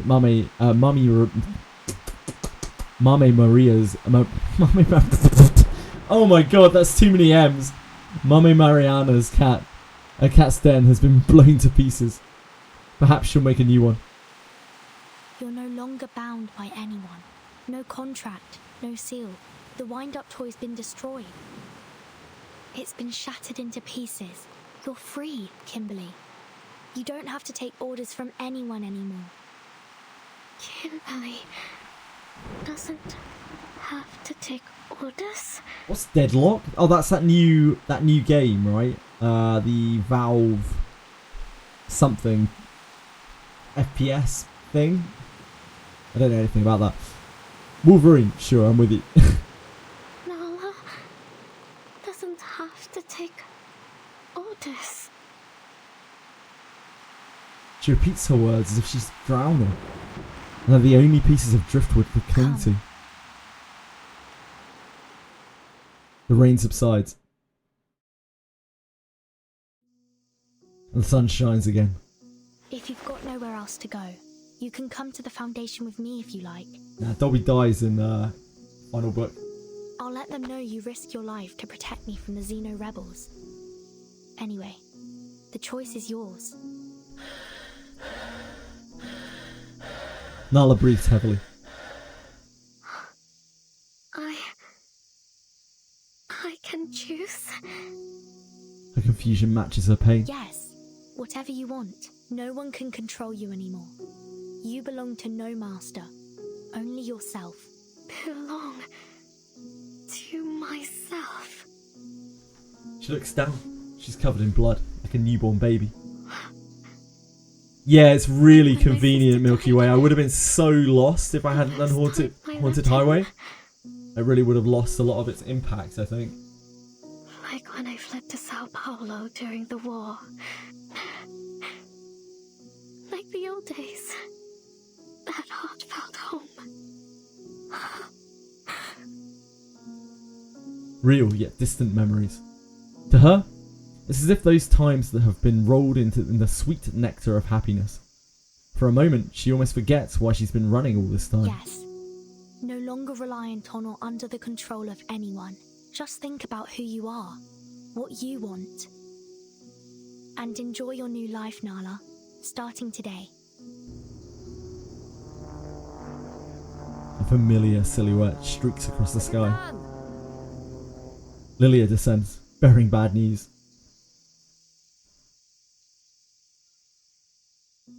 Little late, Lilia. Jesus, you could have hurried up.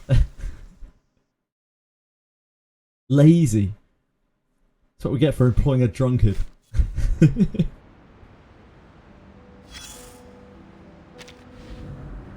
ugly little wind-up figure, nothing more. I think we've got a few of these now. Ah yes, we really do.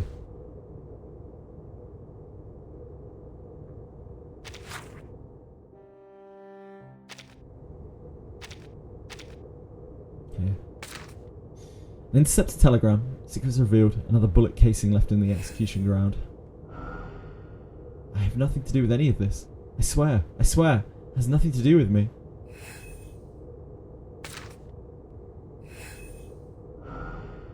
I saw so many feathers fall to the ground. The white goose in her arms is gone. Through the endless days and nights, her stomach growls constantly. Sometimes she mistakes ochre stones for chunks of meat, nearly breaking her teeth on them. She licks the cuts in her mouth from the stone's sharp edges, the warm blood flowing into her stomach.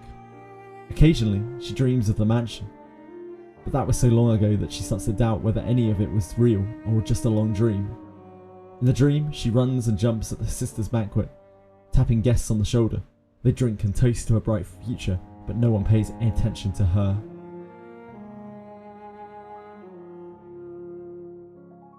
So I guess she drinks blood. Like, she's mentioned this twice now. I guess she drinks blood. No, wait, because she eats food as well. Confused, she leaps it onto the table. Still, no one notices her. She's lost the ability to distinguish her memories from fantasy, and nameless grievances ignite sparks of anger within her. She raises a torch, and the mansion in her dream burns away like dry leaves until ashes fill every corner of the dream world.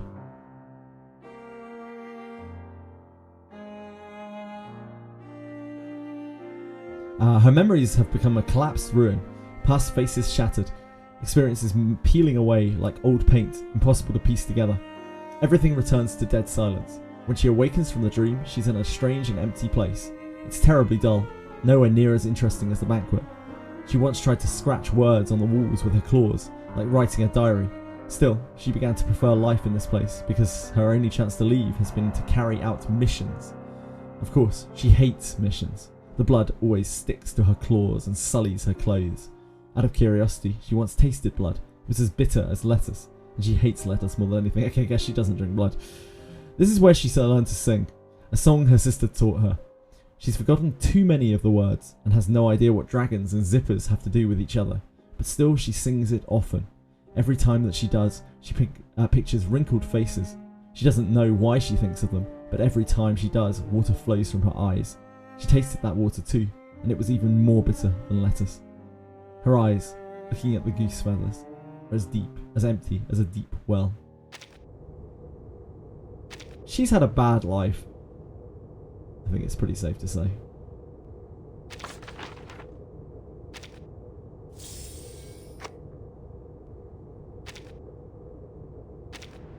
She has had a not so great life.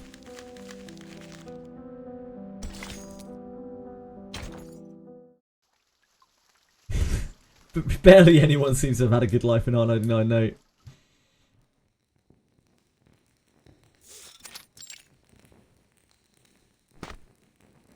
The master of the manor sighs. All this time, waiting for Zeno. I really want nothing more than to clear up this little misunderstanding of ours. I forgot about this guy for a second. Hurting you. I hope only to peacefully return you to your friends. And in return, receive mine. After all, this city and its false era will be washed away by this storm before those poor generic forgettable villain, yeah. We were all once like them. Yet to realize that we are children bathed in the light of the divine. One day, they will turn from darkness to light. Just like our Xeno friends did not long ago. The apostates, however, they who have abandoned our faith, they must die. Heretics and oath breakers, the most detestable of all. I'm still curious, you know, about who attacked the manor. Who disturbed the meeting between the Apostles' Brotherhood and the messenger of the great Manus Vindictae? Who came here? He kicks a small stone at his feet. And took away my people.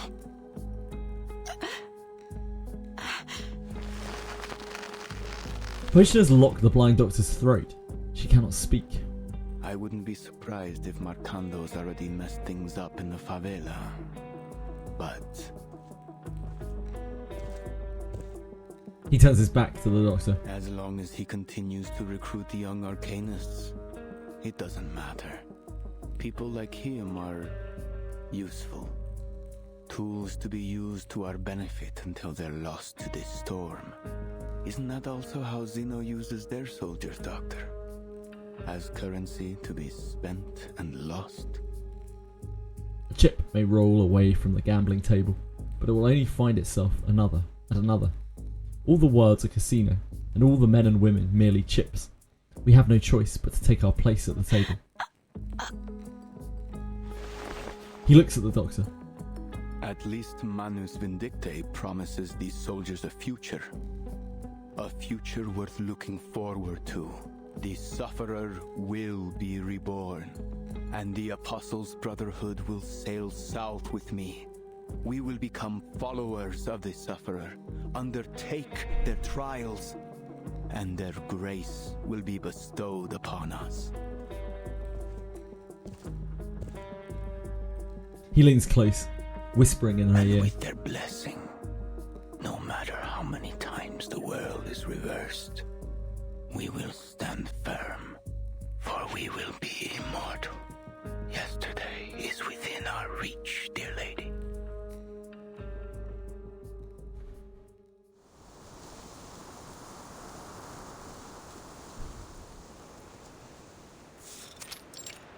He looks like Doctor Strange, but weird. Lopera crouches in the bushes by the manor, observing the guards' movement. This place is surprisingly light on security. 7, maybe 8 guards. No way to get through. Damn. Cautious footsteps approach from behind. Who's there? Oh, sweet Mary. I finally found you. I bet you didn't expect to see me here, did you? Hey, Rashina. How's it going? An unexpected ally. Duncan? How did you know I was here? Keep it down now. Our friends at the Veterans Residence told me everything. The timekeeper said you were going to the manor alone. My, would you look at the beautiful greenery? Are you heading to that chapel? Amidst the distant greenery, just past the building before them, peeks the chapel's bell tower. Yeah. If the doctor's in there, I have to find a way to break in. Do you have any plans? Reinforcements? Reinforcements? No time for that. Just watch. I can handle this myself.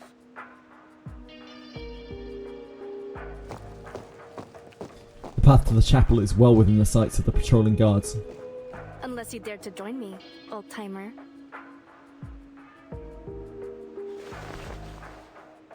The old veteran answers with action.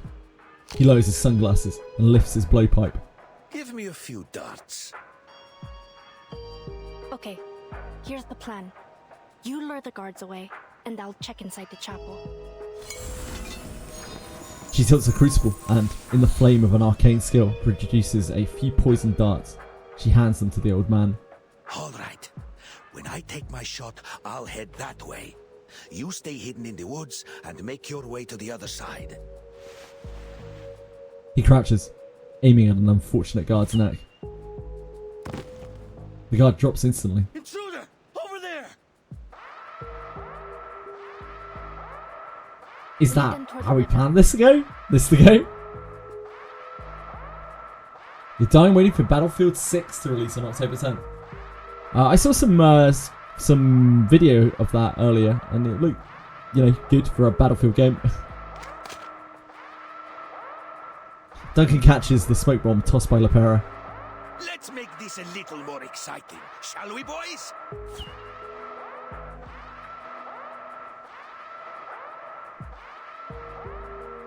He lobs the bomb, aims his blowpipe, and pierces the bomb in midair.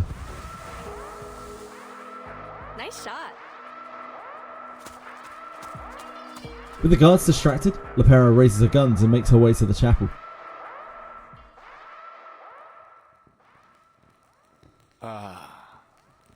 It appears someone has come to your rescue, dear lady. I'm not surprised. Santos gazes at the doctor. He holds a small control button in his hand. He has no qualms about reducing this place to a pile of rubble. A shout echoes through the halls of the chapel. It's you. The little gambler from the ship. I should have put a bullet in your skull back on that sheep. I'm afraid you're playing the wrong game now. Oh yeah? So what does the winner get this time, Dr. Torres? She steps toward the enemy on the pulpit. Santos spreads his arms. No. There are no prizes. You and I are nothing but specks of dust in the wind. Sir? Sir?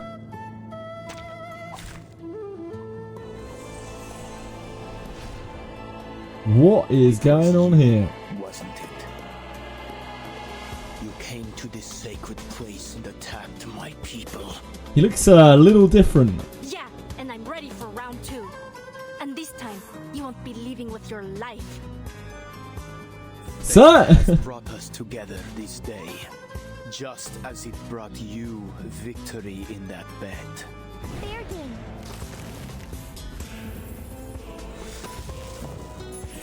Oh, we've got an extra character. How spicy. At the start of the round, rewrite 2 random allied incantations short with a precision effect. Yep. What do you do? Mass buff reduces the duration of the channel status on all allies by 7 rounds, grants all allies the uncanny agility status for 1 round, and recovers the user's attack. So that...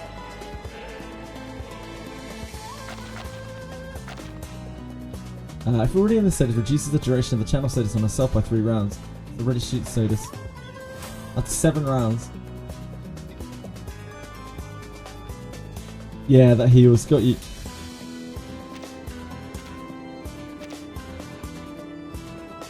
He looks like an Aztec god. He does. I'm not sure why. Assimilating the Chaldean order. Oh, here we are. This is her channel, right?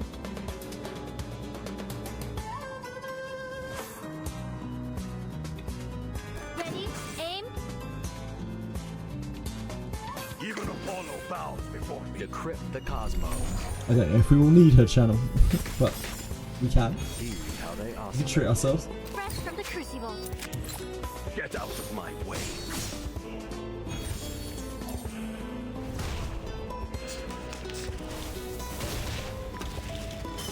In this battle, Lepera's ultimate can accelerate the channel on allies. Yeah, we saw. We can read. Ish. We can read ish.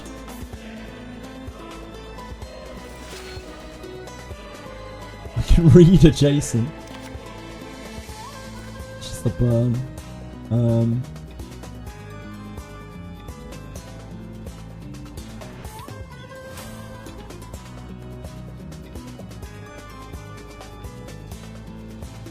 My sword is the only guide I need.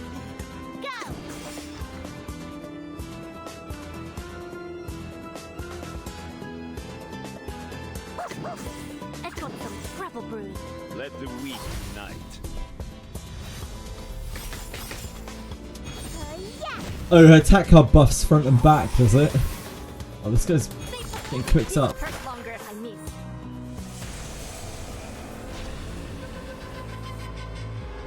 Ooh, that's actually really cool.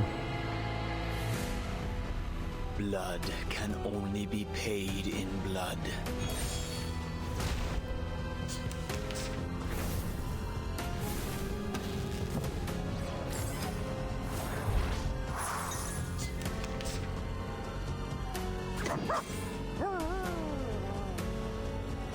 Get ready.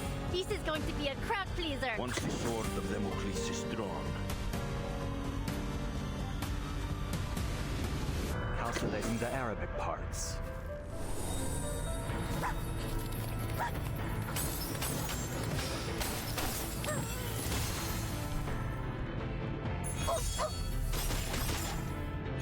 Wait for the pop.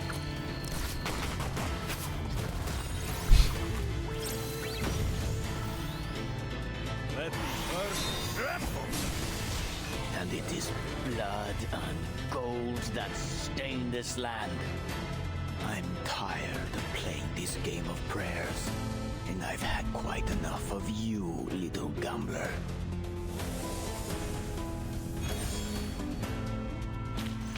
Now a big Guy got messed shout up. out to the champion. Guy got messed up. Gun's emptied. Lepera drops her a revolver and charges at her opponent with nothing but a fist. Looks like I win again.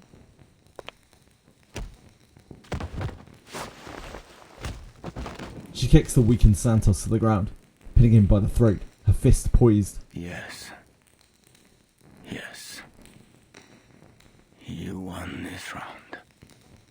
He lies among the rubble, blood trickling from his mouth, smiling as Lepera's fist hovers above him. But I'm afraid there won't be a table left to play the next. So long, little gambler. What? Perhaps it's time you paid a little more attention to your friend.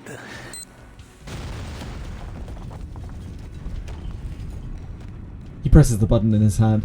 After a long, loud bang, the chapel starts to crumble. In Lepera's moment of distraction, Santos kicks her away. He vanishes amid the chaos of the explosion.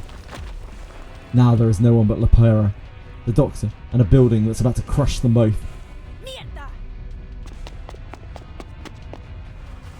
She grits her teeth and runs to the pulpit, freeing the bound doctor.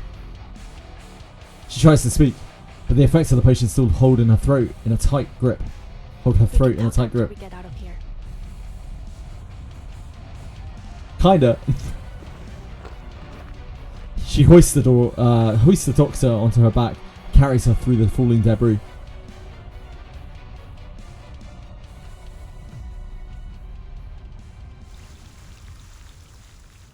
Surely we get an explanation of why that guy is an Aztec god.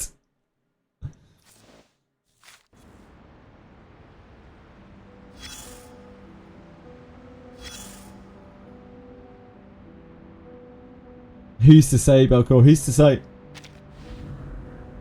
A photograph from the 1961 peacekeeping mission in the Congo with the photographer. Exact date and location all lost to time.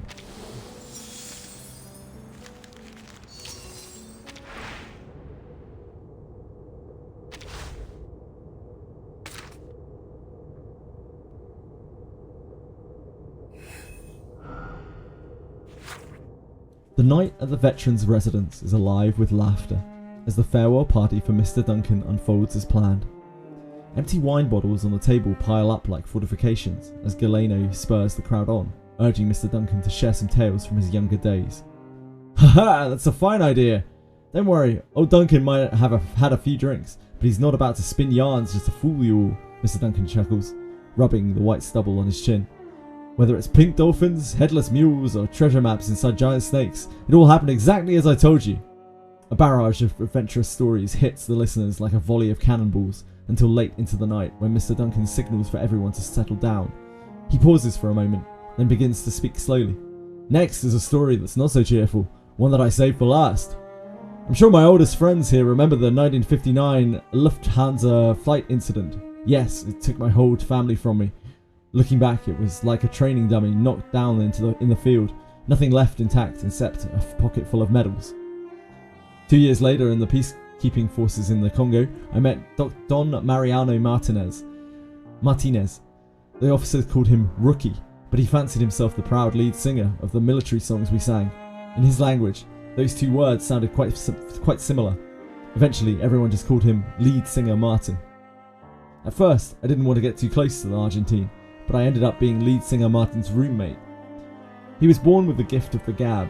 His thick lips were always flapping like wet palm leaves. Back then, I was still young and foolishly thought I could quiet him down with nothing but my silent protest, but gradually he wore me down and I began talkative myself. Once we got to know each other, we often argued about football, politics and customs, but he always followed his officer's orders. Then our lead singer's voice was forever silenced. He sacrificed himself to protect the entire unit. That's another story. As I was sorting through his belongings, I learned he came from a wealthy family that had left home in pursuit of a sense of honour. 2 years later, I discovered in an investigation that the daughter Martin entrusted to me was also a victim of the Lufthansa Flight 502. Good heavens, that was a devil's joke, the kind no one could appreciate. Many years passed, and the decorated soul retired and was replaced by an old man wandering the favelas. Now I look back at that word, honour. It seemed more valuable than gold. For it, Martin and I gave up everything precious to us, and in the end we still relied on it to live. Like fine wine in a bottle, you always want another glass and another until you find yourself drunk and face down in the gutter.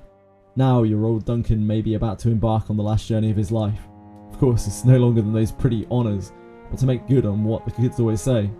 Got yourself some trouble? Go find old Duncan at the veterans home. He'll sort it out for you.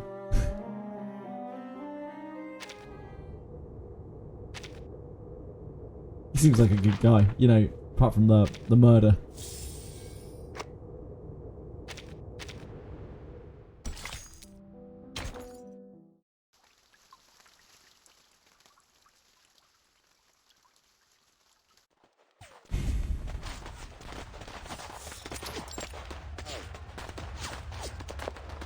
Eliminate all hostiles.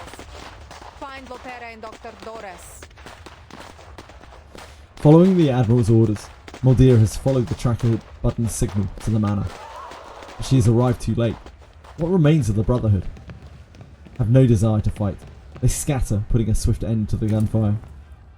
The blood-splattered sugarcane field burns, and amidst the smoke and blood, Muldeer searches for the doctor and his sister.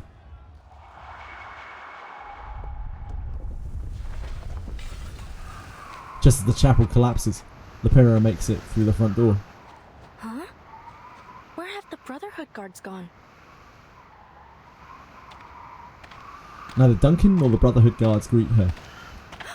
Molly! Pera, thank goodness this tracker button still works. What happened in the chapel? I had the fight with Santos, but he got away. Weren't you supposed to go to the veterans' residence? She flashes a brief, bittersweet smile. This is still a victory, albeit a not perfect one. Rescuing the doctor is our top priority now. Dr. Doris sits in the muddy ground, cradling her typewriter. I am so glad to see you safe, Doctor. Great job, Pera. Let's head back to the base with Dr. Doris. What about the timekeeper? She's on a new mission assigned by the Foundation. It's got nothing to do with us. Father wants me to bring you and the doctor back to the base as soon as possible. What do you mean? Why the sudden change of plan? What's going on here? No one told her about this. Just come already. We're evacuating Sao Paulo. Evacuating? Since when was this the plan? Evacuating? To where?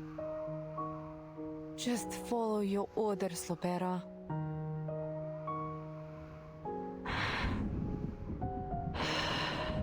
The Admiral sent me to pick you up. Then why didn't he tell me any of this? I don't know. I'm sure he has his reasons. In her hurry, she presents a reason her sister cannot argue with. Recognizing her hastiness, Moldia sighs. Fine. We're heading south, to Tierra del Fuego. They've made preparations for us. Come on, Pera. Come with us. You, me, Father, Telimei, everyone. We'll all be there. Everyone? Why didn't anyone tell me about this? Because... Pera, you can ask questions later. We don't have much time. Lepera knocks away her sister's extended hand, taking 2 steps back. No. Why are we going to Tierra del Fuego? And why are we running out of time? What are you planning to do? Who's waiting for you in Tierra del Fuego? She grips the revolver on her right side. She hesitates, fear and confusion flashing across her face. Her gun is safe, her gun is reliable. As long as she holds it, she won't be hurt. She pulls it from its holster, slowly raises the barrel to her sister. With a final crash of thunder, rain starts to pour. Who's behind all this? That jerk Ptolemy? No. Father gave these orders. Moldia unbuckles her holster, reaching for her own gun. Don't move! Come on, Lopera. Lower your gun. The handgun slips from its holster and falls to the ground.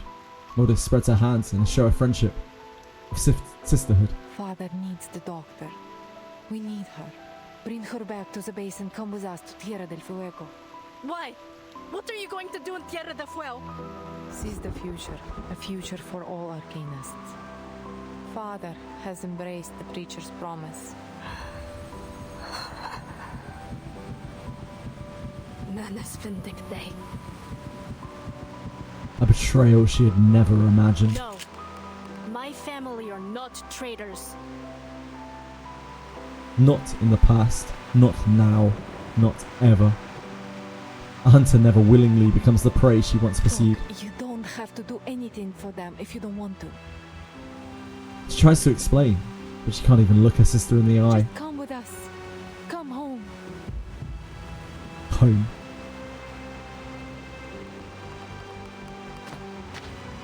That single word makes Lepera waver. Forgive me, Pera.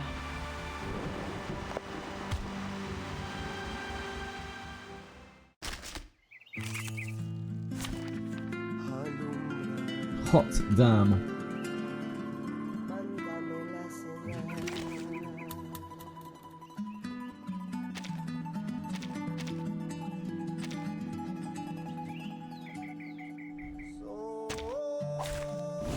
Oh, it's her soloing it anyway. It's just her. I'll start the round, we write 2 random allied incantations with the precision. What's going on? What's Pop planning to do? What about... Oh, sorry. I always get caught by those. Oh, I meant to use that. Idiot. I'm an idiot.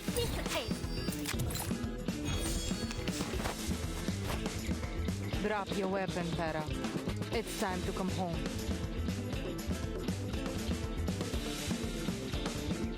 Why didn't Pa tell me his plan? He doesn't trust me, does he? Did you come here to take me home? Yes. You're lying, Mommy.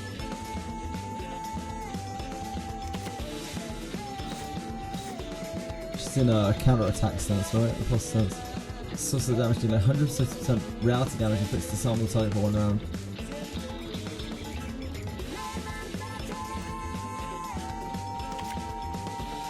Ready? Aim? Ha! My crucible really has a mind of its own. Try a little harder next time. Enough is enough, Per. You're wasting our time. Oh, I see. She just stays in it. Taking the doctor back is more important than me, right? No. Vera, I want you to come home with me. No trust in this fam. No, and rightly so. Home? You call that a home? With a traitor for a father and a sister who doesn't even trust me? Mission of all the channel buttons and all allies for 7 rounds. It's all allies in the uncanny agility saves for 1 round. It capacity for all allies. Get ready. This is going to be wait for the pop.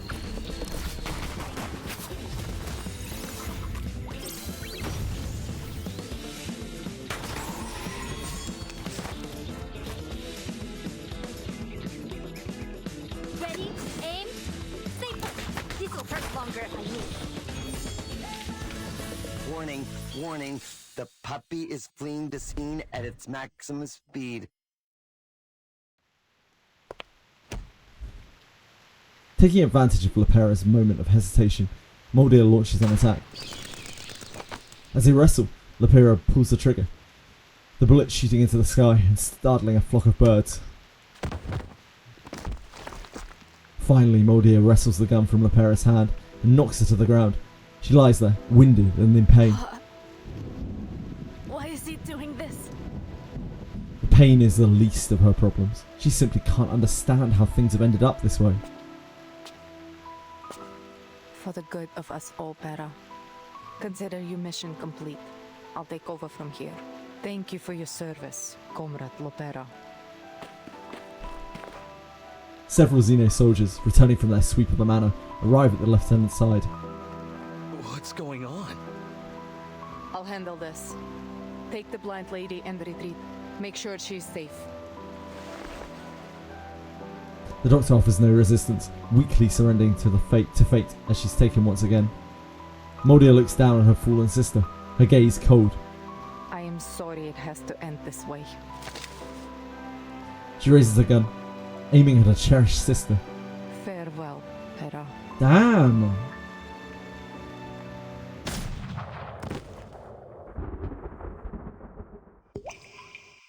The rain grows heavier. The pair of soaked body lies in the mud. I didn't expect to kill her or to shoot her. Crap! Has something gone wrong?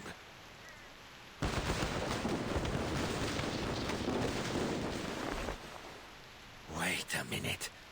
What's going on here? He pauses at the echoing of the gunshot and scans his surroundings. Xeno soldiers. What are they doing here? As an experienced soldier, he knows not to act rashly. In the distance, a young female officer leads the soldiers and Dr. Dora is away, but there's no sign of Lepera. That's the doctor, isn't it? Why isn't Lopera with them?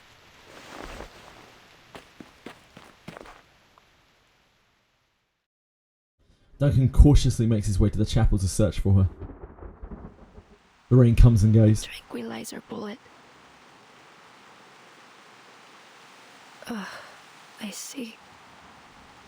As the effects of the tranquilizer wear off, Lepera can feel her soaked clothes sticking to her. She sees the tracker button. It's been destroyed. Moldier's bullet must have smashed it. It's shattered. Moldier's aim is as sharp as hers. They truly are sisters. She grips the fragments in her palm, trying in vain to piece them back together. But the rain washes them away. First her biological father, now her adoptive one. Betrayal. Rejection. How long have you been planning this? Yeah, probably, Savannah. There is no answer, save for a crash of thunder. She has no one but herself. Am I really the only one who knew nothing about it? Did her siblings know? Did everyone else in her family know? Was I ever actually accepted into this family? The bitter thought burns in her chest like fire.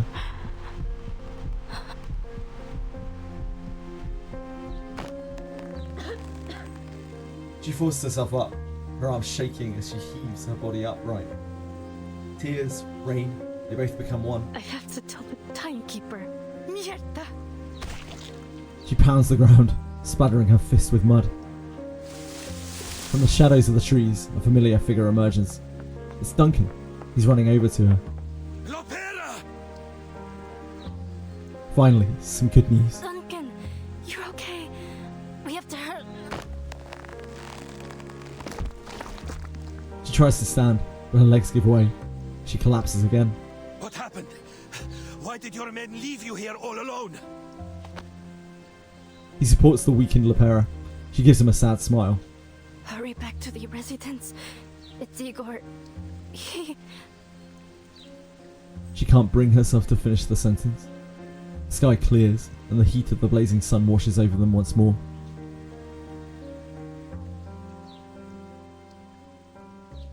So I'm not sure if did she actually get shot? Did Moldir pretend to shoot her? She's not dead. Seems weak, but I don't know if that necessarily means wounded. Oh, he missed one of these. Ah, it was a trank bullet. That makes more sense. Yeah.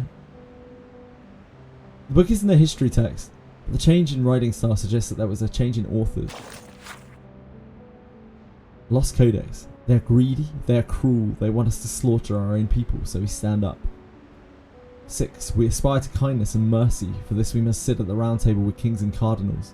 65. When the sufferers sent by heaven come, they will, under the guidance of angels, suffer for their people, and the springs will cleanse them of their sins, and thus heaven will arrive. 589. Let those willing to be redeemed join us, and let those unwilling to be crushed by crumbling stone. 590. Be loyal to your kin, protect the interests of your kin, and say nothing to mankind. 591. Respect your elders, for their wisdom far exceeds yours. 605. Make the shaping of order your lifelong work. Never cease.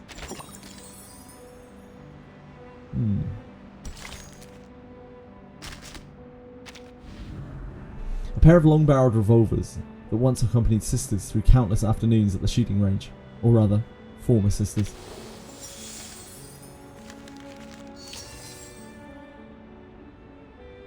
They said it was a tranquilizer bullet, did they?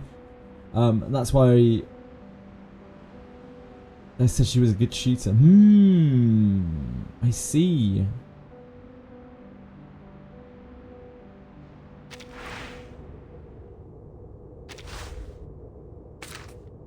A pair of long-barreled revolvers that once accompanied sisters through countless afternoons at the shooting range, or rather, former sisters. This one of mine rarely won against the other one in training, even during our last session. We must be getting close to the end here now then.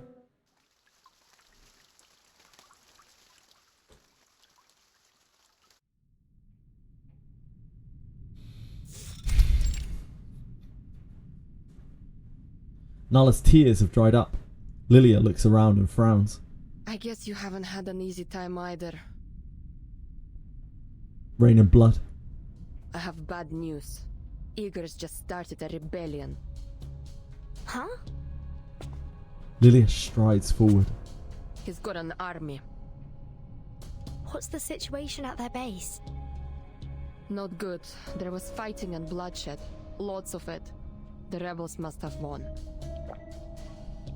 She takes a long swig of liquor in an attempt to steady her emotion. Where'd she get this liquor from? She just drank all her liquor not that long ago. She just drank it all. Where's she magicked this liquor from? Those traitorous bastards. What about Lepera? Did she defect too? All I know is that she was sent A to the bottomless Canon class. earlier. Don't question the Arcanum yet. True. But why would Igor, if Lepera's also joined the rebellion? Yeah, I guess she does. I guess she just has her ways. Like, literally, earlier on, it literally was like she drinks the rest of her flask. The old farts set us up. A burly figure appears in the entrance to the veteran's residence. It's Duncan. Lepera slung on his back. She's injured! Mr. Carson. It's Duncan. Carson. But that's not important. Lepera needs medical attention. I'm fine. Damn you, Igor. Waking up from her deep slumber, White Rum looks around to see the courtyard in disarray and an injured Lepera. As Duncan gently places Lepera on a chair, she races up to her. Oh, my darling little buccaneer. Who did this to you? Lepera, could you tell us what happened? Bloody and dirty, yes, but her injuries aren't serious. She only has a few scrapes and bruises. However, her eyes are swollen, as if she's just been crying. Igor. He took Doris. First, Xeno soldiers try to take Kimberly. Then, Igor orders the kidnapping of Dr. Dorez. So, are you going to go after him? Yes, but you should stay here. Igor still wants you. Igor mustn't We'll succeed. come back for you later. Okay. What now then, Capitan? There are no Foundation branches nearby. If we request reinforcements, they'll be too slow to arrive. Then we go ourselves. Count me in. I have to talk to Igor.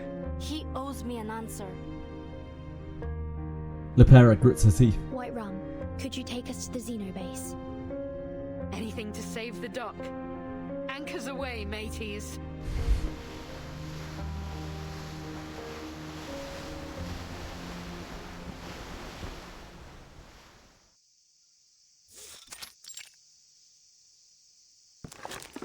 Back at the Xeno base, the rebels are organising the final stages of their retreat.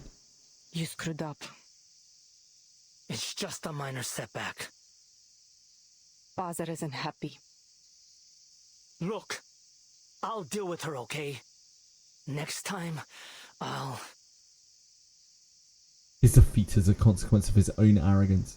It's a bitter pill to swallow. There won't be a next time. We can't just waltz into the Foundation and take her. Anyway, are the aircraft ready? Yeah. Father and the doctor will be boarding soon. Who is she anyway? I don't know. Her answer is honest. She rarely questions her father.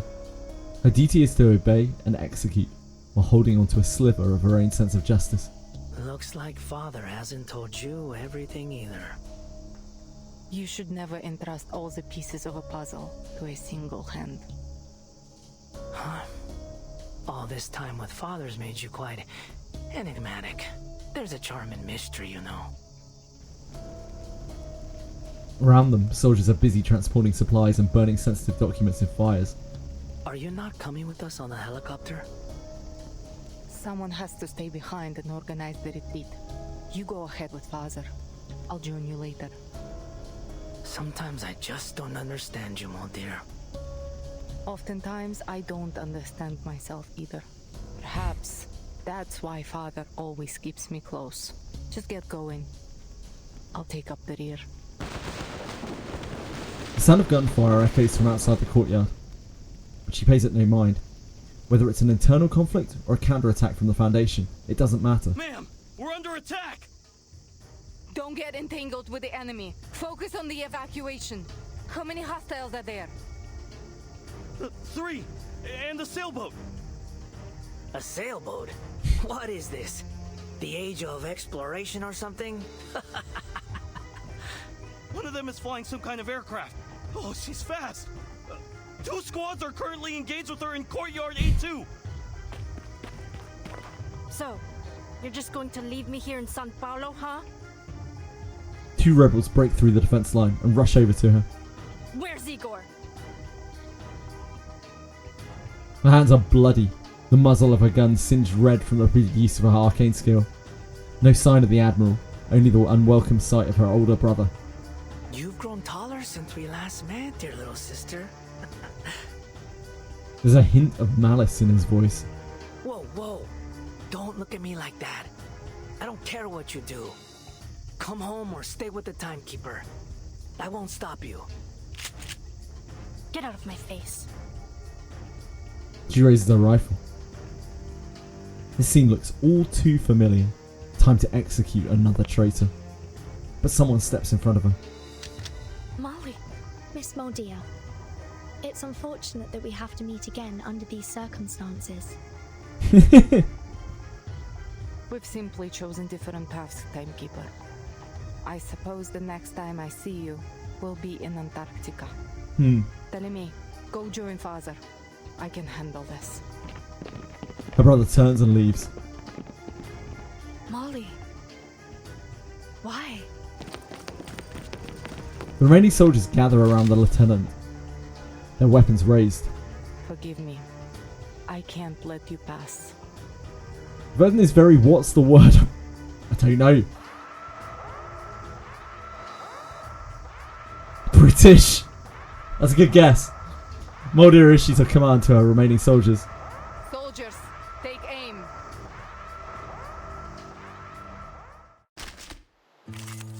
Stupid soldiers. The puppy wishes to come along. Get him, gang. What on earth is Igor trying to do? We are soldiers. It's our duty to follow orders, not... Oh, that question. Hold the entrance at all costs. They must not reach the Admiral. Simulate calculating that. The puppy agreed with your decision. Chart the star's orbits. Decrypt the cosmos. She has personality, but she doesn't like to show it. She doesn't feel pain like normal.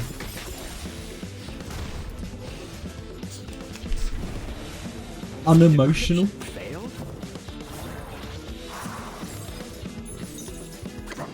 My soul, even Apollo bowed before me.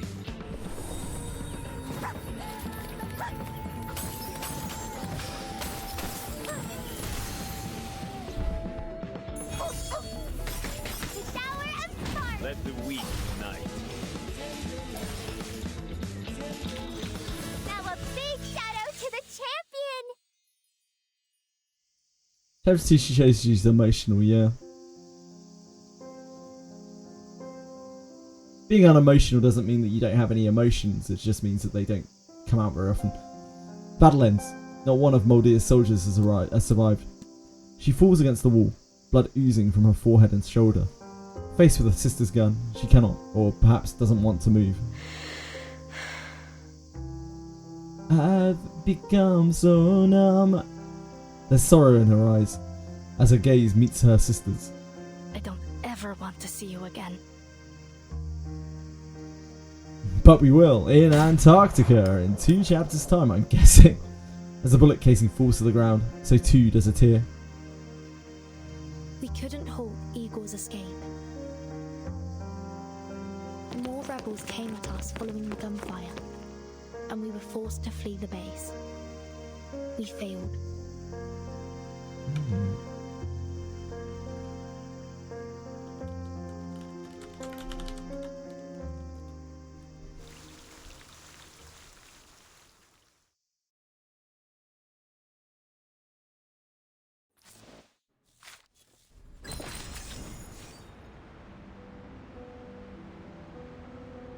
I guess reserved, maybe? Is the word you're looking for, Sylvester?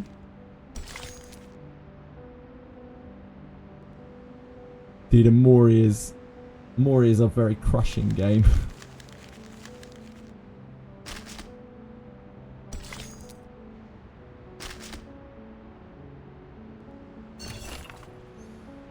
Footsteps resound.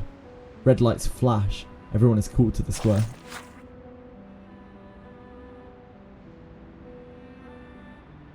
The headquarters has informed all branches that the Brazilian branch has experienced another mutiny, though specific details remain unclear. All branches are ordered, effective immediately, to recall all units and temporarily detain all personnel who have served in Brazil or were under the command of any officers from the Brazilian branch. These individuals are to remain in custody until a special agent from the headquarters arrives for inspection. Non-compliance will be treated as support for the traitors. The mastermind behind this mutiny remains unidentified, and discussion of the matter is strictly prohibited. These successful mutinies in the Brazilian branch in such a short time are a great dishonour for us and represent the most severe loss Xeno has suffered in recent years. However, we stand resilient in the face of this loss. All is still under control. No sacrifice will stop us from moving forward. and all traitors will pay the price for their actions. Only brigadier generals and above are permitted to view the following message. We all know what Igor has done, but now may not be the most opportune time to confront our former war comrade with anger and vengeance.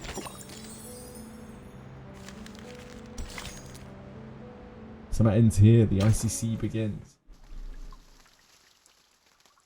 We still have a full chapter though before Antarctica, unless, I think at least. I don't think chapter 9 is Antarctica, because chapter 10 was venturing into Antarctica, right? You made the right choice. We simply followed their guidance, Preacher. Unfortunately, we failed to bring the succubus. You don't like to feel emotional? Why? Do you have any specific reason why? Emotions are great. But I did bring you this, and Miss Earth as well.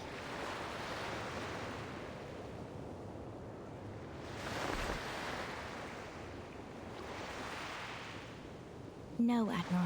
Ah. Not you. Here's our dearest Sophia. Us. We all need the miracle they bestow. Oh, she's got some penguins with her. How could she be bad? My men will not wear the masks, nor will they take the trials. We need no trials to test the loyalty of my children, Preacher. And for now, Miss Earth will stay under my protection. As you wish. The Preacher agrees to all of the Admiral's requests. Yeah, Preacher now. It doesn't matter. None of it matters. She looks southward across the sea. Until next time, Admiral. The Preacher takes the relic left by the Mother of Resurrection and bids farewell to the Admiral. The Mother of Resurrection. Father, I shot at Lopera. Shooting is one thing. Whether the bullet hits the heart or the ground is another. To the Admiral, however, it is unimportant. I have to be honest, Father. I don't fully agree with your decision. At least not on a personal level. You are entitled to your opinion, Lieutenant. But I don't need your approval. I understand. You only need my obedience. Precisely. Had you anticipated that Lopera wouldn't come with us? He literally said so earlier. Inconsequential. She helped us retrieve Earth from that Brotherhood farce. That's all I needed from her. He said she was destined to betray us. To betray them. But the Brotherhood... With all due respect, Admiral, I've heard they have connections with our friends at Manus Vindictae. Killer penguins. They're just chilling. She finds it hard to call those they once fought against friends. Treason is a stain not easily washed clean. I thought you'd make the same choice she did. No, I will always follow you, Father. Just let her be. A lone seagull glides across the sky, calling out as it flies to the warm north. Igor pats his daughter on the shoulder. Now, bring me Dr. Doris. What do these guys want with Erd? Father. She dutifully leads the doctor to her father and leaves her two alone. I don't know you, sir. You must have mistaken me for someone else. No, I couldn't possibly mistake you, old friend. In the last days before the millennium, we fought side by side.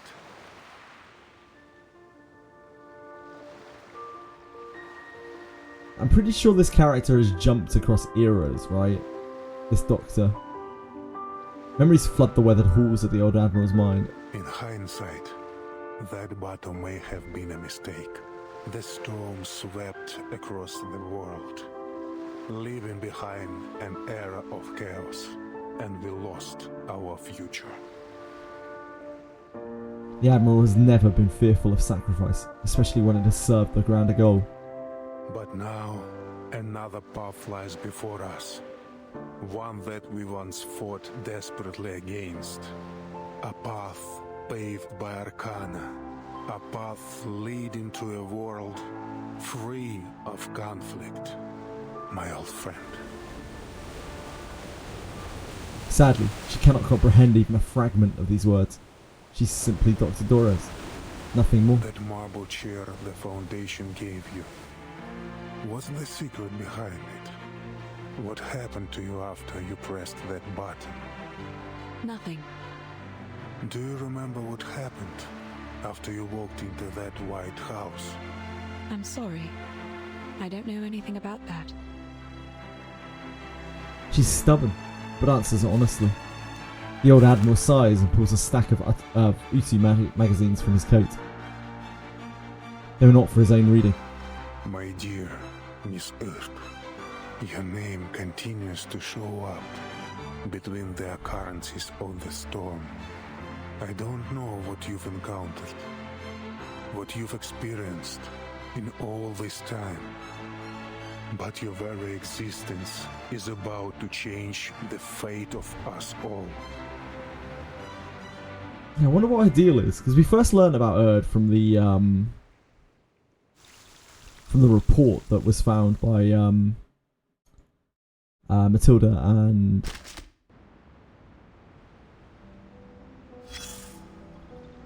Matilda, right? And Sotheby.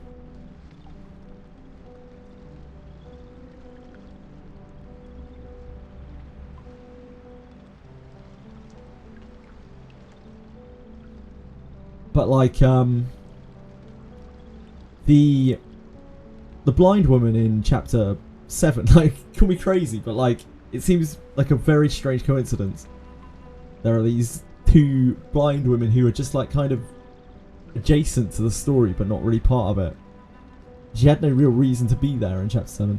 And then maybe there have been other characters in previous chapters. No, it's weird. Strangely shaped typewriter. The only weapon this doctor had in her battle was fate.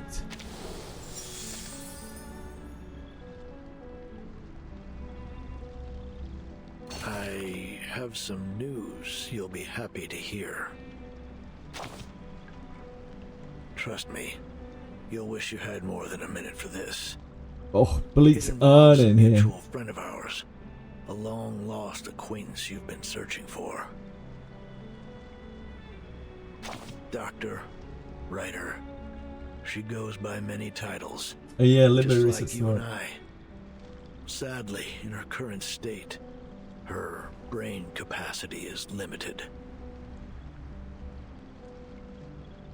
It's just like after that fateful battle ended. Few survived to remember her awe-inspiring feats. Now, this kind-hearted doctor has become a crucial part of another wicked scheme, of which our dear Admiral is well aware. What scheme? I don't know yet. There's no mention of it in the reports. I do have some speculations, however. Those troublemakers have been focused on nothing but cultivating chaos and fanning the flames of conflict, paying little attention to the scale and extent of their intended retribution. Yeah, I don't know. Now it seems they've realized the uncertainty of this approach. Drastic, volatile retribution won't get them anywhere. To reach their destination, they must forge a new path, even if it's more arduous and perilous than the last. Go on. Your minute's up. Time certainly does fly, doesn't it? I'll be back when there's a new development. Stay alive if you can. I'd like to keep reading reports for you.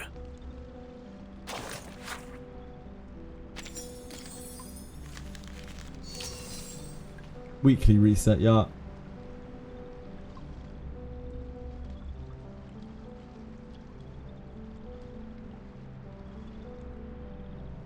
The final curse. Everything is a mess. Everything has to come to an end. Perhaps. There's still a chance.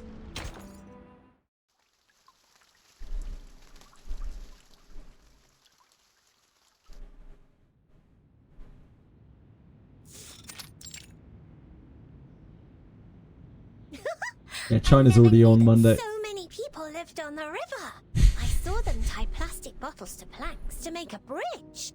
And then they crossed the river as if they were walking on a row of puff-puff fish.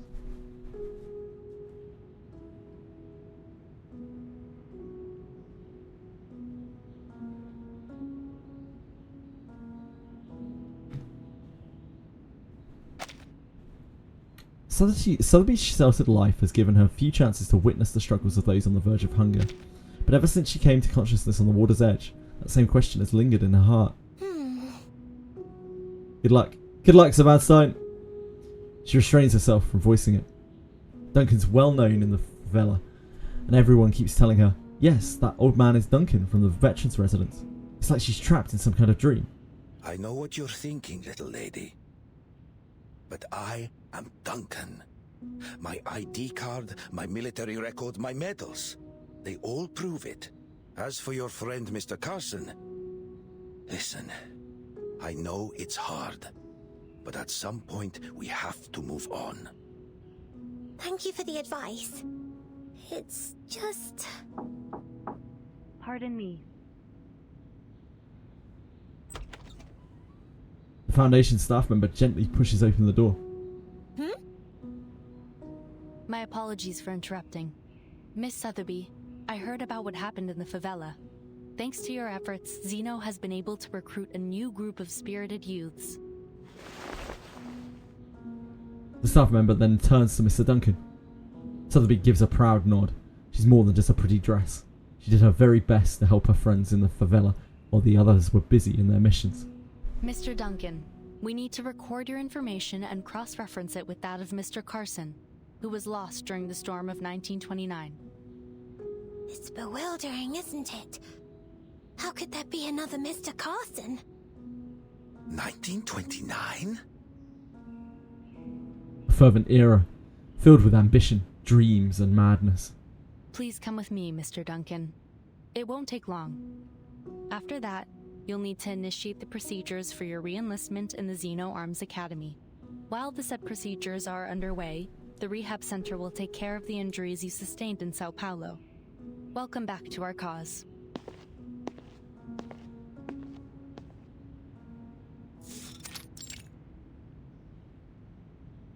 There have been many cases like yours. Politicians, singers, the list goes on. The Foundation compared them to photos from the 90s. While their appearances had changed, they were undoubtedly the same person. These words leave Duncan feeling puzzled. This place is strange, and their language is even stranger. Hey, isn't that Lieutenant Lilia? Lilia is sauntering down the hallway, swigging on her flask. What else would she be doing? This is an alcohol-free zone, Lieutenant Lilia. Please try to follow the regulations. Oh, did I just wander into another dry zone? Great. They're bringing the geezers from retirement, indeed. So many rules and regulations. I'm one of them. Oh, how boring. Has Lopera arrived? She's in her room right now. Burton managed to secure her some rest time before her interrogation. Poor girl. Honestly, no one deserves to go through what she has. It's even worse than being cooped up and buried in paperwork. Clerical work is essential too. She gives an awkward smile at this mockery of her work. Lilia cheerfully pats her on the shoulder and turns back to Duncan. Well, good luck, Comrade Duncan. Don't forget to stretch your hand between signing papers. She'd rather ride her red 38 until her legs went numb than be stuck in an office all day. You also need to write a report, Lieutenant Lilia. Oh no. Our executives are quite curious to know how you managed to escape the rebels' custody. Moldir, the woman in charge of the base, had one of her guards release me. Moldir's order saved Lilia's life. You mean to say that Moldir, the lieutenant who's joined the rebellion, set you free? I think so. At least that's what the guard told me. Lieutenant Moldir asked me to help you. Take care. I'll be sure to make note of that. And of course, please specify this in your written report as well. This is very important, Lieutenant. If she's having doubts, then we may still have a chance to win back Igor's rebels, or at least some of them. Moldir definitely seems a little torn.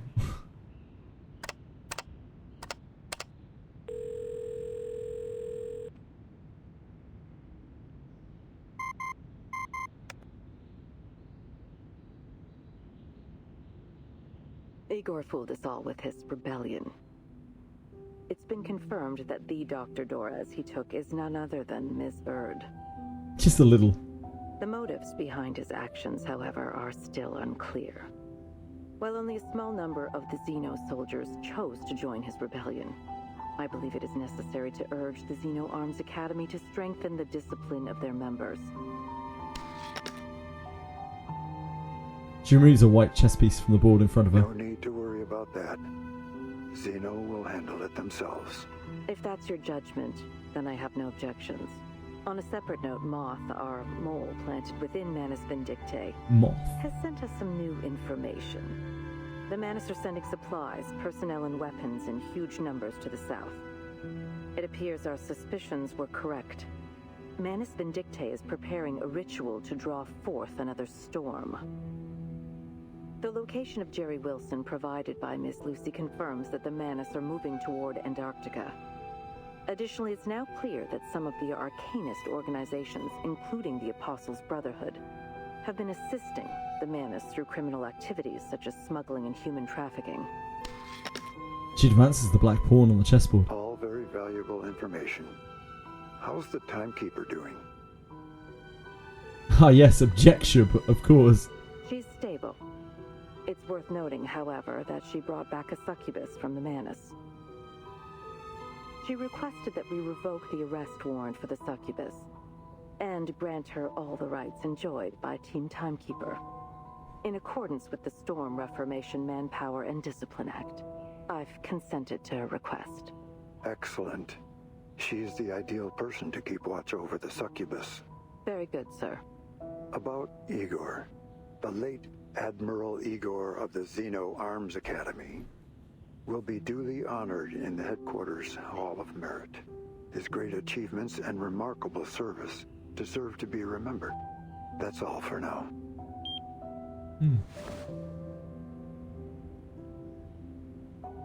The Admiral's betrayal has already cast a lasting shadow over the optimistic 90s. But the news that, even after losing their leader, the Manus are gathering once again is even more worrying.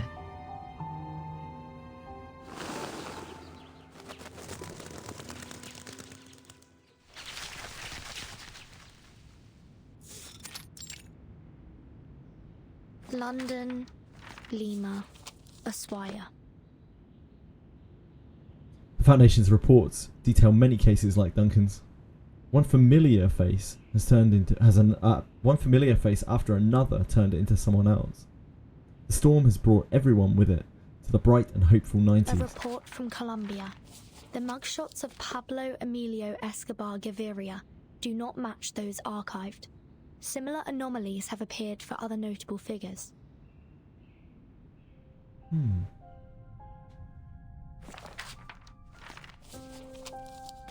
There are many such cases, but the most pressing issue now is Igor's actions. Why did Igor abduct Miss Heard?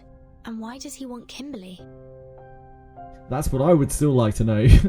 One question leads to another, but the answers remain a mystery. And where are Igor and his army going? Why did they defect?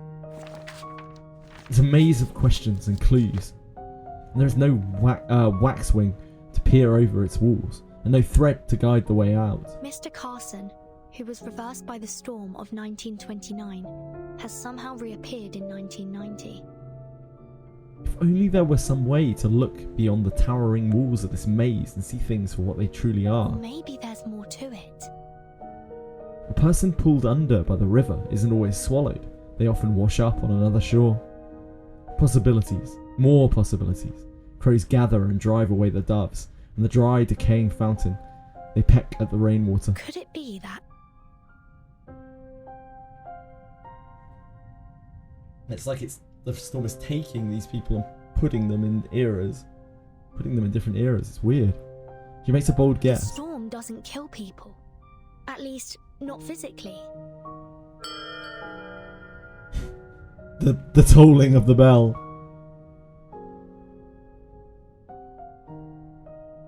Yeah, so it gives us hope for Schneider.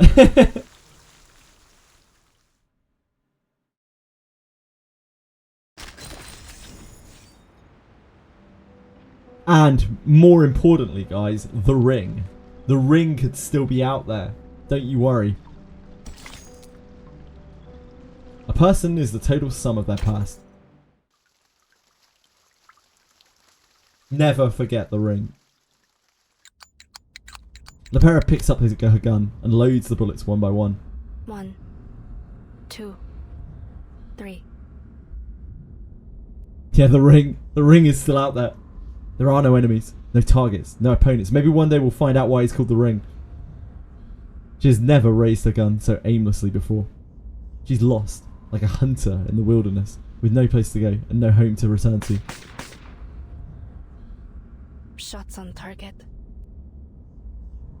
3 bullets are shot, but they leave only 1 hole. 1, 2, 3. Empty shells fall. Bullets are reloaded. 1,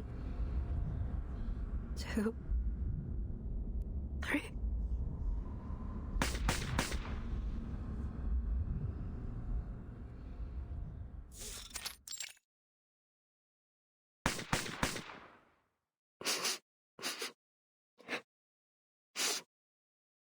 The room is riddled with bullet holes. The Lepera is numb. She mechanically pulls the trigger. The gun doesn't respond. Lies. Deception. Betrayal. She loosens her grip, and the revolver falls to the floor. You planned to kick me out. Right from the very beginning, didn't you? A plan that never included her. Or did you never even trust me in the first place? Was this all some kind of game to you? Molly? Yeah, she's quite clearly losing it. She's lost. Lost and alone. Nothing but herself and the hollow sound of the wind blowing through the window. She drops to the floor and curls up against the wall. Why? Poor girl.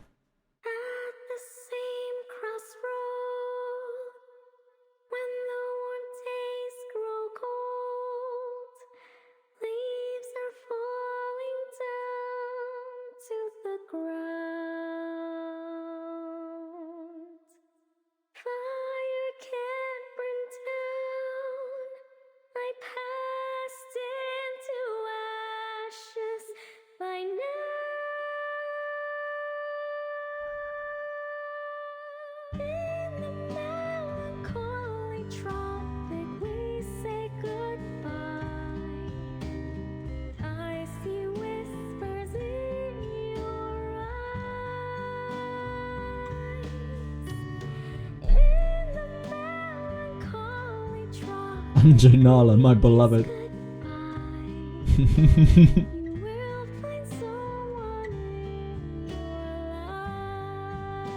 She's had a pretty shit life. Yeah, as we discussed earlier, a lot of people have in this world. Yeah, very talented. She's a pretty voice.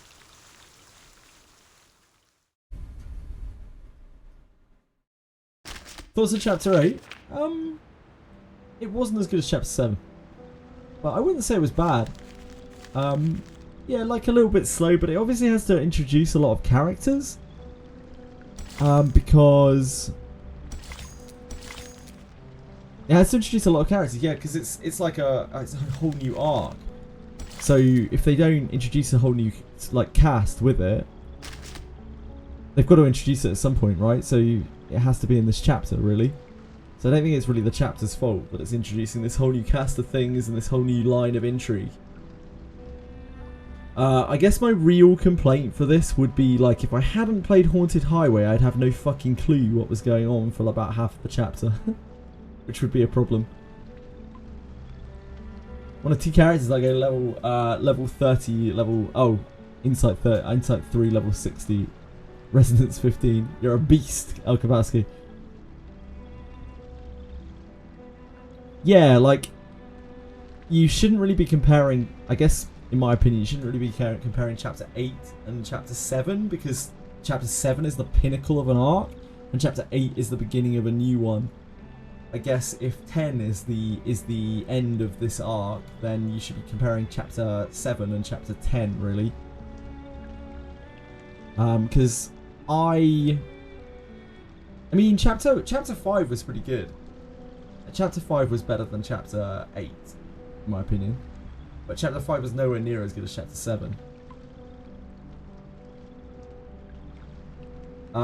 Chapter 4, I didn't really like Chapter 4. I really liked Chapter 3, but I didn't really like Chapter 4 at all. I was not a big fan of 4. Chapter 3 I found really interesting because it answered like pretty much all of my questions. And then Chapter 5 was kind of similar. Chapter 4, I don't actually even remember Chapter 4. Oh, no, I do remember Chapter 4, right? Chapter 4 was... So my problem with Chapter 4 was it was just a bit slow. And there was a lot of like this chess gaming like analogy kind of thing that was going on that I was just like, this is all kind of... I wanted a bit more like actual character development and not superlatives. There was still a lot of like imagery and stuff in Chapter 4, whereas I wanted actual like story points and conversation. The politics part was fine. I didn't mind the politics of it. I wish there was more, in fact. I wish there was more of that. And less of the... I don't know. Less of the kind of larger-than-life stuff that they were trying to correlate it to. Like the ongoing chess game of it all. I don't know. It was all a bit... It was a bit cringe. It was a bit cringe. For me. I wish they'd leaned away from that. But that's just my personal taste. Its owner has yet to come up with a more ingenious way to win, but at least it provided a little thrill whenever a trick worked.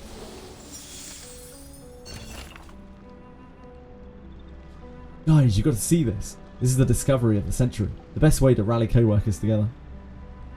It was a bit cringe. we used Twitch lingo. It was a bit cringe.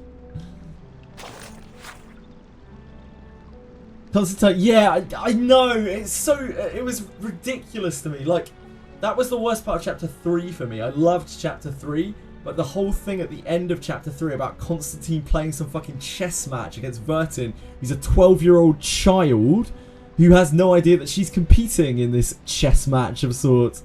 Like, it's so ridiculous. The whole chess match analogy thing, yeah, it missed. It was a big miss for me. The whole of the end of Chapter 3 and the whole of Chapter 4. I just hated it. I really, really disliked it. I liked the rest of Chapter 4. But that was mega, mega, mega miss. You guys, look at this. Numbers.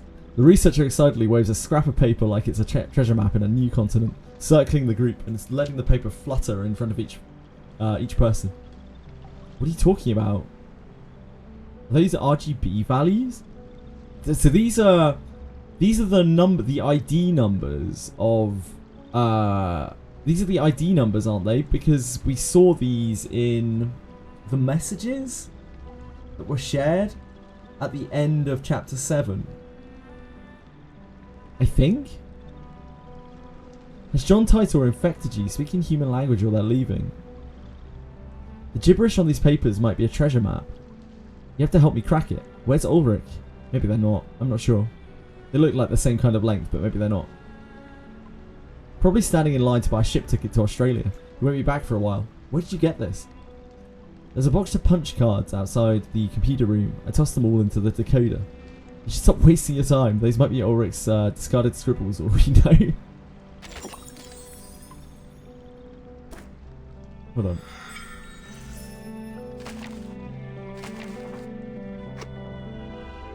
Oh, one thing. Oh, I can't really review this, can I? I'd have to go into the thing. Yeah, never mind. It doesn't matter. It doesn't matter. Oh, not that. So I'm guessing this is the Candy Crush thing. Or something. White Rum's travel log.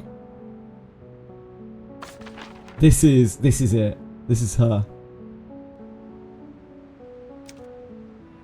Ah, we get White Rum! We unlock White Rum! That's a character. We need at least 8 stage goals then. Oh, we get all her all White Rum's portraits as well. Hot damn. Free P5. Indeed. Indeed. What does White Rum do? Any beach cast in the boarding assault status shifts to the frontmost position, deals 200% reality damage to all enemies, and inflicts daze on the targets for 1 round. Every position shifted, this attack deals gains damage dealt plus 15%. If at least 3 positions were shifted, this attack ignores 50% daze resistance. Wow. So what? It can daze bosses?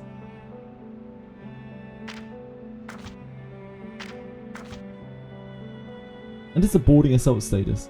If already in the boarding assault status, gains an additional Moxie plus 1. Start the round, auto cast a port side barrage. The corresponding rank, gain Moxie plus 1. Port side barrage. Right, so while channeling this, they just fire every round. That's actually pretty good. It's probably better than most of our characters. No, I'm not going to start 9 right now. That's too much. That's too much. Okay, so we need to get at least 32 stage goals here. This is going to be awful. Oh, Sao Paulo. My most treasured city. After spending so much time in all this humidity, my ropes as near to sprouting mushrooms. As always, the first order of business upon docking is to stock up on fresh water and provisions. What say you, Captain? Haha, I keep forgetting. You won't be needing those now, matey. Aye, but there is a large and well-lit courtyard here, perfect for the removal of rust and repainting. Oh, for a bit of tongue oil. That'll make things all the better. Stop right there, intruder. Put your hand in the air.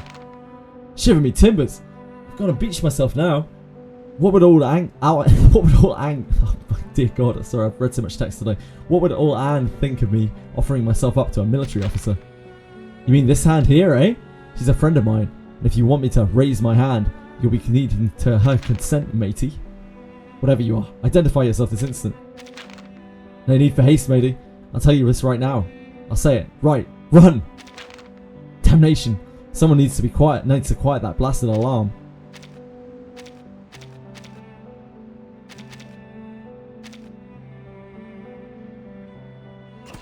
Trying to go back? What's going on here? Collect supplies.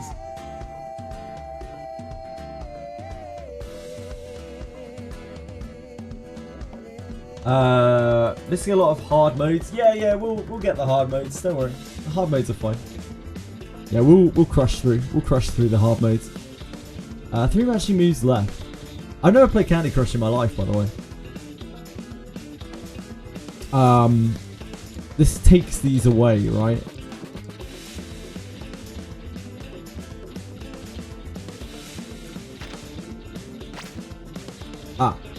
This is well stocked with supplies like fuel and rations.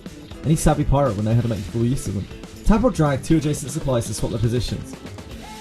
When 3 or more matching supplies line up, you collect them when they disappear. Tap here to see the current objectives. Defeat the enemy commander. Okay.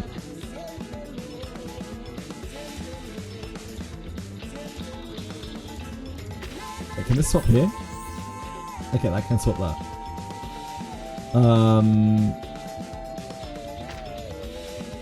Now what?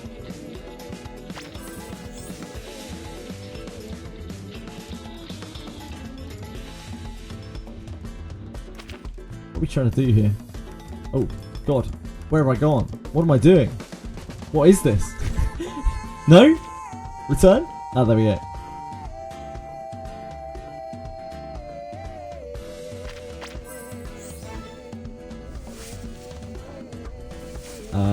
Okay.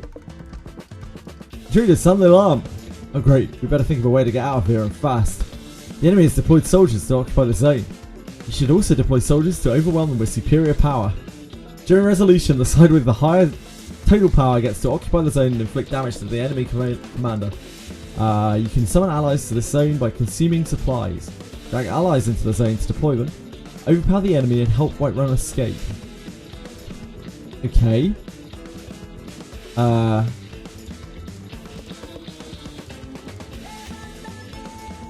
Still afloat. I genuinely have no idea what's going on. Goodness gracious, I have no desire to meet my desire in this place. In any zone. The side with the higher total power gets to occupy the zone and inflict damage on the opposing commander. Summon allies, defeat Xeno's elites, and help Whiterun escape. Place units in the grid, yeah, I guess I will in a minute.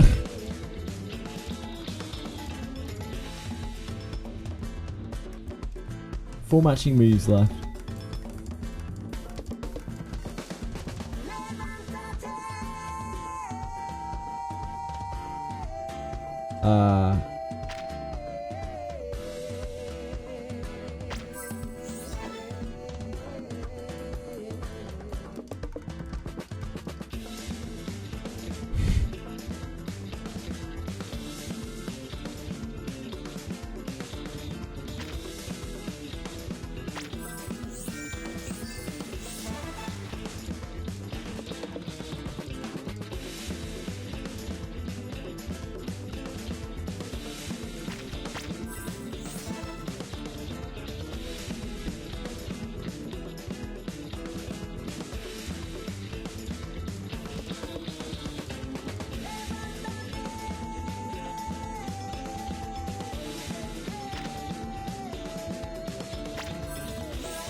I guess that's good. I don't really know.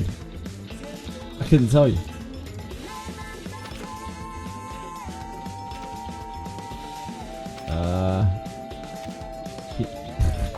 Oh, drag.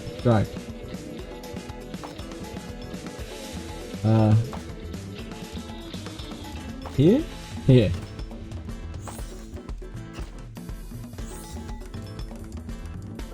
Do we drag on more? Don't really know. Fire!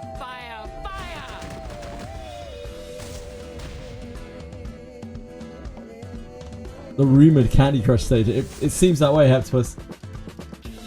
Just get resources for buying units. Ah, I see.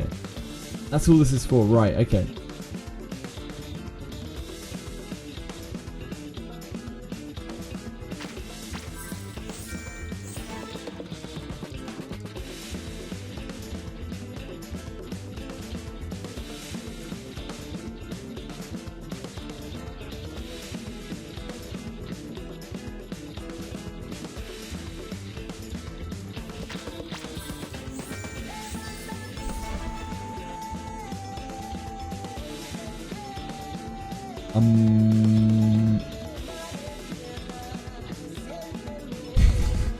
This is something.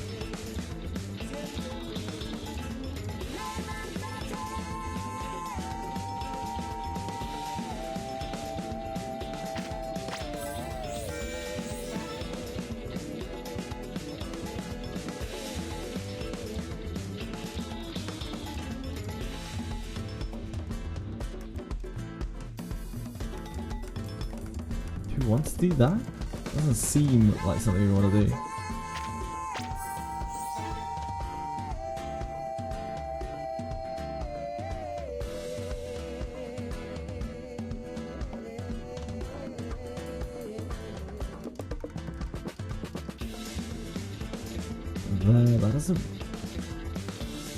That doesn't trigger anything else, does it? Right?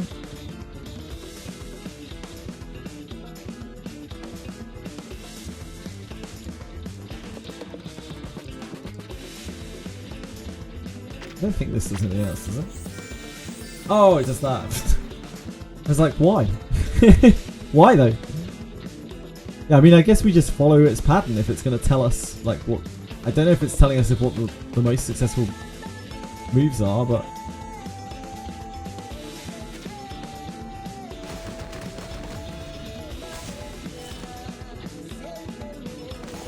Maybe it's only doing that because it's like the tutorial or something.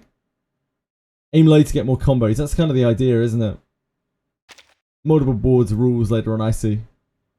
It's Lifeboy supplies, plus 20. Holy moly. That is going to be a ride.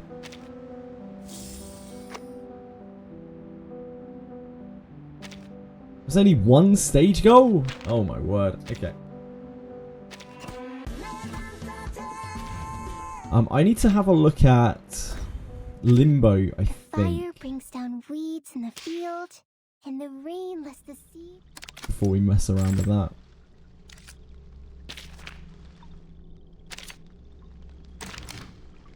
Which I will almost certainly have to mess around with. Because we really need to unlock the extra character. It's very important for us. So long, the Candy Crush stuff. Yeah, it looks that way. So there are 3 more.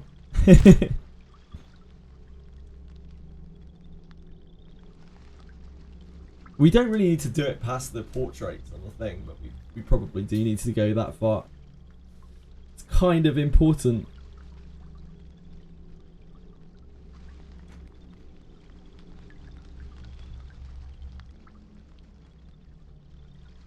Unlock the SOM memories in the mirror.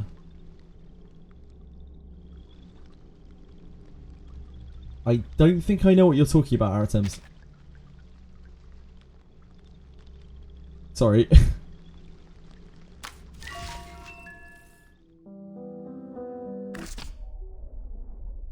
The jukebox. I have fucked with the jukebox very little. There will be sports at 7:30. What do you want me to do in here? Bottom left side, the tape. Here?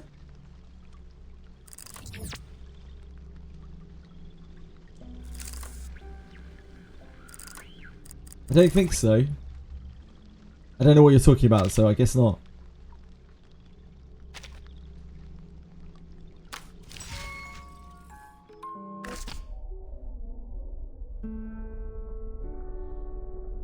There's a song on the right when you unlock it, it's called Memories in the Mirror. Right. It's like... It's so 1-1, like E33. What do you mean by that? I'm so confused.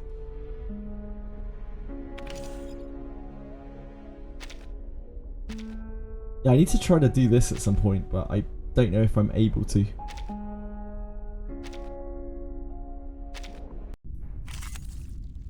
One-to-one, yeah, but I don't understand what you mean by that.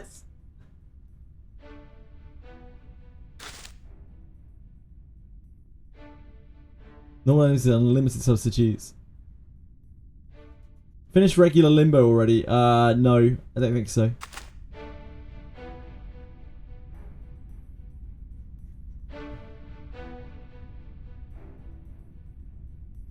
Do I need to split teams on this again?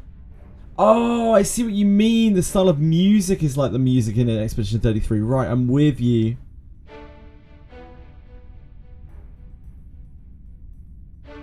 Is this a thing where I need to split my teams?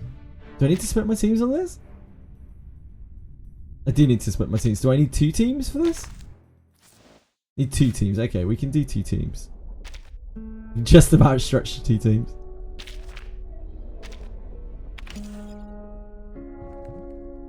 I could try to do this too. We might be able to do this now.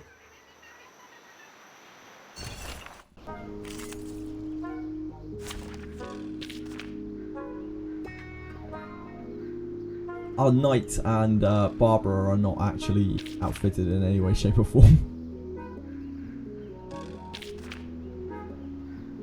This team is just Alexios and Ulrich. Your only choice is to kneel. No, I haven't touched Reveries at all. Just hit jackpot 2 times in a row in the key event. You're a beast. You're a stone cold beast. Simulating the Chaldee, calculating the Arabic parts. Even Apollo bows before me. Decrypt the Cosmo. Who charts the star's orbits? Please don't get hurt. Leave me or die. Tired and hungry, enjoy it.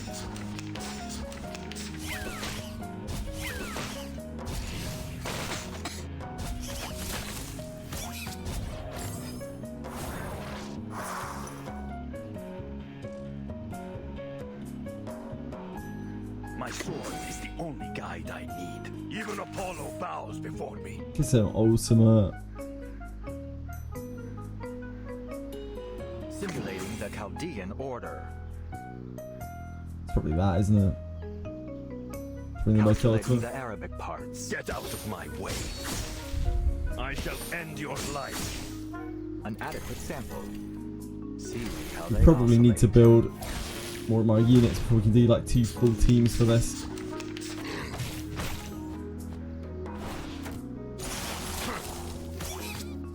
Nice move.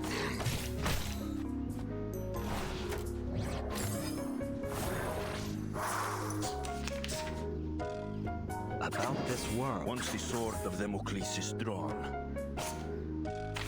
I'm meant to be using this.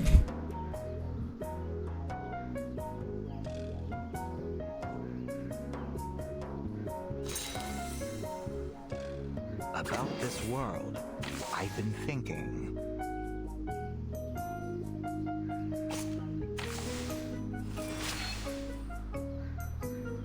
About this world, I've been. once the sword of Damocles is my sword is the even Apollo bows before me. Through Hypatia's sacrifice, we have reached the stars. Let the earth tremble.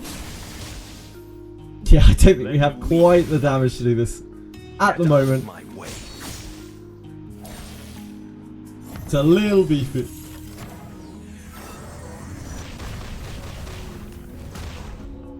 Yeah. We're a little short. A teensy bit short.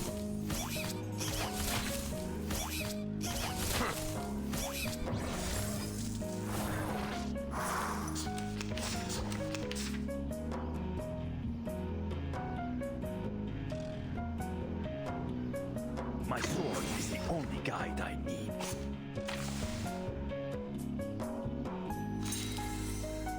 Calculating the Arabic parts.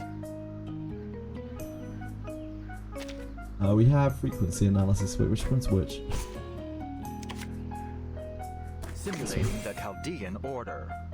Even Apollo bows before me. Run 3 on the meadow. An adequate sample. I shall end your life. Please don't resist.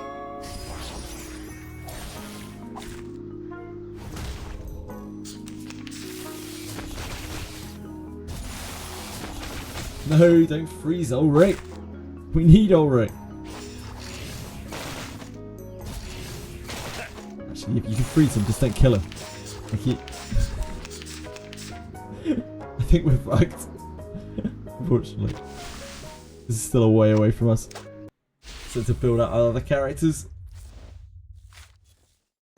The Ghost Cat is hella thick. Damn straight. Yeah, I don't know how hard this is. No idea comparatively. I presume this is harder.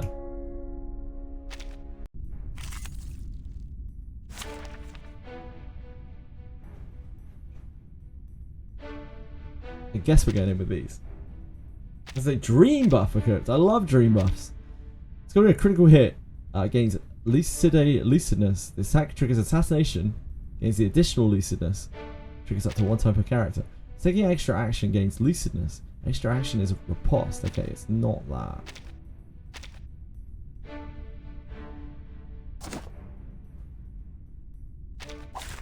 My interview's First don't stage is not involve that bad, okay. combat. I'm not sure if I can win the fight. Simulating the Chaldean order. Calculating the Arabic. My sword is the only guide I need. Run 3 on the meadow. Decrypt the cosmos. A message from the stars. And you should feel proud. Well, that has a killable amount of HP.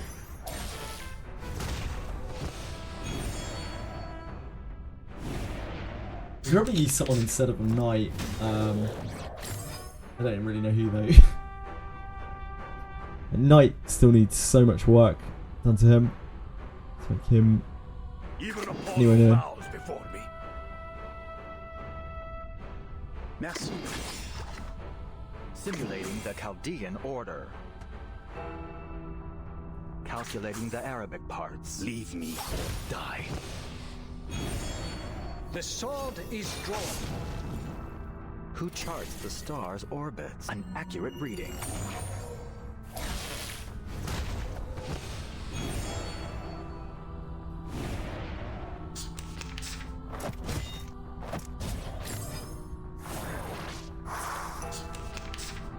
About this world. Once the sword of Damocles is drawn,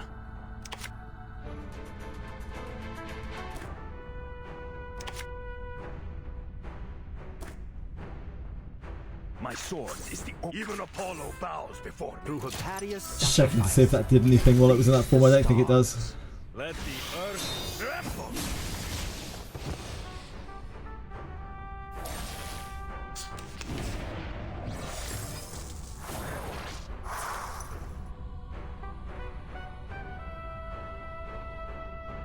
Calculating the Arabic parts. Bravo. Keep forgetting about this thing. I haven't used this before.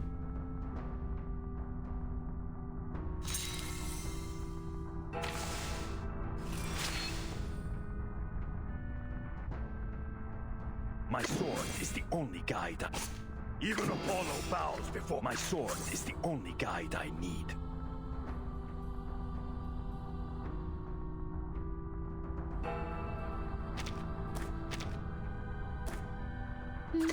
Simulating the Chaldean order. I shall end your life. They'll die faster that way. Pickle see for the other stage. This is mineral. Please don't get hurt. What, and swap them around? From the star. Are you talking about Limbo, the Limbo stage that we just did? Such a fresh experience. Yeah, I tried to put together Ulrich and Alexius in those stages because they're the most powerful characters. Pickles needs like synergy stuff, right? Unfortunately, like neither of my healers are properly built either yet. Ulu is probably the most competent healer I have, which really says something.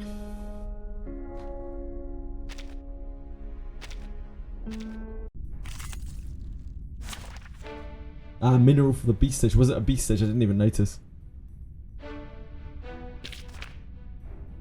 I can definitely try. But yeah, I think we're just a bit a way off there. Maybe they could do the other one? I doubt it. I don't think we have enough damage.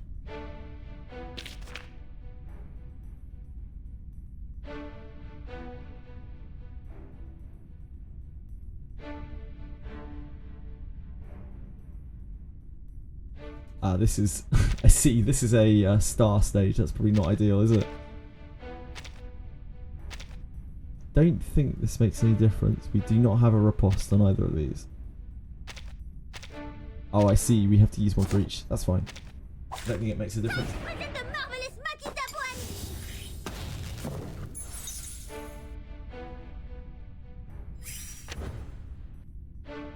Ally dies, Lucinus plus 5%.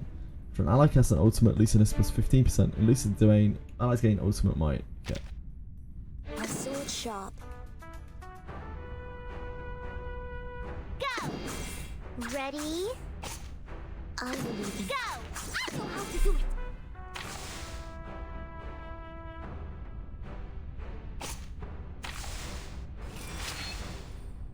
My sword sharp. Trying to get used to actually doing that.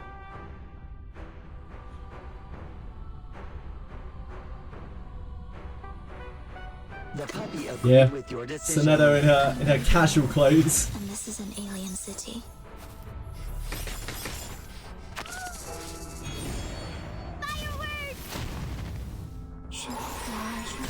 Je vois ton destin.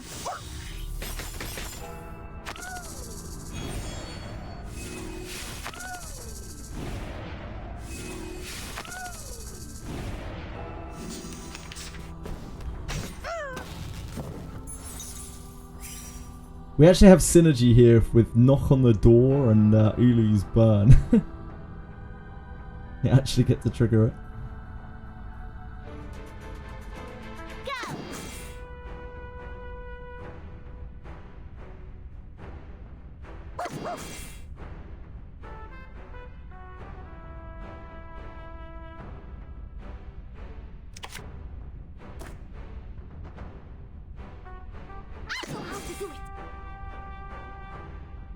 Now, how many stats of this do you have? Razzie Morale, 2 chances left. I believe in you. Probably gonna be the hardest hitting thing. Just because it has Razzie Morale on it.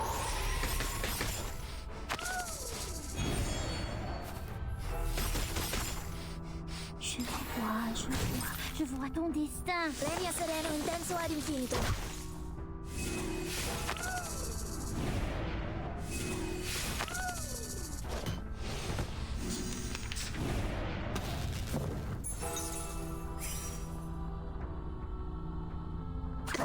They're all at 2.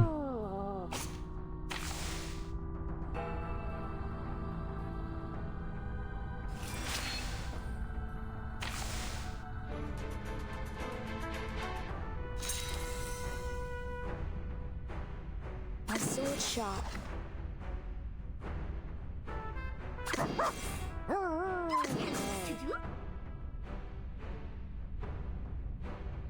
I believe in you. I know the moon, and this is an alien city.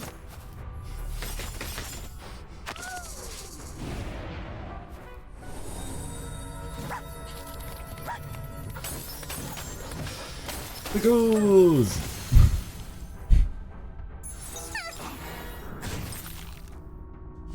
Sempre caro mi fu quest'ermo cole.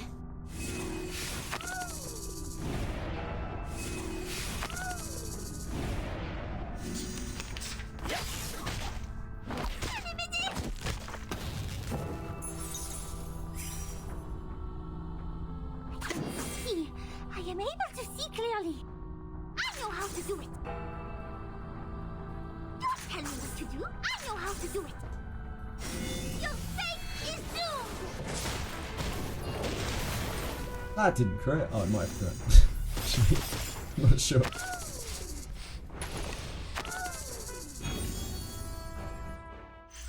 Now a big shout out.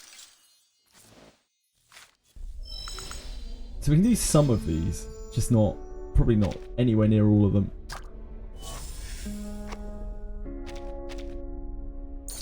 Or how many of these? 4.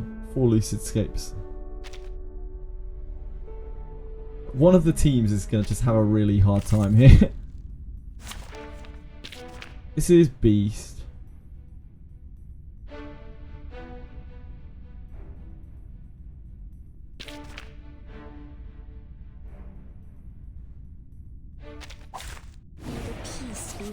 This wins everything. I won't. I couldn't even beat the Limbo stage, which is like the precursor to this. I don't think I'm going to have much luck there.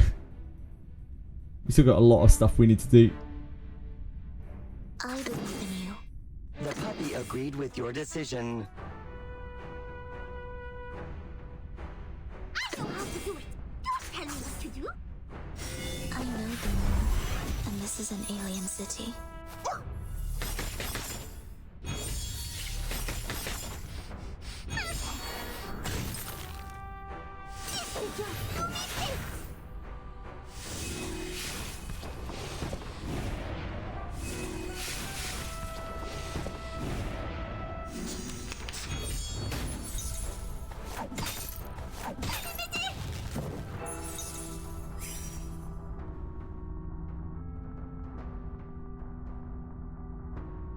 Oh, I keep forgetting to use this, man.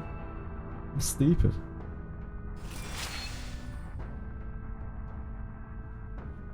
I know how to go. A sword shot.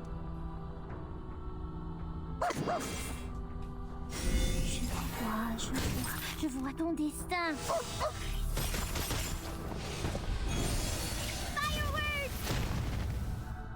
Sempre caro mi fu quest'ermo cole.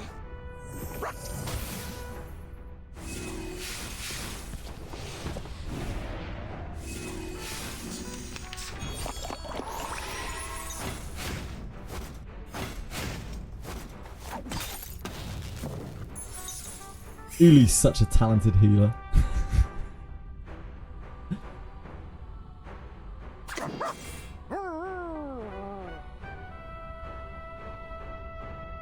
I guess we want to burn stuff.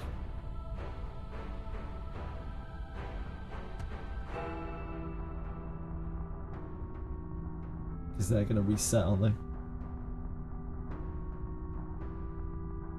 I believe in you. Ready? Sword show! Do you have a stack? Yeah. I believe in you. Good old Sonetto.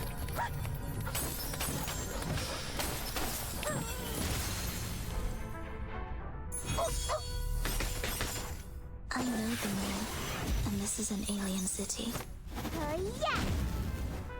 Leria sereno intenso ad infinito.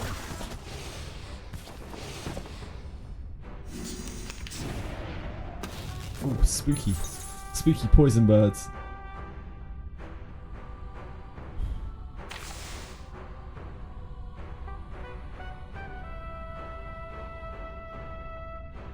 If we get these, then we can maybe merge one of these.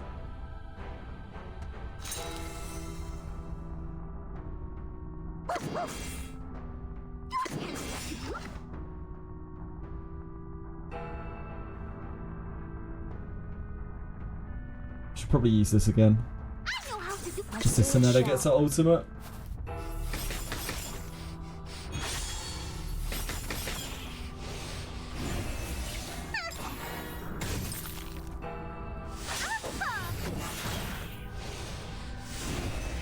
I know them all, and this is an alien city.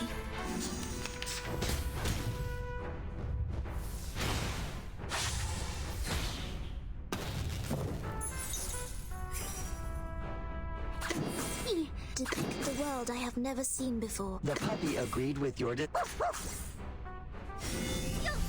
is doomed! I'm into anything, Blake. You name it, I'm into it. Moment, now night.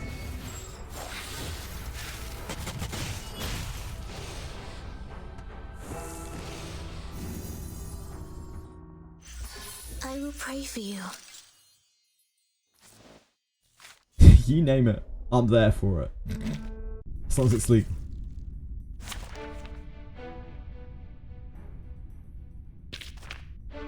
Ah, that's unfortunate.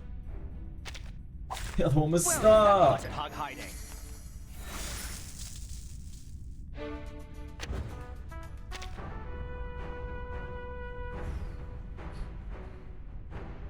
Run free on the meadow. Simulating the calculating the Arabic parts. Even Apollo bows before me. Decrypt the Cosmo. An adequate sample. Let the weak unite. What's up, Blake?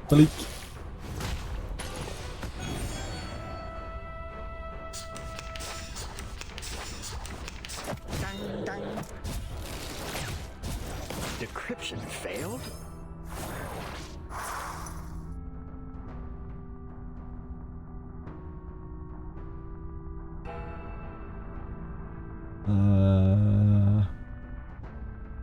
Night stuff isn't really going to help, is it?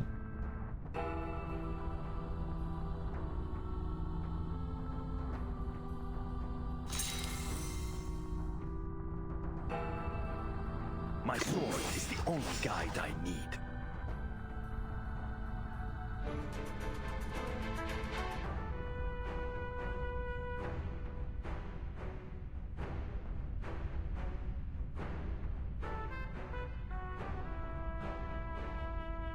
I don't think we actually want to cast that, do we?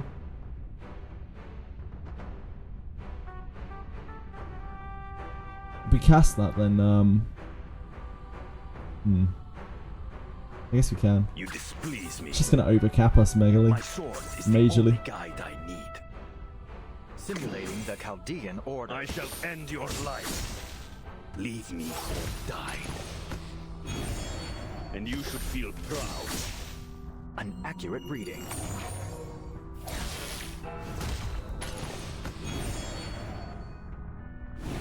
I guess it doesn't matter if he nukes, if Ulrich nukes all of those in one hit. Save that now.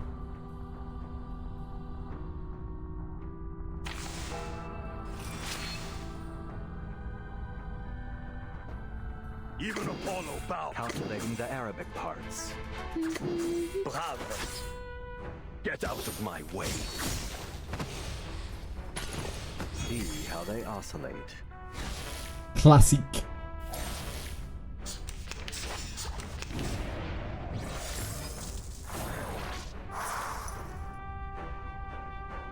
Simulating the calculating the Arabic parts. Once the sword of even Apollo bows before me. A message from the stars. An adequate sample. Let the earth tremble.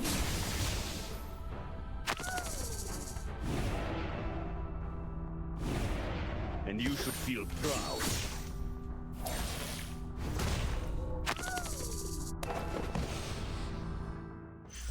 Considering someone's... See.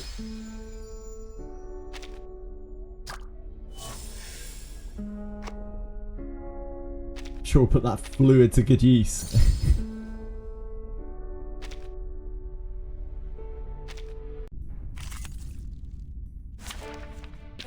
This is mineral, so we probably want to use these guys, right? The puppy wishes to come along.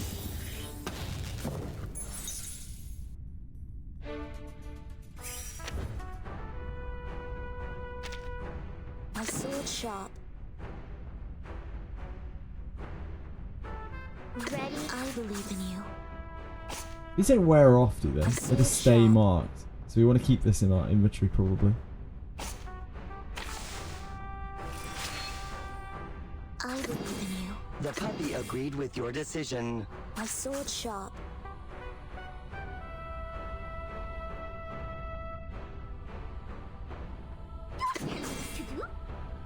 So long lives this, and this gives power to thee.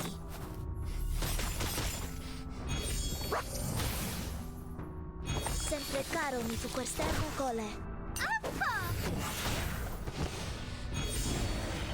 Okay, so we've gotten to a point now where it's actually quicker to kill the ads rather than poke the guy because it has more HP.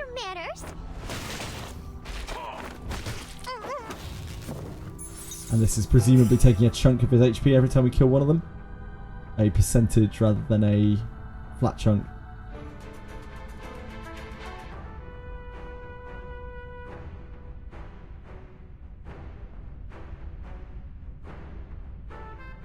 Ah, that didn't stay marked. Okay, so it is only for the turn that they stay marked for impromptu.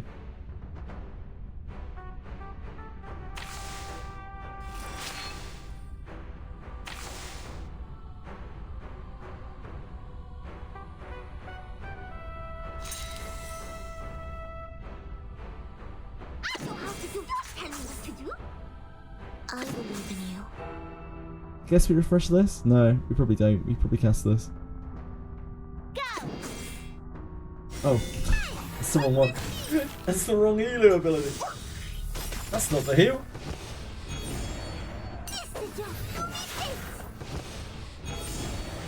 Leria sereno intenso ad infinito.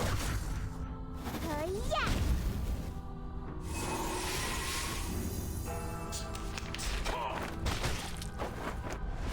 This is the burn.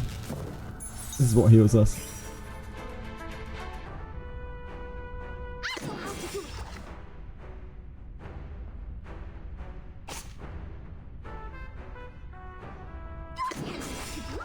Ready? My sword sharp.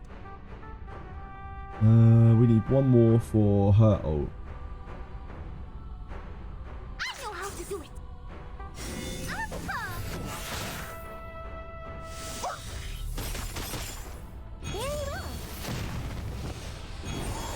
So long lives this, and this gives power to thee.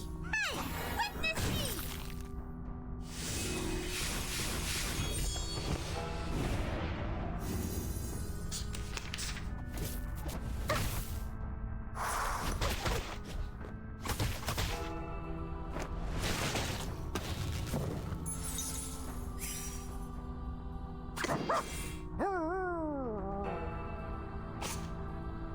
Is this going to kill them all? It is, right? So we do this first. Take this first. Let's eat that. Get our heal.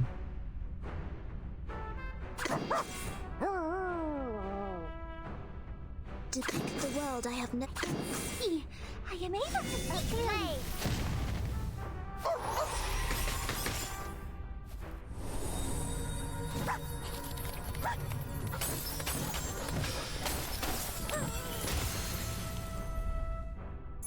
Each moment, now night. Really no channel which makes videos showing off new game trailers?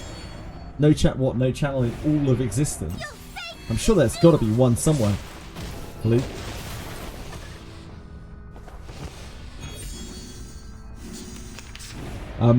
Gaming websites just don't...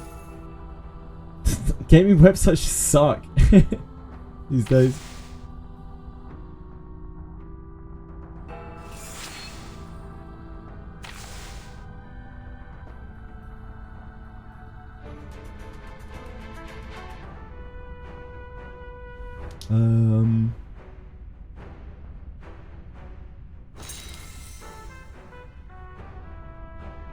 I believe in you. I know how to do it. Don't tell me what to do.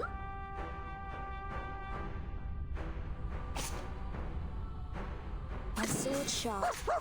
Ready? I know how to do it. So long lives this, and this gives power to thee.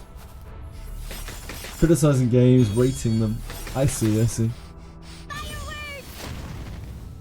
Yeah, they don't really make gaming websites like they used to. Gaming website channels. It's alright. What are your manners? I usually just look for like... Trailers are kind of bad anyway. I don't really get much out of gameplay, out of video game trailers anymore. There's not much point in us using that in this team. Should probably split Ulu off from these guys, so that we can give a buff to the other team. Go!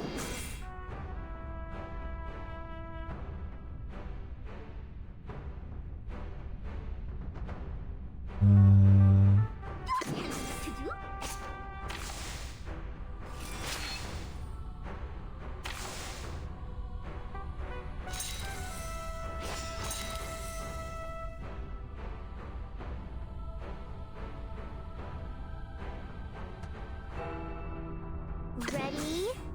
I know how to do it. Don't tell me what to do. He'll get maxed anyway. You don't want to send out another bolt. I believe in you. A blade. Je Te vois ton destin. Qu'est-ce que I know the moon, and this is an alien city.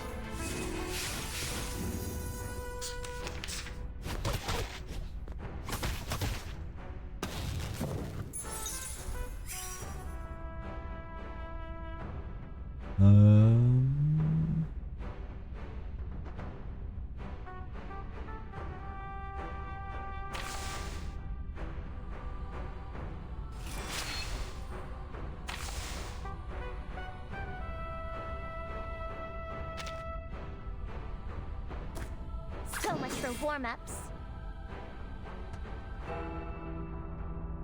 How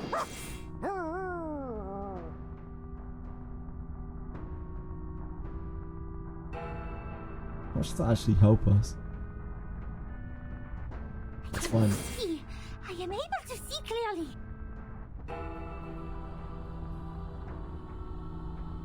Ready?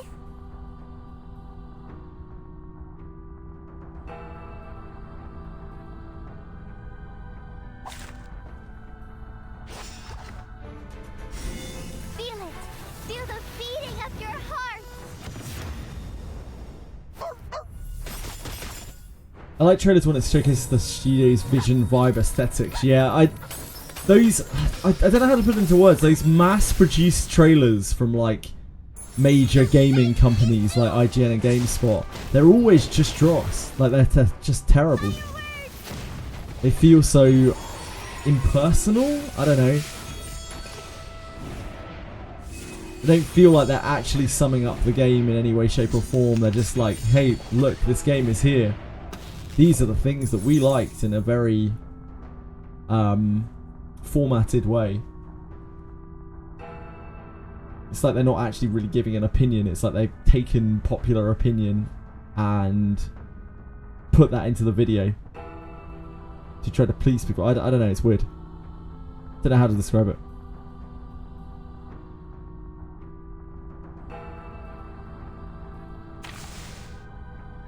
The puppy agreed with your decision.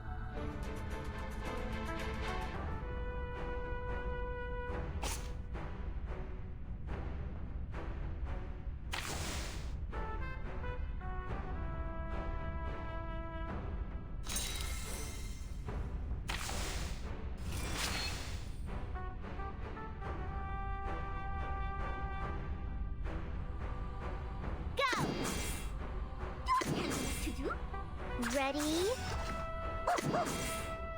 A play.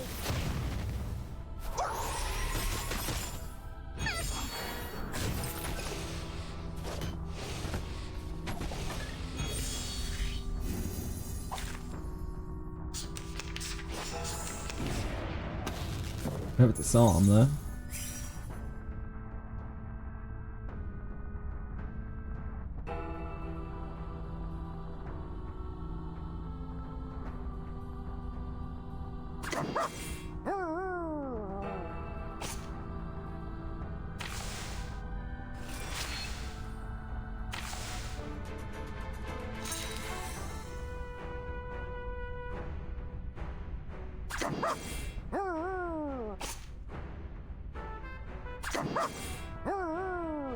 A sword sharp.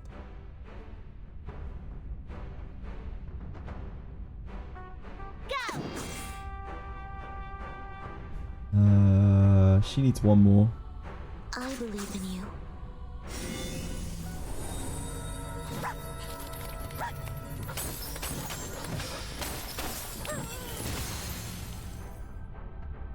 Yeah, I can see that Milky Way.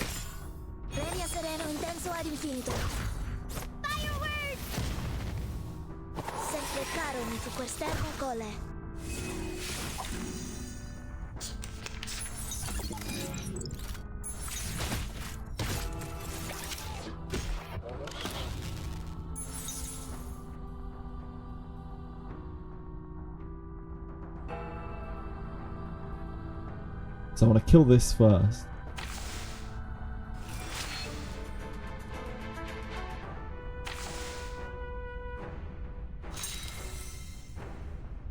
Kill this first.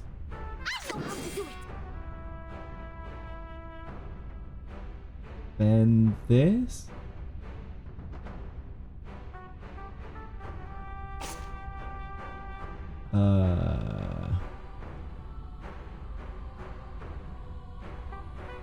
This, then this.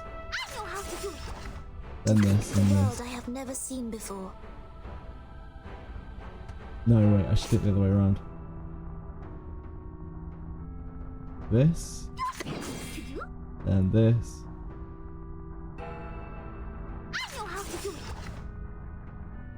And this and this.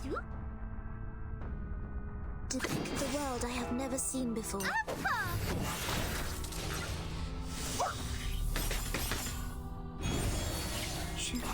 Je vois ton destin.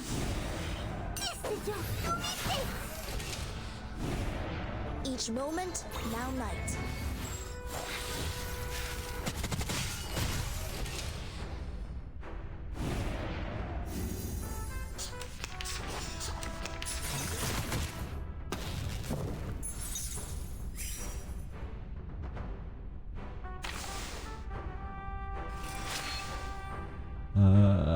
We can make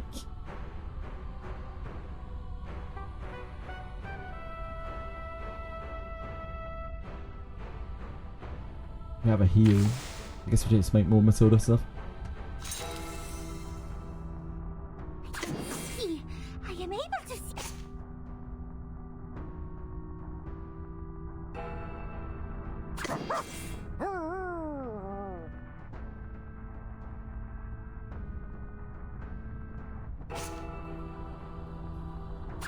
Hello, sweetie. I am able to see clearly. I know how to do it. Don't tell me what to do.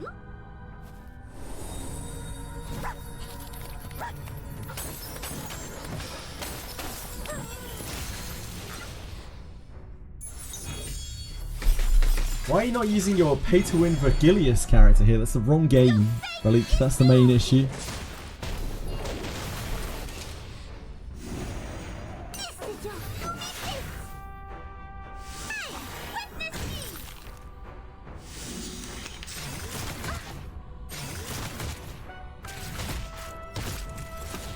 Skill issue, also that.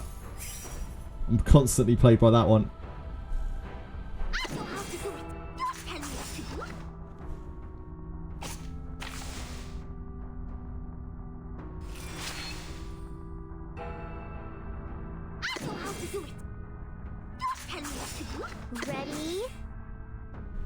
She's got a million stacks of that, so we probably use this. Oh, never mind. Let's get to the ult again.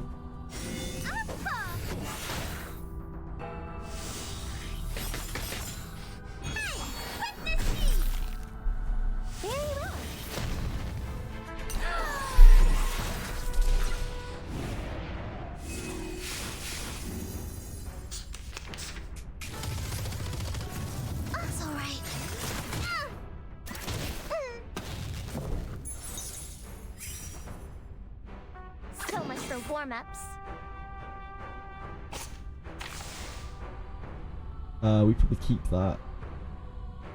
So much for warm-ups.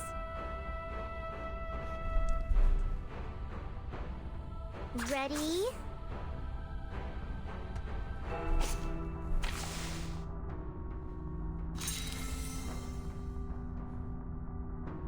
So much for warm-ups.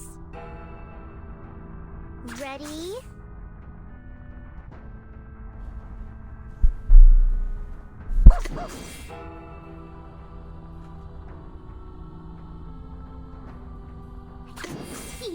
I am able to see clearly. Feel it. Feel the beating of your heart. Ablaze.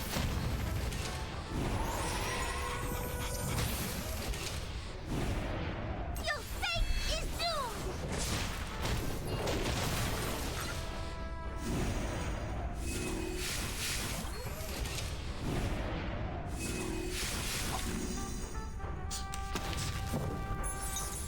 Burn almost got him.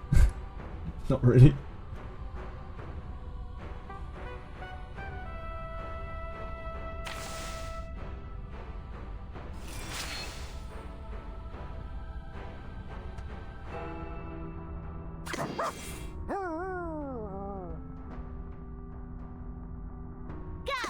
I believe in you.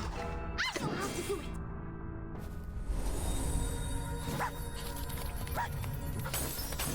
What characters do I have? I can show you after this increased voltage.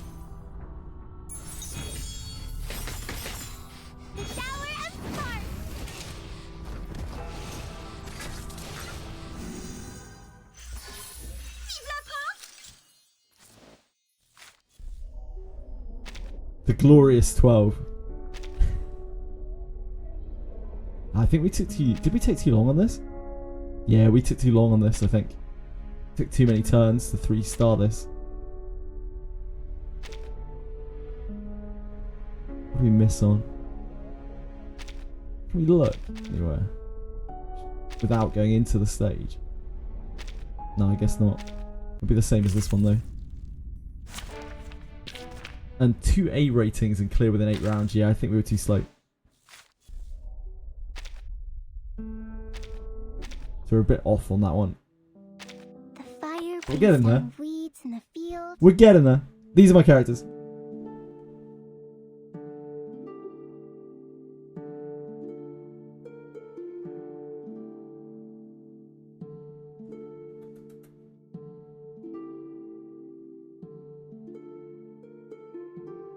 It's the old X clear. Yeah. Yeah. Powerhouses. All of them. Absolute powerhouses. Figures deservedly in the first favourite slot. He's not even in... I don't even have favourites. He's just the high... Oh, actually, maybe I do. Shit. Have I favorited him? I don't even know how you favourite things in this game. He is about... Ah, there we go. I don't know why I've got him favorited, but yeah, he's my favourite. He deserves to be favorited. I'm just lacking resources to raise the rest of these guys. Like, Knight will help a lot with damage once we get him going. These guys will help us live, like, a lot on the harder stuff. Eagle's actually pretty good damage, from what I understand. And when we get him, Buddy is going to help us out a lot. Like, Buddy Fairchild is going to help us out a huge amount. His damage probably blows everything else out of the water. He's the king. He is the king. He deserves to be there. He deserves to be in that favourite slot. Nordica with Semmelweis is like insane. Yeah, but you have to pull for those, don't you? Increase voltage. In fact, you don't have to pull for Semmelweis. If you were playing during the first anniversary, right, you could get them for free.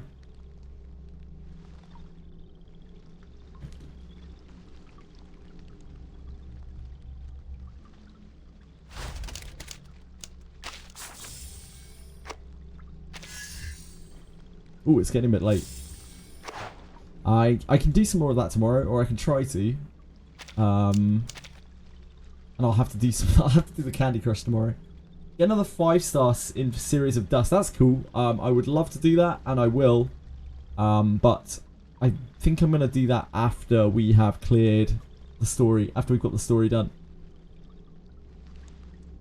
I'm gonna go back and do all of the side modes. It's very time consuming. Yeah, I heard it. I heard it's really, really time consuming, the Series of Dust. I still have a bunch of other stuff to do here as well. I still got 3 doors to do. We've only gone 1 and a bit into 3 doors. I haven't touched Reveries. I haven't touched Window to Other Souls. I don't even know where Dusk is. Oh, it's this. A Series of Dusk. A Window to Other Worlds. Yeah, I haven't touched this. The game modes, the amount of game modes and like random things in this game is a bit overwhelming. So I'm just going to get through the story first and then kind of just go from there.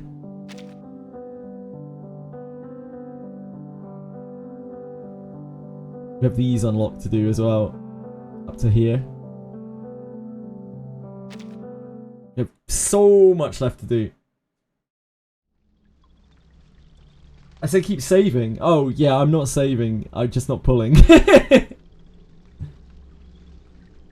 No, I'm not saving.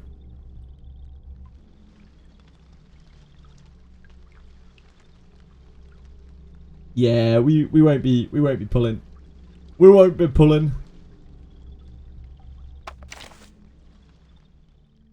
If we get selectors, we can select some things. Stick to the beliefs. No, I just like it this way. It's fun. I get attached to my characters, you know. All of the characters feel important. I'm sure we will even get to use these characters at some point. I know Leilani boosts Moxie for people. And Eagle is a pretty good single target damage dealer. 3.2, I'll have a selector. Yeah, we will wait and see. The selectors that I have had, I have prioritized non-human characters because I like non-human characters. Yeah, P1 is actually a really big damage boost to Ulrich. Ah, you've made it in. This actually looks pretty innocuous, this damage increase, but it goes from 3% to 5.5% on the stacks. You get a lot of stacks, like it's a lot of stacks. So it's a pretty huge increase for him. Yeah, it's really, really good.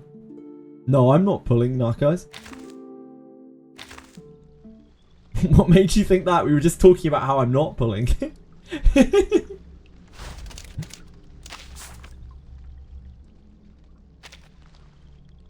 How you doing, man?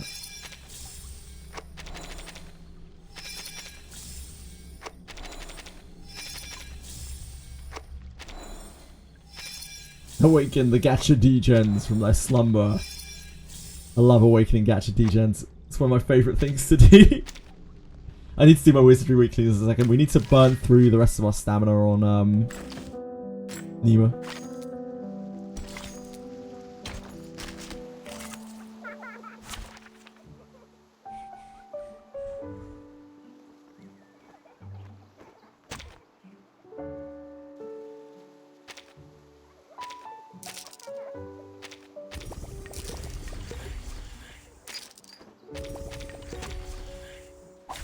Where is that budget hog hiding?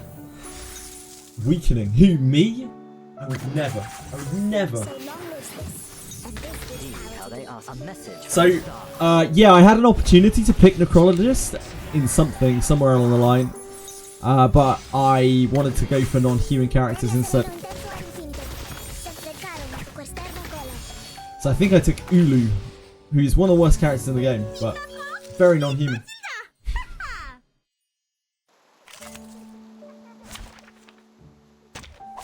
Where is that budget hog hiding?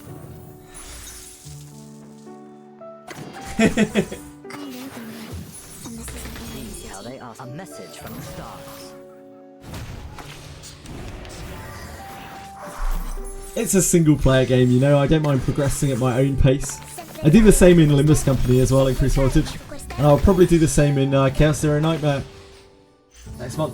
Warning, warning, the puppy is And in Suikoden Starloop, if that ever actually comes out. Ulu, Narcais, the fire spirit.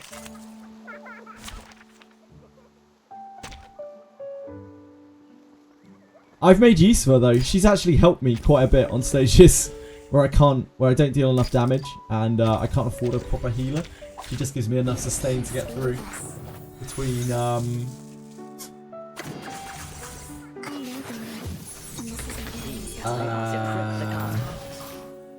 her passive and Psyche. What's the name of the Psyche? I want to say lovable, adorable. The thing that heals when you inflict a status effect. Adorable flame. I don't know what it's called.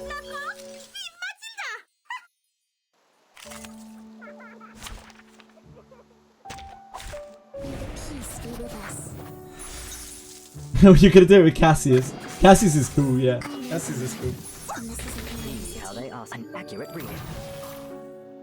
Cassius is a very, very cool design. And he seems really powerful as well.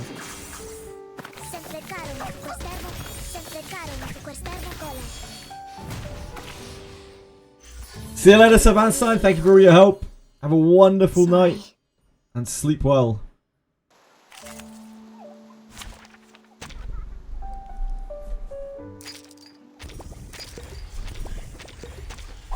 The puppy wishes to come along.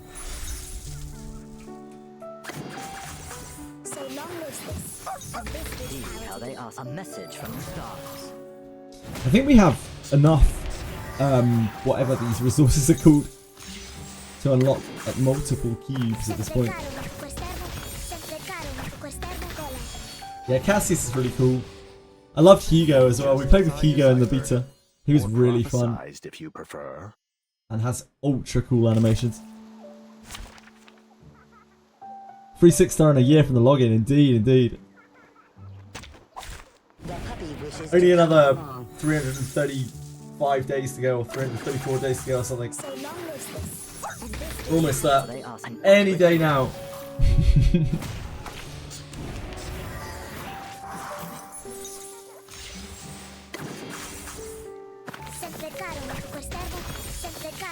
Hey, Fox. What's up? Just as I deciphered. Or prophesied, if you prefer. Here he is, the man himself.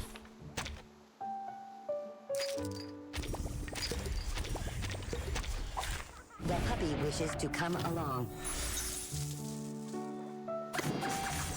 So long as this. And this Who charts the stars? A message from the stars.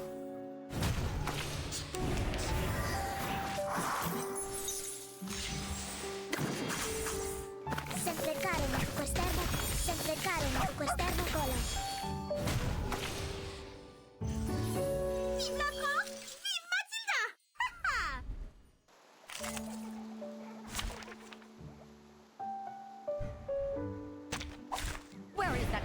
hiding?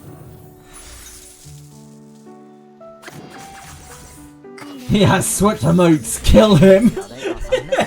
Probably a bit of an overreaction. He was voted a little excessive. Could probably like jealously eye him, perhaps. Maybe that's enough. But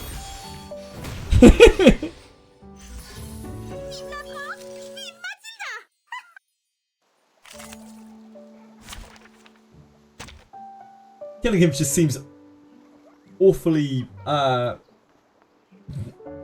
permanent.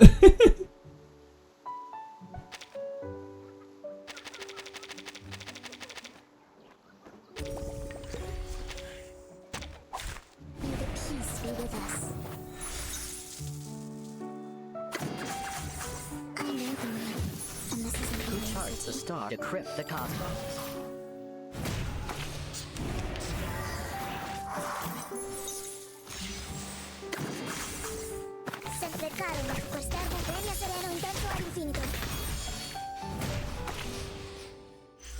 I will pray for you.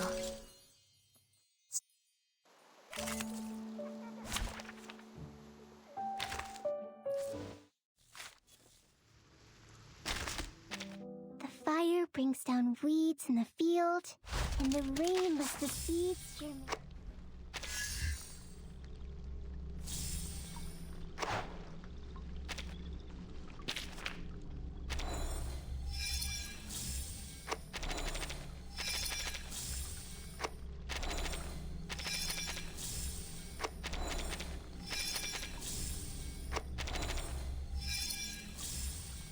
Might as well get our free stuff.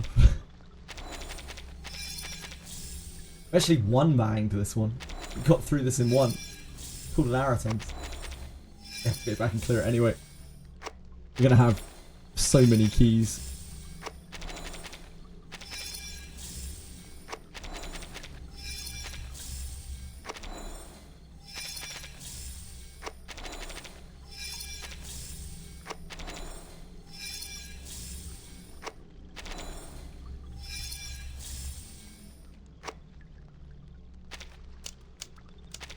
Rightio.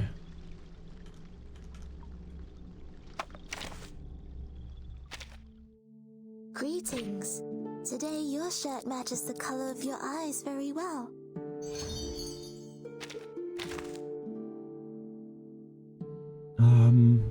We need to level you guys up, but we need to like do all of the shit for you guys. We need to raise your psyche cubes. We don't have polar thingies right now. Patting me on the shoulder so suddenly triggered my genetic memory of being preyed upon. What these are called polarizations. We don't have polarizations.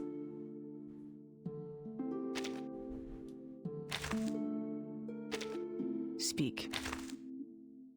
We also need to save for Buddy as well. Like it might be silly raising these guys when we need to raise Buddy, which we will probably unlock sooner rather than later. It'll take our account by storm. Attachment you go to your characters. Yeah, that's how I feel about it. Increased voltage. I think it's just a lot more fun for me. And these games that they don't have like competition in them or anything. I'm not competing against anyone else. I'm just playing for fun. I just end up enjoying the game a lot more. Learn to hate certain others. Fat fuck. What? Who? Buddy Fairchild? They call Buddy Fairchild fat fuck. Really? Things stay the way they are through the long course of time, but people's spirits will always endure. Wood may turn into coal, and coal may be liquefied into oil. But fire...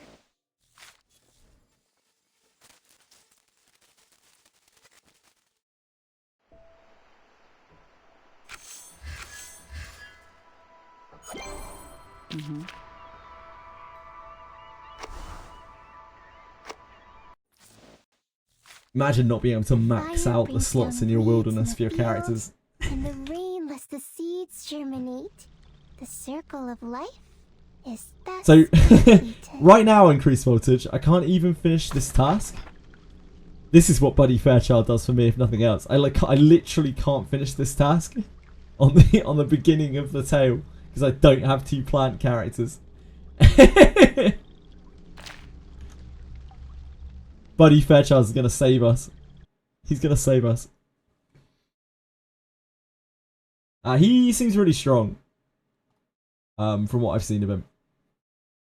Yeah, I'm looking forward to getting to play with him. Right, I need to do my Wizardry dailies. I've waited way too long to do them. I spent too much time on Reverse 99. How dare I? Wizardry weeklies. You gotta wish it. Who knows what next week might bring for Wizardry?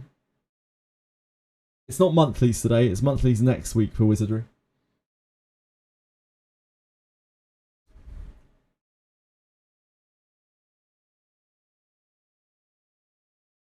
I'll be back playing Reverse 99 tomorrow. We're going to crack through with some more story, I think, tomorrow. I will obviously get my stream schedule for next week up, as I always do, sometime in the night or tomorrow morning. But next week just doesn't really have that much going on. We have Ember Trek Reset on Wednesday for Etheria, so that will take up a day. That'll take up like a good portion of the day. Aside from that, I don't think we have anything major next week. It's whatever the patches spit out on Thursday. So I think there'll probably be quite a lot of Reverse 99 next week. Oh yeah, gems. I love gems.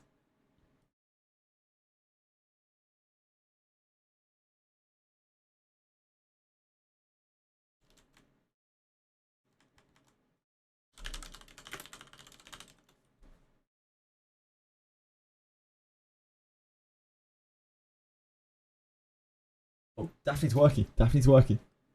We've got motion. It's not Mausoleum this week either. Wait, what the hell? Why is... Huh?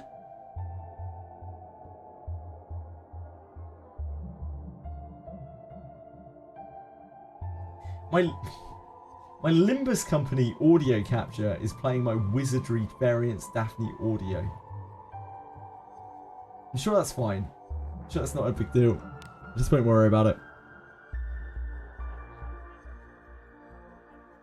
It's fine.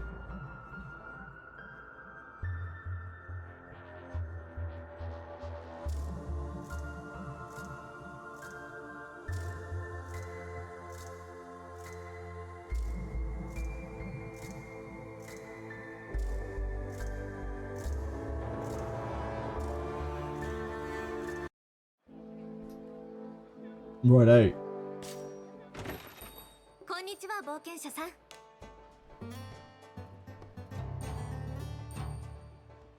良い成果ですね。どの依頼を受けますか？ Dispatch. どの依頼を受けますか？ Fortress investigation. Oh man, Gerard, the king. But 頑張るぞ。私の力が必要。しょうがないな。付き合ってあげるよ。私の力が分かっ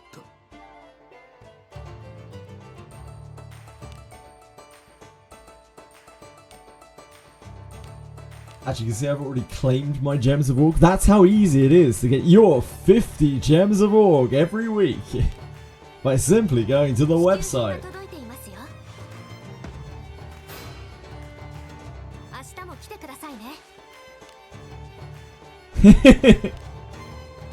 They're free! Never mind that they make you navigate down a page with all of their paid gems on. They're free gems. That's all that matters.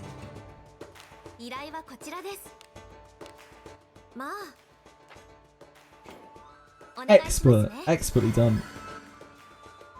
It's a quarter of a pool. That's like 83% of your weekly income.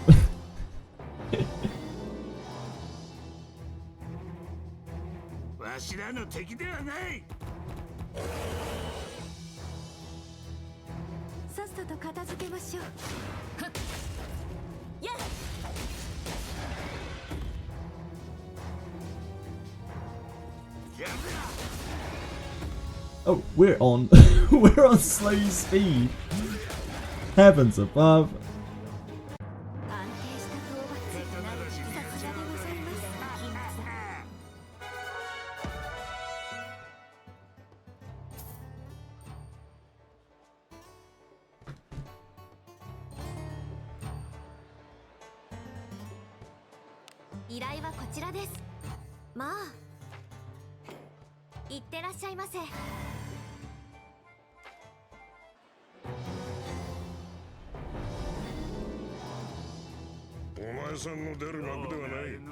At least we cleaned our inventory. We don't have to worry about getting locked out of being able to go out of town. I fear that every week.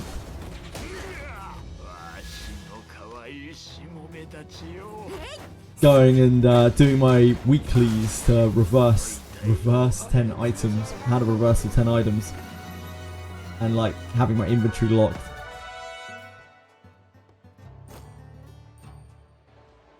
But we've been responsible this week.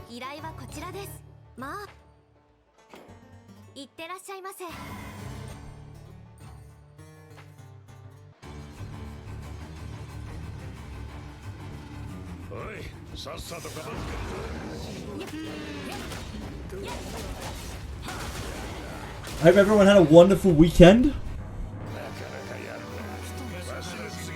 Anyone got anything exciting planned next week?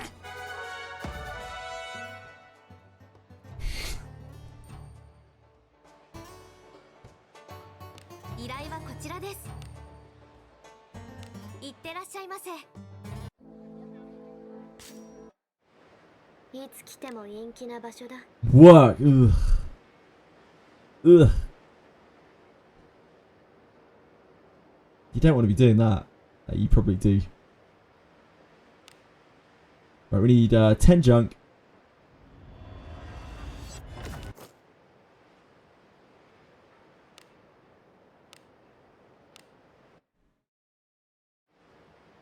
Jenna comes back for Canto 8. He might. He's got Arc Knights. Surely he'll do the Arc Knights into Vale, right? It's limited.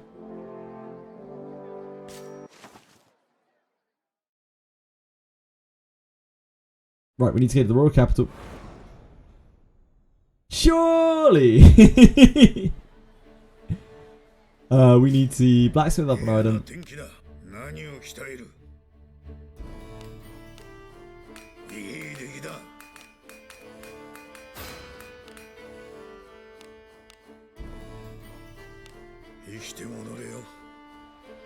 We need to go to the Adventurers Guild. We need to edit our party. We need to get Yekaterina in.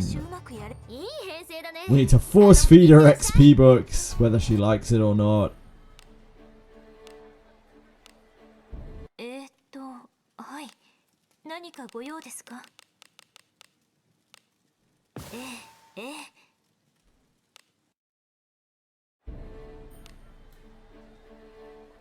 Then we need to go to the inn and rest!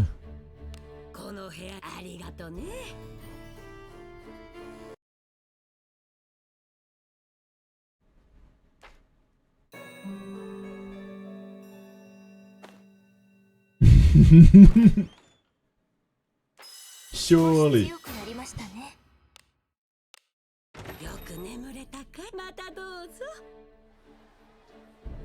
Then we go back to the Adventurers Guild. We swap out the Katarina. We bring Alice back in. And we pick up the weekly quest.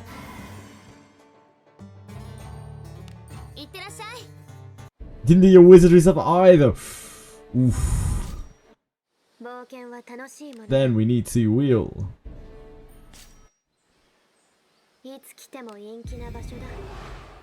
Next week is monthlies. It's Mausoleum and monthlies. That'll take a while.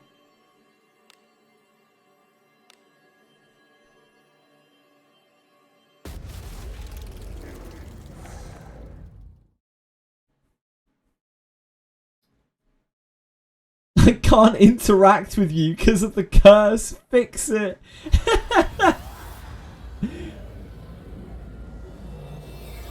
It's a tough life.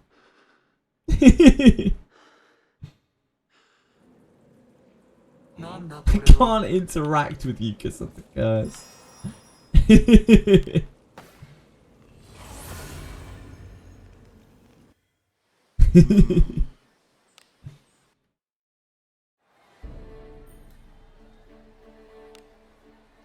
Anyone thinking of maybe trying some blue protocol star resonance? Anyone? Any takers?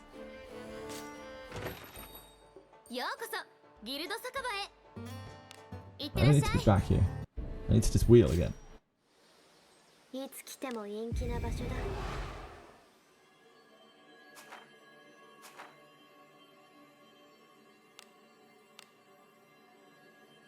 It is very pay to win. It looks very, very way to win. I mean, you'll be able to see. I can show you. I'm gonna play it so like you can see for yourself. We'll have a look through the shop and whatnot. Yeah, it will be very pay to win. I'm sure it will.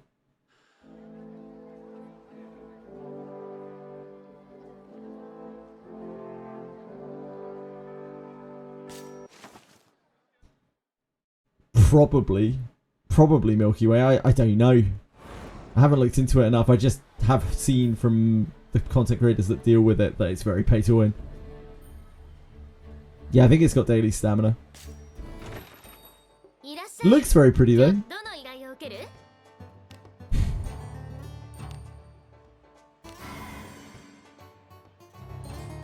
I'll definitely try it for a day or two.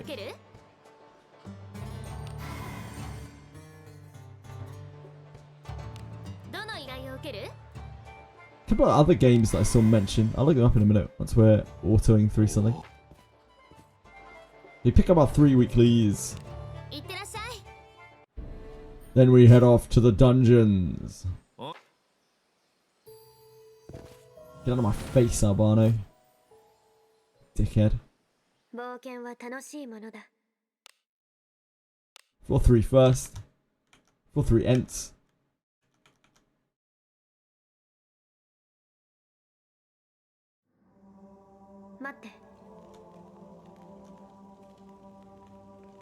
Ooh, 1 second.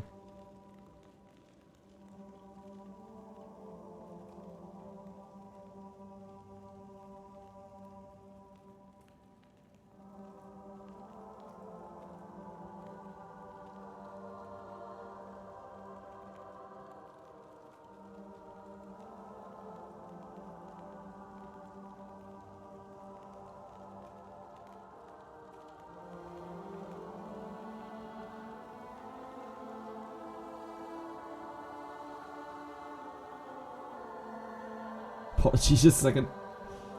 My browser's struggling.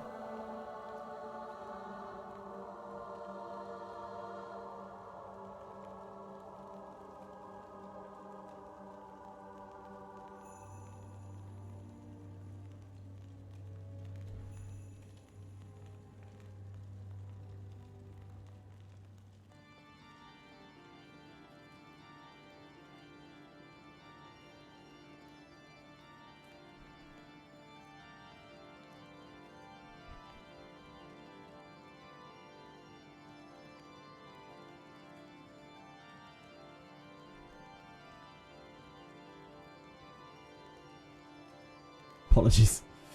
Right. Nice weather, eh, chat? Hey, don't you give me that sass, Fox. Who's the next rerun? Oh, were you interested in an answer or just a stream title? I put it on the Go Live. Like, I am interested in an answer. I just don't know whether they can actually deliver what they're saying that they can in any kind of reasonable time frame. So like, I'm interested to hear of a concrete release date for an answer. I'm interested in the concept of it. I think it could be really fun. But yeah, I think it's like unbelievably ambitious, so I'm a bit skeptical of it.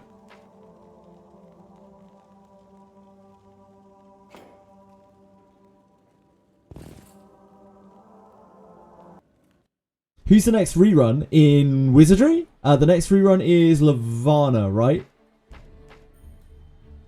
Anyone back me up here? Next rerun's Lavana? Is that truth? Is that lies? Am I a truther or a liar? Lavana's really good now, so yeah, you could maybe use it.